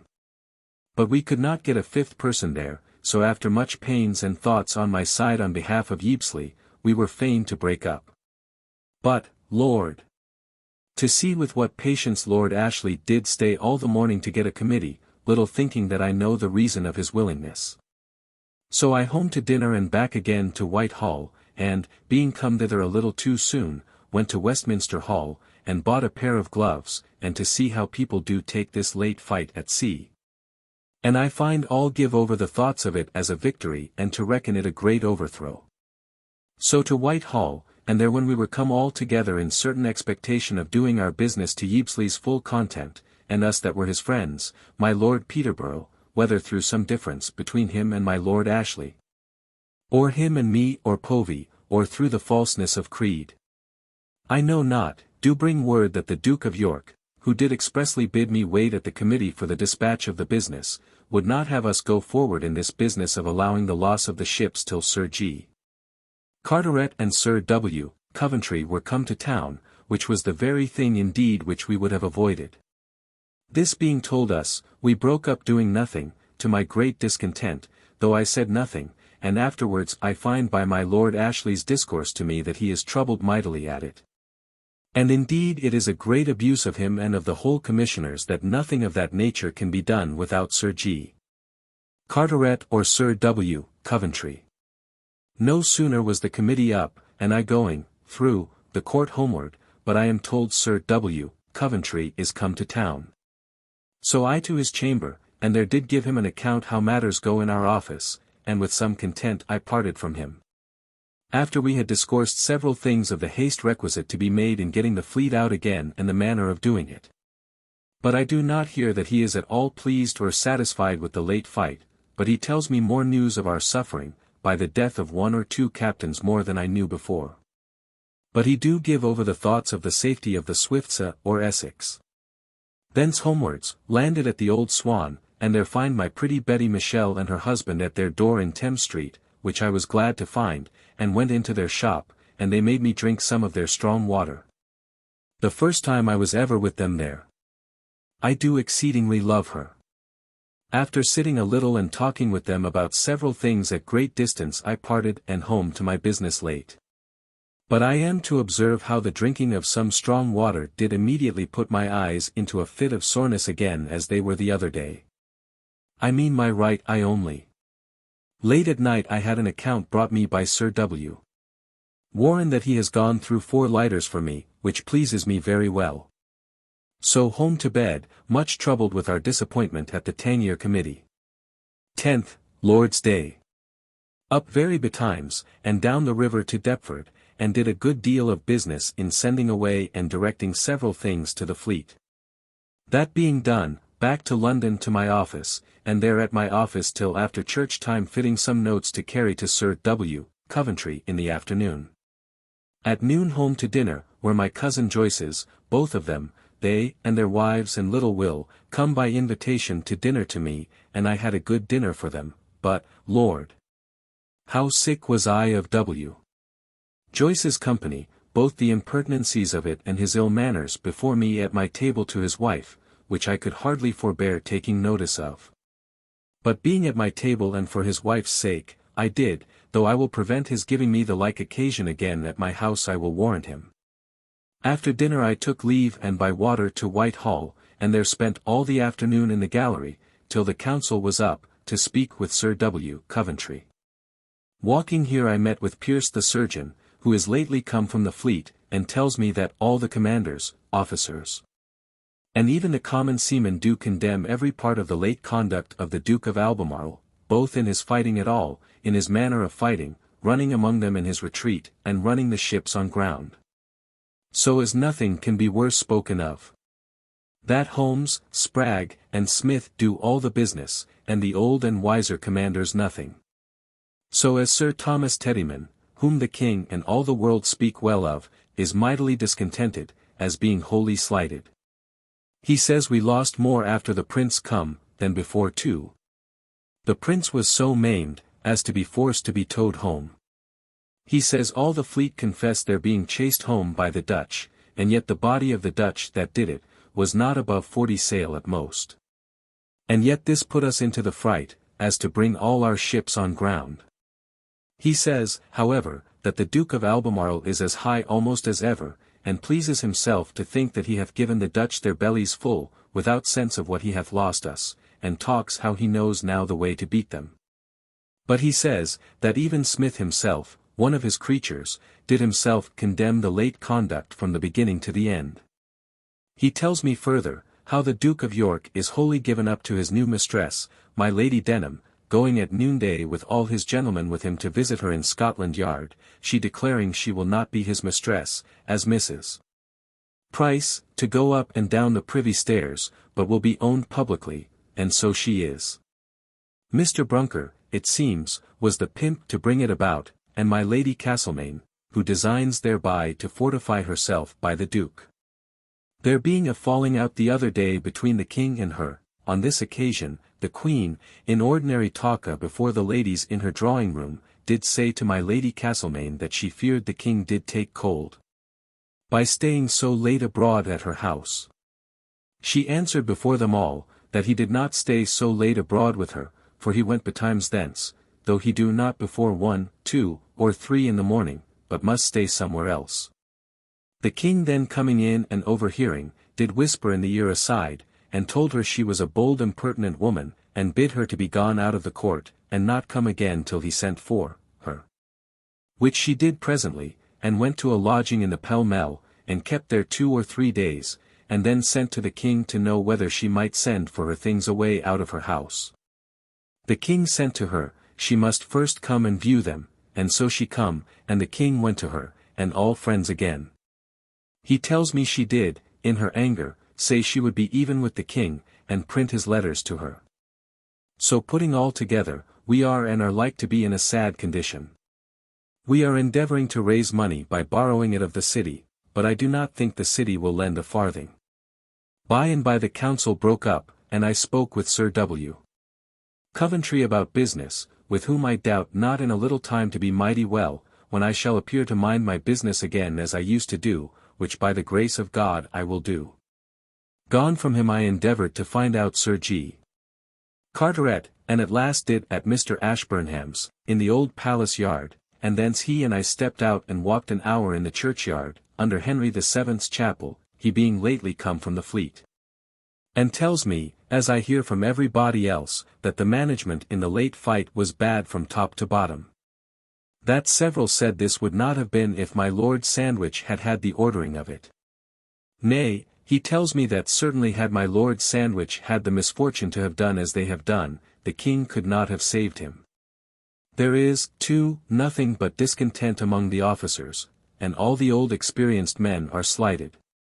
He tells me to my question, but as a great secret, that the dividing of the fleet did proceed first from a proposition from the fleet, though agreed to hence. But he confesses it arose from want of due intelligence, which he confesses we do want.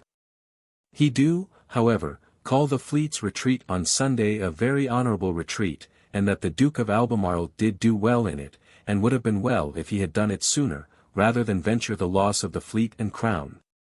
As he must have done if the prince had not come. He was surprised when I told him I heard that the king did intend to borrow some money of the city, and would know who had spoke of it to me. I told him Sir Ellis Leighton this afternoon. He says it is a dangerous discourse. For that the city certainly will not be invited to do it, and then for the king to ask it and be denied, will be the beginning of our sorrow. He seems to fear we shall all fall to pieces among ourselves. This evening we hear that Sir Christopher Mings is dead of his late wounds, and Sir W. Coventry did commend him to me in a most extraordinary manner. But this day, after 3 days' trial in vain, and the hazard of the spoiling of the ship in lying till next spring, besides the disgrace of it, news is brought that the Loyal London is launched at Deptford. Having talked thus much with Sir G. Carteret we parted there, and I home by water, taking in my boat with me young Michel and my Betty his wife, meeting them accidentally going to look a boat. I set them down at the Old Swan and myself, went through bridge to the Tower, and so home, and after supper to bed. 11th, up, and down by water to Sir W. Warren's, the first time I was in his new house on the other side the water since he enlarged it, to discourse about our lighters that he hath bought for me, and I hope to get L100 by this job. Having done with him I took boat again, being mightily struck with a woman in a hat, a seaman's mother, 729 that stood on the quay, and home, where at the office all the morning with Sir W. Coventry and some others of our board hiring of fireships, and Sir W. Coventry begins to see my pains again, which I do begin to take, and I am proud of it, and I hope shall continue it. He gone, at noon I home to dinner, and after dinner my father and wife out to the painter's to sit again, and I, with my Lady Pen and her daughter, to see Harmon, whom we find lame in bed. His bones of his ankle are broke, but he hopes to do well soon, and a fine person by his discourse he seems to be and my hearty friend. And he did plainly tell me that at the council of war before the fight, it was against his reason to begin the fight then, and the reasons of most sober men there, the wind being such, and we to windward, that they could not use their lower tier of guns, which was a very sad thing for us to have the honor and weal of the nation ventured so foolishly. I left them there, and walked to Deptford, reading in Walsingham's Manual, a very good book, and there met with Sir W. Batten and my lady at Uthwaite's. Here I did much business and yet had some little mirtha with my lady, and anon we all come up together to our office, where I was very late doing much business. Late comes Sir J. Banks to see me, and tells me that coming up from Rochester he overtook 300 or 400 seamen, and he believes every day they come flocking from the fleet in like numbers. Which is a sad neglect there, when it will be impossible to get others, and we have little reason to think that these will return presently again. He gone, I to end my letters tonight, and then home to supper and to bed. 12th. Up, and to the office, where we sat all the morning. At noon to dinner, and then to Whitehall in hopes of a meeting of Tangier about Yeapsley's business, but it could not be obtained, Sir G. Carteret nor Sir W.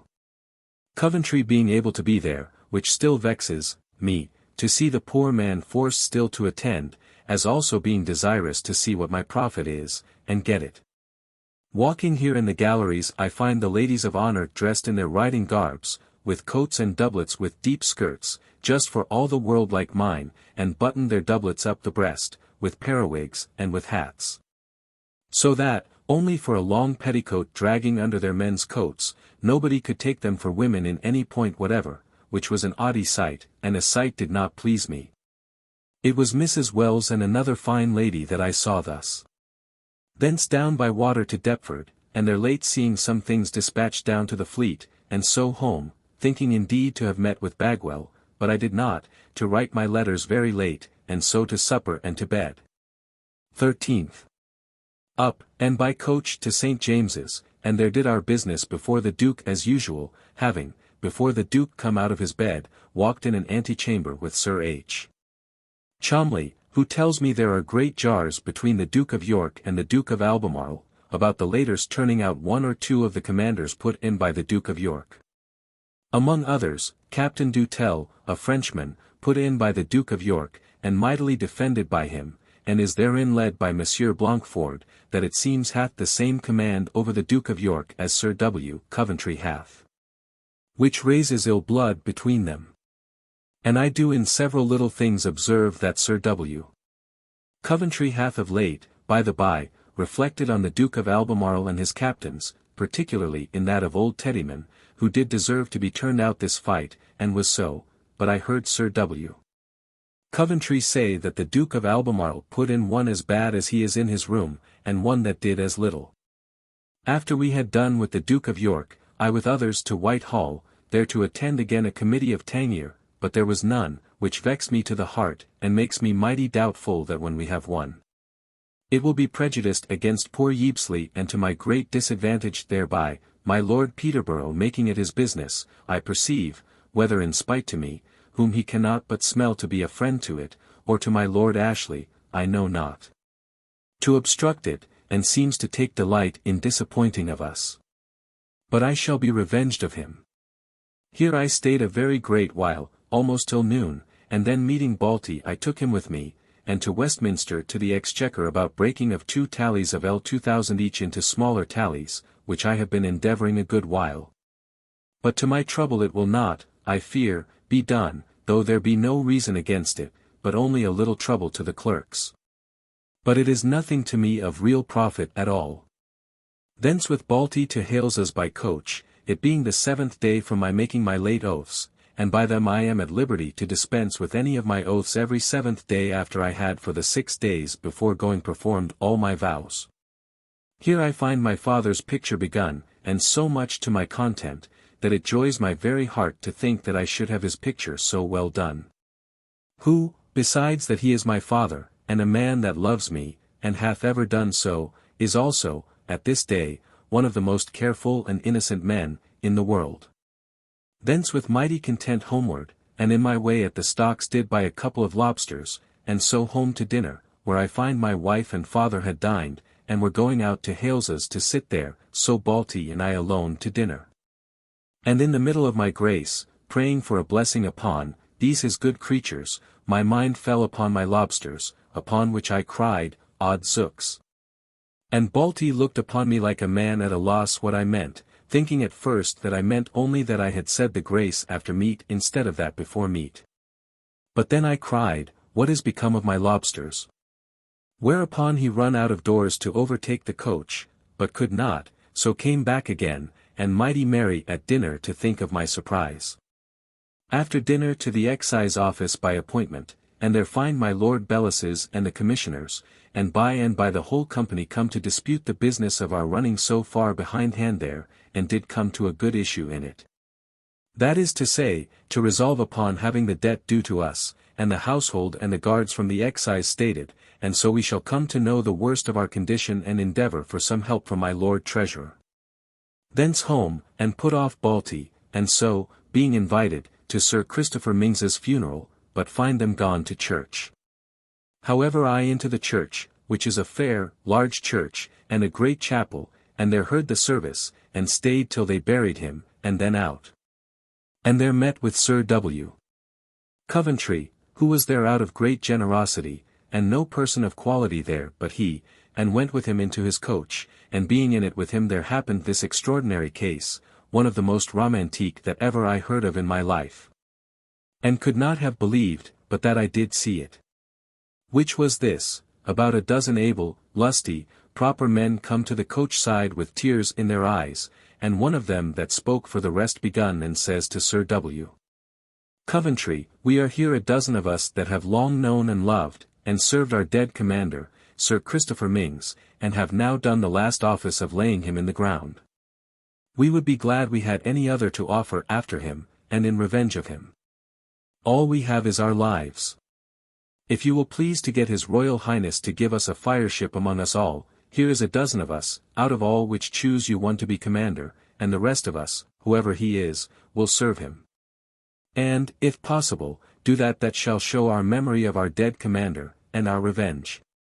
Sir W. Coventry was herewith much moved, as well as I, who could hardly abstain from weeping, and took their names, and so parted.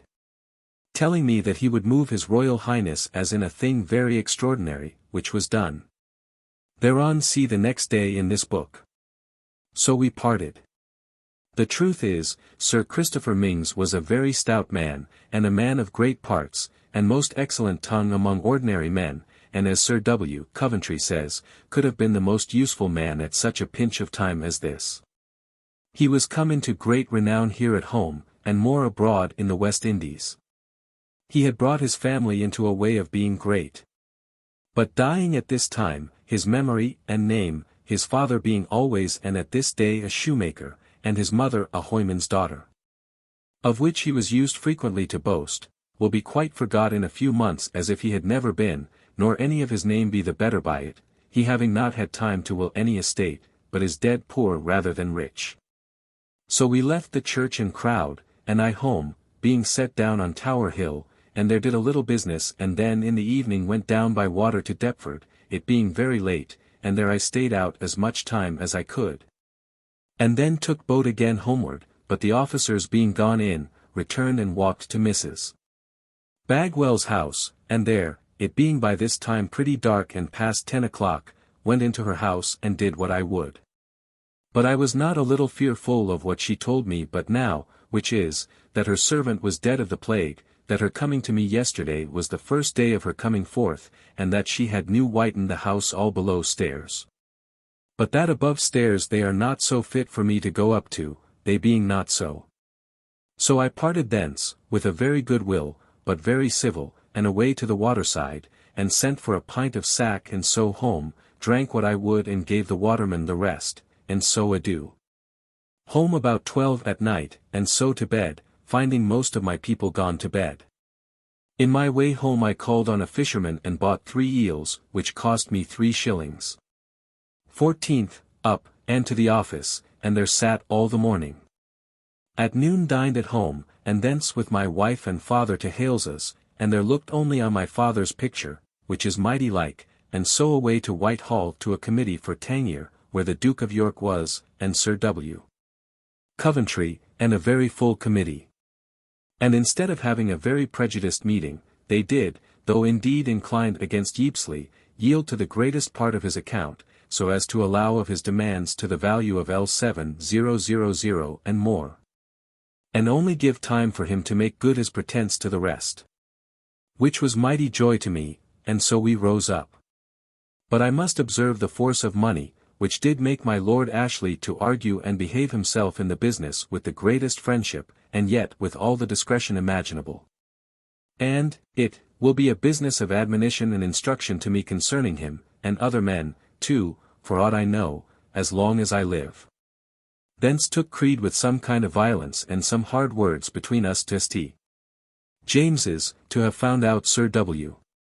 Coventry to have signed the order for his payment among others that did stay on purpose to do it, and which is strange among the rest my Lord Ashley, who did cause Creed to write it presently and kept 2 or 3 of them with him by cunning to stay and sign it, but Creed's ill nature, though never so well bribed, as it hath lately in this case by 20 pieces, will not be overcome from his usual delays. Thence failing of meeting Sir W. Coventry I took leave of Creed, very good friends, and away home, and there took out my father, wife, sister, and Mercer our grand tour in the evening, and made it 10 at night before we got home. Only drink at the door at Islington at the Catherine Wheel, and so home and to the office a little, and then to bed. 15th, up betimes, and to my journal entries, but disturbed by many businesses, among others by Mr. Hublin's coming to me about evening their freight for Tangier, which I did, and then Mr. Bland, who presented me yesterday with a very fine African mat, to lay upon the ground under a bed of state, being the first fruits of our peace with Guyland. So to the office, and thither come my pretty widow Mrs. Burrows, poor woman, to get her ticket paid for her husband's service, which I did her myself, and did, baser her musher, and I do hope may thereafter have some day, S.A. company. Thence to Westminster to the Exchequer, but could not persuade the blockhead fellows to do what I desire, of breaking my great tallies into less, notwithstanding my Lord Treasurer's order. Which vexed me so much that I would not bestow more time and trouble among a company of dunces, and so back again home, and to dinner, whither Creed come and dined with me, and after dinner Mr. Moore, and he and I abroad, thinking to go down the river together, but the tide being against me would not, but returned and walked an hour in the garden, but, Lord, to hear how he pleases himself in behalf of my Lord Sandwich, in the miscarriage of the Duke of Albemarle, and do inveigh against Sir W. Coventry as a cunning knave, but I think that without any manner of reason at all, but only his passion. He being gone I to my chamber at home to set my journal right and so to settle my Tangier accounts, which I did in very good order, and then in the evening comes Mr. Yeapsley to reckon with me, which I did also, and have above L200 profit therein to myself, which is a great blessing, the God of heaven make me thankful for it. That being done, and my eyes beginning to be sore with overmuch writing, I to supper and to bed. 16th, up betimes and to my office, and there we sat all the morning and dispatched much business, the King, Duke of York, and Sir W. Coventry being gone down to the Fleet.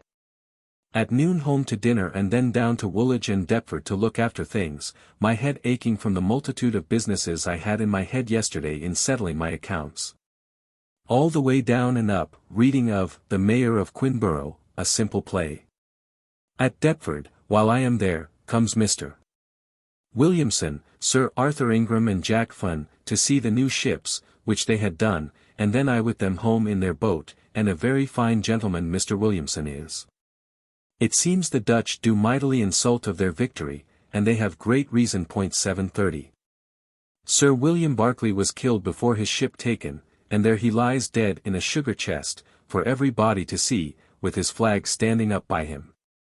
And Sir George Askew is carried up and down the Hague for people to see. Home to my office, where late, and then to bed. 17th, Lord's Day. Being invited to Anthony Joyce's to dinner, my wife and sister and Mercer and I walked out in the morning, it being fine weather, to Christ Church, and there heard a silly sermon. But sat where we saw one of the prettiest little boys with the prettiest mouth that ever I saw in my life. Thence to Joyce's, where William Joyce and his wife were, and had a good dinner, but, Lord! How sick was I of the company, only hope I shall have no more of it a good while, but am invited to Will's this week.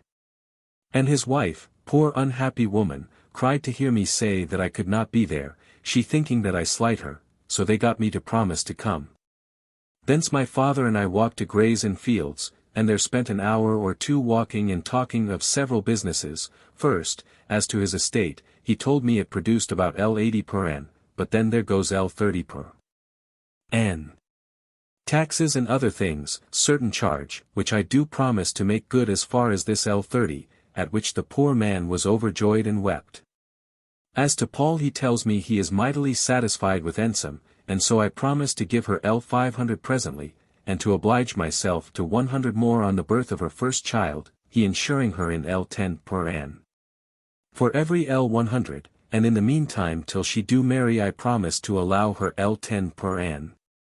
Then as to John the first, tell him I will promise him nothing, but will supply him as so much lent him, I declaring that I am not pleased with him yet, and that when his degree is over I will send for him up hither. And if he be good for anything, doubt not to get him preferment. This discourse ended to the joy of my father, no less to me to see that I am able to do this. We returned to Joyce's, and there wanting a coach to carry us home I walked out as far as the New Exchange to find one, but could not.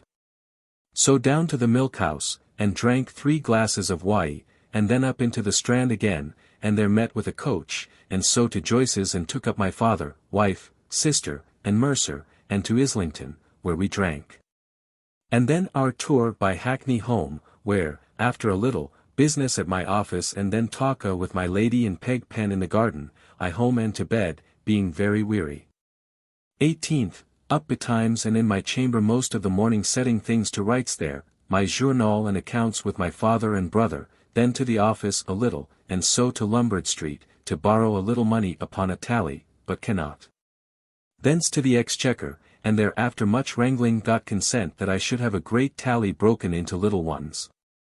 Thence to Hales's to see how my father's picture goes on, which pleases me mighty well, though I find again, as I did in Mrs. Pierce's, that a picture may have more of a likeness in the first or second working than it shall have when finished, though this is very well and to my full content, but so it is, and certainly mine was not so like at the first, second, or third sitting as it was afterward. Thence to my Lord Bellas's, by invitation, and there dined with him, and his lady and daughter, and at dinner there played to us a young boy, lately come from France, where he had been learning a year or 2 on the violin, and plays finely. But impartially I do not find any goodness in their airs, though very good, beyond ours when played by the same hand, I observed in several of Baptiste S. 731, the present great composer, and our banisters. But it was pretty to see how passionately my lord's daughter loves music, the most that ever I saw creature in my life. Thence after dinner home and to the office and anon to Lombard Street again, where much talka at Colville's, he censuring the times, and how matters are ordered, and with reason enough. But, above all, the thinking to borrow money of the city, which will not be done, but be denied, they being little pleased with the king's affairs, and that must breed differences between the king and the city. Thence down by water to Deptford, to order things away to the Fleet and back again, and after some business at my office late home to supper and to bed. Sir W. Coventry is returned this night from the Fleet, he being the activest man in the world, and we all, myself particularly, more afeard of him than of the king or his service, for aught I see, God forgive us. This day the great news is come of the French, they're taking the island of St. Christopher's from us, and it is to be feared they have done the like of all those islands thereabouts. This makes the city mad. 19th. Up, and to my office, there to fit business against the rest meet, which they did by and by, and sat late. After the office rose, with Creed with me, to W.M. Joyce's to dinner, being invited, and there find my father and sister, my wife and Mercer, with them, almost dined. I made myself as complaisant as I could till I had dined, but yet much against my will, and so away after dinner with Creed to Penny's, my tailor, where I bespoke a thin stuff suit. And did spend a little time evening some little accounts with Creed, and so parted, and I to Sir G. Carteret by appointment, where I perceive by him the king is going to borrow some money of the city, but I fear it will do no good, but hurt. He tells me how the General 732 is displeased, and there have been some high words between the General and Sir W. Coventry. And it may be so, for I do not find Sir W. Coventry so highly commending the Duke as he used to be, but letting fall now and then some little jerks, as this day, speaking of news from Holland, he says, I find their victory begins to shrink there, as well as ours here. Here I met with Captain Cock, and he tells me that the first thing the Prince said to the King upon his coming, was complaining of the Commissioners of the Navy, that they could have been abroad in 3 or 4 days but for us. That we do not take care of them, which I am troubled at, and do fear may in violence break out upon this office some time or other, for we shall not be able to carry on the business. Thence home, and at my business till late at night, then with my wife into the garden, and there sang with Mercer, whom I feel myself begin to love too much by handling of her breasts in a morning when she dresses me. They being the finest that ever I saw in my life, that is the truth of it. So home and to supper with beans and bacon and to bed. 20th, up, but in some pain of the colic. I have of late taken too much cold by washing my feet and going in a thin silka waistcoat, without any other coat over it, and open-breasted, but I hope it will go over. I did this morning, my father being to go away tomorrow, give my father some money to buy him a horse, and for other things to himself and my mother and sister, among them L20, besides undertaking to pay for other things for them to about L3.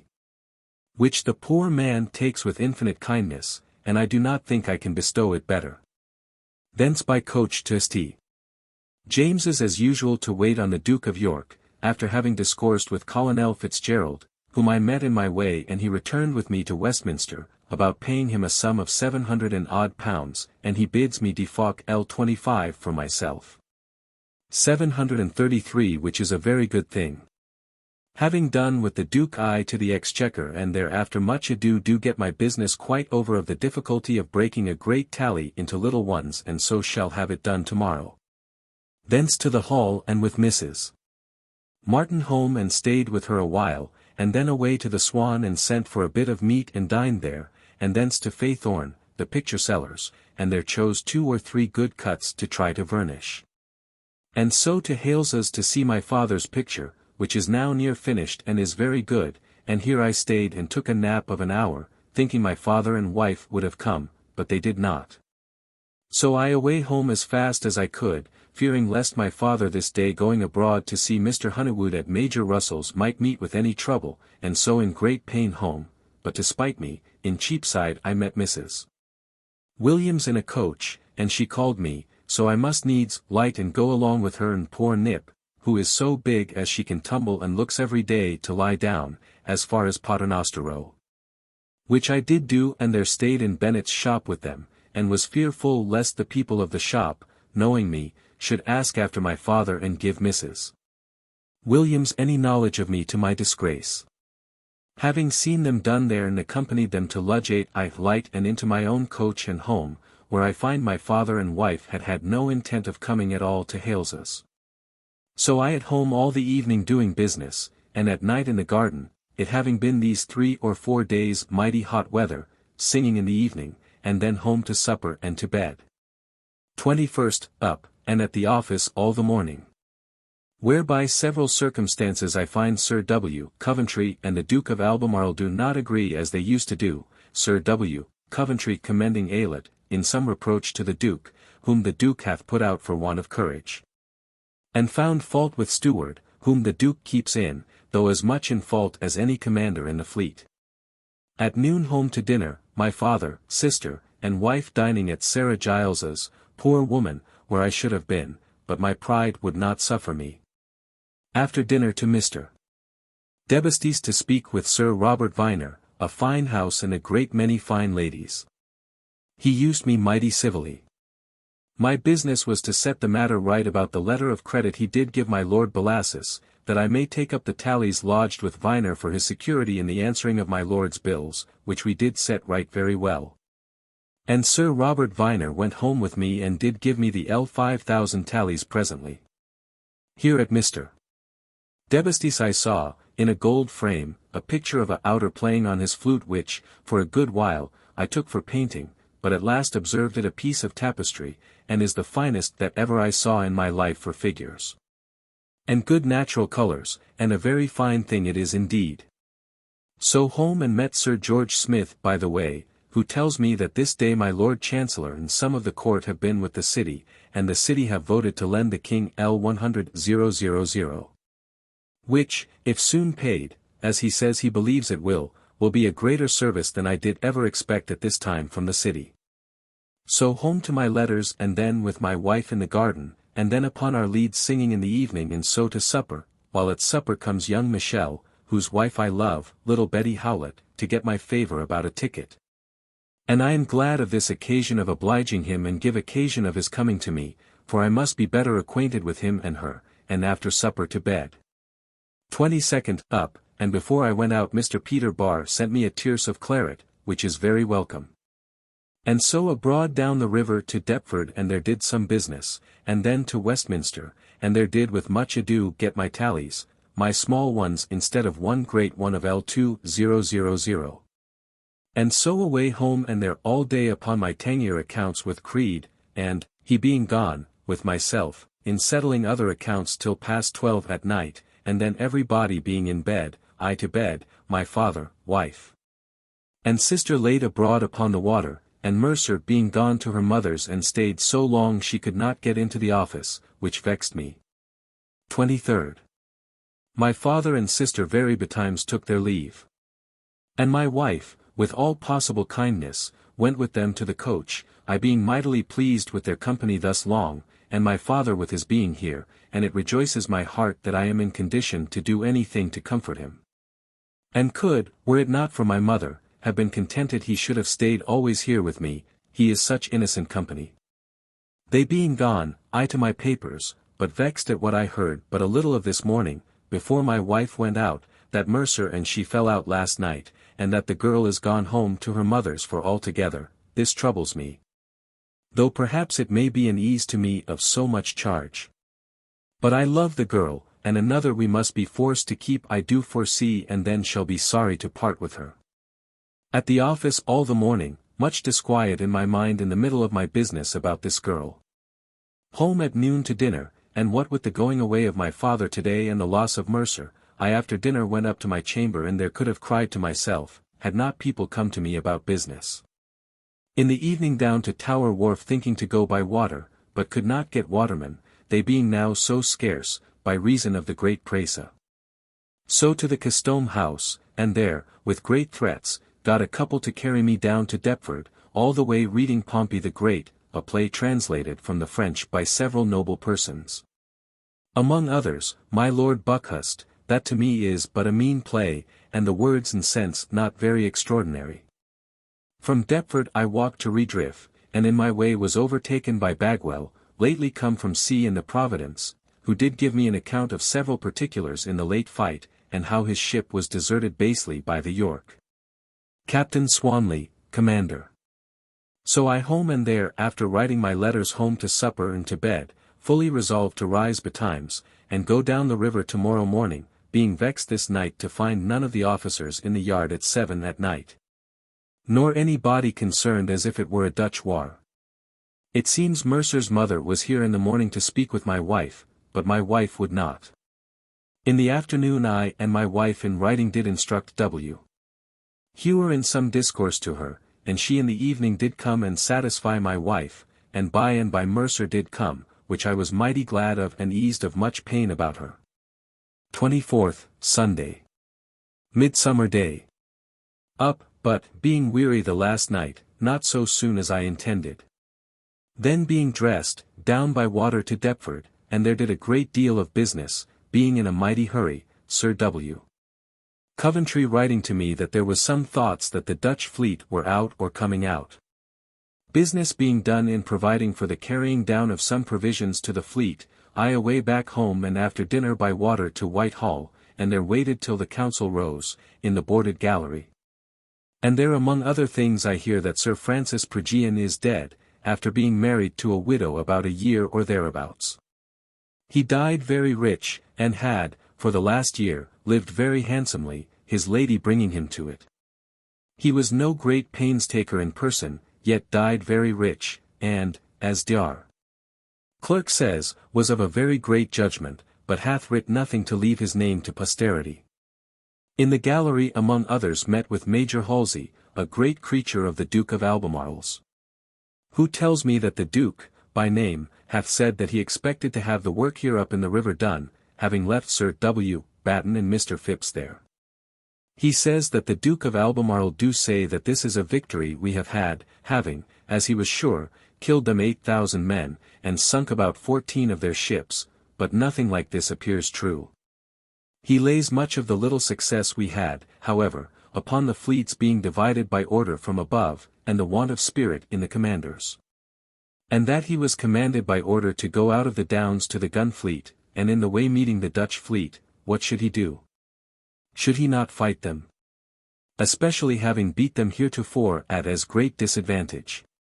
He tells me further, that having been down with the Duke of Albemarle, he finds that Holmes and Spraggy do govern most business of the navy, and by others I understand that Sir Thomas Allen is offended thereat. That he is not so much advised with as he ought to be. He tells me also, as he says, of his own knowledge, that several people before the Duke went out did offer to supply the King with L100,000 provided he would be treasurer of it, to see it laid out for the navy, which he refused, and so it died. But I believe none of this. This day I saw my Lady Falmouth, with whom I remember now I have dined at my Lord Berkeley's heretofore, a pretty woman, she was now in her second or third morning, and pretty pleasant in her looks. By and by the council rises, and Sir W. Coventry comes out, and he and I went aside, and discoursed of much business of the navy, and afterwards took his coach, and to Hyde Park, he and I alone, there we had much talka. First, he started a discourse of a talka he hears about the town, which, says he, is a very bad one, and fit to be suppressed, if we knew how which is, the comparing of the success of the last year with that of this. Saying that that was good, and that bad. I was as sparing in speaking as I could, being jealous of him and myself also, but wished it could be stopped. But said I doubted it could not otherwise than by the fleets being abroad again, and so finding other work for men's minds and discourse. Then to discourse of himself, saying, that he heard that he was under the lash of people's discourse about the prince's not having notice of the Dutch being out, and for him to come back again. Nor the Duke of Albemarle noticed that the prince was sent for back again, to which he told me very particularly how careful he was the very same night that it was resolved to send for the prince back, to cause orders to be writ, and wake the Duke, who was then in bed, to sign them. And that they went by express that very night, being the Wednesday night before the fight, which begun on the Friday. And that for sending them by the post express, and not by gentlemen on purpose, he made a sport of it, and said, I knew of none to send it with, but would at least have lost more time in fitting themselves out than any diligence of theirs beyond that of the ordinary post would have recovered. I told him that this was not so much the town talka as the reason of dividing the fleet.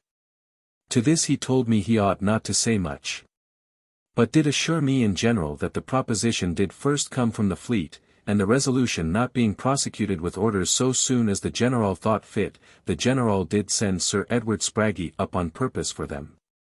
And that there was nothing in the whole business which was not done with the full consent and advice of the Duke of Albemarle.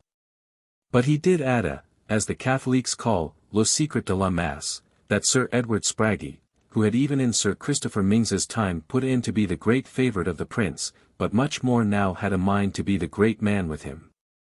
And to that end had a mind to have the prince at a distance from the Duke of Albemarle, that they might be doing something alone, did, as he believed, put on this business of dividing the fleet, and that thence it came. 734. He tells me as to the business of intelligence, the want whereof the world did complain much of, that for that it was not his business, and as he was therefore to have no share in the blame, so he would not meddle to lay it anywhere else. That de Ruyter was ordered by the States not to make it his business to come into much danger, but to preserve himself as much as was fit out of harm's way, to be able to direct the fleet. He do, I perceive, with some violence, forbear saying anything to the reproach of the Duke of Albemarle, but, contrarily, speaks much of his courage. But I do as plainly see that he do not like the Duke of Albemarle's proceedings, but, contrarily, is displeased therewith. And he do plainly diminish the commanders put in by the Duke, and do lessen the miscarriages of any that have been removed by him. He concurs with me, that the next bout will be a fatal one to one side or other, because, if we be beaten, we shall not be able to set out our fleet again. He do confess with me that the hearts of our seamen are much saddened. And for that reason, among others, wishes Sir Christopher Mings was alive, who might inspire courage and spirit into them. Speaking of Holmes, how great a man he is, and that he do for the present, and hath done all the voyage, kept himself in good order and within bounds, but, says he, a cat will be a cat still, and some time or other out his humour must break again. He do not disown but that the dividing of the fleet upon the presumptions that were then had, which, I suppose, was the French fleet being come this way, was a good resolution. Having had all this discourse, he and I back to Whitehall. And there I left him, being, in, a little doubt whether I had behaved myself in my discourse with the policy and circumspection which ought to be used to so great a courtier as he is, and so wise and factious a man, and by water home, and so, after supper, to bed. 25th, up, and all the morning at my tenure accounts, which the chopping and changing of my tallies make mighty troublesome, but, however, I did end them with great satisfaction to myself. At noon, without staying to eat my dinner, I down by water to Deptford, and there coming find Sir W. Batten and Sir Jeremy Smith, whom the dispatch of the Loyal London detained, at dinner at Greenwich at the Beer Tavern, and thither I to them and there dined with them. Very good company of strangers there was, but I took no great pleasure among them, being desirous to be back again. So got them to rise as soon as I could, having told them the news Sir W. Coventry just now wrote me to tell them, which is, that the Dutch are certainly come out. I did much business at Deptford, and so home, by an old poor man, a sculler, having no oars to be got, and all this day on the water entertained myself with the play of Comenius, and being come home did go out to Aldgate. There to be overtaken by Mrs. Margot Penn in her father's coach, and my wife and Mercer with her, and Mrs. Penn carried us to 2 gardens at Hackney, which I every day grow more and more in love with, Mr. Drake's one, where the garden is good, and house and the prospect admirable, the other my Lord Brooks, where the gardens are much better, but the house not so good, nor the prospect good at all. But the gardens are excellent. And here I first saw oranges grow, some green, some half, some a quarter, and some full ripe, on the same tree, and one fruit of the same tree do come a year or 2 after the other.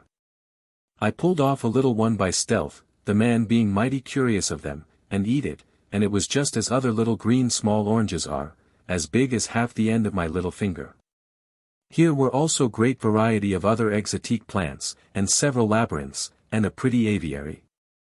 Having done there with very great pleasure we away back again, and called at the tavern in Hackney by the church, and there drank and eat, and so in the cool of the evening home. This being the first day of my putting on my black stuff bombazin suit, and I hope to feel no inconvenience by it, the weather being extremely hot. So home and to bed, and this night the first night of my lying without a waistcoat, which I hope I shall very well endure. So to bed. This morning I did with great pleasure hear Mr. Caesar play some good things on his lute, while he come to teach my boy Tom, and I did give him 40s. For his encouragement. 26th. Up and to my office betimes, and there all the morning, very busy to get out the fleet, the Dutch being now for certain out, and we shall not, we think, be much behindhand with them. At noon to the change about business, and so home to dinner, and after dinner to the setting my journal to rights, and so to the office again, where all the afternoon full of business, and there till night, that my eyes were sore. That I could not write no longer. Then into the garden, then my wife and Mercer and my Lady Yen and her daughter with us, and here we sung in the dark very finely half an hour, and so home to supper and to bed. This afternoon, after a long drouth, we had a good shower of rain, but it will not signify much if no more come.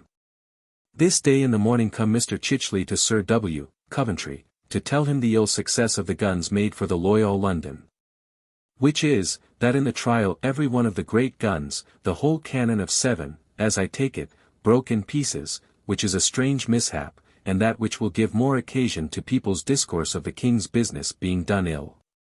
This night Mary my cookmaid, that hath been with us about 3 months, but find herself not able to do my work, so is gone with great kindness away, and another, Luce, come, very ugly and plain, but may be a good servant for all that. 27th. Up, and to my office a while, and then down the river a little way to see vessels ready for the carrying down of 400 land soldiers to the fleet. Then back to the office for my papers, and so to St. James's, where we did our usual attendance on the Duke. Having done with him, we all of us down to Sir W. Coventry's chamber, where I saw his father my Lord Coventry's picture hung up, done by Stone, who then brought it home. It is a good picture, drawn in his judge's robes, and the great seal by him. And while it was hanging up, this, says Sir W. Coventry, merrily, is the use we make of our fathers, to discourse about the proposition of serving us with hemp, delivered in by my Lord Brouncker as from an unknown person, though I know it to be Captain Cox. My Lord and Sir William Coventry had some earnest words about it, the one promoting it for his private ends, being, as Cock tells me himself, to have L500 if the bargain goes on, and I am to have as much. And the other opposing it for the unseasonableness of it, not knowing at all whose the proposition is, which seems the more ingenious of the two. I sat by and said nothing, being no great friend to the proposition, though Cock intends me a convenience by it. But what I observed most from the discourse was this of Sir W. Coventry, that he do look upon ourselves in a desperate condition. The issue of all standing upon this one point, that by the next fight, if we beat, the Dutch will certainly be content to take eggs for their money, that was his expression. Or if we be beaten, we must be contented to make peace, and glad if we can have it without paying too dear for it. And withal we do rely wholly upon the Parliament's giving us more money the next sitting, or else we are undone. Being gone hence, I took coach to the Old Exchange, but did not go into it, but to Mr. Cade's, the stationer, stood till the shower was over, it being a great and welcome one after so much dry weather. Here I understand that Ogilby is putting out some new fables of his own, which will be very fine and very satirical. Thence home to dinner, and after dinner carried my wife to her sister's and I to Mr. Hales's, to pay for my father's picture, which cost me L10 the head and 25s. The frame. Thence to Lovett's, who has now done something towards the varnishing of single paper for the making of books, which will do, I think, very well. He did also carry me to a knight's chamber in Gray's Inn, where there is a frame of his making, of counterfeit tortoise shell, which indeed is most excellently done. Then I took him with me to a picture shop to choose a print for him to varnish, but did not agree for one then. Thence to my wife to take her up and so carried her home, and I at the office till late, and so to supper with my wife and to bed. I did this afternoon visit my Lord Bellis's, who professes all imaginable satisfaction in me. He spoke dissatisfiedly with Creed, which I was pleased well enough with. My lord is going down to his garrison to Hull, by the king's command, to put it in order for fear of an invasion which course I perceive is taken upon the sea coasts round, for we have a real apprehension of the King of France's invading us. 28th.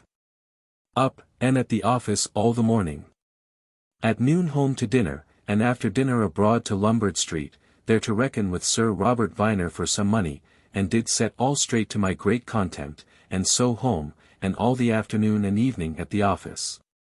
My mind full at this time of getting my accounts over, and as much money in my hands as I can, for a great turn is to be feared in the times, the French having some great design, whatever it is, in hand. And our necessities on every side very great. The Dutch are now known to be out, and we may expect them every hour upon our coast. But our fleet is in pretty good readiness for them. 29th. Up, and within doors most of the morning, sending a porter, Sanders, up and down to several people to pay them money to clear my month's debts everywhere, being mighty desirous to have all clear so soon as I can. And to that end did so much in settling my tenure accounts clear. At noon dined, having first been down at Deptford and did a little business there and back again. After dinner to Whitehall to a committee of tenure, but I come a little too late, they were up, so I to several places about business, among others to Westminster Hall, and there did meet with Betty Michel at her own mother's shop. I would fain have carried her home by water, but she was to sup at that end of the town. So I away to Whitehall, and thence, the council being up, walked to St. James's, and there had much discourse with Sir W. Coventry at his chamber, who I find quite weary of the war, decries our having any war at all, or himself to have been any occasion of it, that he hopes this will make us shy of any war hereafter, or to prepare better for it. Believes that one overthrow on the Dutch side would make them desire peace, and that one on ours will make us willing to accept of one, tells me that Commissioner Pett is fallen infinitely under the displeasure of the Prince and Duke of Albemarle, not giving them satisfaction in the getting out of the fleet, and that the complaint he believes is come to the King, and by Sir W. Coventry's discourse I find he do concur in it, and speaks of his having of no authority in the place where he is, and I do believe at least it will end in his being removed to some other yard, and I am not sorry for it. But do fear that though he deserves as bad, yet at this time the blame may not be so well deserved. Thence home and to the office, where I met with a letter from Dover, which tells me, and it did come by express, that news is brought over by a gentleman from Calais that the Dutch fleet, 130 sail, are come upon the French coast. And that the country is bringing in pickaxes, and shovels, and wheelbarrows into Calais, that there are 6,000 men armed with head, back, and breast, Frenchmen, ready to go on board the Dutch fleet, and will be followed by 12,000 more. That they pretend they are to come to Dover, and that thereupon the governor of Dover Castle is getting the victuallers' provision out of the town into the castle to secure it. But I do think this is a ridiculous conceit. But a little time will show. At night home to supper and to bed. 30th. Up, and to the office, and mightily troubled all this morning with going to my Lord Mayor, Sir Thomas Bloodworth, 735 a silly man, I think, and other places. About getting shipped some men that they have these 2 last nights pressed in the city out of houses, the persons wholly unfit for sea, and many of them people of very good fashion, which is a shame to think of, and carried to Bridewell they are. Yet without being impressed with money legally as they ought to be. But to see how the king's business is done, my Lord Mayor himself did scruple at this time of extremity to do this thing, because he had not money to pay the pressed money to the men, he told me so himself. Nor to take up boats to carry them down through bridge to the ships I had prepared to carry them down in. Insomuch that I was forced to promise to be his paymaster, and he did send his city remembrancer afterwards to the office, and at the table, in the face of the officers. I did there out of my own purse disburse L15 to pay for their pressing and diet last night and this morning. Which is a thing worth record of my Lord Mayor. Busy about this all the morning, at noon dined and then to the office again, and all the afternoon till 12 at night full of this business and others. And among these others about the getting off men pressed by our officers of the fleet into the service. Even our own men that are at the office, and the boats that carry us. So that it is now become impossible to have so much as a letter carried from place to place, or any message done for us, nay, out of victualling ships full loaden to go down to the fleet, and out of the vessels of the officers of the ordnance. They press men, so that for want of discipline in this respect I do fear all will be undone. Vexed with these things, but eased in mind by my ridding of a great deal of business from the office, I laid home to supper and to bed. But before I was in bed, while I was undressing myself, our new ugly maid, Luce, had like to have broke her neck in the dark, going down our upper stairs. But, which I was glad of, the poor girl did only bruise her head, but at first did lie on the ground groaning and drawing her breath, like one a-dying. This month I end in much hurry of business, but in much more trouble in mind to think what will become of public businesses, having so many enemies abroad, and neither force nor money at all, and but little courage for ourselves. It being really true that the spirits of our seamen and commanders too are really broke by the last defeat with the Dutch, and this is not my conjecture only, but the real and serious thoughts of Sir G. Carteret and Sir W. Coventry, whom I have at distinct times heard the same thing come from with a great deal of grief and trouble. But, lastly, I am providing against a foule day to get as much money into my hands as I can, at least out of the public hands, that so, if a turn, which I fear, do come, I may have a little to trust to. I pray God give me good success in my choice how to dispose of what little I have, that I may not take it out of public hands, and put it into worse. July 1666. July 1st, Sunday. Up betimes, and to the office receiving letters, 2 or 3 one after another from Sir W. Coventry, and sent as many to him, being full of variety of business and hurry, but among the chiefest is the getting of these pressed men out of the city down the river to the fleet. While I was hard at it comes Sir W. Pen to town, which I little expected, having invited my lady and her daughter Peg to dine with me today, which at noon they did, and Sir W. Pen with them, and pretty merry we were. And though I do not love him, yet I find it necessary to keep in with him. His good service at Sheerness in getting out the fleet being much taken notice of, and reported to the King and Duke of York, even from the Prince and Duke of Albemarle themselves, and made the most of to me and them by Sir W. Coventry, therefore I think it discretion, great and necessary discretion, to keep in with him. After dinner to the office again, where busy, and then down to Deptford to the yard, thinking to have seen Bagwell's wife, whose husband is gone yesterday back to the fleet, but I did not see her, so missed what I went for. And so back to the Tower several times, about the business of the pressed men, and late at it till 12 at night, shipping of them. But, Lord! How some poor women did cry! And in my life I never did see such natural expression of passion as I did hear in some women's bewailing themselves, and running to every parcel of men that were brought, one after another, to look for their husbands. And wept over every vessel that went off, thinking they might be there, and looking after the ship as far as ever they could by moonlight, that it grieved me to the heart to hear them. Besides, to see poor patient laboring men and housekeepers, leaving poor wives and families, taking up on a sudden by strangers, was very hard, and that without press money, but forced against all law to be gone. It is a great tyranny. Having done this I to the lieutenant of the Tower and bade him good night, and so away home and to bed. Second, up betimes, and forced to go to my Lord Mayor's, about the business of the pressed men. And indeed I find him a mean man of understanding and dispatch of any public business. Thence out of curiosity to Bridewell to see the pressed men, where there are about 300. But so unruly that I durst not go among them, and they have reason to be so, having been kept these 3 days prisoners, with little or no victuals, and pressed out, and, contrary to all course of law, without press money. And men that are not liable to it. Here I met with prating Colonel Cox, one of the city colonels heretofore a great presbyter, but to hear how the fellow did commend himself, and the service he do the king. And, like an assy, at Paul's did take me out of my way on purpose to show me the gate, the little north gate, where he had 2 men shot close by him on each hand, and his own hair burnt by a bullet shot in the insurrection of Venner. And himself escaped. Thence home and to the Tower to see the men from Bridewell shipped. Being rid of him I home to dinner, and thence to the excise office by appointment to meet my Lord Bellis's and the commissioners, which we did and soon dispatched, and so I home, and there was called by Peg Pen to her house.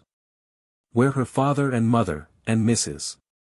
Norton, the second Roxalana, a fine woman, indifferent handsome, good body and hand, and good mind, and pretends to sing, but do it not excellently. However I took pleasure there, and my wife was sent for, and Creed come in to us, and so there we spent the most of the afternoon. Thence weary of losing so much time I to the office, and thence presently down to Deptford. But to see what a consternation there is upon the water by reason of this great press, that nothing is able to get a waterman to appear almost. Here I meant to have spoke with Bagwell's mother, but her face was sore, and so I did not, but returned and upon the water found one of the vessels loaden with the Bridewell birds in a great mutiny, and they would not sail, not they. But with good words, and cajoling the ringleader into the Tower, where, when he was come, he was clapped up in the hole, they were got very quietly, but I think it is much if they do not run the vessel on ground. But away they went, and I to the lieutenant of the Tower, and having talked with him a little, then home to supper very late and to bed weary. 3rd. Being very weary, lay long in bed, then to the office and there sat all the day. At noon dined at home, Balty's wife with us, and in very good humour I was and merry at dinner, and after dinner a song or 2, and so I abroad to my Lord Treasurer's, sending my sister home by the coach. While I stayed there by appointment to have met my Lord Bellis's and Commissioners of Excise, but they did not meet me, he being abroad. However Mr. Finch, one of the Commissioners, I met there, and he and I walked 2 hours together in the garden, talking of many things, sometimes of Mr. Povey, whose vanity, prodigality, neglect of his business, and committing it to unfit hands hath undone him and outed him of all his public employments, and the things set on foot by an accidental revival of a business, wherein he had 3 or 4 years ago, by surprise, got the Duke of York to sign to the having a sum of money paid out of the excise, before some that was due to him, and now the money is fallen short, and the Duke never likely to be paid. This being revived hath undone Povey. Then we fell to discourse of the Parliament, and the great men there, and among others, Mr. Vaughan, whom he reports as a man of excellent judgment and learning, but most passionate and opiniaster. He had done himself the most wrong, though he values it not, that is, the displeasure of the king in his standing so long against the breaking of the act for a triennial parliament, but yet do believe him to be a most loyal gentleman. He told me Mr. Prynne's character, that he is a man of mighty labour and reading in memory, but the worst judge of matters, or layer together of what he hath read, in the world, which I do not, however, believe him in. That he believes him very true to the king in his heart, but can never be reconciled to episcopacy, that the house do not lay much weight upon him, or anything he says. He told me many fine things, and so we parted, and I home and hard to work a while at the office and then home until midnight about settling my last month's accounts wherein I have been interrupted by public business. That I did not state them 2 or 3 days ago, but I do now to my great joy find myself worth above L5600, for which the Lord's name be praised. So with my heart full of content to bed. News come yesterday from Harwich, that the Dutch had appeared upon our coast with their fleet, and we believe did go to the gun fleet, and they are supposed to be there now. But I have heard nothing of them today. Yesterday Dr. Whistler, at Sir W. Penn's, told me that Alexander Broome, the great songmaker, is lately dead. 4th, up, and visited very betimes by Mr. Shepley, who is come to town upon business from Hinchingbrook, where he left all well. I out and walked along with him as far as Fleet Street, it being a fast day, the usual fast day for the plague, and few coaches to be had.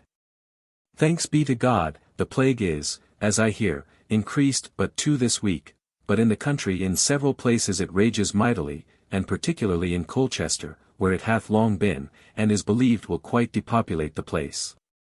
To St. James's, and there did our usual business with the Duke, all of us, among other things, discoursing about the places where to build 10 great ships. The King and Council have resolved on none to be under third rates. But it is impossible to do it, unless we have more money towards the doing it than yet we have in any view. But, however, the shoe must be made to the world. Thence to my Lord Bellas's to take my leave of him, he being going down to the north to look after the militia there, for fear of an invasion.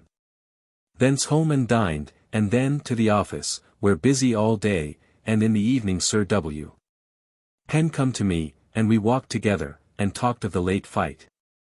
I find him very plain, that the whole conduct of the late fight was ill, and that of truths all, and he tells me that it is not he, but 2/3 of the commanders of the whole fleet have told him so, they all saying that they durst not oppose it at the council of war, for fear of being called cowards, though it was wholly against their judgment to fight that day with the disproportion of force, and then we not being able to use one gun of our lower tier, which was a greater disproportion than the other.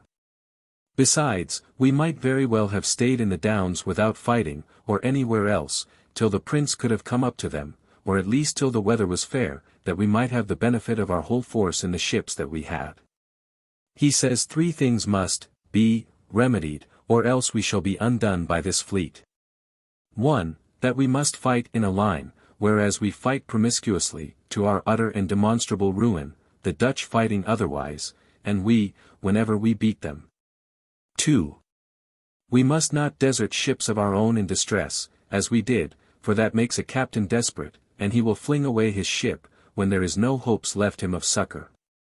3. That ships, when they are a little shattered, must not take the liberty to come in of themselves, but refit themselves the best they can, and stay out, many of our ships coming in with very small disablenesses. He told me that our very commanders, nay, our very flag officers, do stand in need of exercising among themselves, and discoursing the business of commanding a fleet. He telling me that even one of our flagmen in the fleet did not know which tack lost the wind, or which kept it, in the last engagement. He says it was pure dismaying fear that made them all run upon the galloper, not having their wits about them, and that it was a miracle they were not all lost. He much inveighs upon my discoursing of Sir John Lawson's saying heretofore, that 60 sail would do as much as 100. And says that he was a man of no counsel at all, but had got the confidence to say as the gallants did, and did propose to himself to make himself great by them, and saying as they did. But was no man of judgment in his business, but hath been out in the greatest points that have come before them. And then in the business of forecastles, which he did oppose, all the world sees now the use of them for shelter of men. He did talk very rationally to me, insomuch that I took more pleasure this night in hearing him discourse, than I ever did in my life in any thing that he said. He gone I to the office again, and so after some business home to supper and to bed. 5th, up and to the office, where we sat all the morning busy, then at noon dined and Mr. Shepley with me, who come to town the other day. I lent him 630 in silver upon 30 pieces in gold. But to see how apt every body is to neglect old kindnesses. I must charge myself with the ingratitude of being unwilling to lend him so much money without some pawn, if he should have asked it, but he did not ask it, poor man, and so no harm done. After dinner, he gone, I to my office in Lombard Street about money, and then to my office again, very busy, and so till late, and then a song with my wife and Mercer in the garden, and so with great content to bed. 6th. Up, and after doing some business at my office abroad to Lombard Street, about the getting of a good sum of money, thence home, in preparation for my having some good sum in my hands, for fear of a trouble in the state. That I may not have all I have in the world out of my hands and so be left a beggar. Having put that in a way, I home to the office, and so to the Tower, about shipping of some more pressed men, and that done, away to Broad Street, to Sir G.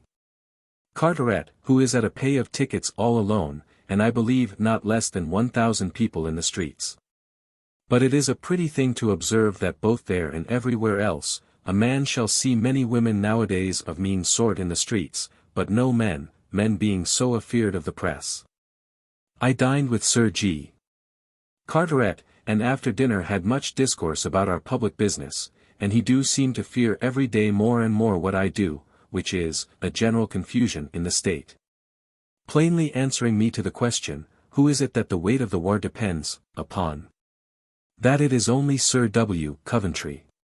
He tells me, too, the Duke of Albemarle is dissatisfied, and that the Duchess do curse Coventry as the man that betrayed her husband to the sea, though I believe that it is not so.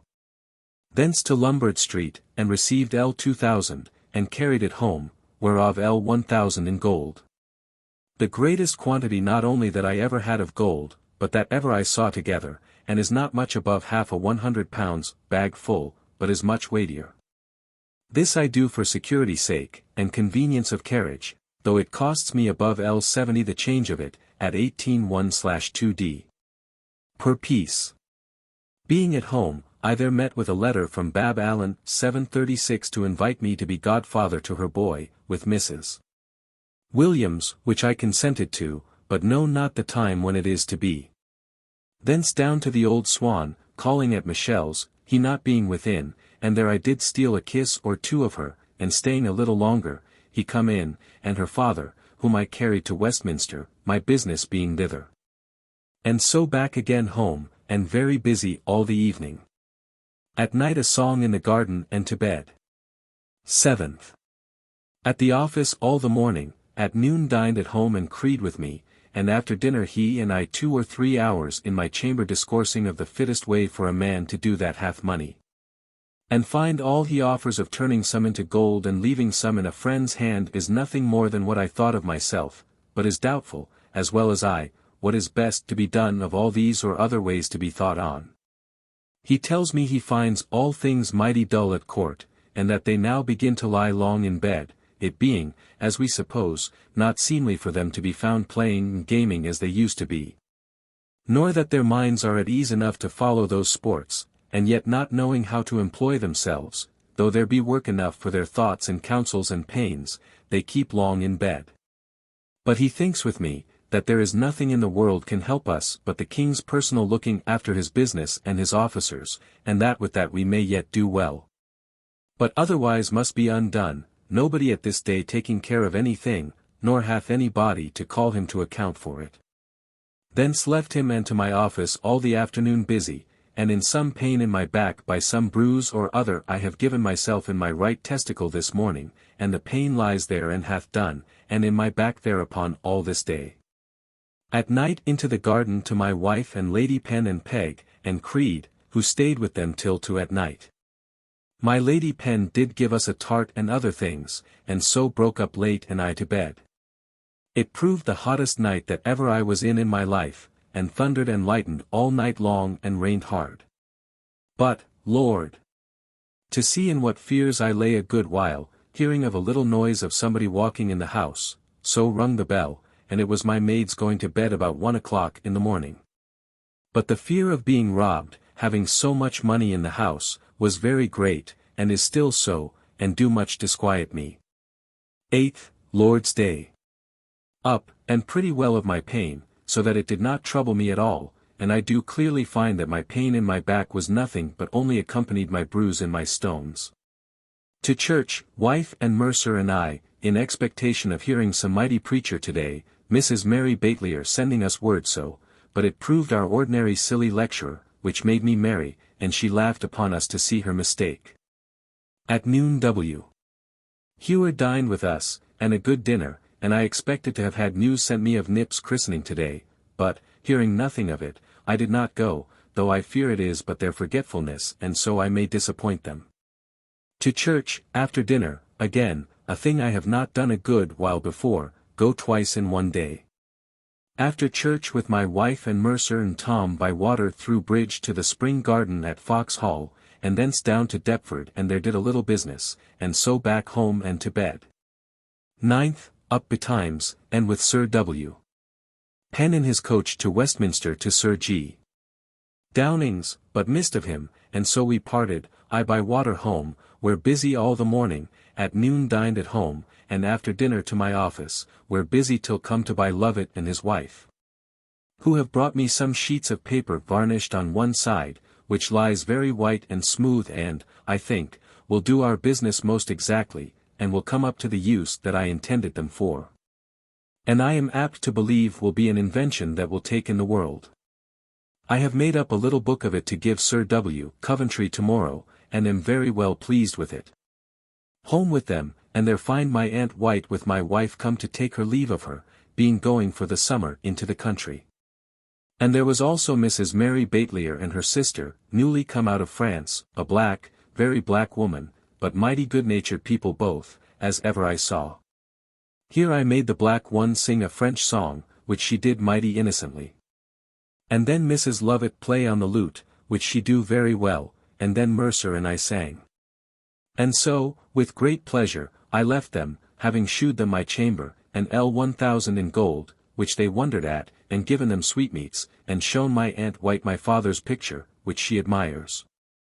So I left them and to the office, where Mr. Moore come to me and talking of my lord's family business tells me that Mr. Shepley is ignorantly, we all believe, mistaken in his accounts above L700 more than he can discharge himself of, which is a mighty misfortune, poor man, and may undo him, and yet every body believes that he do it most honestly. I am troubled for him very much. He gone, I hard at the office till night, then home to supper and to bed. 10th, up, and to the office, where busy all the morning, sitting, and there presented Sir W. Coventry with my little book made up of Lovett's varnished paper, which he and the whole board liked very well. At noon home to dinner and then to the office. The yard being very full of women, I believe above 300, coming to get money for their husbands and friends that are prisoners in Holland. And they lay clamoring and swearing and cursing us, that my wife and I were afeard to send a venison pasty that we have for supper tonight to the cooks to be baked, for fear of their offering violence to it, but it went, and no hurt done. Then I took an opportunity, when they were all gone into the foreyard, and slipped into the office and they're busy all the afternoon, but by and by the women got into the garden, and come all to my closet window, and there tormented me. And I confess their cries were so sad for money, and laying down the condition of their families and their husbands, and what they have done and suffered for the king, and how ill they are used by us. And how well the Dutch are used here by the allowance of their masters, and what their husbands are offered to serve the Dutch abroad, that I do most heartily pity them, and was ready to cry to hear them, but cannot help them. However, when the rest were gone, I did call one to me that I heard complain only and pity her husband and did give her some money, and she blessed me and went away. Anon my business at the office being done I to the Tower to speak with Sir John Robinson about business, principally the bad condition of the pressed men for want of clothes, so it is represented from the Fleet. And so to provide them shirts and stockings and drawers. Having done with him about that, I home and there find my wife and the two Mrs. Bateliers walking in the garden. I with them till almost 9 at night, and then they and we and Mrs. Mercer, the mother, and her daughter Anne, and our Mercer, to supper to a good venison pasty and other good things, and had a good supper, and very merry, Mistresses Bateliers being both very good-humoured. We sang and talked, and then led them home, and there they made us drink, and, among other things, did show us, in cages, some birds brought from about Bordeaux, that are all fat, and, examining one of them, they are so, almost all fat. Their name is, ortolans, which are brought over to the king for him to eat, and indeed are excellent things. We parted from them and so home to bed, it being very late, and to bed. 11th, up, and by water to Sir G. Downing's, there to discourse with him about the relief of the prisoners in Holland, which I did, and we do resolve of the manner of sending them some. So I away by coach to St. James's, and there hear that the Duchess is lately brought to bed of a boy. By and by called to wait on the Duke, the King being present. And there agreed, among other things, of the places to build the 10 new great ships ordered to be built, and as to the relief of prisoners in Holland. And then about several stories of the baseness of the King of Spain's being served with officers, they in Flanders having as good common men as any prince in the world, but the veriest cowards for the officers, nay for the general officers. As the general and lieutenant general, in the whole world.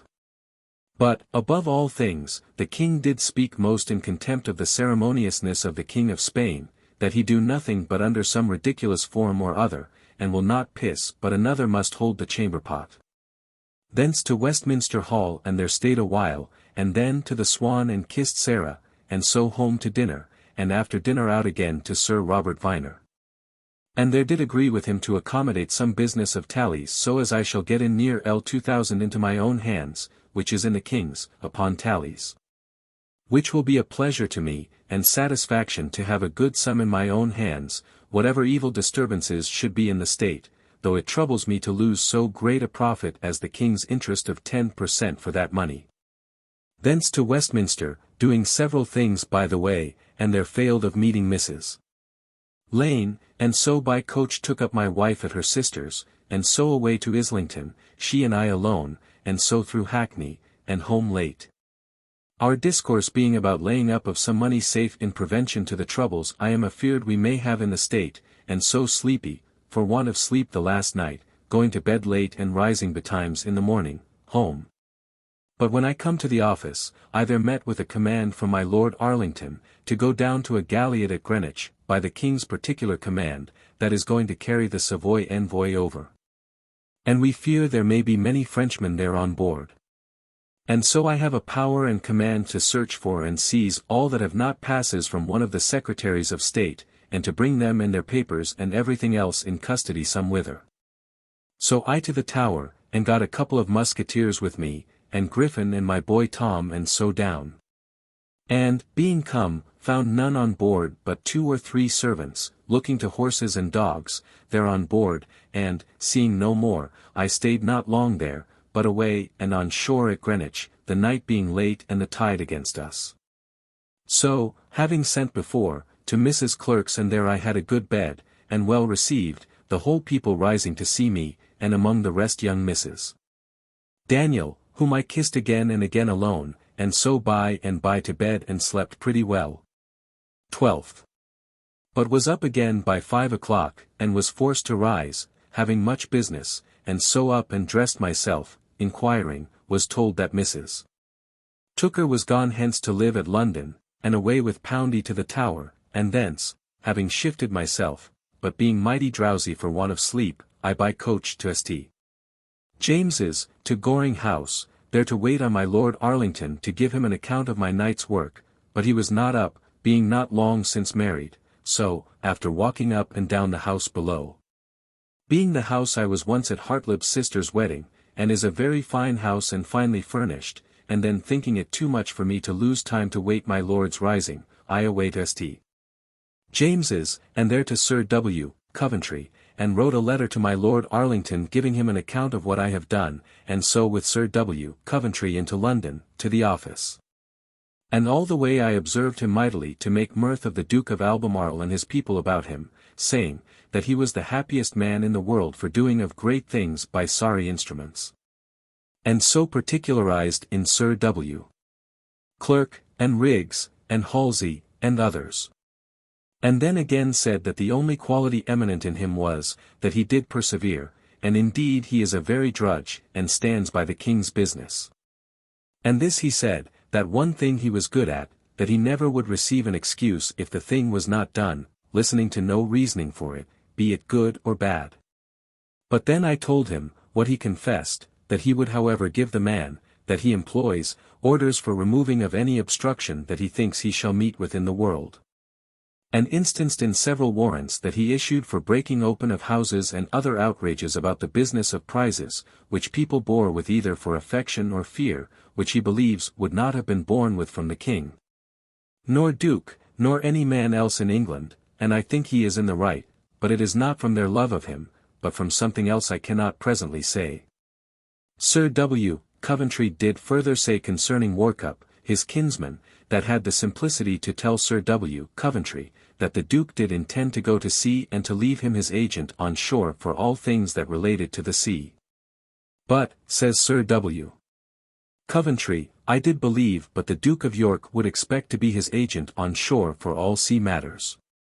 And then he begun to say what a great man Workup was, and something else, and what was that but a great leer. And told me a story, how at table he did, they speaking about antipathies, say, that a rose touching his skin anywhere, would make it rise and pimple, and by, the dessert coming, with roses upon it, the duchess bid him try, and they did. But they rubbed and rubbed, but nothing would do in the world, by which his lie was found at then. He spoke contemptibly of Holmes and his myrmidons, that come to take down the ships from hence, and have carried them without any necessaries, or any thing almost, that they will certainly be longer getting ready than if they had stayed here. In fine, I do observe, he hath no esteem nor kindness for the Duke's matters, but, contrarily, do slight him and them, and I pray God the kingdom do not pay too dear by this jarring, though this blockhead Duke I did never expect better from. At the office all the morning, at noon home and thought to have slept, my head all day being full of business and yet sleepy and out of order, and so I lay down on my bed in my gown to sleep, but I could not. Therefore about 3 o'clock up and to dinner and thence to the office, where Mrs. Burrows, my pretty widow, was, and so I did her business and sent her away by agreement, and presently I by coach after and took her up in Fenchurch Street and away through the city, hiding my face as much as I could. But she being mighty pretty and well enough clad, I was not afeard, but only lest somebody should see me and think me idle. I quite through with her, and so into the fields Uxbridge way, a mile or two beyond Tyburn, and then back and then to Paddington, and then back to Lisson Green. A place the coachman led me to, I never knew in my life, and there we eat and drank and so back to Chasing Cross, and there I set her down. All the way most excellent pretty company. I had her lips as much as I would, and a mighty pretty woman she is and very modest and yet kind in all fair ways. All this time I passed with mighty pleasure, it being what I have for a long time wished for, and did pay this day 5s. Forfeit for her company. She being gone, I to Whitehall and there to Lord Arlington's, and met Mr. Williamson, and find there is no more need of my trouble about the galliot, so with content departed, and went straight home, where at the office did the most at the office in that wearied and sleepy state I could, and so home to supper. And after supper falling to singing with Mercer did however sit up with her, she pleasing me with her singing of Help, Help, till past midnight and I not a whit drowsy, and so to bed. 13th, lay sleepy in bed till 8 in the morning, then up and to the office, where till about noon, then out to the Change in several places, and so home to dinner. Then out again to Sir R. Vine's, and there to my content settled the business of 2 tallies, so as I shall have L2000 almost more of my own money in my hand, which pleases me mightily, and so home and there to the office, where mighty busy. And then home to supper and to even my journal and to bed. Our fleet being now in all points ready to sail, but for the carrying of the 2 or 3 new ships, which will keep them a day or 2 or 3 more. It is said the Dutch is gone off our coast, but I have no good reason to believe it, Sir W. Coventry not thinking any such thing. 14th, up betimes to the office, to write fair a laborious letter I wrote as from the board to the Duke of York, laying out our want of money again. And particularly the business of Captain Cox's tenders of hemp, which my Lord Brunker brought in under an unknown hand without name. Wherein his lordship will have no great success, I doubt.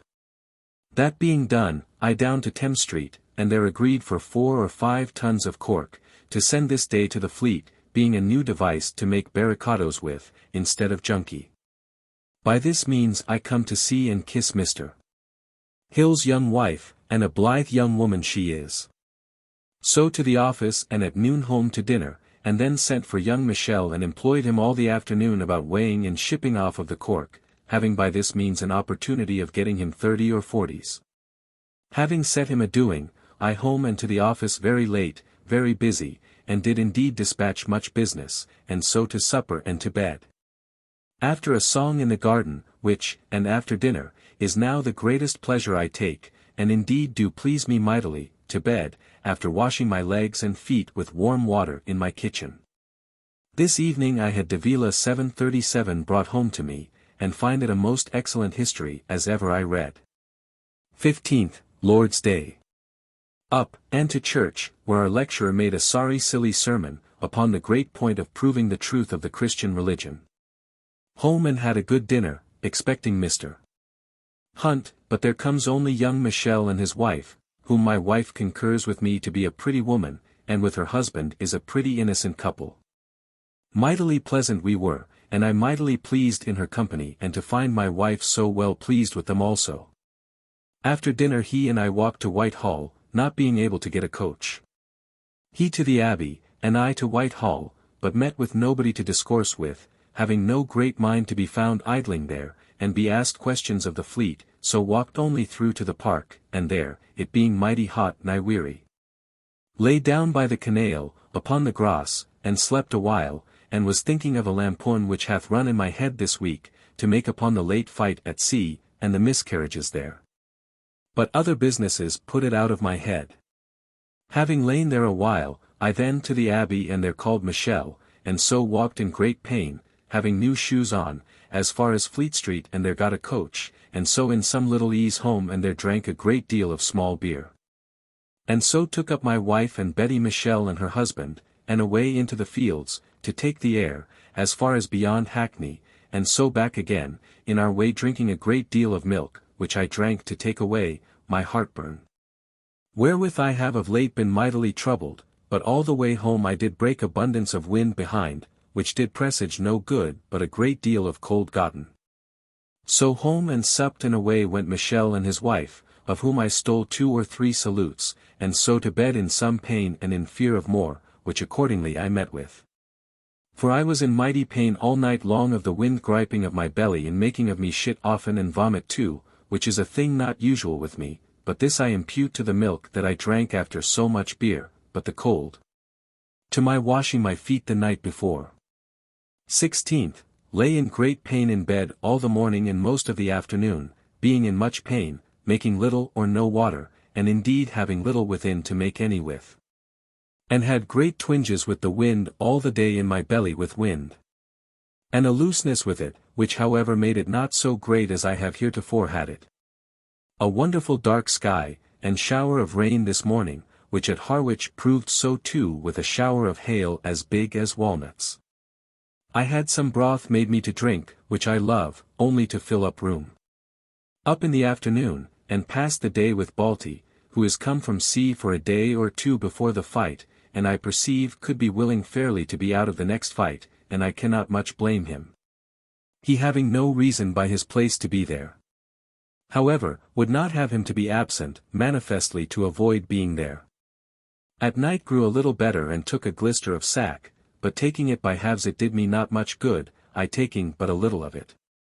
However, to bed, and had a pretty good night of it. 17th. So as to be able to rise to go to the office and there sat, but now and then in pain, and without making much water, or freely. However, it grew better and better, so as after dinner believing the jogging in a coach would do me good, I did take my wife out to the New Exchange to buy things. She there while I with Balty went and bought a common riding cloak for myself, to save my best. It cost me but 30s, and will do my turn mighty well. Thence home and walked in the garden with Sir W. Pen a while, and saying how the riding in the coach do me good, though I do not yet much find it, he ordered his to be got ready while I did some little business at the office, and so abroad he and I after 8 o'clock at night, as far almost as Bow. And so back again, and so home to supper and to bed. This day I did bid Balty to agree with the Dutch painter, which he once led me to see landscapes, for a winter piece of snow, which indeed is a good piece, and costs me but 40s. Which I would not take the money again for, it being, I think, very good. After a little supper to bed, being in less pain still, and had very good rest. 18th, up in good case, and so by coach to St. James's after my fellows, and there did our business, which is mostly every day to complain of want of money, and that only will undo us in a little time. Here, among other things, before us all, the Duke of York did say, that now at length he is come to a sure knowledge that the Dutch did lose in the late engagements 29 captains and 13 ships. Upon which Sir W. Coventry did publicly move, that if his Royal Highness had this of a certainty, it would be of use to send this down to the fleet, and to cause it to be spread about the fleet, for the recovering of the spirits of the officers and seamen, who are under great dejectedness for want of knowing that they did do any thing against the enemy, notwithstanding all that they did to us. Which, though it be true, yet methought was one of the most dishonourable motions to our countrymen that ever was made, and is worth remembering. Thence with Sir W. Pen home, calling at Lily's, to have a time appointed when to be drawn among the other commanders of flags the last year's fight. And so full of work Lily is, that he was Pharaoh to take his table book out to see how his time is appointed, and appointed 6 days hence for him to come between 7 and 8 in the morning. Thence with him home. And there by appointment I find Dr. Fuller, now Bishop of Limerick, in Ireland, whom I knew in his low condition at Twickenham. I had also by his desire Sir W. Pen, and with him his lady and daughter, and had a good dinner, and find the bishop the same good man as ever, and in a word, kind to us, and, methinks, one of the comeliest and most becoming prelates in all respects that ever I saw in my life. During dinner comes an acquaintance of his, Sir Thomas Littleton, whom I knew not while he was in my house, but liked his discourse, and afterwards, by Sir W. Pen, do come to know that he is one of the greatest speakers in the House of Commons, and the usual second to the great Vaughan. So was sorry I did observe him no more, and gain more of his acquaintance. After dinner, they being gone, and I mightily pleased with my guests, I down the river to Greenwich, about business, and thence walked to Woolwich, reading The Rival Lattice all the way, and find it a most pleasant and fine writ play. At Woolwich saw Mr. Sheldon, it being late, and there eat and drank, being kindly used by him and Bab, and so by water to Deptford, it being 10 o'clock before I got to Deptford, and dark, and there to Bagwell's, and, having stayed there a while, away home. And after supper to bed. The Duke of York said this day that by the letters from the generals they would sail with the fleet this day or tomorrow. 19th, up in very good health in every respect, only my late fever got by my pain do break out about my mouth. So to the office, where all the morning sitting. Full of wants of money, and much stores to buy, for to replenish the stores, and no money to do it with, nor anybody to trust us without it. So at noon home to dinner, Balty and his wife with us. By and by Balty takes his leave of us, he going away just now towards the fleet, where he will pass through one great engagement more before he be 2 days older, I believe. I to the office, where busy all the afternoon, late, and then home, and, after some pleasant discourse to my wife, to bed. After I was in bed I had a letter from Sir W. Coventry that tells me that the fleet is sailed this morning. God send us good news of them. 20th, up, and finding by a letter late last night that the fleet is gone, and that Sir W. Pen is ordered to go down to Sheerness, and finding him ready to go to St. James's this morning, I was willing to go with him to see how things go, 7:38 and so with him thither, but no discourse with the Duke, but to Whitehall, and there the Duke of York did bid Sir W. Pen to stay to discourse with him and the King about business of the fleet, which troubled me a little, but it was only out of envy, for which I blame myself, having no reason to expect to be called to advise in a matter I understand not. So I away to Lovett's, there to see how my picture goes on to be varnished, a fine crucifix, 739 which will be very fine, and here I saw some fine prints, brought from France by Sir Thomas Crew, who is lately returned. So home, calling at the stationer's for some paper fit to varnish, and in my way home met with Lovett, to whom I gave it, and he did present me with a varnished staff, very fine and light to walk with. So home and to dinner, there coming young Mrs. Daniel and her sister Sarah, and dined with us, and old Mr. Hawley, whose condition pities me, he being forced to turn under parish clerk at St. Giles's, I think at the other end of the town. Thence I to the office, where busy all the afternoon, and in the evening with Sir W. Pen, walking with whom in the garden I am of late mighty great, and it is wisdom to continue myself so, for he is of all the men of the office at present most manifestly useful and best thought of. He and I supped together upon the seat in the garden, and thence, he gone, my wife and Mercer come and walked and sang late, and then home to bed. 21st, up and to the office, where all the morning sitting. At noon walked in the garden with Commissioner Pett, newly come to town, who tells me how infinite the disorders are among the commanders and all officers of the fleet. No discipline, nothing but swearing and cursing, and every body doing what they please, and the generals, understanding no better, suffer it, to the reproaching of this board, or whoever it will be. He himself hath been challenged twice to the field, or something as good, by Sir Edward Spraggy and Captain Seymour. He tells me that captains carry, for all the late orders, what men they please, demand and consume what provisions they please. So that he fears, and I do no less, that God Almighty cannot bless us while we keep in this disorder that we are in, he observing to me too, that there is no man of counsel or advice in the fleet. And the truth is, the gentlemen captains will undo us, for they are not to be kept in order, their friends about the king and duke, and their own house, is so free, that it is not for any person but the duke himself to have any command over them. He gone I to dinner, and then to the office, where busy all the afternoon. At night walked in the garden with my wife, and so I home to supper and to bed. Sir W. Penn is gone down to Sheerness today to see things made ready against the fleet shall come in again, which makes Pett mad, and calls him dissembling knave, and that himself takes all the pains and is blamed. While he do nothing but hinder business and takes all the honor of it to himself, and tells me plainly he will fling up his commission rather than bear it. 22nd, Lord's Day. Up, and to my chamber, and there till noon mighty busy, setting money matters and other things of mighty moment to rights to the great content of my mind, I finding that accounts but a little let go can never be put in order by strangers. For I cannot without much difficulty do it myself. After dinner to them again till about 4 o'clock and then walked to Whitehall, where saw nobody almost but walked up and down with Hugh May, who is a very ingenious man. Among other things, discoursing of the present fashion of gardens to make them plain, that we have the best walks of gravel in the world, France having no nor Italy, and our green of our bowling allies is better than any they have.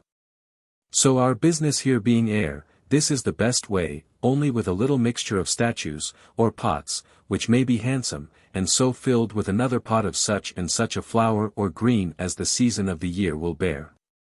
And then for flowers, they are best seen in a little plat by themselves. Besides, their borders spoil the walks of another garden, and then for fruit, the best way is to have walls built circularly one within another, to the south, on purpose for fruit, and leave the walking garden only for that use. Thence walked through the house, where most people mighty hush and, methinks, melancholy. I see not a smiling face through the whole court. And, in my conscience, they are doubtful of the conduct again of the generals, and I pray God they may not make their fears reasonable. Sir Richard Fanshawe is lately dead at Madrid. Guyland is lately overthrown wholly in Barbary by the King of Tafiletta. The fleet cannot yet get clear of the river, but expect the first wind to be out, and then to be sure they fight. The Queen and Maids of Honor are at Tunbridge. 23rd. Up, and to my chamber doing several things there of moment, and then comes Simpson, the joiner.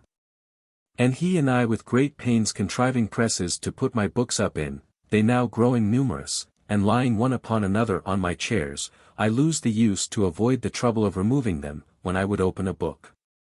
Thence out to the excise office about business, and then homewards met Colville, who tells me he hath L1000 ready for me upon a tally. Which pleases me, and yet I know not now what to do with it, having already as much money as is fit for me to have in the house, but I will have it.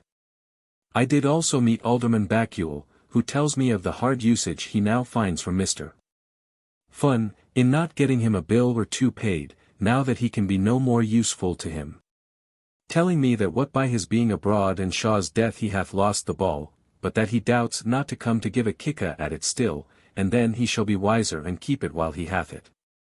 But he says he hath a good master, the king, who will not suffer him to be undone, as otherwise he must have been, and I believe him. So home and to dinner, where I confess, reflecting upon the ease and plenty that I live in, of money, goods, servants, honor, everything, I could not but with hearty thanks to Almighty God ejaculate my thanks to him while I was at dinner. To myself. After dinner to the office and there till 5 or 6 o'clock, and then by coach to St. James's and there with Sir W. Coventry and Sir G. Downing to take the gyre in the park. All full of expectation of the fleet's engagement, but it is not yet. Sir W. Coventry says they are 89 men of war, but 1/5 rate, and that, the sweepstakes, which carries 40 guns. They are most infinitely manned. He tells me the Loyal London, Sir J. Smith, which, by the way, he commends to be the best ship in the world, large and small, hath above 800 men. And moreover takes notice, which is worth notice, that the fleet hath lain now near 14 days without any demand for a farthingworth of anything of any kind, but only to get men. He also observes, that with this excess of men, nevertheless, they have thought fit to leave behind them 16 ships, which they have robbed of their men, which certainly might have been manned, and they been serviceable in the fight. And yet the fleet well manned, according to the excess of supernumeraries, which we hear they have. At least 2 or 3 of them might have been left manned, and sent away with the Gothenburg ships.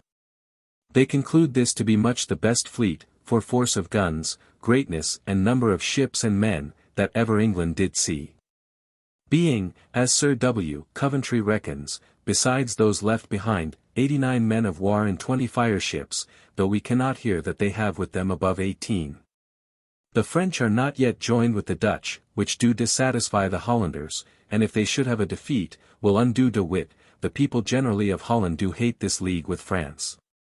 We cannot think of any business, but lie big with expectation of the issue of this fight, but do conclude that, this fight being over, we shall be able to see the whole issue of the war, good or bad.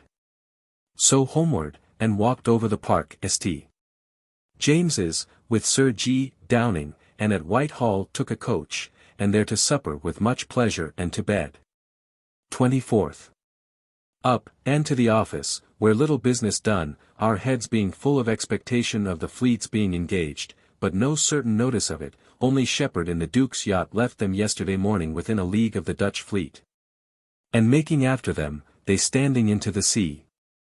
At noon to dinner, and after dinner with Mercer, as of late my practice is, a song and so to the office, there to set up again my frames about my plaits, which I have got to be all gilded, and look very fine, and then to my business. And busy very late, till midnight, drawing up a representation of the state of my victualling business to the Duke, I having never appeared to him doing anything yet and therefore I now do it in writing. I now having the advantage of having had 2 fleets dispatched in better condition than ever any fleets were yet, I believe. At least, with least complaint, and by this means I shall with the better confidence get my bills out for my salary. So home to bed. 25th, up betimes to write fair my last night's paper for the Duke, and so along with Sir W. Batten by hackney coach to St. James's, where the Duke is gone abroad with the King to the park, but anon come back to Whitehall, and we, after an hour's waiting, walked thither, I having desired Sir W. Coventry in his chamber to read over my paper about the victualling, which he approves of, and I am glad I showed it him first. It makes it the less necessary to show it the Duke at all, if I find it best to let it alone. At Whitehall we find, the court, gone to chapel, it being St. James's Day. And by, while they are at chapel, and we waiting chapel being done, come people out of the park, telling us that the guns are heard plain. And so everybody to the park, and by the chapel done, and the King and Duke into the bowling green, and upon the leads, whither I went, and there the guns were plain to be heard. Though it was pretty to hear how confident some would be in the loudness of the guns, which it was as much as ever I could do to hear them. By the King to dinner, and I waited there his dining, but, Lord!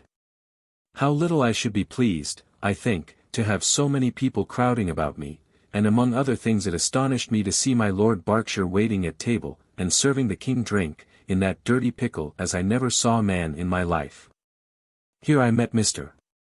Williams, who in serious discourse told me he did hope well of this fight because of the equality of force, or rather our having the advantage in number, and also because we did not go about it with the presumption that we did heretofore, when he told me, he did before the last fight look upon us by our pride fated to be overcome.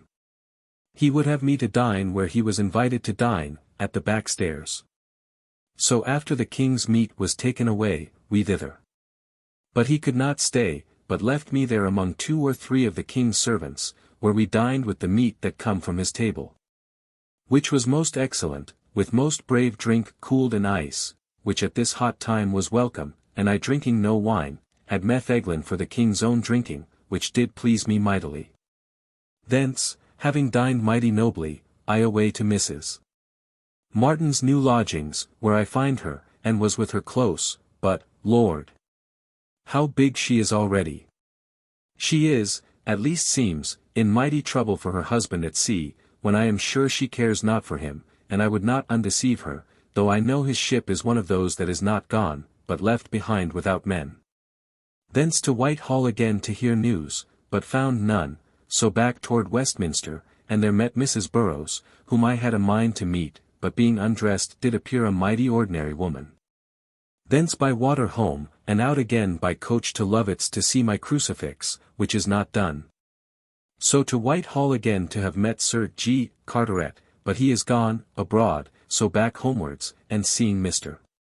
Spong took him up, and he and I to Reeves, the glass-makers, and did set several glasses and had pretty discourse with him, and so away, and set down Mr. Spong in London, and so home and with my wife, late, twaddling at my Lady Penn's, and so home to supper and to bed. I did this afternoon call at my woman that ruled my paper to bespeak a musique card, and there did kiss Nan. No news tonight from the fleet how matters go yet. 26th, up, and to the office, where all the morning. At noon dined at home, Mr. Hunt and his wife, who is very gallant, and newly come from Cambridge, because of the sickness, with us. Very merry at table, and the people I do love mightily, but being in haste to go to Whitehall I rose, and Mr. Hunt with me, and by coach thither, where I left him in the boarded gallery, and I by appointment to attend the Duke of York at his closet, but being not come, Sir G. Carteret and I did talk together, and, he, advises me, that, if I could, I would get the papers of examination touching the business of the last year's prizes, which concern my Lord Sandwich, out of Warcup's hands. Who being now under disgrace and poor, he believes may be brought easily to part with them. My Lord Crewe, it seems, is fearful yet that matters may be inquired into. This I will endeavour to do, though I do not think it signifies much. By and by the Duke of York comes and we had a meeting and, among other things, I did read my declaration of the proceedings of the victualling hired this year. And desired His Royal Highness to give me the satisfaction of knowing whether His Royal Highness were pleased therewith. He told me he was, and that it was a good account, and that the business of the victualling was much in a better condition than it was the last year. Which did much joy me, being said in the company of my fellows, by which I shall be able with confidence to demand my salary and the rest of the sub-surveyors. Thence away mightily satisfied to Mrs. Pierce's, there to find my wife. Mrs. Pierce hath lain in of a boy about a month. The boy is dead this day. She lies in good state, and very pretty she is, but methinks do every day grow more and more great, and a little too much, unless they get more money than I fear they do. Thence with my wife and Mercer to my Lord Chancellor's new house, and there carried them up to the Leads, where I find my Lord Chamberlain, Lauderdale, Sir Robert Murray, and others. And do find it the most delightful place for prospect that ever was in the world, and even ravishing me, and that is all, in short, I can say of it. Thence to Islington to our old house and eat and drank, and so round by Kingsland home, and there to the office a little and Sir W. Batten's, but no news at all from the fleet, and so home to bed. 27th. Up and to the office, where all the morning busy. At noon dined at home and then to the office again, and there walking in the garden with Captain Cock till 5 o'clock. No news yet of the fleet. His great bargain of hemp with us by his unknown proposition is disliked by the king, and so is quite off. Of which he is glad, by this means being rid of his obligation to my Lord Brunker, which he was tired with, and especially his mistress, Mrs. Williams, and so will fall into another way about it, wherein he will advise only with myself, which do not displease me, and will be better for him and the king too. Much common talk of public business, the want of money, the uneasiness that Parliament will find in raising any, and the ill condition we shall be in if they do not, and his confidence that the Swede is true to us, but poor, but would be glad to do us all manner of service in the world. He gone, I away by water from the Old Swan to Whitehall. The waterman tells me that news is come that our ship Resolution is burnt, and that we had sunk 4 or 5 of the enemy's ships. When I come to Whitehall I met with Creed, and he tells me the same news, and walking with him to the park I to Sir W. Coventry's lodging, and there he showed me Captain Talbot's letter, wherein he says that the fight begun on the 25th.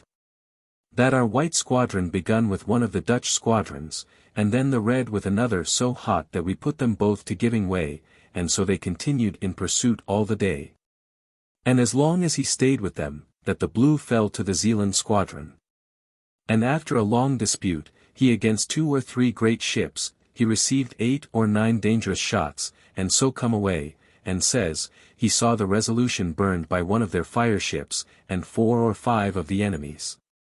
But says that 2 or 3 of our great ships were in danger of being fired by our own fire ships, which Sir W. Coventry, nor I, cannot understand.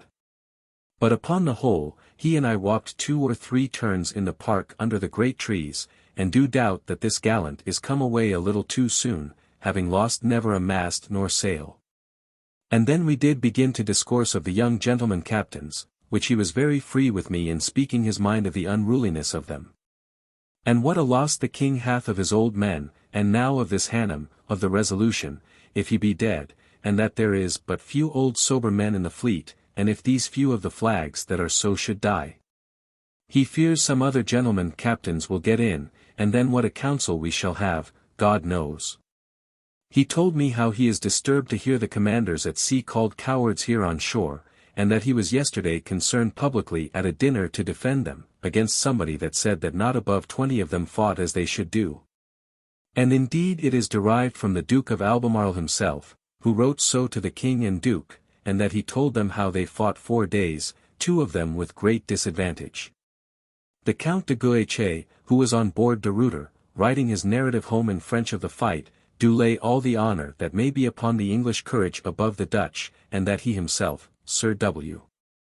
Coventry, was sent down from the King and Duke of York after the fight, to pray them to spare none that they thought had not done their parts, and that they had removed but 4, whereof Dutel is one, of whom he would say nothing.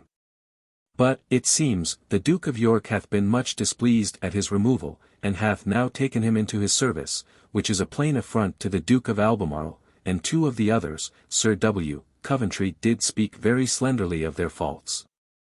Only the last, which was old Teddyman, he says, is in fault, and hath little to excuse himself with. And that, therefore, we should not be forward in condemning men of want of courage, when the generals, who are both men of mettle, and hate cowards, and had the sense of our ill success upon them, and by the way must either let the world think it was the miscarriage of the captains or their own conduct, have thought fit to remove no more of them.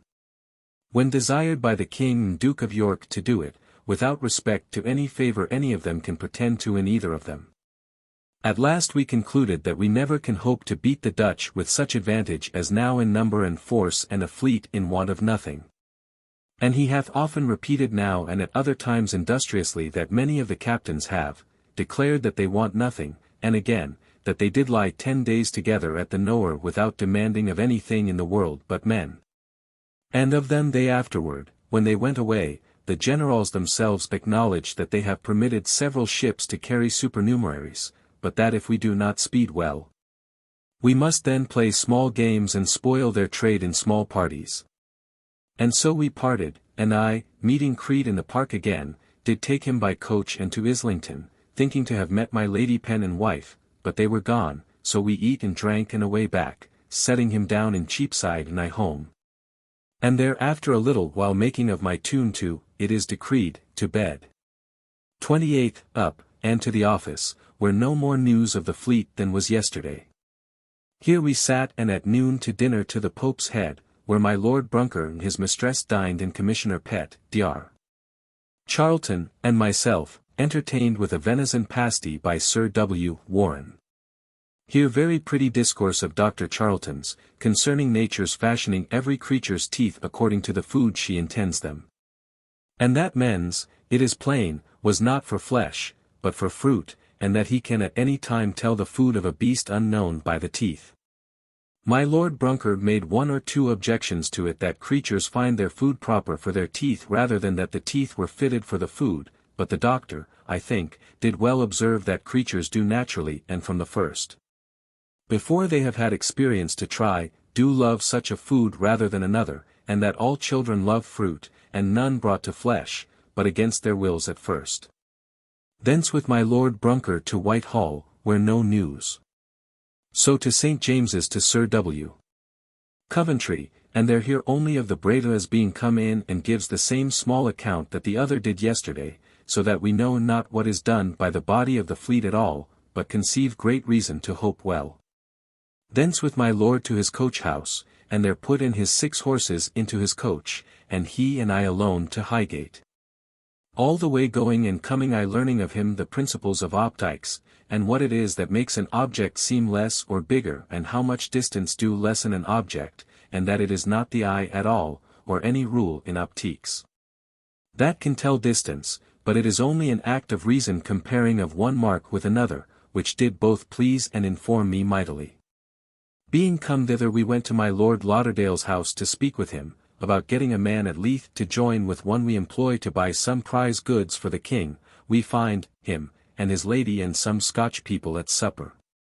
Pretty odd company, though my Lord Brunker tells me, my Lord Lauderdale is a man of mighty good reason and judgment.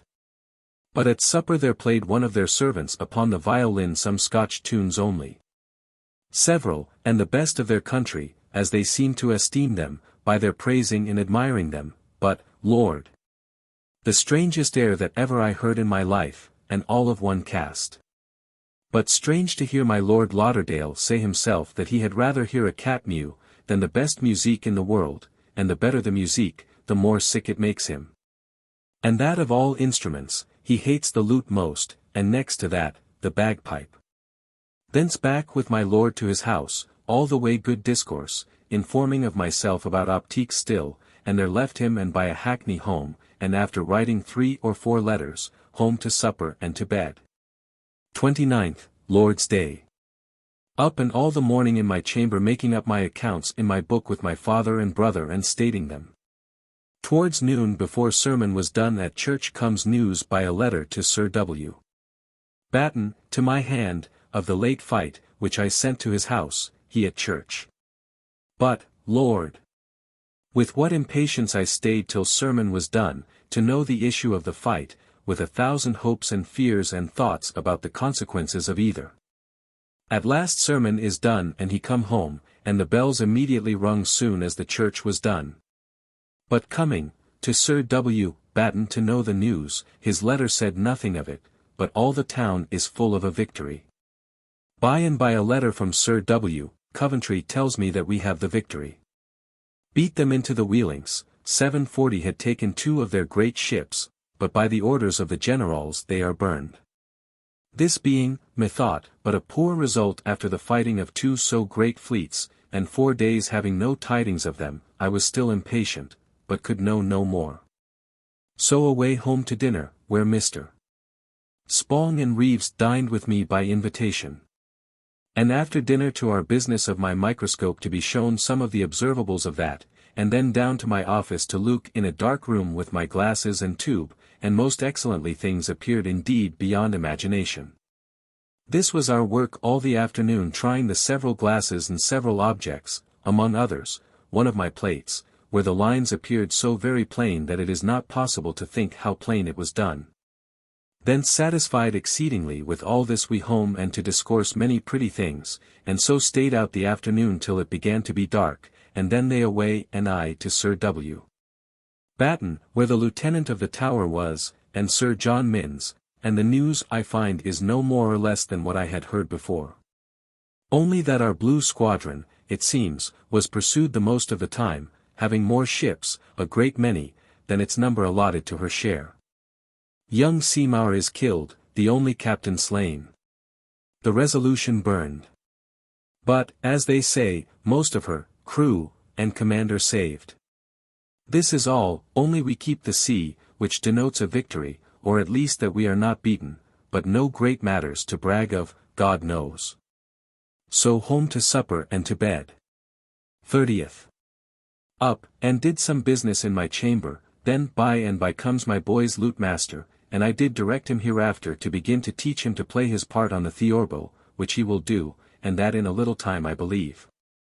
So to the office, and there with Sir W. Warren, with whom I have spent no time a good while. We set right our business of the lighters, wherein I think I shall get L100. At noon home to dinner, and there did practice with Mercer one of my new tunes that I have got Dr. Child to set me a bass to, and it goes prettily. Thence abroad to pay several debts at the end of the month, and so to Sir W. Coventry, at St. James's, where I find him in his new closet, which is very fine, and well supplied with handsome books.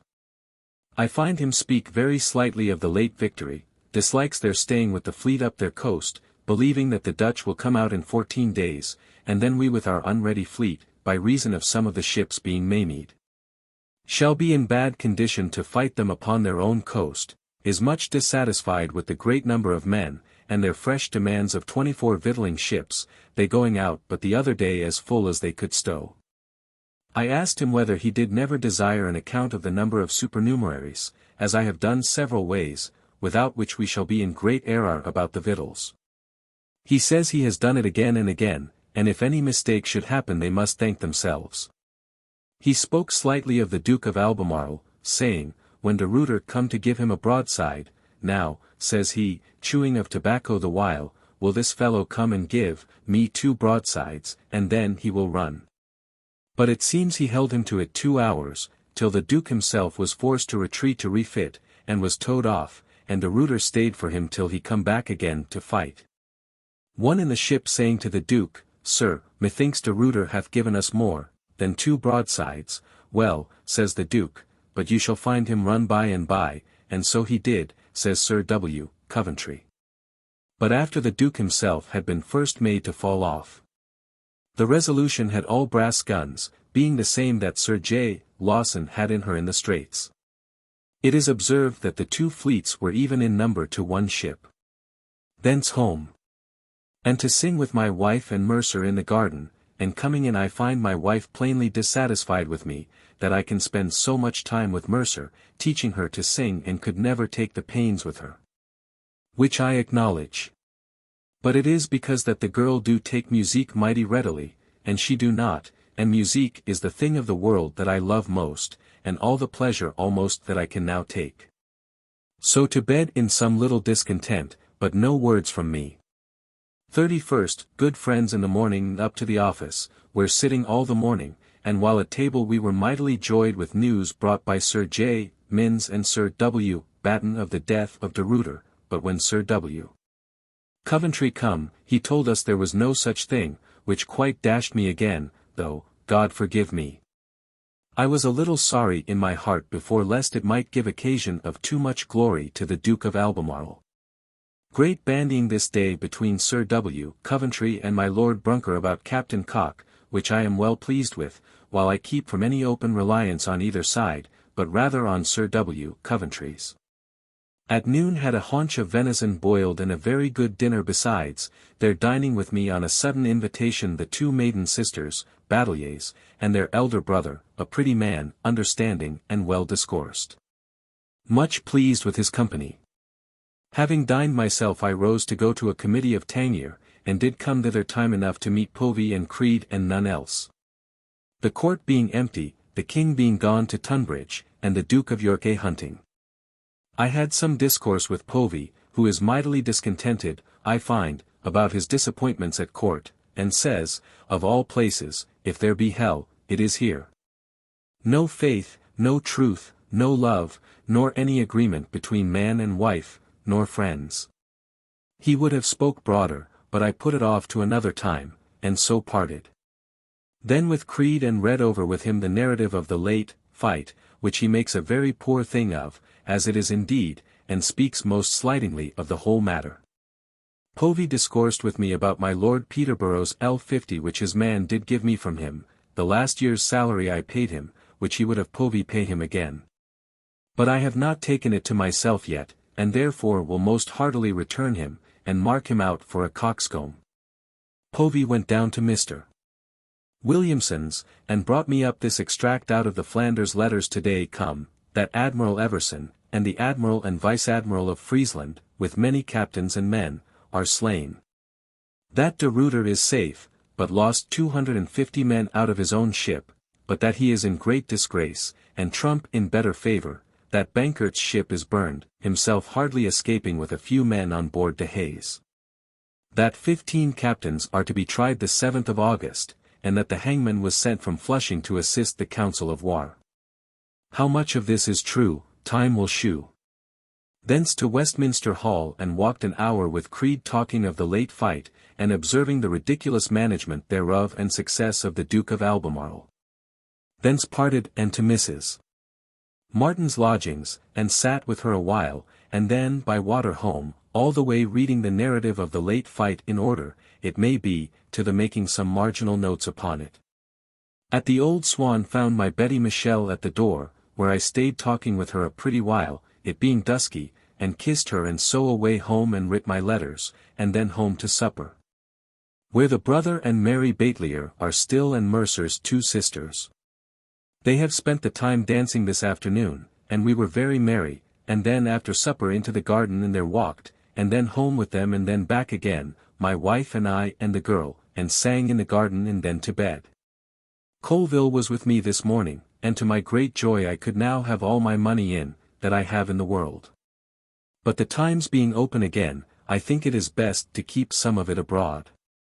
Mighty well, and end this month in content of mind and body. The public matters looking more safe for the present than they did, and we having a victory over the Dutch just such as I could have wished, and as the kingdom was fit to bear, enough to give us the name of conquerors.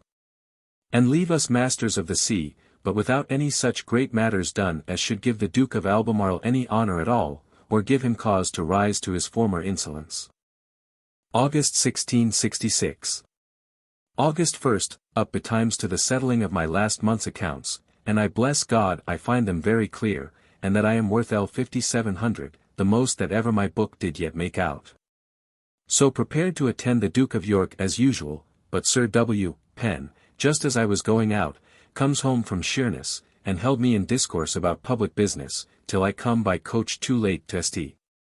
James's, and there find that everything stood still, and nothing done for want of me.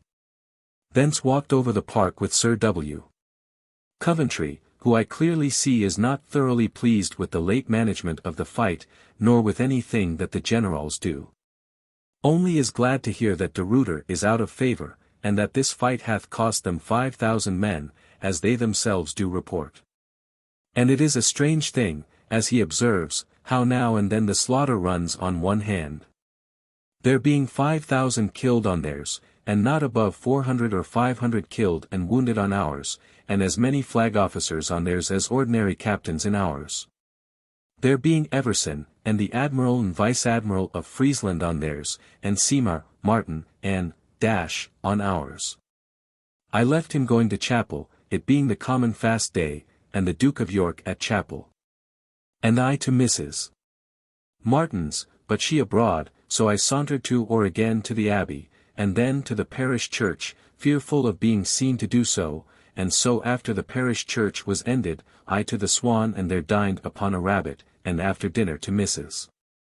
Martin's, and there find Mrs. Burrows, and by comes a pretty widow, one Mrs. Eastwood, and one Mrs. Fenton, a maid, and hear Mary kissing and looking on their breasts, and all the innocent pleasure in the world. But, Lord! To see the dissembling of this widow, how upon the singing of a certain jig by Doll, Mrs. Martin's sister, she seemed to be sick and fainted in God knows what, because the jig, which her husband, who died this last sickness, loved. But by and by I made her as merry as is possible, and toused and tumbled her as I pleased, and then carried her and her sober pretty kinswoman Mrs. Fenton home to their lodgings in the New Market of my Lord Treasurer's, and there left them. Mightily pleased with this afternoon's mirth, but in great pain to ride in a coach with them, for fear of being seen. So home, and there much pleased with my wife's drawing today in her pictures, and so to supper and to bed very pleasant. 2nd. Up, and to the office, where we sat, and in discourse at the table with Sir W. Batten, I was obliged to tell him it was an untruth, which did displease him mightily, and parted at noon very angry with me. At home find Lovett, who brought me some papers varnished, and showed me my crucifix, which will be very fine when done. He dined with me and Balty's wife, who is in great pain for her husband, not hearing of him since the fight. But I understand he was not in it, going hence too late, and I am glad of it. Thence to the office, and thither comes to me Creed, and he and I walked a good while, and then to the victualling office together, and there with Mr. Gawden I did much business, and so away with Creed again, and by coach to see my Lord Brunker, who it seems was not well yesterday, but being come thither, I find his coach ready to carry him abroad, but Tom, his footman, whatever the matter was loath to desire me to come in, but I walked a great while in the piazza till I was going away, but by and by my lord himself comes down and coldly received me. So I soon parted, having enough for my over-officious folly in troubling myself to visit him, and I am apt to think that he was fearful that my coming was out of design to see how he spent his time, rather, than to inquire after his health. So parted, and I with Creed down to the New Exchange stairs, and there I took water, and he parted, so home, and then down to Woolwich, reading and making an end of the Rival Lattice, and find it a very pretty play. At Woolwich, it being now night, I find my wife and Mercer, and Mr. Batelier and Mary there, and a supper getting ready. So I stayed, in some pain, it being late, and post-night. So supped and merrily home, but it was 12 at night first. However, sent away some letters, and home to bed. 3rd, up and to the office, where Sir W. Batten and I sat to contract for some fireships. I there close all the morning. At noon home to dinner, and then abroad to Sir Philip Warwick's at Whitehall about 10 year 1/4 tallies, and there had some serious discourse touching money, and the case of the navy. Wherein all I could get of him was that we had the full understanding of the treasure as much as my Lord Treasurer himself, and knew what he can do, and that whatever our case is, more money cannot be got till the Parliament.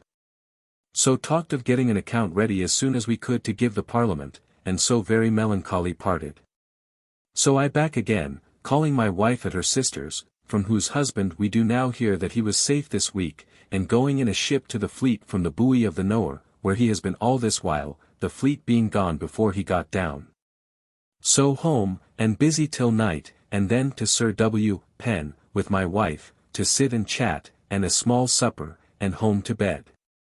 The death of Everson, and the report of our success, beyond expectation, in the killing of so great a number of men, hath raised the estimation of the late victory considerably, but it is only among fools, for all that was but accidental. But this morning, getting Sir W. Penn to read over the narrative with me, he did sparingly, yet plainly, say that we might have intercepted their Zealand squadron coming home, if we had done our parts. And more, that we might have spooned before the wind as well as they, and have overtaken their ships in the pursuit, in all the while. 741. 4th, up, and to the office, where all the morning, and, at noon to dinner, and Mr.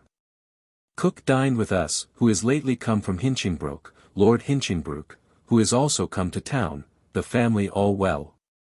Then I to the office, where very busy to state to Mr. Coventry the account of the victuals of the fleet, and late at it, and then home to supper and to bed. This evening, Sir W. Penn come into the garden, and walked with me, and told me that he had certain notice that at Flushing they are in great distraction. De Ruyter dares not come on shore for fear of the people. Nor any body open their houses or shops for fear of the tumult, which is at every good hearing. 5th, Lord's Day. Up, And down to the old Swan, and there called Betty Michelle and her husband, and had 2 or 3 long salutes from her out of sight of Sue Mari, which pleased me mightily, and so carried them by water to Westminster, and I to St. James's, and there had a meeting before the Duke of York, complaining of want of money, but nothing done to any purpose, for want we shall, so that now our advices to him signify nothing. Here Sir W. Coventry did acquaint the Duke of York how the world do discourse of the ill method of our books, and that we would consider how to answer any inquiry which shall be made after our practice therein, which will I think concern the controller most. But I shall make it a memento to myself. Thence walked to the parish church to have one look upon Betty Michelle, and so away homeward by water, and landed to go to the church, where, I believe, Mrs. Horsley goes, by Merchant Taylor's Hall, and there I find in the pulpit Elborough, my old schoolfellow and a simple rogue, and yet I find him preaching a very good sermon, and in as right a parson-like manner, and in good manner too, as I have heard any body. And the church very full, which is a surprising consideration, but I did not see her. So home, and had a good dinner, and after dinner with my wife, and Mercer, and Jane by water, all the afternoon up as high as Moorcleek with great pleasure, and a fine day, reading over the second part of the Siege of Rhodes, with great delight. We landed and walked at Barn Elms, and then at the neat houses I landed and bought a Millen 742, and we did also land and eat and drink at Wandsworth, and so to the Old Swan, and thence walked home. It being a mighty fine cool evening, and there being come, my wife and I spent an hour in the garden, talking of our living in the country, when I shall be turned out of the office. As I fear the Parliament may find faults enough with the office to remove us all, and I am joyed to think in how good a condition I am to retire thither, and have wherewith very well to subsist. Nan, at Sir W. Penn's, lately married to one Markham, a kinsman of Sir W. Penn's, a pretty wench she is. 6th. Up, and to the office a while, and then by water to my Lady Montague's, at Westminster, and there visited my Lord Hinchingbroke, newly come from Hinchingbroke, and find him a mighty sober gentleman, to my great content. Thence to Sir P.H. Warwick and my Lord Treasurer's, but failed in my business, so home and in Fenchurch Street met with Mr. Battersby. Says he, do you see Dan Rawlinson's door shut up? Which I did, and wondered. Why, says he, after all the sickness, and himself spending all the last year in the country, one of his men is now dead of the plague, and his wife and one of his maids sick, and himself shut up, which troubles me mightily. So home. And there do hear also from Mrs. Sarah Daniel, that Greenwich is at this time much worse than ever it was, and Deptford too, and she told us that they believed all the town would leave the town and come to London, which is now the receptacle of all the people from all infected places. God preserve us. So by and by to dinner, and, after dinner in comes Mrs. Nip, and I being at the office went home to her, and there I sat and talked with her, it being the first time of her being here since her being brought to bed. I very pleasant with her. But perceive my wife hath no great pleasure in her being here, she not being pleased with my kindness to her. However, we talked and sang, and were very pleasant. By and by comes Mr. Pierce and his wife, the first time she also hath been here since her lying in, both having been brought to bed of boys, and both of them dead. And here we talked, and were pleasant, only my wife in a chagrin humour, she not being pleased with my kindness to either of them, and by she fell into some silly discourse wherein I checked her, which made her mighty pettish, and discoursed mighty offensively to Mrs. Pierce, which did displease me, but I would make no words, but put the discourse by as much as I could, it being about a report that my wife said was made of herself and meant by Mrs. Pierce, that she was grown a gallant, when she had but so few suits of clothes these 2 or 3 years, and a great deal of that silly discourse, and by Mrs. Pierce did tell her that such discourses should not trouble her, for there went as bad on other people, and particularly of herself at this end of the town, meaning my wife, that she was crooked, which was quite false. Which my wife had the wit not to acknowledge herself to be the speaker of, though she has said it 20 times. But by this means we had little pleasure in their visit. However, Nip and I sang, and then I offered them to carry them home, and to take my wife with me, but she would not go, so I with them, leaving my wife in a very ill humor, and very slighting to them, which vexed me. However, I would not be removed from my civility to them, but sent for a coach, and went with them. And, in our way, Nip saying that she come out of doors without a dinner to us, I took them to Old Fish Street, to the very house and woman where I kept my wedding dinner, where I never was since, and there I did give them a joie of salmon. And what else was to be had? And here we talked of the ill humor of my wife, which I did excuse as much as I could, and they seemed to admit of it, but did both confess they wondered at it. But from thence to other discourse, and among others to that of my Lord Brunker and Mrs. Williams, who it seems do speak mighty hardly of me for my not treating them, and not giving her something to her closet, and do speak worse of my wife, and dishonorably, but it is what she do of all the world, though she be a whore herself. So I value it not. But they told me how poorly my lord carried himself the other day to his kinswoman, Mrs. Howard, and was displeased because she called him uncle to a little gentlewoman that is there with him, which he will not admit of. For no relation is to be challenged from others to a lord, and did treat her thereupon very rudely and ungenteelly. Nip tells me also that my lord keeps another woman besides Mrs. Williams. And that, when I was there the other day, there was a great hubbub in the house, Mrs. Williams being fallen sick, because my lord was gone to his other mistress, making her wait for him, till his return from the other mistress. And a great deal of ado there was about it, and Mrs. Williams swooned at it, at the very time when I was there and wondered at the reason of my being received so negligently. I set them both at home, Nip at her house, her husband being at the door, and glad she was to be found to have stayed out so long with me and Mrs. Pierce, and none else, and Mrs. Pierce at her house, and am mightily pleased with the discretion of her during the simplicity and offensiveness of my wife's discourse this afternoon. I perceive by the new face at Mrs. Pierce's door that our Mary is gone from her. So I home, calling on W. Joyce in my coach, and stayed and talked a little with him, who is the same silly prating fellow that ever he was, and so home, and there find my wife mightily out of order, and reproaching of Mrs. Pierce and Nip as wenches, and I know not what. But I did give her no words to offend her, and quietly let all pass, and so to bed without any good look or words to or from my wife. 7th. Up, and to the office, where we sat all the morning, and home to dinner, and then to the office again, being pretty good friends with my wife again, no angry words passed. But she finding fault with Mercer, suspecting that it was she that must have told Mary, that must have told her mistress of my wife's saying that she was crooked. But the truth is, she is jealous of my kindness to her. After dinner, to the office, and did a great deal of business. In the evening comes Mr. Reeves, with a 12-foot glass, so I left the office and home, where I met Mr. Batelier with my wife, in order to our going tomorrow, by agreement, to Bow to see a dancing meeting. But, Lord! To see how soon I could conceive evil fears and thoughts concerning them. So Reeves and I and they up to the top of the house, and there we endeavored to see the moon, and Saturn and Jupiter. But the heavens proved cloudy, and so we lost our labor, having taken pains to get things together, in order to the managing of our long glass. So down to supper and then to bed, Reeves lying at my house, but good discourse I had from him, in his own trade, concerning glasses, and so all of us late to bed. I receive fresh intelligence that Deptford and Greenwich are now afresh exceedingly afflicted with the sickness more than ever. 8th. Up, and with Reeves walk as far as the Temple, doing some business in my way at my bookseller's and elsewhere, and there parted, and I took coach, having first discoursed with Mr.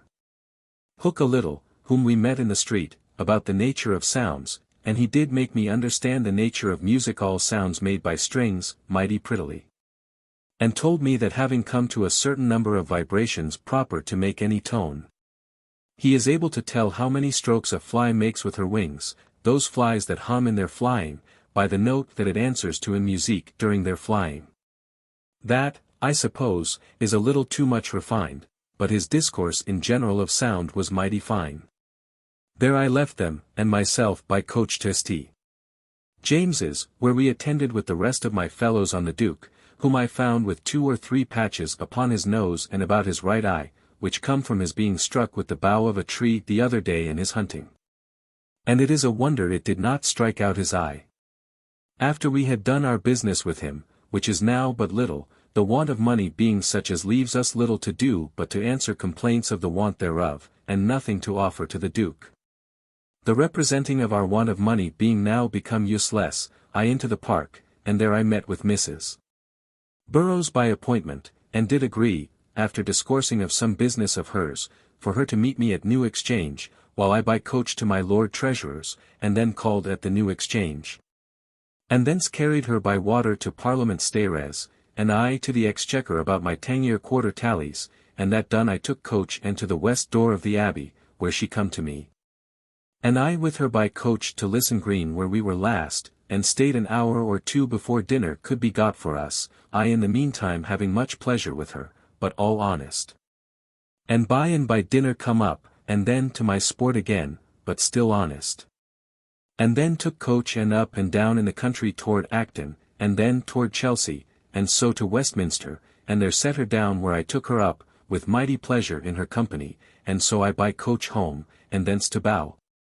With all the haste I could, to my Lady Poulis, where my wife was with Mr. Baitlier and his sisters, and there I found a noble supper, and every thing exceeding pleasant, and their mother, Mrs. Baitlier, a fine woman, but mighty passionate upon sudden news brought her of the loss of a dog borrowed of the Duke of Albemarle's son to line a bitch of hers that is very pretty, but the dog was by and by found, and so all well again. Their company mighty innocent and pleasant, we having never been here before. About 10 o'clock we rose from table, and sang a song, and so home in 2 coaches, Mr. Baitlier and his sister Mary and my wife and I in one, and Mercer alone in the other. And after being examined at Aldgate, whether we were husbands and wives, home, and being there come, and sent away Mr. Baitlier and his sister, I find Reeves there, it being a mighty fine bright night, and so upon my leads, though very sleepy, till 1 in the morning, looking on the moon and Jupiter, with this 12-foot glass and another of 6 foot. That he hath brought with him tonight, and the sights mighty pleasant, and one of the glasses I will buy, it being very useful. So to bed mighty sleepy, but with much pleasure. Reeves lying at my house again, and mighty proud I am, and ought to be thankful to God Almighty, that I am able to have a spare bed for my friends. 9th. Up and to the office to prepare business for the board, Reeves being gone and I having lent him upon one of the glasses. Here we sat, but to little purpose, nobody coming at us but to ask for money, not to offer us any goods. At noon home to dinner, and then to the office again, being mightily pleased with a virgin's head that my wife is now doing of. In the evening to Lombard Street about money, to enable me to pay Sir G. Carteret L 3000, which he hath lodged in my hands, in behalf of his son and my Lady Jemima, toward their portion, which, I thank God, I am able to do at a minute's warning. In my way, I inquired, and find Mrs. Rawlinson is dead of the sickness, and her maid continues mighty ill. He himself is got out of the house. I met also with Mr. Evelyn in the street, who tells me the sad condition at this very day at Deptford for the plague, and more at Deal, within his precinct as one of the commissioners for sick and wounded seamen, that the town is almost quite depopulated. Thence back home again, and after some business at my office, late, home to supper and to bed, I being sleepy by my late want of rest, notwithstanding my endeavoring to get a nap of an hour this afternoon after dinner. So home and to bed. 10th. Up and to my chamber. There did some business and then to my office, and towards noon by water to the Exchequer about my 10-year order, and thence back again and to the Exchange, where little news but what is in the book, and, among other things, of a man sent up for by the King in Council for saying that Sir W. Coventry did give intelligence to the Dutch of all our matters here. I met with Colville, and he and I did agree about his lending me L1000 upon a tally of L1000 for 10-year. Thence to Simpson, the joiner, and I am mightily pleased with what I see of my presses for my books, which he is making for me. So homeward, and here in Fanchurch Street, that now the maid also is dead at Mr. Rawlinson's. So that there are 3 dead in all, the wife, a man-servant, and maid-servant. Home to dinner, where Sister Balty dined with us, and met a letter come to me from him. He is well at Harwich, going to the Fleet. After dinner to the office, and anon with my wife and sister abroad, left them in Paternoster Row, while Creed, who was with me at the office, and I to Westminster. And leaving him in the Strand, I to my Lord Chancellor's, and did very little business, and so away home by water, with more and more pleasure, I every time reading over my Lord Bacon's Faber Fortunae. So home, and there did little business, and then walked an hour talking of sundry things in the garden, and find him a cunning knave, as I always observed him to be, and so home to supper, and to bed. Pleased that this day I find, if I please, I can have all my money in that I have out of my hands, but I am at a loss whether to take it in or no, and pleased also to hear of Mrs. Barbara Sheldon's good fortune, who is like to have Mr. Wood's son, the mast-maker, a very rich man, and to be married speedily, she being already mighty fine upon it. 11th, up and to the office, where we sat all the morning. At noon home to dinner, where mighty pleased at my wife's beginnings of a little virgin's head. To the office and did much business, and then to Mr. Colville's, and with him did come to an agreement about my L2600 assignment on the Exchequer, which I had of Sir W. Warren, and, to my great joy, I think I shall get above L100 by it, but I must leave it to be finished on Monday. Thence to the office, and there did the remainder of my business, and so home to supper and to bed. This afternoon I hear as if we had landed some men upon the Dutch coasts, but I believe it is but a foolery either in the report or the attempt. 12th, Lord's Day. Up and to my chamber, where busy all the morning, and my thoughts very much upon the manner of my removal of my closet things the next week into my present music room, if I find I can spare or get money to furnish it. By and by comes Reeves, by appointment, but did not bring the glasses and things I expected for our discourse and my information today, but we have agreed on it for next Sunday. By and by, in comes Betty Michelle and her husband, and so to dinner, I mightily pleased with their company. We passed the whole day talking with them, but without any pleasure, but only her being there. In the evening, all parted, and I and my wife up to her closet to consider how to order that the next summer, if we live to it.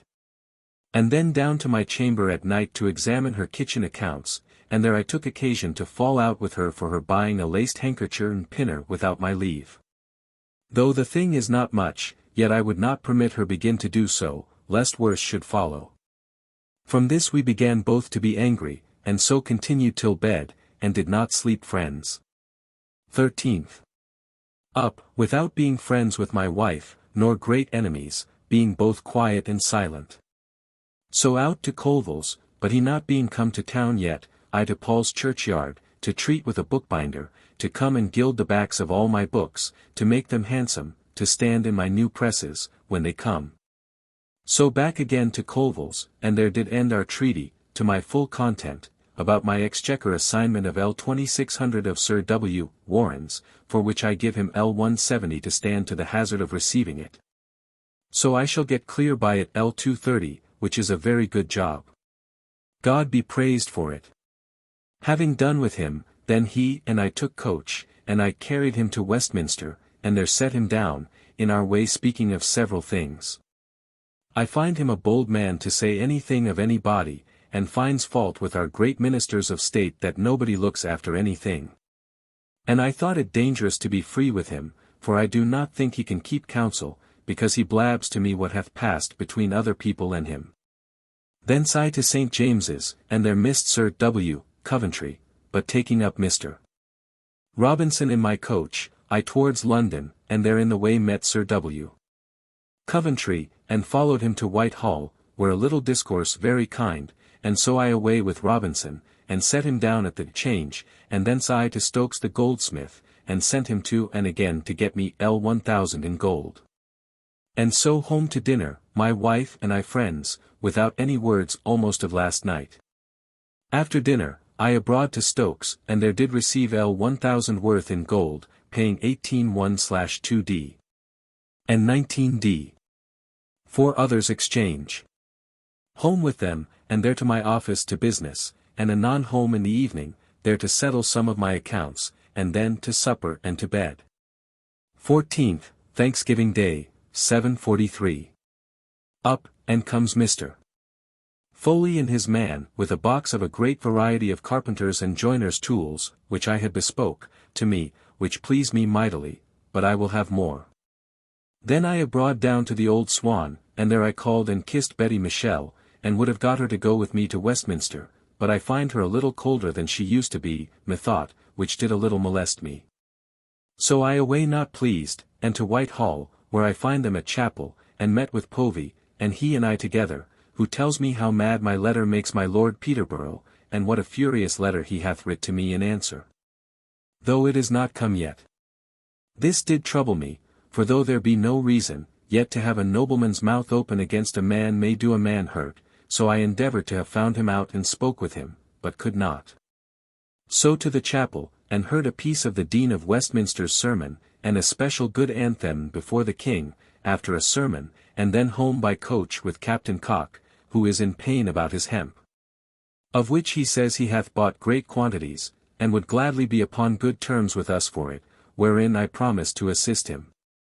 So we light at the Change, where, after a small turn or two, taking no pleasure nowadays to be there, because of answering questions that would be asked there which I cannot answer. So home and dined, and after dinner, with my wife and Mercer to the beer garden 744 where I have not been, I think, of many years, and saw some good sport of the bulls tossing of the dogs, one into the very boxes. But it is a very rude and nasty pleasure. We had a great many hectares in the same box with us, and one very fine went into the pit, and played his dog for a wager, which was a strange sport for a gentleman, where they drank wine, and drank Mercer's health first. Which I pledged with my hat off. And who should be in the house but Mr. Pierce the surgeon, who saw us and spoke to us. Thence home, well enough satisfied, however, with the variety of this afternoon's exercise. And so I to my chamber, till in the evening our company come to supper. We had invited to a venison pasty Mr. Batelier and his sister Mary, Mrs. Mercer, her daughter and Mr. Lebrun, and W. Hewer, and so we supped, and very merry. And then about 9 o'clock to Mrs. Mercer's gate, where the fire and boys expected us, and her son had provided abundance of serpents and rockets. And they're mighty merry, my Lady Pen and Peg going thither with us, and Nan Wright, till about 12 at night, flinging our fireworks, and burning one another and the people over the way. And at last our businesses being most spent, we into Mrs. Mercer's, and they're mighty merry, smutting one another with candle grease and soot, till most of us were like devils. And that being done, then we broke up, and to my house. And there I made them drink, and upstairs we went, and then fell into dancing, W. Batelier dancing well, and dressing, him and I and one Mr. Bannister, who with his wife come over also with us, like women. And Mercer put on a suit of Tom's, like a boy, and mighty mirth we had, and Mercer danced a jig, and Nan Wright and my wife and Peg Pen put on periwigs. Thus we spent till 3 or 4 in the morning, mighty merry, and then parted, and to bed. 15th, mighty sleepy, slept till past 8 of the clock, and was called up by a letter from Sir W. Coventry, which, among other things, tells me how we have burned 160 ships of the enemy within the fly. 745. I up, and with all possible haste, and in pain for fear of coming late, it being our day of attending the Duke of York, to St. James's, where they are full of the particulars. How they are generally good merchant ships, some of them laden in supposed rich ships. We spent 5 fireships upon them. We landed on the Schelling, Sir Philip Howard with some men, and Holmes, I think. With others, about 1,000 in all, and burned a town, and so come away. By and by the Duke of York with his books showed us the very place and manner, and that it was not our design or expectation to have done this, but only to have landed on the fly, and burned some of their store. But being come in, we spied those ships, and with our long boats, one by one, fired them, our ships running all aground, it being so shoal water. We were led to this by it seems, a renegado captain of the Hollanders, who found himself ill-used by de Ruyter for his good service, and so come over to us, and hath done us good service. So that now we trust him, and he himself did go on this expedition. The service is very great, and our joys as great for it. All this will make the Duke of Albemarle in repute again, I doubt, though there is nothing of his in this. But, Lord! To see what success do, whether with or without reason, and making a man seem wise, notwithstanding never so late demonstration of the profoundest folly in the world. Thence walked over the park with Sir W. Coventry, in our way talking of the unhappy state of our office. And I took an opportunity to let him know, that though the backwardnesses of all our matters of the office may be well imputed to the known want of money, yet, perhaps, there might be personal and particular failings. And that I did, therefore, depend still upon his promise of telling me whenever he finds any ground to believe any defect or neglect on my part, which he promised me still to do. And that there was none he saw, nor, indeed, says he, is there room nowadays to find fault with any particular man, while we are in this condition for money. This, methought, did not so well please me. But, however, I am glad I have said this, thereby giving myself good grounds to believe that at this time he did not want an occasion to have said what he pleased to me, if he had had anything in his mind. Which by his late distance and silence I have feared. But then again I am to consider he is grown a very great man, much greater than he was, and so must keep more distance, and, next, that the condition of our office will not afford me occasion of shewing myself so active and deserving as heretofore. And, lastly, the muchness of his business cannot suffer him to mind it, or give him leisure to reflect on anything, or shew the freedom and kindness that he used to do.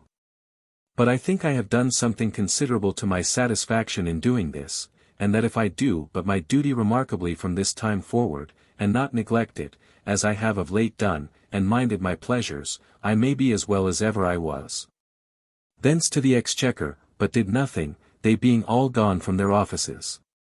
And so to the Old Exchange, where the town full of the good news, but I did not stay to tell or hear any, but home, my head aching and drowsy, and to dinner, and then lay down upon the couch, thinking to get a little rest, but could not.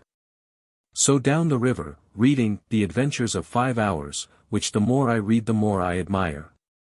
So down below Greenwich, but the wind and tide being against us, I back again to Deptford, and did a little business there, and thence walked to Redriff, and so home, and to the office a while.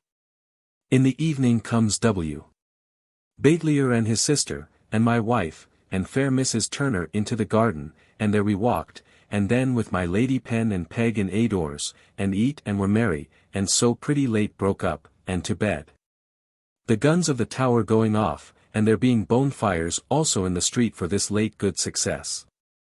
16th, up, having slept well, and after entering my journal, to the office, where all the morning, but of late Sir W.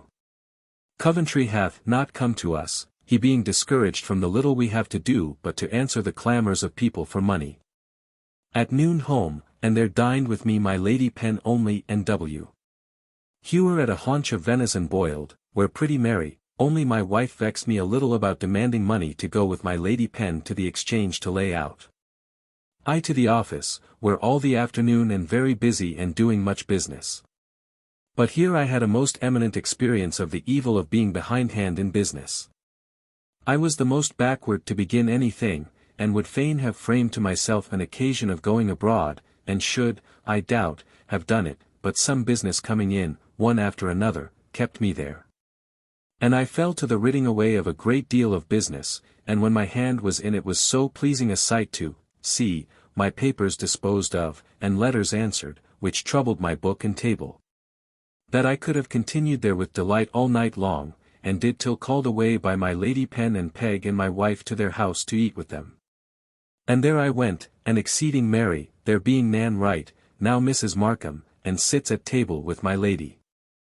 So mighty merry, home and to bed. This day Sir W. Batten did show us at the table a letter from Sir T.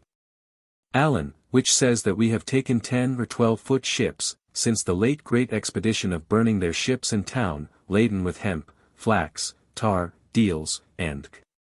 This was good news, but by and by comes in Sir G. Carteret, and he asked us with full mouth what we would give for good news. Says Sir W. Batten, I have better than you, for a wager. They laid sixpence, and we that were by were to give sixpence to him that told the best news. So Sir W. Batten told his of the 10 or 12 ships Sir G. Carteret did then tell us that upon the news of the burning of the ships and town the common people at Amsterdam did besiege de Witt's house, and he was forced to flee to the Prince of Orange, who is gone to cleave to the marriage of his sister. This we concluded all the best newest, and my Lord Brunker and myself did give Sir G. Carteret our sixpence a piece, which he did give Mr. Smith to give the poor. Thus we made ourselves mighty merry. 17th.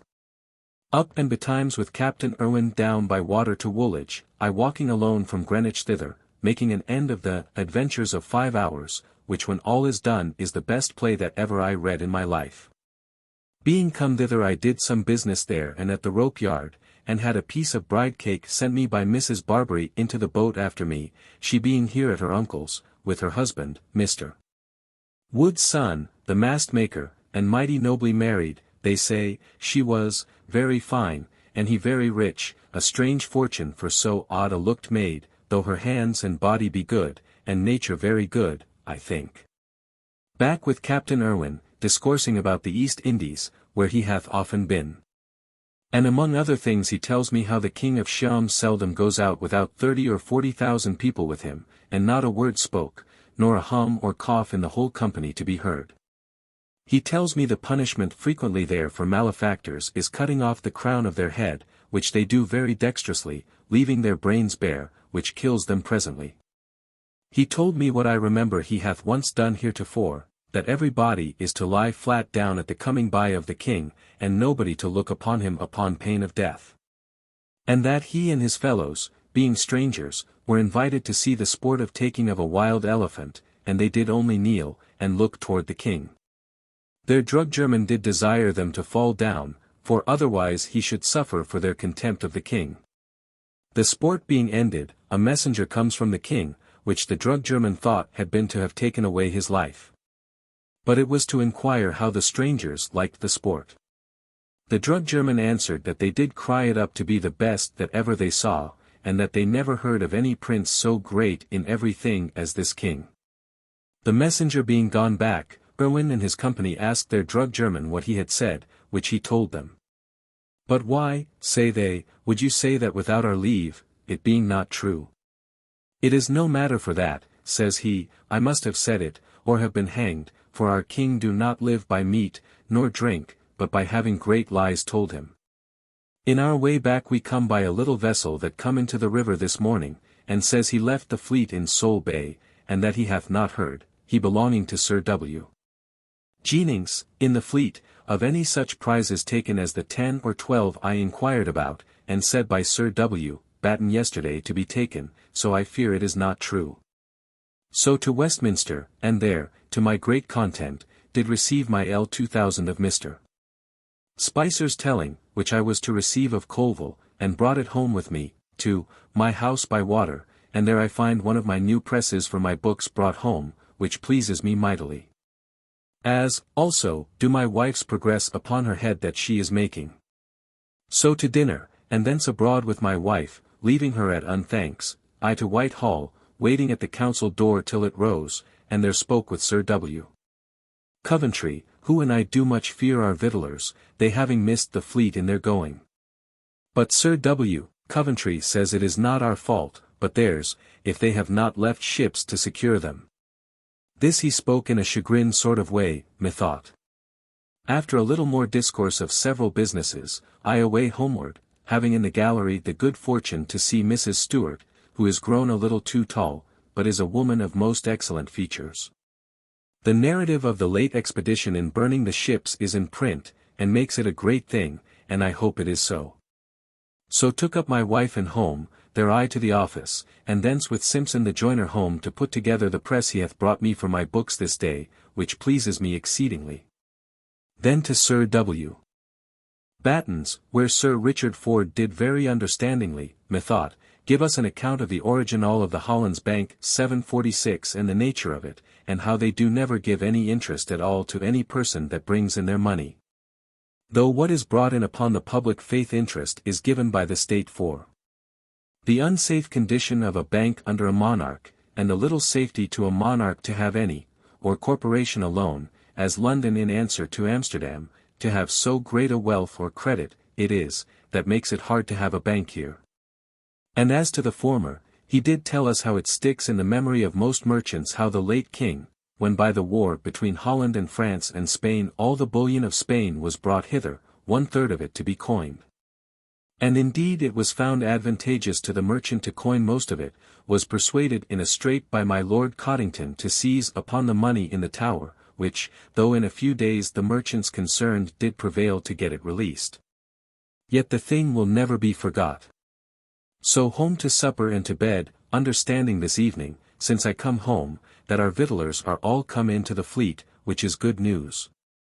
Sir John Minns come home tonight not well, from Chatham, where he hath been at a pay, holding it at Upnor Castle, because of the plague so much in the town of Chatham. He hath, they say, got an ague, being so much on the water. 18th. All the morning at my office, then to the Exchange, with my Lord Brunker in his coach, at noon, but it was only to avoid Mr. Chr. Pett's being invited by me to dinner. So home, calling at my little mercer's in Lombard Street, who hath the pretty wench, like the old queen, and they're cheaping some stuffs to hang my room, that I intend to turn into a closet. So home to dinner, and after dinner comes Creed to discourse with me about several things of Tangier concernments and accounts, among others starts the doubt, which I was formerly aware of, but did wink at it, whether or no Lanyon and his partners be not paid for more than they should be, which he presses, so that it did a little discompose me. But, however, I do think no harm will arise thereby. He gone, I to the office, and there very late, very busy, and so home to supper and to bed. 19th, Lord's Day. Up and to my chamber, and there began to draw out fair and methodically my accounts of Tangier, in order to shew them to the lords. But by and by comes by agreement Mr. Reeves, and after him Mr. Spong, and all day with them, both before and after dinner, till 10 o'clock at night, upon optic inquiries, he bringing me a frame he closes on, to see how the rays of light do cut one another, and in a dark room with smoke, which is very pretty. He did also bring a lanthorn with pictures in glass, to make strange things appear on a wall, very pretty. We did also at night see Jupiter and his girdle and satellites, very fine, with my 12-foot glass, but could not satin, he being very dark. Spong and I had also several fine discourses upon the globes this afternoon, particularly why the fixed stars do not rise and set at the same hour all the year long, which he could not demonstrate, nor I neither, the reason of. So, it being late, after supper they away home. But it vexed me to understand no more from Reeves and his glasses touching the nature and reason of the several refractions of the several figured glasses, he understanding the acting part, but not one bit the theory. Nor can make any body understand it, which is a strange dullness, methinks. I did not hear anything yesterday or at all to confirm either Sir Thos. Allen's news of the 10 or 12 ships taken, nor of the disorder at Amsterdam upon the news of the burning of the ships, that he, de Witt, should be fled to the Prince of Orange, it being generally believed that he was gone to France before. 20th. Wake this morning, about 6 o'clock, with a violent knocking at Sir J. Minns's door, to call up Mrs. Hammond, crying out that Sir J. Minns is dying. He come home ill of an ague on Friday night. I saw him on Saturday, after his fit of the ague, and then was pretty lusty. Which troubles me mightily, for he is a very good, harmless, honest gentleman, though not fit for the business. But I much fear a worse may come, that may be more uneasy to me.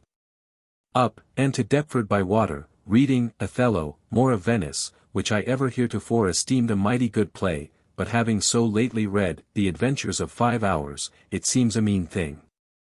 Walked back, and so home, and then down to the Old Swan and drank at Betty Michel's, and so to Westminster to the Exchequer about my quarter tallies, and so to Lombard Street to choose stuff to hang my new intended closet, and have chosen purple. So home to dinner, and all the afternoon till almost midnight upon my 10-year accounts, getting Tom Wilson to help me in writing as I read, and at night W. Hewer, and find myself most happy in the keeping of all my accounts, for that after all the changings and turnings necessary in such an account, I find myself right to a farthing in an account of L127,000. This afternoon I visited Sir J.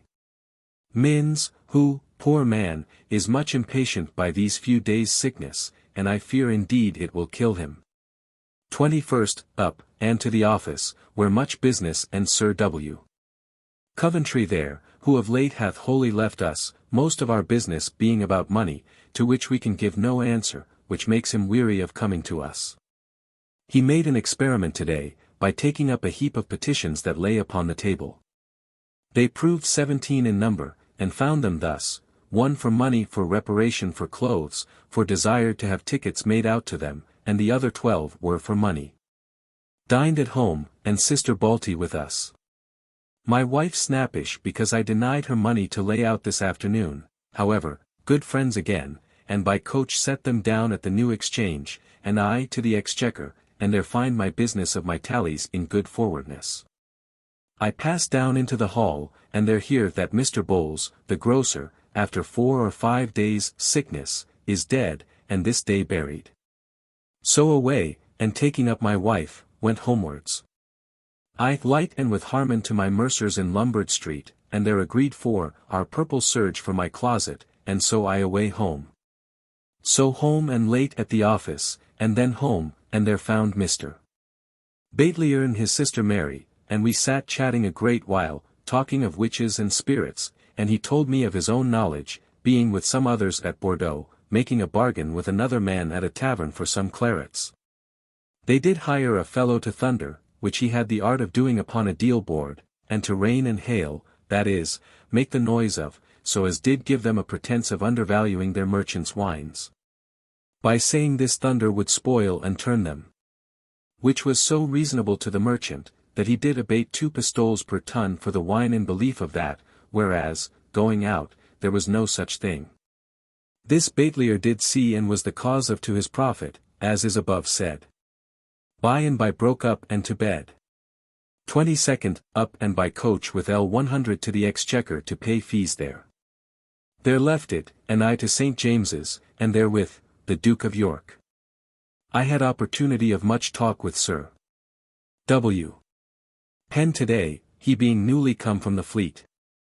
And he, do much undervalue the honor that is given to the conduct of the late business of Holmes in burning the ships and town 747, saying it was a great thing indeed, and of great profit to us in being of great loss to the enemy. But that it was wholly a business of chance, and no conduct employed in it. I find Sir W. Penn do hold up his head at this time higher than ever he did in his life. I perceive he do look after Sir J.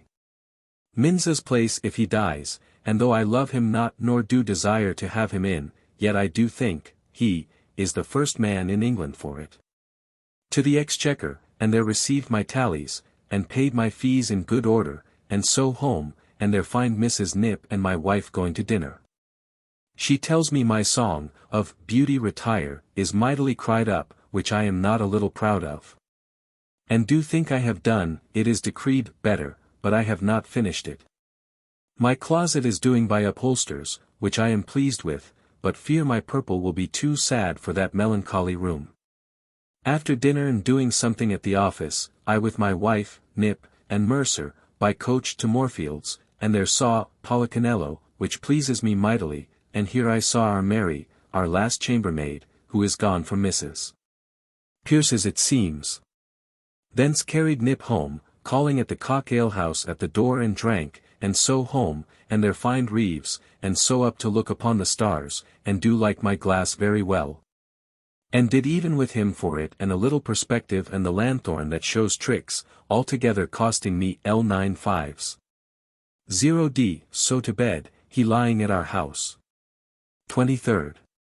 At the office all the morning, whither Sir W. Coventry sent me word that the Dutch fleet is certainly abroad, and so we are to hasten all we have to send to our fleet with all speed. But, Lord!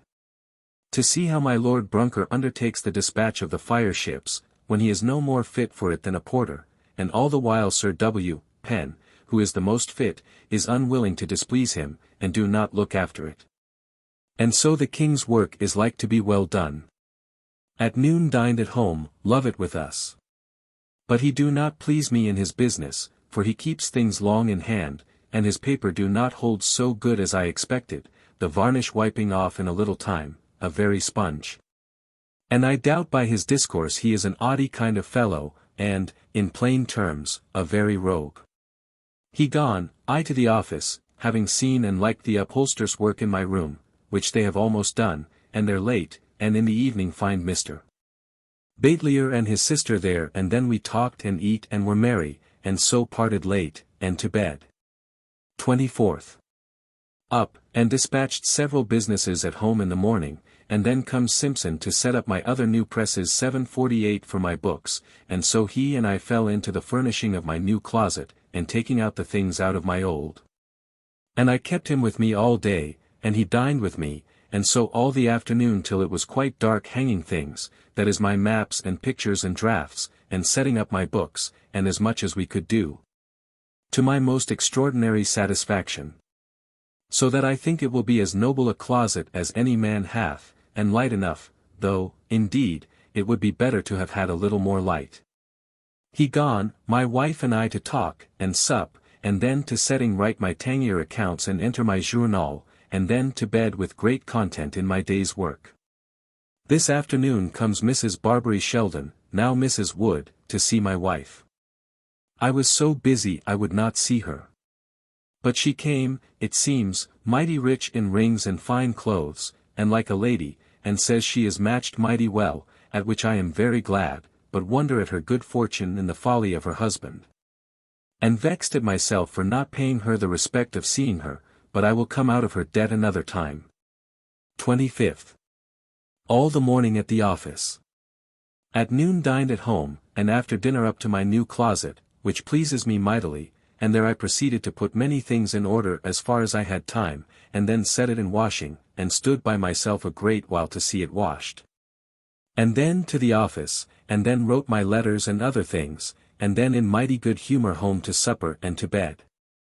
26th, Lord's Day. Up betimes, and to the finishing the setting things in order in my new closet out of my old, which I did thoroughly by the time sermon was done at church, to my exceeding joy, only I was a little disturbed with news my Lord Brunker brought me.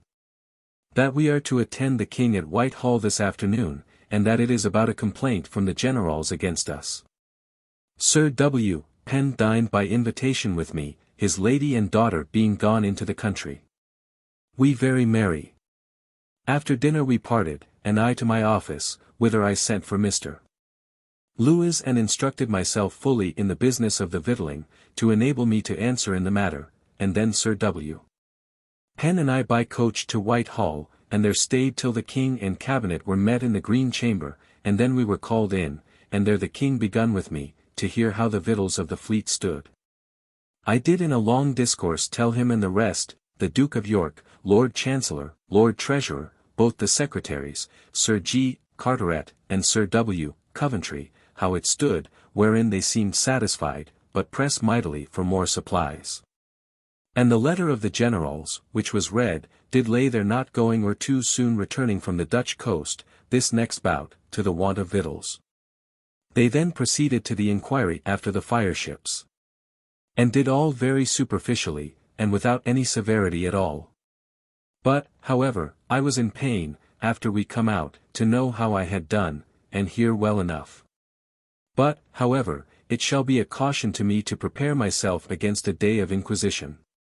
Being come out, I met with Mr. Moore, and he and I an hour together in the gallery, telling me how far they are gone in getting my Lord Sandwich's pardon, so as the Chancellor is prepared in it, and Sir H. Bennet do promote it, and the warrant for the King's signing is drawn. The business between my Lord Hinchingbroke and Mrs. Mallet is quite broke off, he attending her at Tunbridge, and she declaring her affections to be settled. And he not being fully pleased with the vanity and liberty of her carriage. He told me how my lord has drawn a bill of exchange from Spain of L 1200, and would have me supply him with L 500 of it, but I avoided it, being not willing to embark myself in money there, where I see things going to ruin. Thence to discourse of the times, and he tells me he believes both my Lord Arlington and Sir W. Coventry, as well as my Lord Sandwich and Sir G. Carteret, have reason to fear, and are afeard of this Parliament now coming on. He tells me that Bristol's faction is getting ground apace against my Lord Chancellor. He told me that my old Lord Coventry was a cunning, crafty man, and did make as many bad decrees in Chancery as any man. And that in one case, that occasioned many years' dispute, at last when the King come in, it was hoped by the party grieved, to get my Lord Chancellor to reverse a decree of his. Sir W. Coventry took the opportunity of the business between the Duke of York and the Duchess, and said to my Lord Chancellor, that he had rather be drawn up Holborn to be hanged than live to see his father pissed upon, in these very terms, and any decree of his reversed. And so the Chancellor did not think fit to do it, but it still stands, to the undoing of one Norton, a printer, about his right to the printing of the Bible, and grammar, and thence Sir W.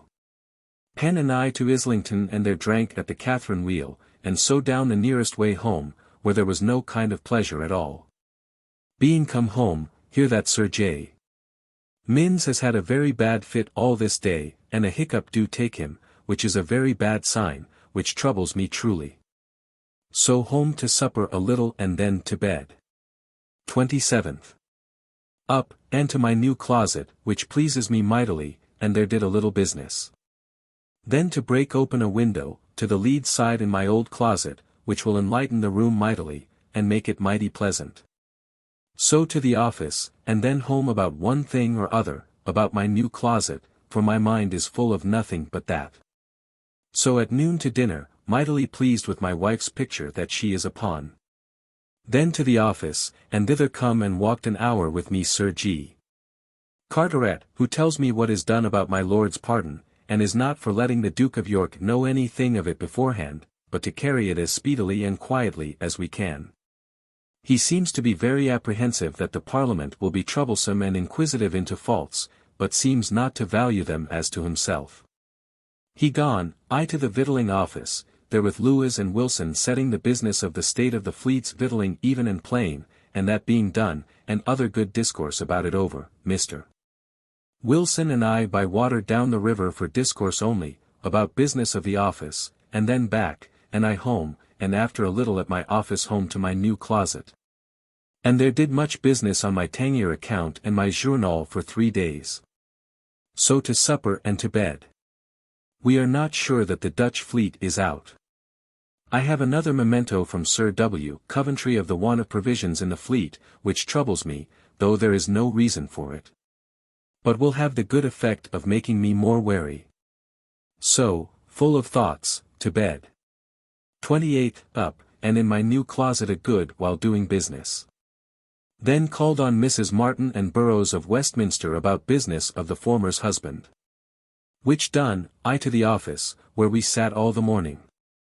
At noon I, with my wife and Mercer, to Philpot Lane, a great cook's shop, to the wedding of Mr. Longrack, our purveyor, a good, sober, civil man, and hath married a sober, serious maid.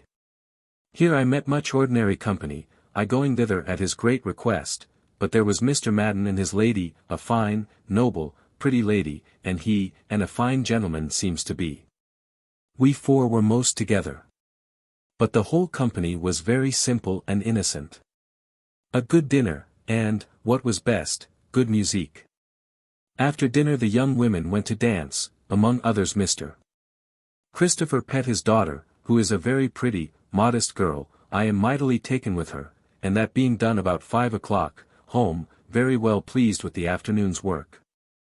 And so we broke up mightily civilly, the bride and bridegroom going to Greenwich, they keeping their dinner here only for my sake, to lie, and we home, where I to the office, and anon am on a sudden called to meet Sir W. Penn and Sir W. Coventry at the victualling office, which did put me out of order to be so surprised. But I went, and there Sir William Coventry did read me a letter from the generals to the king, 749, a most scurvy letter, reflecting most upon Sir W. Coventry, and then upon me for my accounts, not that they are not true, but that we do not consider the expense of the fleet, and then of the whole office, in neglecting them and the king's service. And this in very plain and sharp and menacing terms. I did give a good account of matters according to our computation of the expense of the fleet. I find Sir W. Coventry willing enough to accept of anything to confront the generals. But a great supply must be made, and shall be in grace of God. But, however, our accounts here will be found the true ones.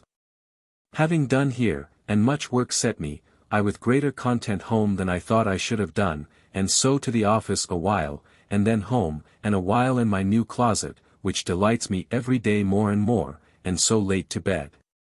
29th. Up betimes, and there to fit some Tangier accounts, and then, by appointment, to my Lord Bellas's, but about Paul's thought of the chant paper I should carry with me, and so fain to come back again, and did, and then met with Sir W.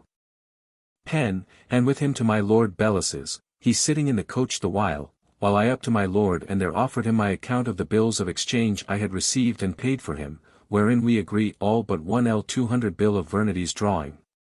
Wherein I doubt he hath endeavoured to cheate my lord. But that will soon appear. Thence took leave, and found Sir W. Penn talking to Orange Mall, of the King's House, who, to our great comfort, told us that they begun to act on the 18th of this month. So on to St. James's, in the way Sir W. Penn telling me that Mr. Norton, that married Sir J. Lawson's daughter, is dead. She left L800 a year jointure, a son to inherit the whole estate. She freed from her father-in-law's tyranny, and is in condition to help her mother, who needs it. Of which I am glad, the young lady being very pretty. To St. James's, and there Sir W. Coventry took Sir W. Penn and me apart, and read to us his answer to the general's letter to the king that he read last night.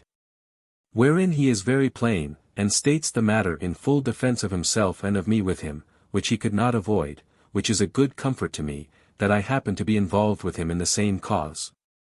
And then, speaking of the supplies which have been made to this fleet, more than ever in all kinds to any, even that wherein the Duke of York himself was, well, says he, if this will not do, I will say, as Sir J. Falstaff did to the prince, tell your father, that if he do not like this let him kill the next Piercy himself, 750, and so we broke up, and to the Duke, and there did our usual business. So I to the Park and there met Creed, and he and I walked to Westminster to the Exchequer, and thence to Whitehall talking of Tangier matters and Vernity's knavery, and so parted, and then I homeward and met Mr. Povey in Cheapside, and stopped and talked a good while upon the profits of the place which my Lord Bellas's hath made this last year, and what share we are to have of it, but of this all imperfect, and so parted, and I home, and there find Mrs. Mary Batelier, and she dined with us, and thence I took them to Islington, and there eat a custard, and so back to Moorfields, and shoot Batelier, with my wife, Policanello, which I like the more I see it. And so home with great content, she being a mighty good-natured, pretty woman, and thence I to the victualling office, and there with Mr. Lewis and Wilson upon our victualling matters till 10 at night, and so I home and there late writing a letter to Sir W. Coventry, and so home to supper and to bed. No news where the Dutch are.